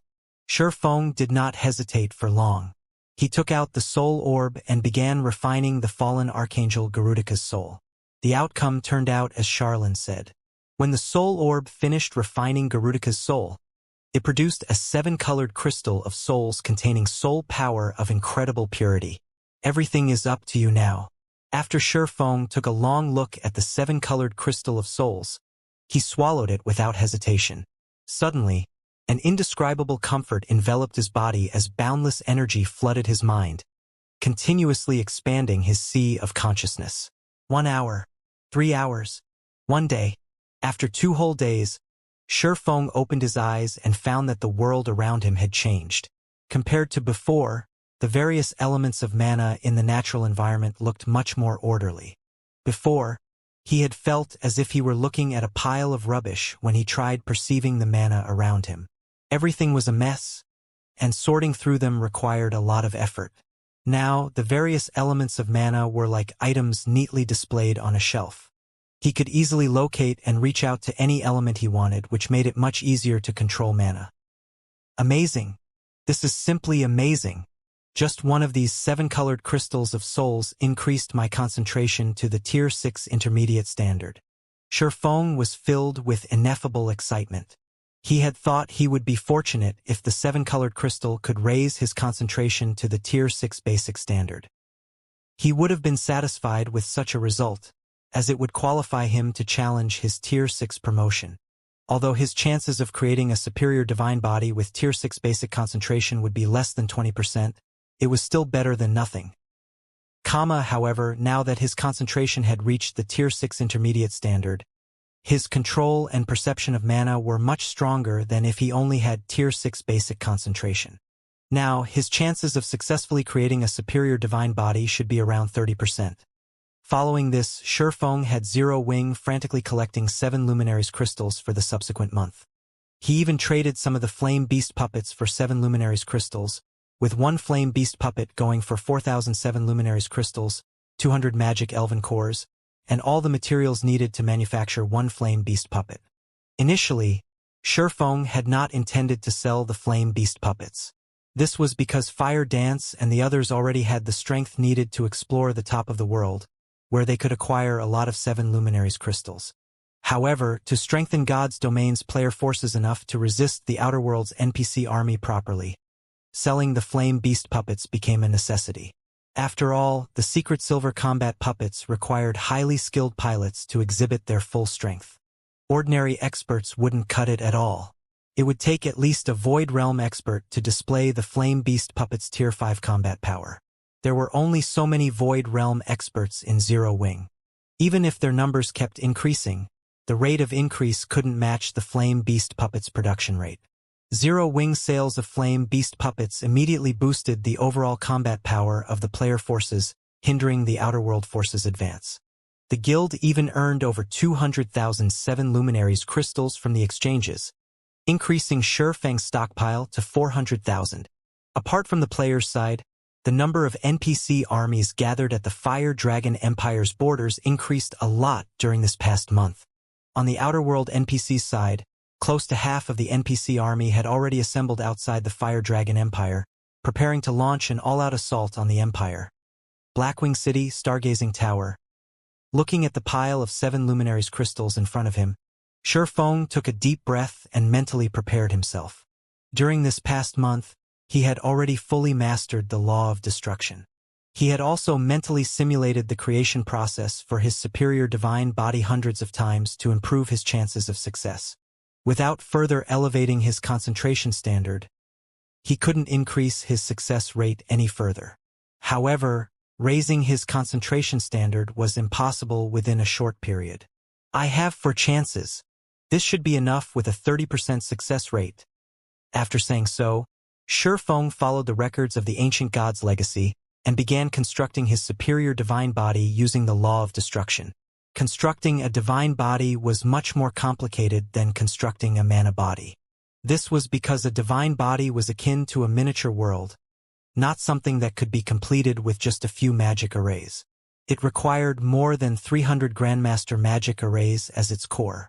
These Grandmaster magic arrays would then absorb the power within the supplied 7 luminaries crystals through the designated world law and create a complete miniature world. Simultaneously manipulating so many Grandmaster magic arrays was unfeasible without Tier 6 concentration. Meanwhile, the process of constructing a superior divine body was even more rigorous. A superior divine body needed over 1,000 Grandmaster magic arrays as its core. Unless one's control of mana reached a certain level, manipulating such a complex core magic array was out of the question. Moreover, the mana within 7 luminaries crystals was of incomparable purity, more than 10 times heavier than even ordinary solid mana, and thus incredibly difficult to manipulate. The next moment, Shi Feng stimulated 100,000 7 luminaries crystals with his mana and guided the mana that burst out from them into the 1,000+ Grandmaster magic arrays he had pre-constructed. Boom! However, partway through activating the magic arrays, half of them suddenly stopped working, and the entire core magic array crumbled. Failure. Manipulating the 7 luminaries crystals' mana indeed isn't easy. Shi Feng wasn't too surprised by his failure. After all, this was his first time manipulating mana from 7 luminaries crystals. Following this, he rested for 3 hours. After his mental state had fully recovered, he promptly began his second attempt. Boom! Another failure. Third attempt. This time, Shi Feng had a crazy idea utilizing the light of 2 worlds' golden soul to elevate his soul's standard. Although golden soul had a short duration, he could use this buff to get through the instability caused by the initial burst of mana. The only problem with this plan was that his concentration standard would plummet once golden soul's duration ended, which would increase the difficulty of manipulating the core magic array afterward. Golden soul, activate. Shi Feng tightened his grip on the light of 2 worlds as he decided to take the risk. As expected, he got through the initial burst of mana much more easily with his elevated concentration standard, and he activated all of the Grandmaster magic arrays right away. He also guided the 7 luminaries crystals' mana into these magic arrays with relative ease. However, when he had guided half of the mana into the magic arrays, golden soul lapsed. The buff's disappearance nearly caused him to lose control of the mana. 5 minutes. So long as I can last 5 more minutes, I'll be able to finish transferring all of the 7 luminaries crystals' mana. Shi Feng gritted his teeth and struggled desperately to keep the Grandmaster magic arrays in operation. He also overburdened his mind, not daring to make even the slightest mistake. 1 second, 10 seconds, 30 seconds. Shi Feng's complexion turned paler and paler as the seconds ticked by. Sweat continuously formed on his forehead. Nevertheless, he persisted. After the 3rd minute elapsed, Shi Feng's vision became blurry and his mind cloudy. His body also began shivering slightly. 1 last minute. 1 last minute.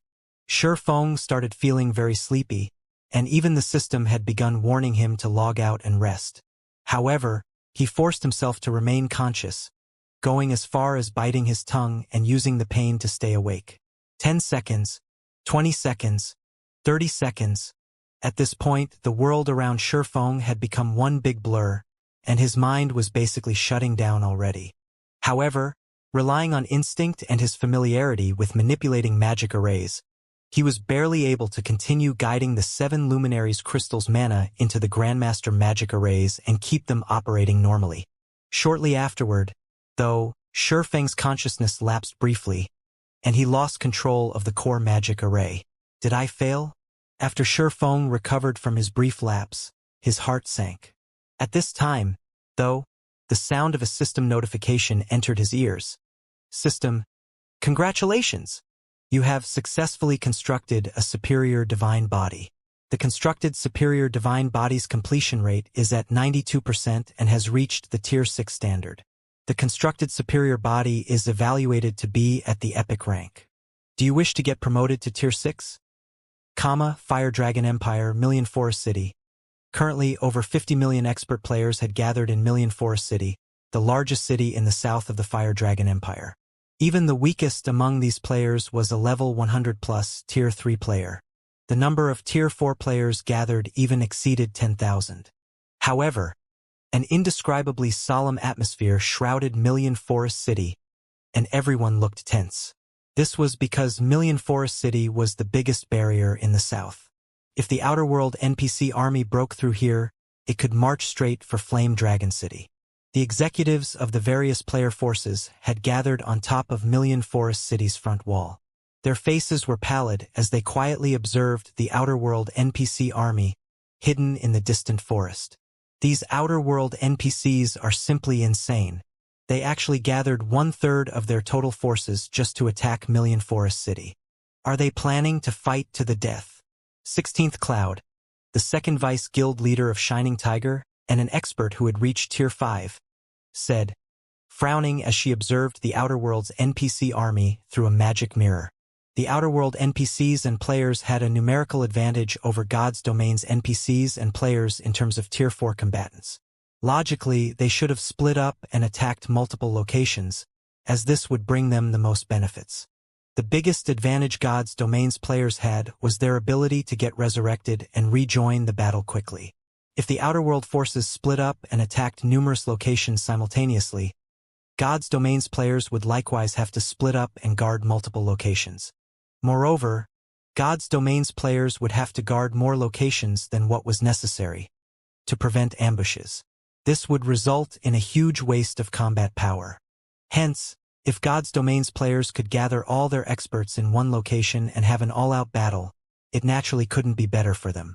Maybe they think their chances of victory are slim, so they plan to concentrate their forces to secure a decisive victory. After all, God's Domain's various kingdoms and empires are continuously sending their NPC armies to reinforce the Fire Dragon Empire. The longer the war goes on, the better it would be for us. Perhaps they don't wish to drag things out any longer. Unyielding Soul's Unyielding Heart, who had similarly reached Tier 5, said, smiling. During the past month of battles at the Fire Dragon Empire's borders, the Empire's defenders had constantly been at a disadvantage. However, as time passed, the number of NPC armies gathered in the Empire increased, gradually tipping the scales to the Empire's side. Moreover, in this past month alone, over 100 players had reached Tier 5. Unyielding Heart had to admit that the War of Worlds was incredibly helpful to the development of players, especially during the defense of the Fire Dragon Empire. Although the Outer World NPCs scattered across the eastern continent hadn't fully gathered yet, the battles taking place at the Fire Dragon Empire's borders had never once ceased. Meanwhile, through constant battles with the Outer World's Tier 4 NPCs and players, God's Domain's Tier 4 players were able to improve their control and understanding of mana rapidly and continuously. In comparison, before the War of Worlds, Tier 4 players would have difficulty finding another Tier 4 player to fight, let alone Tier 4 players who were at the Void Realm standard or above. At one point, Unyielding Heart even wished that the War of Worlds would last a little longer. Let's hope I'm just overthinking things, 16th Cloud said, nodding. Truthfully, an all-out fight was something she hoped to see the most. This was because there were currently more than 80 Tier 5 players gathered in Million City Forest, not to mention over 100 flame beast puppets and 8 Blue Thunder flying ships. Every one of these war weapons created by Zero Wing possessed combat power at the Tier 5 standard. Including the Tier 5 NPCs, there were close to 300 Tier 5 combatants stationed in Million Forest City. Meanwhile, according to their investigations, the Outer World army stationed outside Million Forest City only had around 400 Tier 5 combatants in total. The difference wasn't particularly significant. Even if they traded 2-for-1 with the Outer World army, they would still end up winning the war since they could be resurrected and rejoin the battle almost immediately. In reality, 16th Cloud and Unyielding Heart weren't the only Tier 5 experts entertaining such thoughts. The Tier 5 experts of the other player forces present were also confident of victory in the upcoming battle. And so long as they won this battle, the Outer World's NPC army would have difficulty causing problems in the future. Sometime later, when the number of players gathered in Million Forest City reached 70 million, a gigantic island suddenly appeared above the city, instantly triggering an uproar among the city's players and NPCs. Crap! Zero Wing. That is Zero Wing's mobile fortress. Isn't Zero Wing's mobile fortress stationed beside the secret Covenant Tower? Wait, this isn't the same one. I've seen the one stationed at the secret Covenant Tower, and that one only has 2 barriers protecting it. This one has 3. Zero Wing must have constructed a new mobile fortress. Amazing! Zero Wing truly is God's Domain's #1 guild. With this, those Outer World NPCs and players are finished. The mobile fortress that just appeared above Million Forest City was something basically everyone in God's Domain knew about. This was because the mobile fortress had allowed Zero Wing to establish its position in God's Domain. Now that there was also a mobile fortress protecting Million Forest City, how could everyone not get excited? Amid the excited cheers of Million Forest City's players, 16 players flew out of the mobile fortress. Upon seeing these 16 players, the players in the city grew even more excited. Even the city's Tier 5 commander and Tier 5 NPCs took the initiative to receive these 16 players. These 16 people were none other than Gentle Snow, Aqua Rose, Fire Dance, Violet Cloud, Yen Tianqing, Yi Luofei, Silent Blade, Alluring Summer, Cold Shadow, Crimson Mask, Ji Luorong, Lifeless Thorn, Blue Frost, Zhao Yueru, White Feather, and Invincible Swallow. Crap! All of Zero Wing's top experts are here. Even a demigod NPC has gone to welcome them. What's going on here? I heard that the War God's Temple recently added Zero Wing's Vice Guild leaders Gentle Snow and Aqua Rose to the 10 Saints. The 2 of them are even stronger than the NPC ranked 5th in the 10 Saints. Those ranked within the top 5 of the 10 Saints are supposedly close to rivaling Tier 6 existences, while those in the top 3 are basically Tier 6 gods in disguise. Zero Wing is truly a den of monsters. I heard that 3 of the 5 great super guilds' old monsters joined the 10 Saints only recently. Yet, Zero Wing actually has 2 people in the 10 Saints now. Moreover, both are ranked within the top 5. I wonder when I'll be able to join the 10 Saints? If I can get into the 10 Saints, I can die with no regrets. For a time, Zero Wing's members became the focal point of the entire Fire Dragon Empire. This was especially true for the players who had recently started playing God's Domain and were watching the live broadcast of Million Forest City's situation. When they looked at Gentle Snow and Aqua Rose, their eyes shone with ambition. They all wished they could become as strong and famous as these 2 women. Currently, Tier 5 NPCs were still existences to be feared for the various player forces, and even the King of a Kingdom had a difficult time meeting a Tier 5 NPC. Yet, these powerful Tier 5 NPCs were behaving respectfully toward Gentle Snow and Aqua Rose. This situation was simply unbelievable. However, of the players in the Fire Dragon Empire, only the superpowers experts truly understood what it meant to be a member of the 10 Saints. The 10 Saints were existences standing at the very apex of God's Domain. Although Gentle Snow and Aqua Rose were Tier 5 players, just like the superpowers Tier 5 experts, the difference between the 2 sides was like heaven and earth. Killing ordinary Tier 5 players was child's play for these 2 women. Meanwhile, when the Star Alliance's Galaxy Past and Purple Eye, who stood among the many players in Million Forest City, saw Gentle Snow and Aqua Rose, complex emotions appeared on their faces.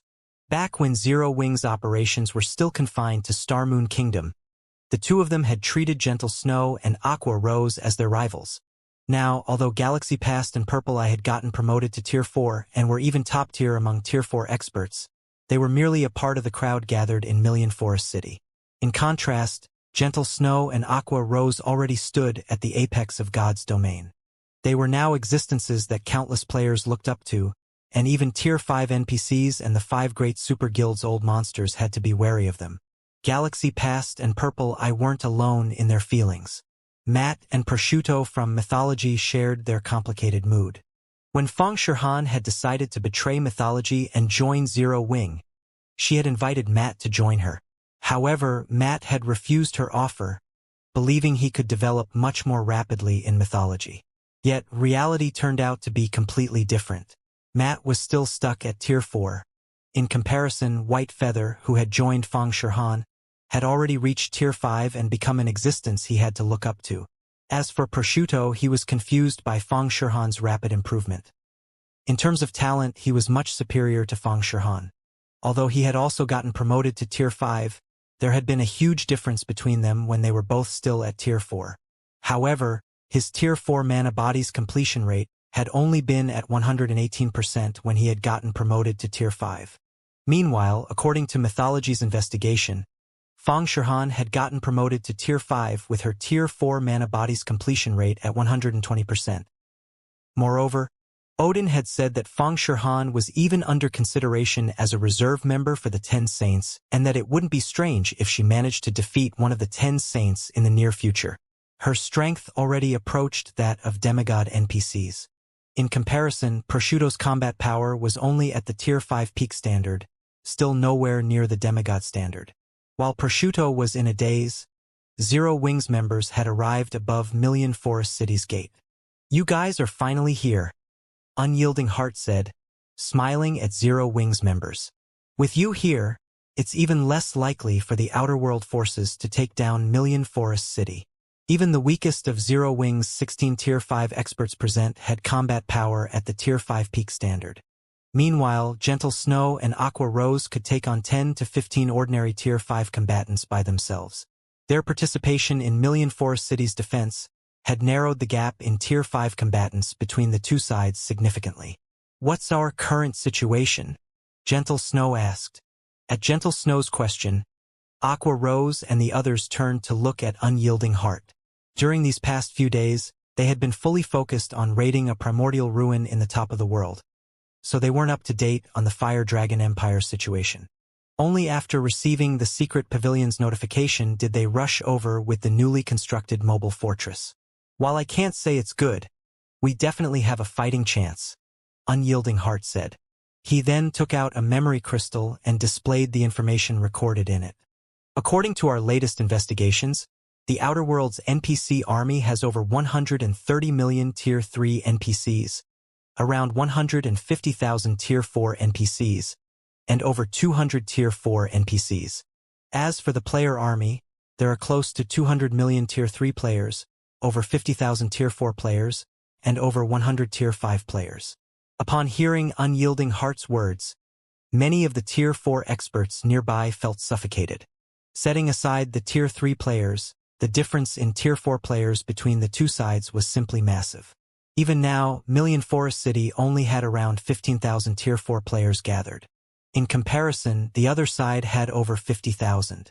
If Million Forest City's defensive magic array shattered, there was a high chance that some of these Outer World Tier 4 players would sneak past the city's defenders and reach the City Lord's mansion. That would spell the end for the city. After all, the City Lord's mansion's defensive magic array wasn't as strong as the city's. The only fortunate matter was that there wasn't a significant difference in Tier 5 combatants between the two sides. With the help of the city's magic arrays, they might be able to repel the Outer World forces. It seems the Outer World forces are intent on winning this battle, no matter what. Aqua Rose was slightly astonished when she heard Unyielding Heart's report, and she turned reflexively toward the distant forest. An army of such size and power was more than capable of destroying an empire. "Isn't that just perfect? If we can get rid of this army, dealing with the follow-up will become much easier," Fire Dance said, fighting spirit burning in her eyes. They had suffered a miserable defeat in the battle in Blackwing City. However, her strength had undergone an earth-shattering transformation during the past month. Apart from touching upon the entry level of utilizing a world law, she had also acquired 2 pieces of legendary equipment. Including her legendary weapon, she now had 3 legendary items. She was confident she could now put up a fight against a fallen archangel. None of Zero Wing's members refuted Fire Dance's words, either. With Shurfeng's guidance, they had improved their equipment standards significantly during this past month.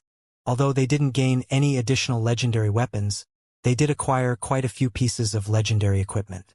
Moreover, even the weakest piece of equipment on them now was fragmented legendary equipment. In equipment standards, they were in no way inferior to Tier 5 NPCs. Among their group of 16, Gentle Snow, Aqua Rose, and Violet Cloud were the luckiest, having each acquired a complete set of fragmented legendary set equipment. In terms of basic attributes, it wouldn't be an exaggeration to say that they rivaled Tier 6 players. However, just when everyone was thinking about how to cope with the Outer World Army's offensive, the Outer World Army hidden within the distant forest suddenly moved. Boom! Accompanied by a thundering noise, heavy clouds suddenly appeared over the forest, bringing darkness to the area. The sky then split apart, and 2 giant claws several hundred meters long descended from the massive tear in space. A short moment later, a monster several dozen kilometers tall emerged from the dark void. It had a gigantic mouth and hundreds of eyes and claws. The monster also exuded a turbid mist that corroded the surrounding space, causing it to disintegrate. The sight of this monster shocked the people in Million Forest City and the Outer World Army. So, this is the World Eater of Legends? 100 Ghosts' elder Windshadow, who stood in the forest outside Million Forest City, couldn't help doubting his eyes as he looked at the big-mouthed monster before him. The World Eater was a monster recorded in legends, and he had only found out about its existence after stumbling across a record of it. The World Eater was born in the endless void, and its sole purpose in life was to devour worlds. In front of a World Eater, even the dragon race, God's domain's strongest race, was nothing. Even a Tier 4 infant World Eater could devour a Tier 5 dragon. Meanwhile, the World Eater in front of him was an adult. At its current strength, even Tier 6 gods would have to avoid confronting it. When Awakened Abyss, who had already reached Tier 5, saw the behemoth in the sky, excitement filled his eyes as he exclaimed, "Amazing! We're sure to win now." World Eater, Chaos Beast, Legendary, Level 210, 3000, 000, 000, 000. Similar to Awakened Abyss, the other Outer World players present also grew excited when they saw the World Eater. However, when Fire Dance and the others in Million Forest City saw the World Eater, a grim expression appeared on their faces. Although they didn't know what a World Eater was, they could still tell what a terrifying existence it was just by looking at its 3 trillion HP. After all, the average level 200 legendary monster only had around 300 billion HP, and even a Tier 5 fallen archangel only had 900 billion HP. Yet, the World Eater had more than 3 times that amount. Activate the defensive magic array. All magic cannon towers prepare to fire. Victory for the Fire Dragon Empire. Mechabod, a level 200 demigod NPC and the commander of Million Forest City's army, ordered when he saw the World Eater starting to make its way toward the city. A total of 4 magic barriers promptly appeared over Million Forest City, the barriers stabilizing the space within a 10,000-yard radius of the city. The barriers also created a separate world within them, isolating Million Forest City from the outside world and preventing the World Eater's powerful mental oppression from spreading into the city. Miniature World. After seeing the city's defensive magic array activating, Aqua Rose used the Ring of Gospel that Shurfeng had passed to her. During their exploration of the primordial ruin in the top of the world, they had managed to upgrade the Ring of Gospel to the legendary rank. Now, the ring could call down a complete miniature world, and its suppression effect was only slightly inferior to the world mirrors. Although each activation of miniature world now cost 5,000 mana stones, instead of just 5,000 magic crystals, the skill's duration had increased from 10 minutes to 30 minutes. The skill's AoE had also expanded to 50,000 yards, and even Tier 5 players wouldn't be able to make use of the ambient mana within the affected area. Moreover, all hostile units below Tier 6 would be subjected to a 30% reduction in basic attributes and physique, while Tier 6 enemies would be subjected to a 15% reduction. After Miniature World's activation, the Outer World's Tier 3 combatants charging toward Million Forest City stumbled and fell to the ground like dominoes.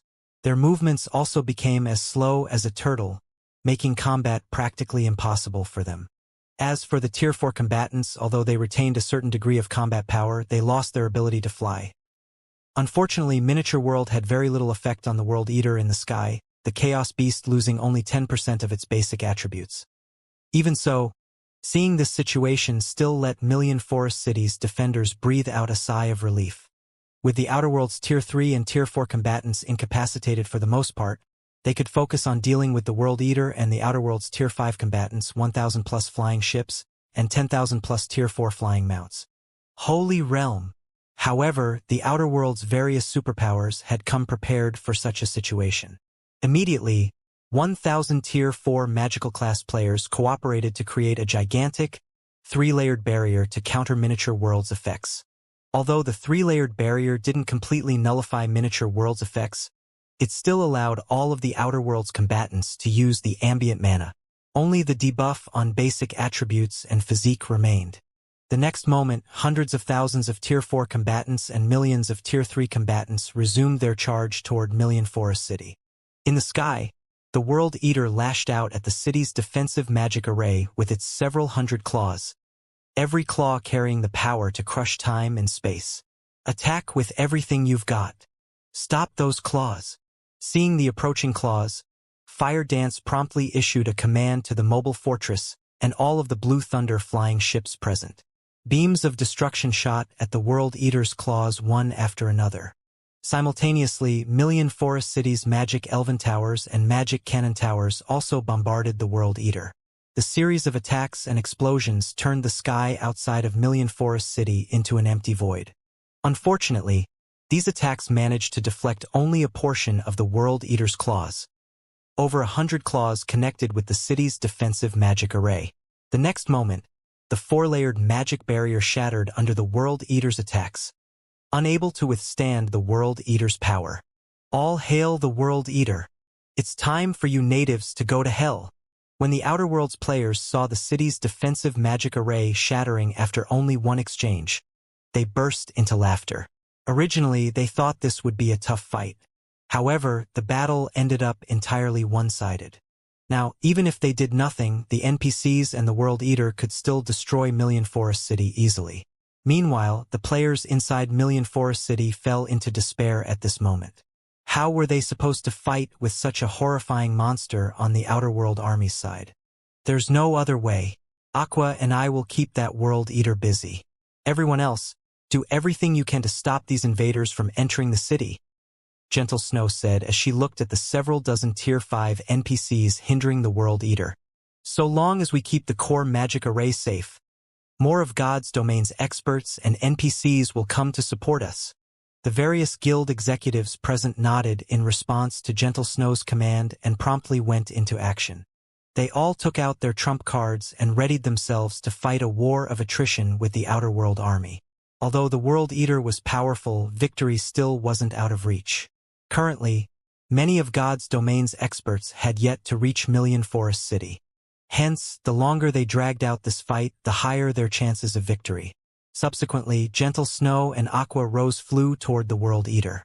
Upon getting within attack range of the World Eater, Gentle Snow promptly swung her greatsword and executed her mana technique, Spatial Cleave. Several dozen sword lights cut at the World Eater's claws, attacking Million Forest City, sending them off course. Aqua Rose waved her staff and summoned numerous gigantic serpents made of water. She then had the water serpents bite the World Eater's claws, preventing them from getting close to Million Forest City. Are they monsters? The Outer World players gasped when they saw Gentle Snow and Aqua Rose putting up a good fight against the World Eater. Even the Outer World Tier 5 experts were astonished by this spectacle. All of the World Eater's claws carried power at the Tier 6 peak standard.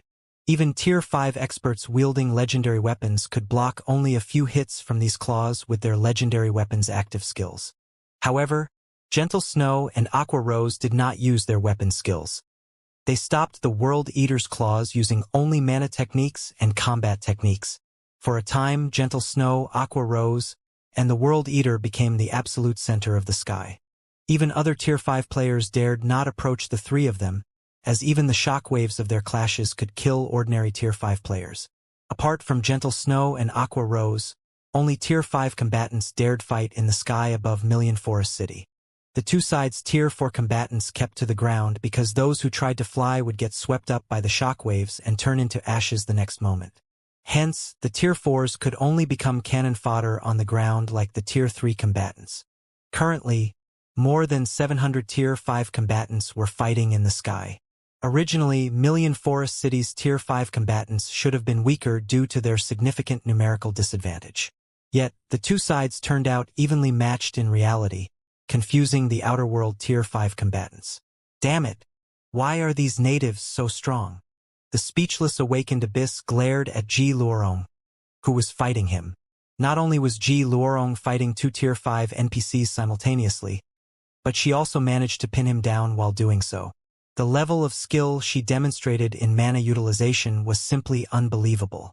Moreover, Ji Luorong wasn't even the most conspicuous of them all. Instead, the most conspicuous person was Zero Wings Violet Cloud, the girl he had once considered recruiting into 100 Ghosts. She was practically a monster. From what he could tell, Violet Cloud should only be at the Domain Realm. Yet, she could actually hold her own against over a dozen Tier 5 NPCs. If not for Windshadow, who wielded a legendary weapon, joining the fight, one or two of these Tier 5 NPCs would have already died in battle. As for Fire Dance and Feng Shihan, these two women were practically Grim Reapers as they weaved through the shadows of the battlefield. Under their coordinated attacks, they could kill a Tier 5 NPC within 5 moves and a Tier 5 player within 3 moves. As more time passed, Million Forest City's Tier 5 combatants gradually began to gain the upper hand in the battle. Elder Windshadow, we've already lost more than 24 Tier 5 players. We'll be at a serious disadvantage if this situation continues. Jade Leaf, who had repelled a Tier 5 NPC with her battle axe, said to Windshadow when she saw Fire Dance and Feng Shihan killing another Tier 5 player. Nobody can stop Zero Wings Fire Dance and Cold Shadow. Originally, their side had over 170 Tier 5 players. Now, only a few minutes into the battle, they had already lost more than 10% of this number. In comparison, the other side had lost only a dozen or so Tier 5 players. Moreover, these fallen Tier 5 players managed to get resurrected quickly and rejoin the battle. They had also prepared replacement equipment beforehand, so they lost hardly any combat power even after rejoining the battle. Windshadow also recognized their dire situation and frowned involuntarily. He had never thought Zero Wing would have so many monstrously strong experts, apart from Gentle Snow and Aqua Rose. Currently, Zero Wing's Tier 5 players were doing as much work as all of Million Forest City's other Tier 5 players combined. Just as Windshadow was about to have everyone retreat, a spatial tear suddenly appeared some distance from Million Forest City. A young man wearing a light blue robe with dark purple divine patterns on his face then walked out of this spatial tear. A fallen archangel followed after him, and this fallen archangel was none other than Ziliaware. With the arrival of these two people, Million Forest City fell deathly silent. Even the Tier 5 combatants in the sky automatically stopped fighting.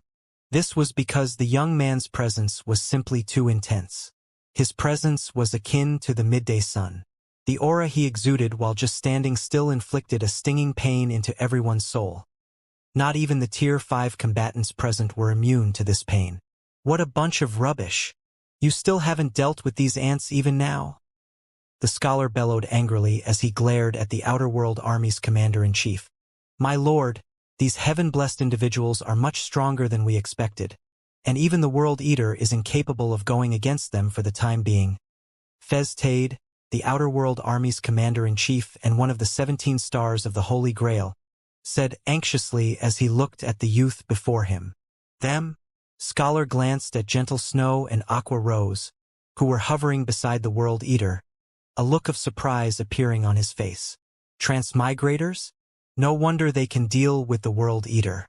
However, they are still too weak. After saying so, the scholar pointed a finger at Gentle Snow and Aqua Rose, a five-fold magic array appearing at his fingertip. Immediately, everyone on the battlefield felt time stagnate. The Tier 3 combatants present even found their thoughts freezing. Tier 6 Curse, Hand of Death. The next moment, a titanic claw appeared above Gentle Snow and Aqua Rose. This claw was as large as the World Eater, and it swiped at the two immobilized women as soon as it took shape. It's over. How can there be such a monstrous existence? When 16th Cloud, Unyielding Heart, and the other Tier 5 players saw the gigantic claw from a distance, despair overwhelmed them. Not only did the scholar slow down time for the entire battlefield, but he had even used a Tier 6 curse. This single attack could probably wipe out the entire Million Forest City, not just Gentle Snow and Aqua Rose. However, when the monstrous claw was only several yards away from Gentle Snow and Aqua Rose, a sword light suddenly shot out from Million Forest City and struck the claw. Boom! Accompanied by a loud explosion, the restraints on the battlefield's time shattered. Simultaneously, the space above Gentle Snow and Aqua Rose transformed into an empty void. The attack was blocked? Something like that can be blocked? Who did it? Everyone gaped in shock at the empty void in the sky, then automatically turned to look at the sword light's origin. The next moment, what entered everyone's eyes was a cloaked man wielding a golden longsword flying out of Million Forest City's teleportation hall. Everyone present gasped involuntarily. Tier 6. He actually got promoted to Tier 6? Everyone present was very familiar with the cloaked man. This was because he was none other than Shurfeng. However, the aura Shurfeng exuded was simply unbelievable, especially for players who had visited ruins left behind by gods. The power they sensed from Shurfeng was one that they had only ever felt in those ruins. Only Shurfeng's aura was several hundred times more powerful. Indeed, that was divine might. Guild leader, you succeeded? Feng Shirhan asked as she looked at Shurfeng, who had arrived before her. Although the divine might Shurfeng radiated proved that he had reached Tier 6, Feng Shirhan couldn't help asking for confirmation. Tier 6. This was the true pinnacle of God's domain. I succeeded. Shurfeng nodded with a smile. Actually, he also wanted to say that he didn't just get promoted to Tier 6 with an ordinary divine body, but with a superior divine body instead. The difference between the two was akin to that between mythic and superior mythic monsters. The two were on entirely different levels. Upon hearing Shurfeng's acknowledgement, Zero Wings members grew ecstatic. Now that Shurfeng had reached Tier 6, the Outer World's NPCs and players would no longer be a problem. Moreover, Zero Wing would become God's Domain's bona fide #1 guild from now on. The Outer World players were dumbfounded by this development. After all, the Outer World's various superpowers were practically going crazy just trying to get their respective guilds' best talents promoted to Tier 5. Getting one of their members to Tier 6 was something none of them had ever dreamed of doing at this stage of the game. After all, none of them had any information on how players could go about reaching Tier 6. So what if you've reached Tier 6? You're nothing but another ant trapped in this world. Do you really think you're a match for me? The scholar said contemptuously as he looked at Shurfeng. He then pointed the golden staff he held at Shurfeng. Suddenly, the world fell silent once more. When the scholar launched his previous attack, the Tier 4 combatants present had still retained some of their consciousness. Now, even the Tier 5 combatants present found their brains stagnating significantly. It was evident that time on the battlefield had slowed by a far greater extent this time. The next moment, dark purple chains engraved with divine markings emerged from the sky and the earth. Upon seeing these chains, even the World Eater shuddered in fear. After these chains had completely materialized, they shot toward Shurfeng from all directions. When the Tier 5 combatants present sensed the aura of these purple chains, an unprecedented fear overwhelmed them. Even their souls were instinctively warning them not to touch these chains, no matter what. Are these the legendary chains of law? Shurfeng was slightly surprised when he saw the dark purple chains. The ancient god's legacy he acquired contained information on the chains of law, stating that these chains carried power surpassing the Tier 6 peak standard. Even a Tier 6 god would have difficulty moving when caught by these chains. and unless the Tier 6 god's strength surpassed the Tier 6 peak standard, they would eventually die to these chains. Seeing the hundreds of chains of law closing in, Feng unsheathed Solomon's sword and brandished it together with the light of two worlds. Sword's orbit. Feng moved freely, unaffected by the time stagnation affecting the battlefield. A galaxy of stars formed around him, each of these stars carrying earth-shattering power. These stars struck down the chains of law that came close to Feng, preventing them from coming into contact with him. After striking down all of the chains of law, the stars surrounding Feng spread into the surroundings. A moment later, the battlefield's stagnant time started flowing once more. Impossible! A look of surprise and confusion appeared on the scholar's calm countenance when he saw Feng emerge unscathed from his attack. Those were the chains of law. Even an actual Tier 6 god would have to flee when confronted with those chains, as they would lose their life if even one of those chains latched on to their bodies. Yet, Feng had deflected all of the chains with a simple sword technique. What the scholar found even more unbelievable was that his time stagnation technique was utterly ineffective against Feng. Do you find it strange? Feng chuckled at the look of surprise on the scholar's face. Do you think you ancient gods are the only ones who can have superior divine bodies in God's domain? The superior divine body could be said to be the main factor behind the strength of ancient gods. This was because only with a superior divine body could one perfectly utilize the power of the world. Meanwhile, the chains of law was one method of utilizing the world's power. However, if Feng similarly imbued the world's power into his swordsmanship, he naturally could stop the chains easily. You have a superior divine body? The scholar was thunderstruck when he heard Feng's words. The superior divine body was something even ancient gods had difficulty creating. Meanwhile, in the scholar's eyes, Feng was nothing but an ignorant ant, yet Feng actually had a superior divine body. If the scholar told this matter to other ancient gods, none of them were likely to believe him. Your rampage ends here. After saying so, Feng disappeared and reappeared in front of the scholar, the speed of his movement so quick that it seemed as if he had been standing in front of the scholar all this time. He then activated World Breaker and Final Sword simultaneously. Two sources of light immediately enveloped his swords and fused perfectly. The combination of these two skills was something Feng had been continuously practicing and perfecting over the past month. Apart from the fusion of these two skills, Feng had also been modifying Sword's transmigration, and he eventually ended up creating an advanced silver combat technique. Sword's ripple. A torrent of light cut across the sky, erasing everything that existed in front of Feng. When the light faded, the scholar was nowhere to be seen. Instead, hovering in his place were 3 of the 7 treasures. The next moment, the translucent figure of a person appeared in the empty void, and this person was none other than the scholar. At this time, though, the scholar no longer had any divine markings on his face. He looked and felt no different from an ordinary youth. Damn it! It's this outcome again. Why do you ignorant ants always come foiling my plans?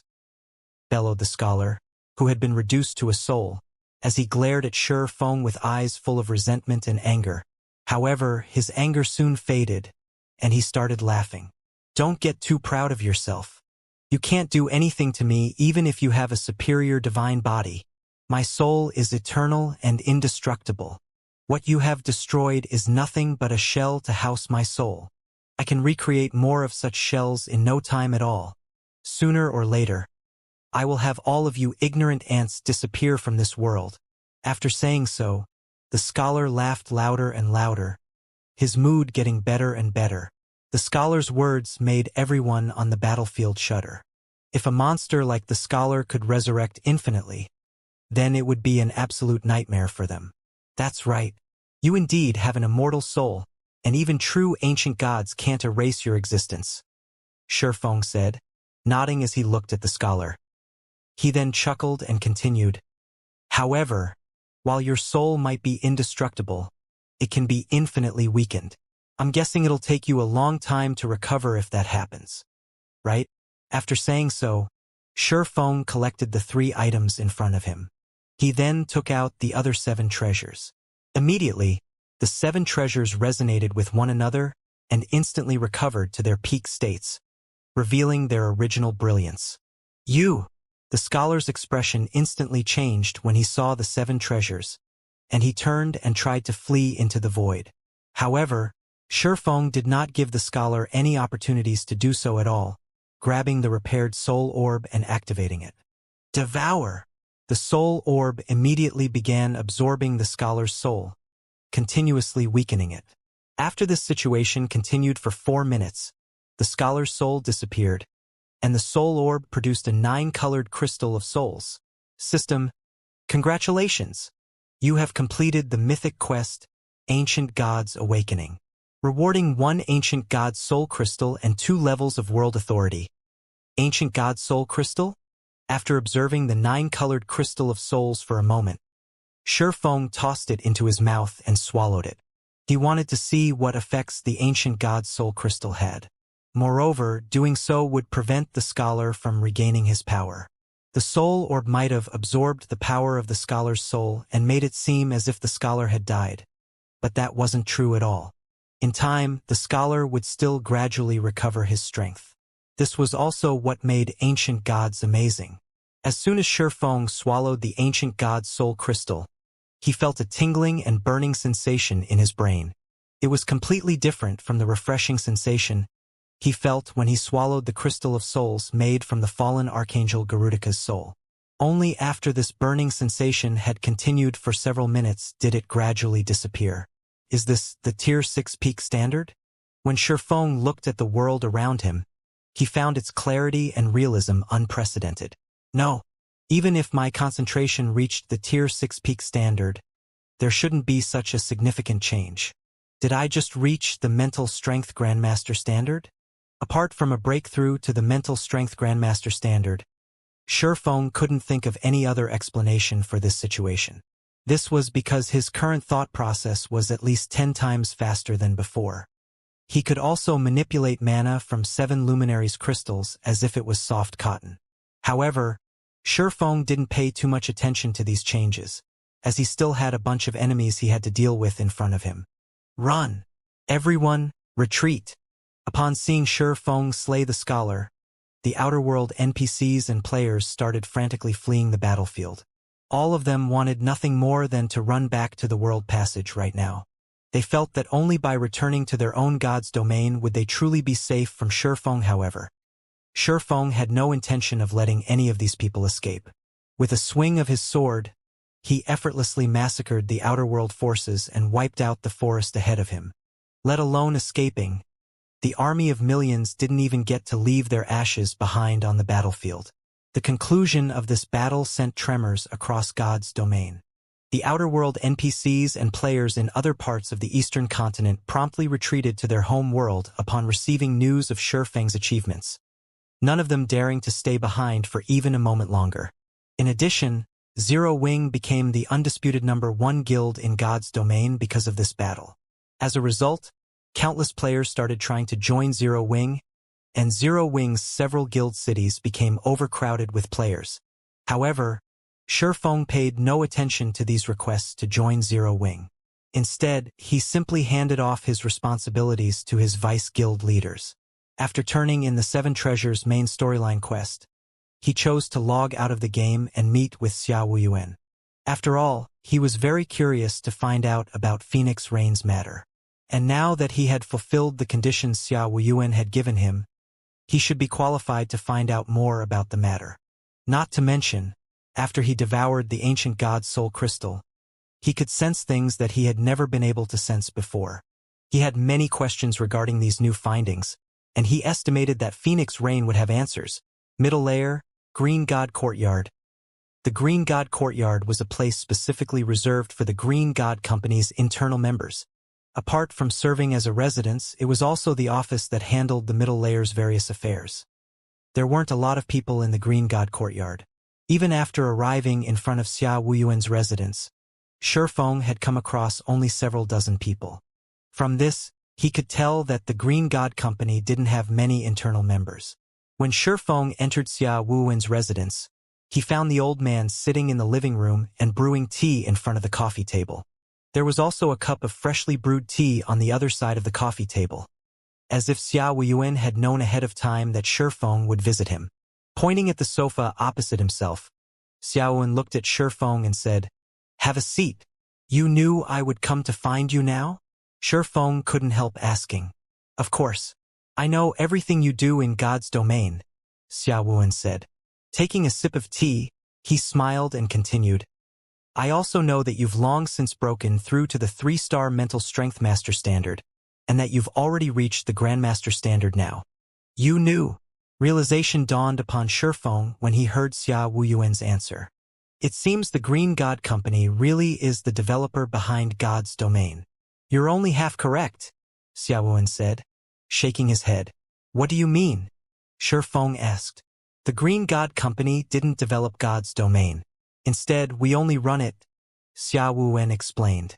"The Green God Company didn't develop it?" Shifeng was a little surprised by this answer. From what he knew, there shouldn't be another company on Earth with the technology required to develop a game such as God's domain. How is this possible? Could there be a corporation in this world capable of surpassing the Green God Company's technology? "Didn't you want to see Phoenix Rain?" Xia Wuyuan said suddenly. Confused by Xia Wuyuan's sudden mention of Phoenix Rain, Shifeng asked curiously, "Can I meet with her now?" "Of course. You now have the qualification." Xia Wuyuan snapped his fingers, and a hologram of a person suddenly appeared beside him. This person was none other than Phoenix Rain. "Your improvement speed really is as unbelievable as ever," Phoenix Rain said, smiling as she looked at Shifeng.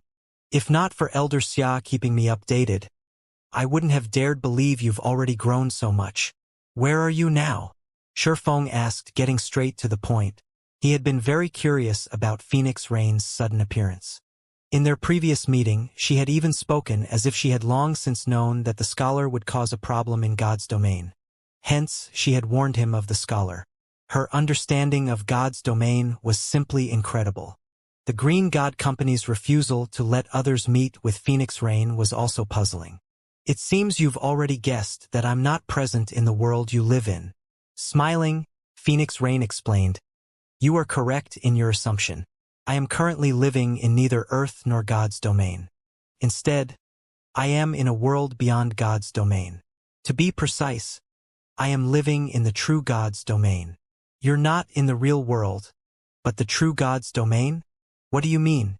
Did your soul get digitized?" Shifeng was shocked. Looking at Shifeng's confused expression, Phoenix Rain chuckled and said, "My soul didn't get digitized. Rather, my spirit is currently located in a special 3-dimensional world. The God's domain you've been playing in all this time is actually another 3-dimensional world as well. Because of a unique reason, I ended up getting smuggled into a higher-level 3-dimensional world, or a main 3-dimensional world, if you will. On the other hand, the God's domain you've been playing in is merely one of the countless subworlds of this main 3-dimensional world." 3-dimensional world? The God's domain I've been playing in is only one of the many subworlds of a main 3-dimensional world. Shifeng suddenly felt he lacked the brains to process the information Phoenix Rain provided.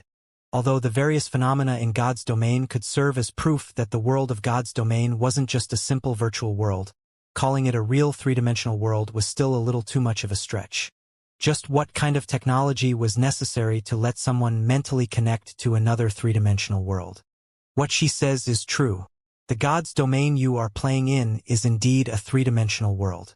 However, this 3-dimensional world is very special, and outsiders can enter it only through their minds," Xia Wuyuan explained, smiling when he saw the skeptical look on Shifeng's face.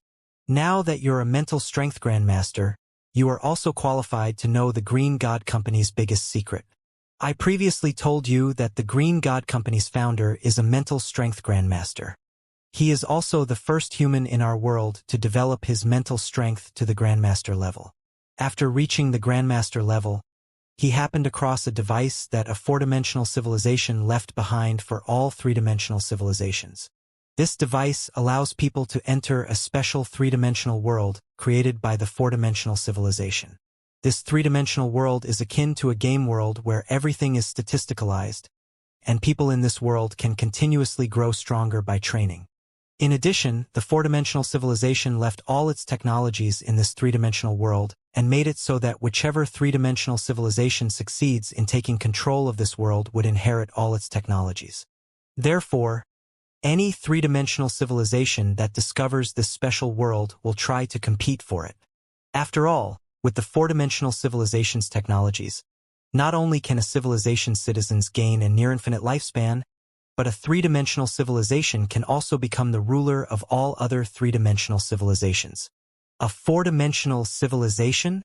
Although Shifeng still felt skeptical after listening to Xia Wuyuan's explanation, he was now open to the possibility of God's domain being an actual three-dimensional world. After all, the humans of Earth were merely three-dimensional creatures. They couldn't possibly fathom the strength of a four-dimensional civilization, just like how two-dimensional creatures couldn't understand three-dimensional creatures. Our world is very fortunate. Not only did it produce a mental strength grandmaster, but we even discovered the device the four-dimensional civilization left behind. Hence, our world has the qualification to compete for the special three-dimensional world. It is also because of this special world that the Green God Company has managed to create so many miracles thus far. However, we were very weak when we first started out in that special world and could hardly acquire anything. This is because only mental strength grandmasters are capable of using the inherited device, and each grandmaster can bring along a maximum of only 60 people when entering that special world. Moreover, all the companions must be at the half-step grandmaster standard. Hence, the group our people formed in that special world is no different from an insignificant small guild in God's domain. Fortunately, as the people of our world continued developing and the number of half-step grandmasters increased, we eventually managed to secure the rights to control a subsidiary world, which is also the God's domain you are currently playing. Since it is only a subworld, the entry conditions aren't as stringent. So long as one isn't an infant or a child, one may freely enter this subworld. Improving one's mental strength also becomes a lot easier in this subworld, so we can keep developing half-step grandmasters. In your case, you even managed to become a mental strength grandmaster. Speaking up to this point, Xia Wuyuan looked at Shifeng in excitement. Now that Earth had gained one more mental strength master, they could bring an additional 60 half-step mental strength grandmasters to the main three-dimensional world. This would greatly enhance Earth's overall strength. So, this is why other gods' domains are trying to invade us.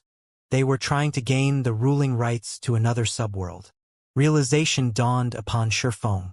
The subworlds of God's domain were akin to a nursery for nurturing newcomers.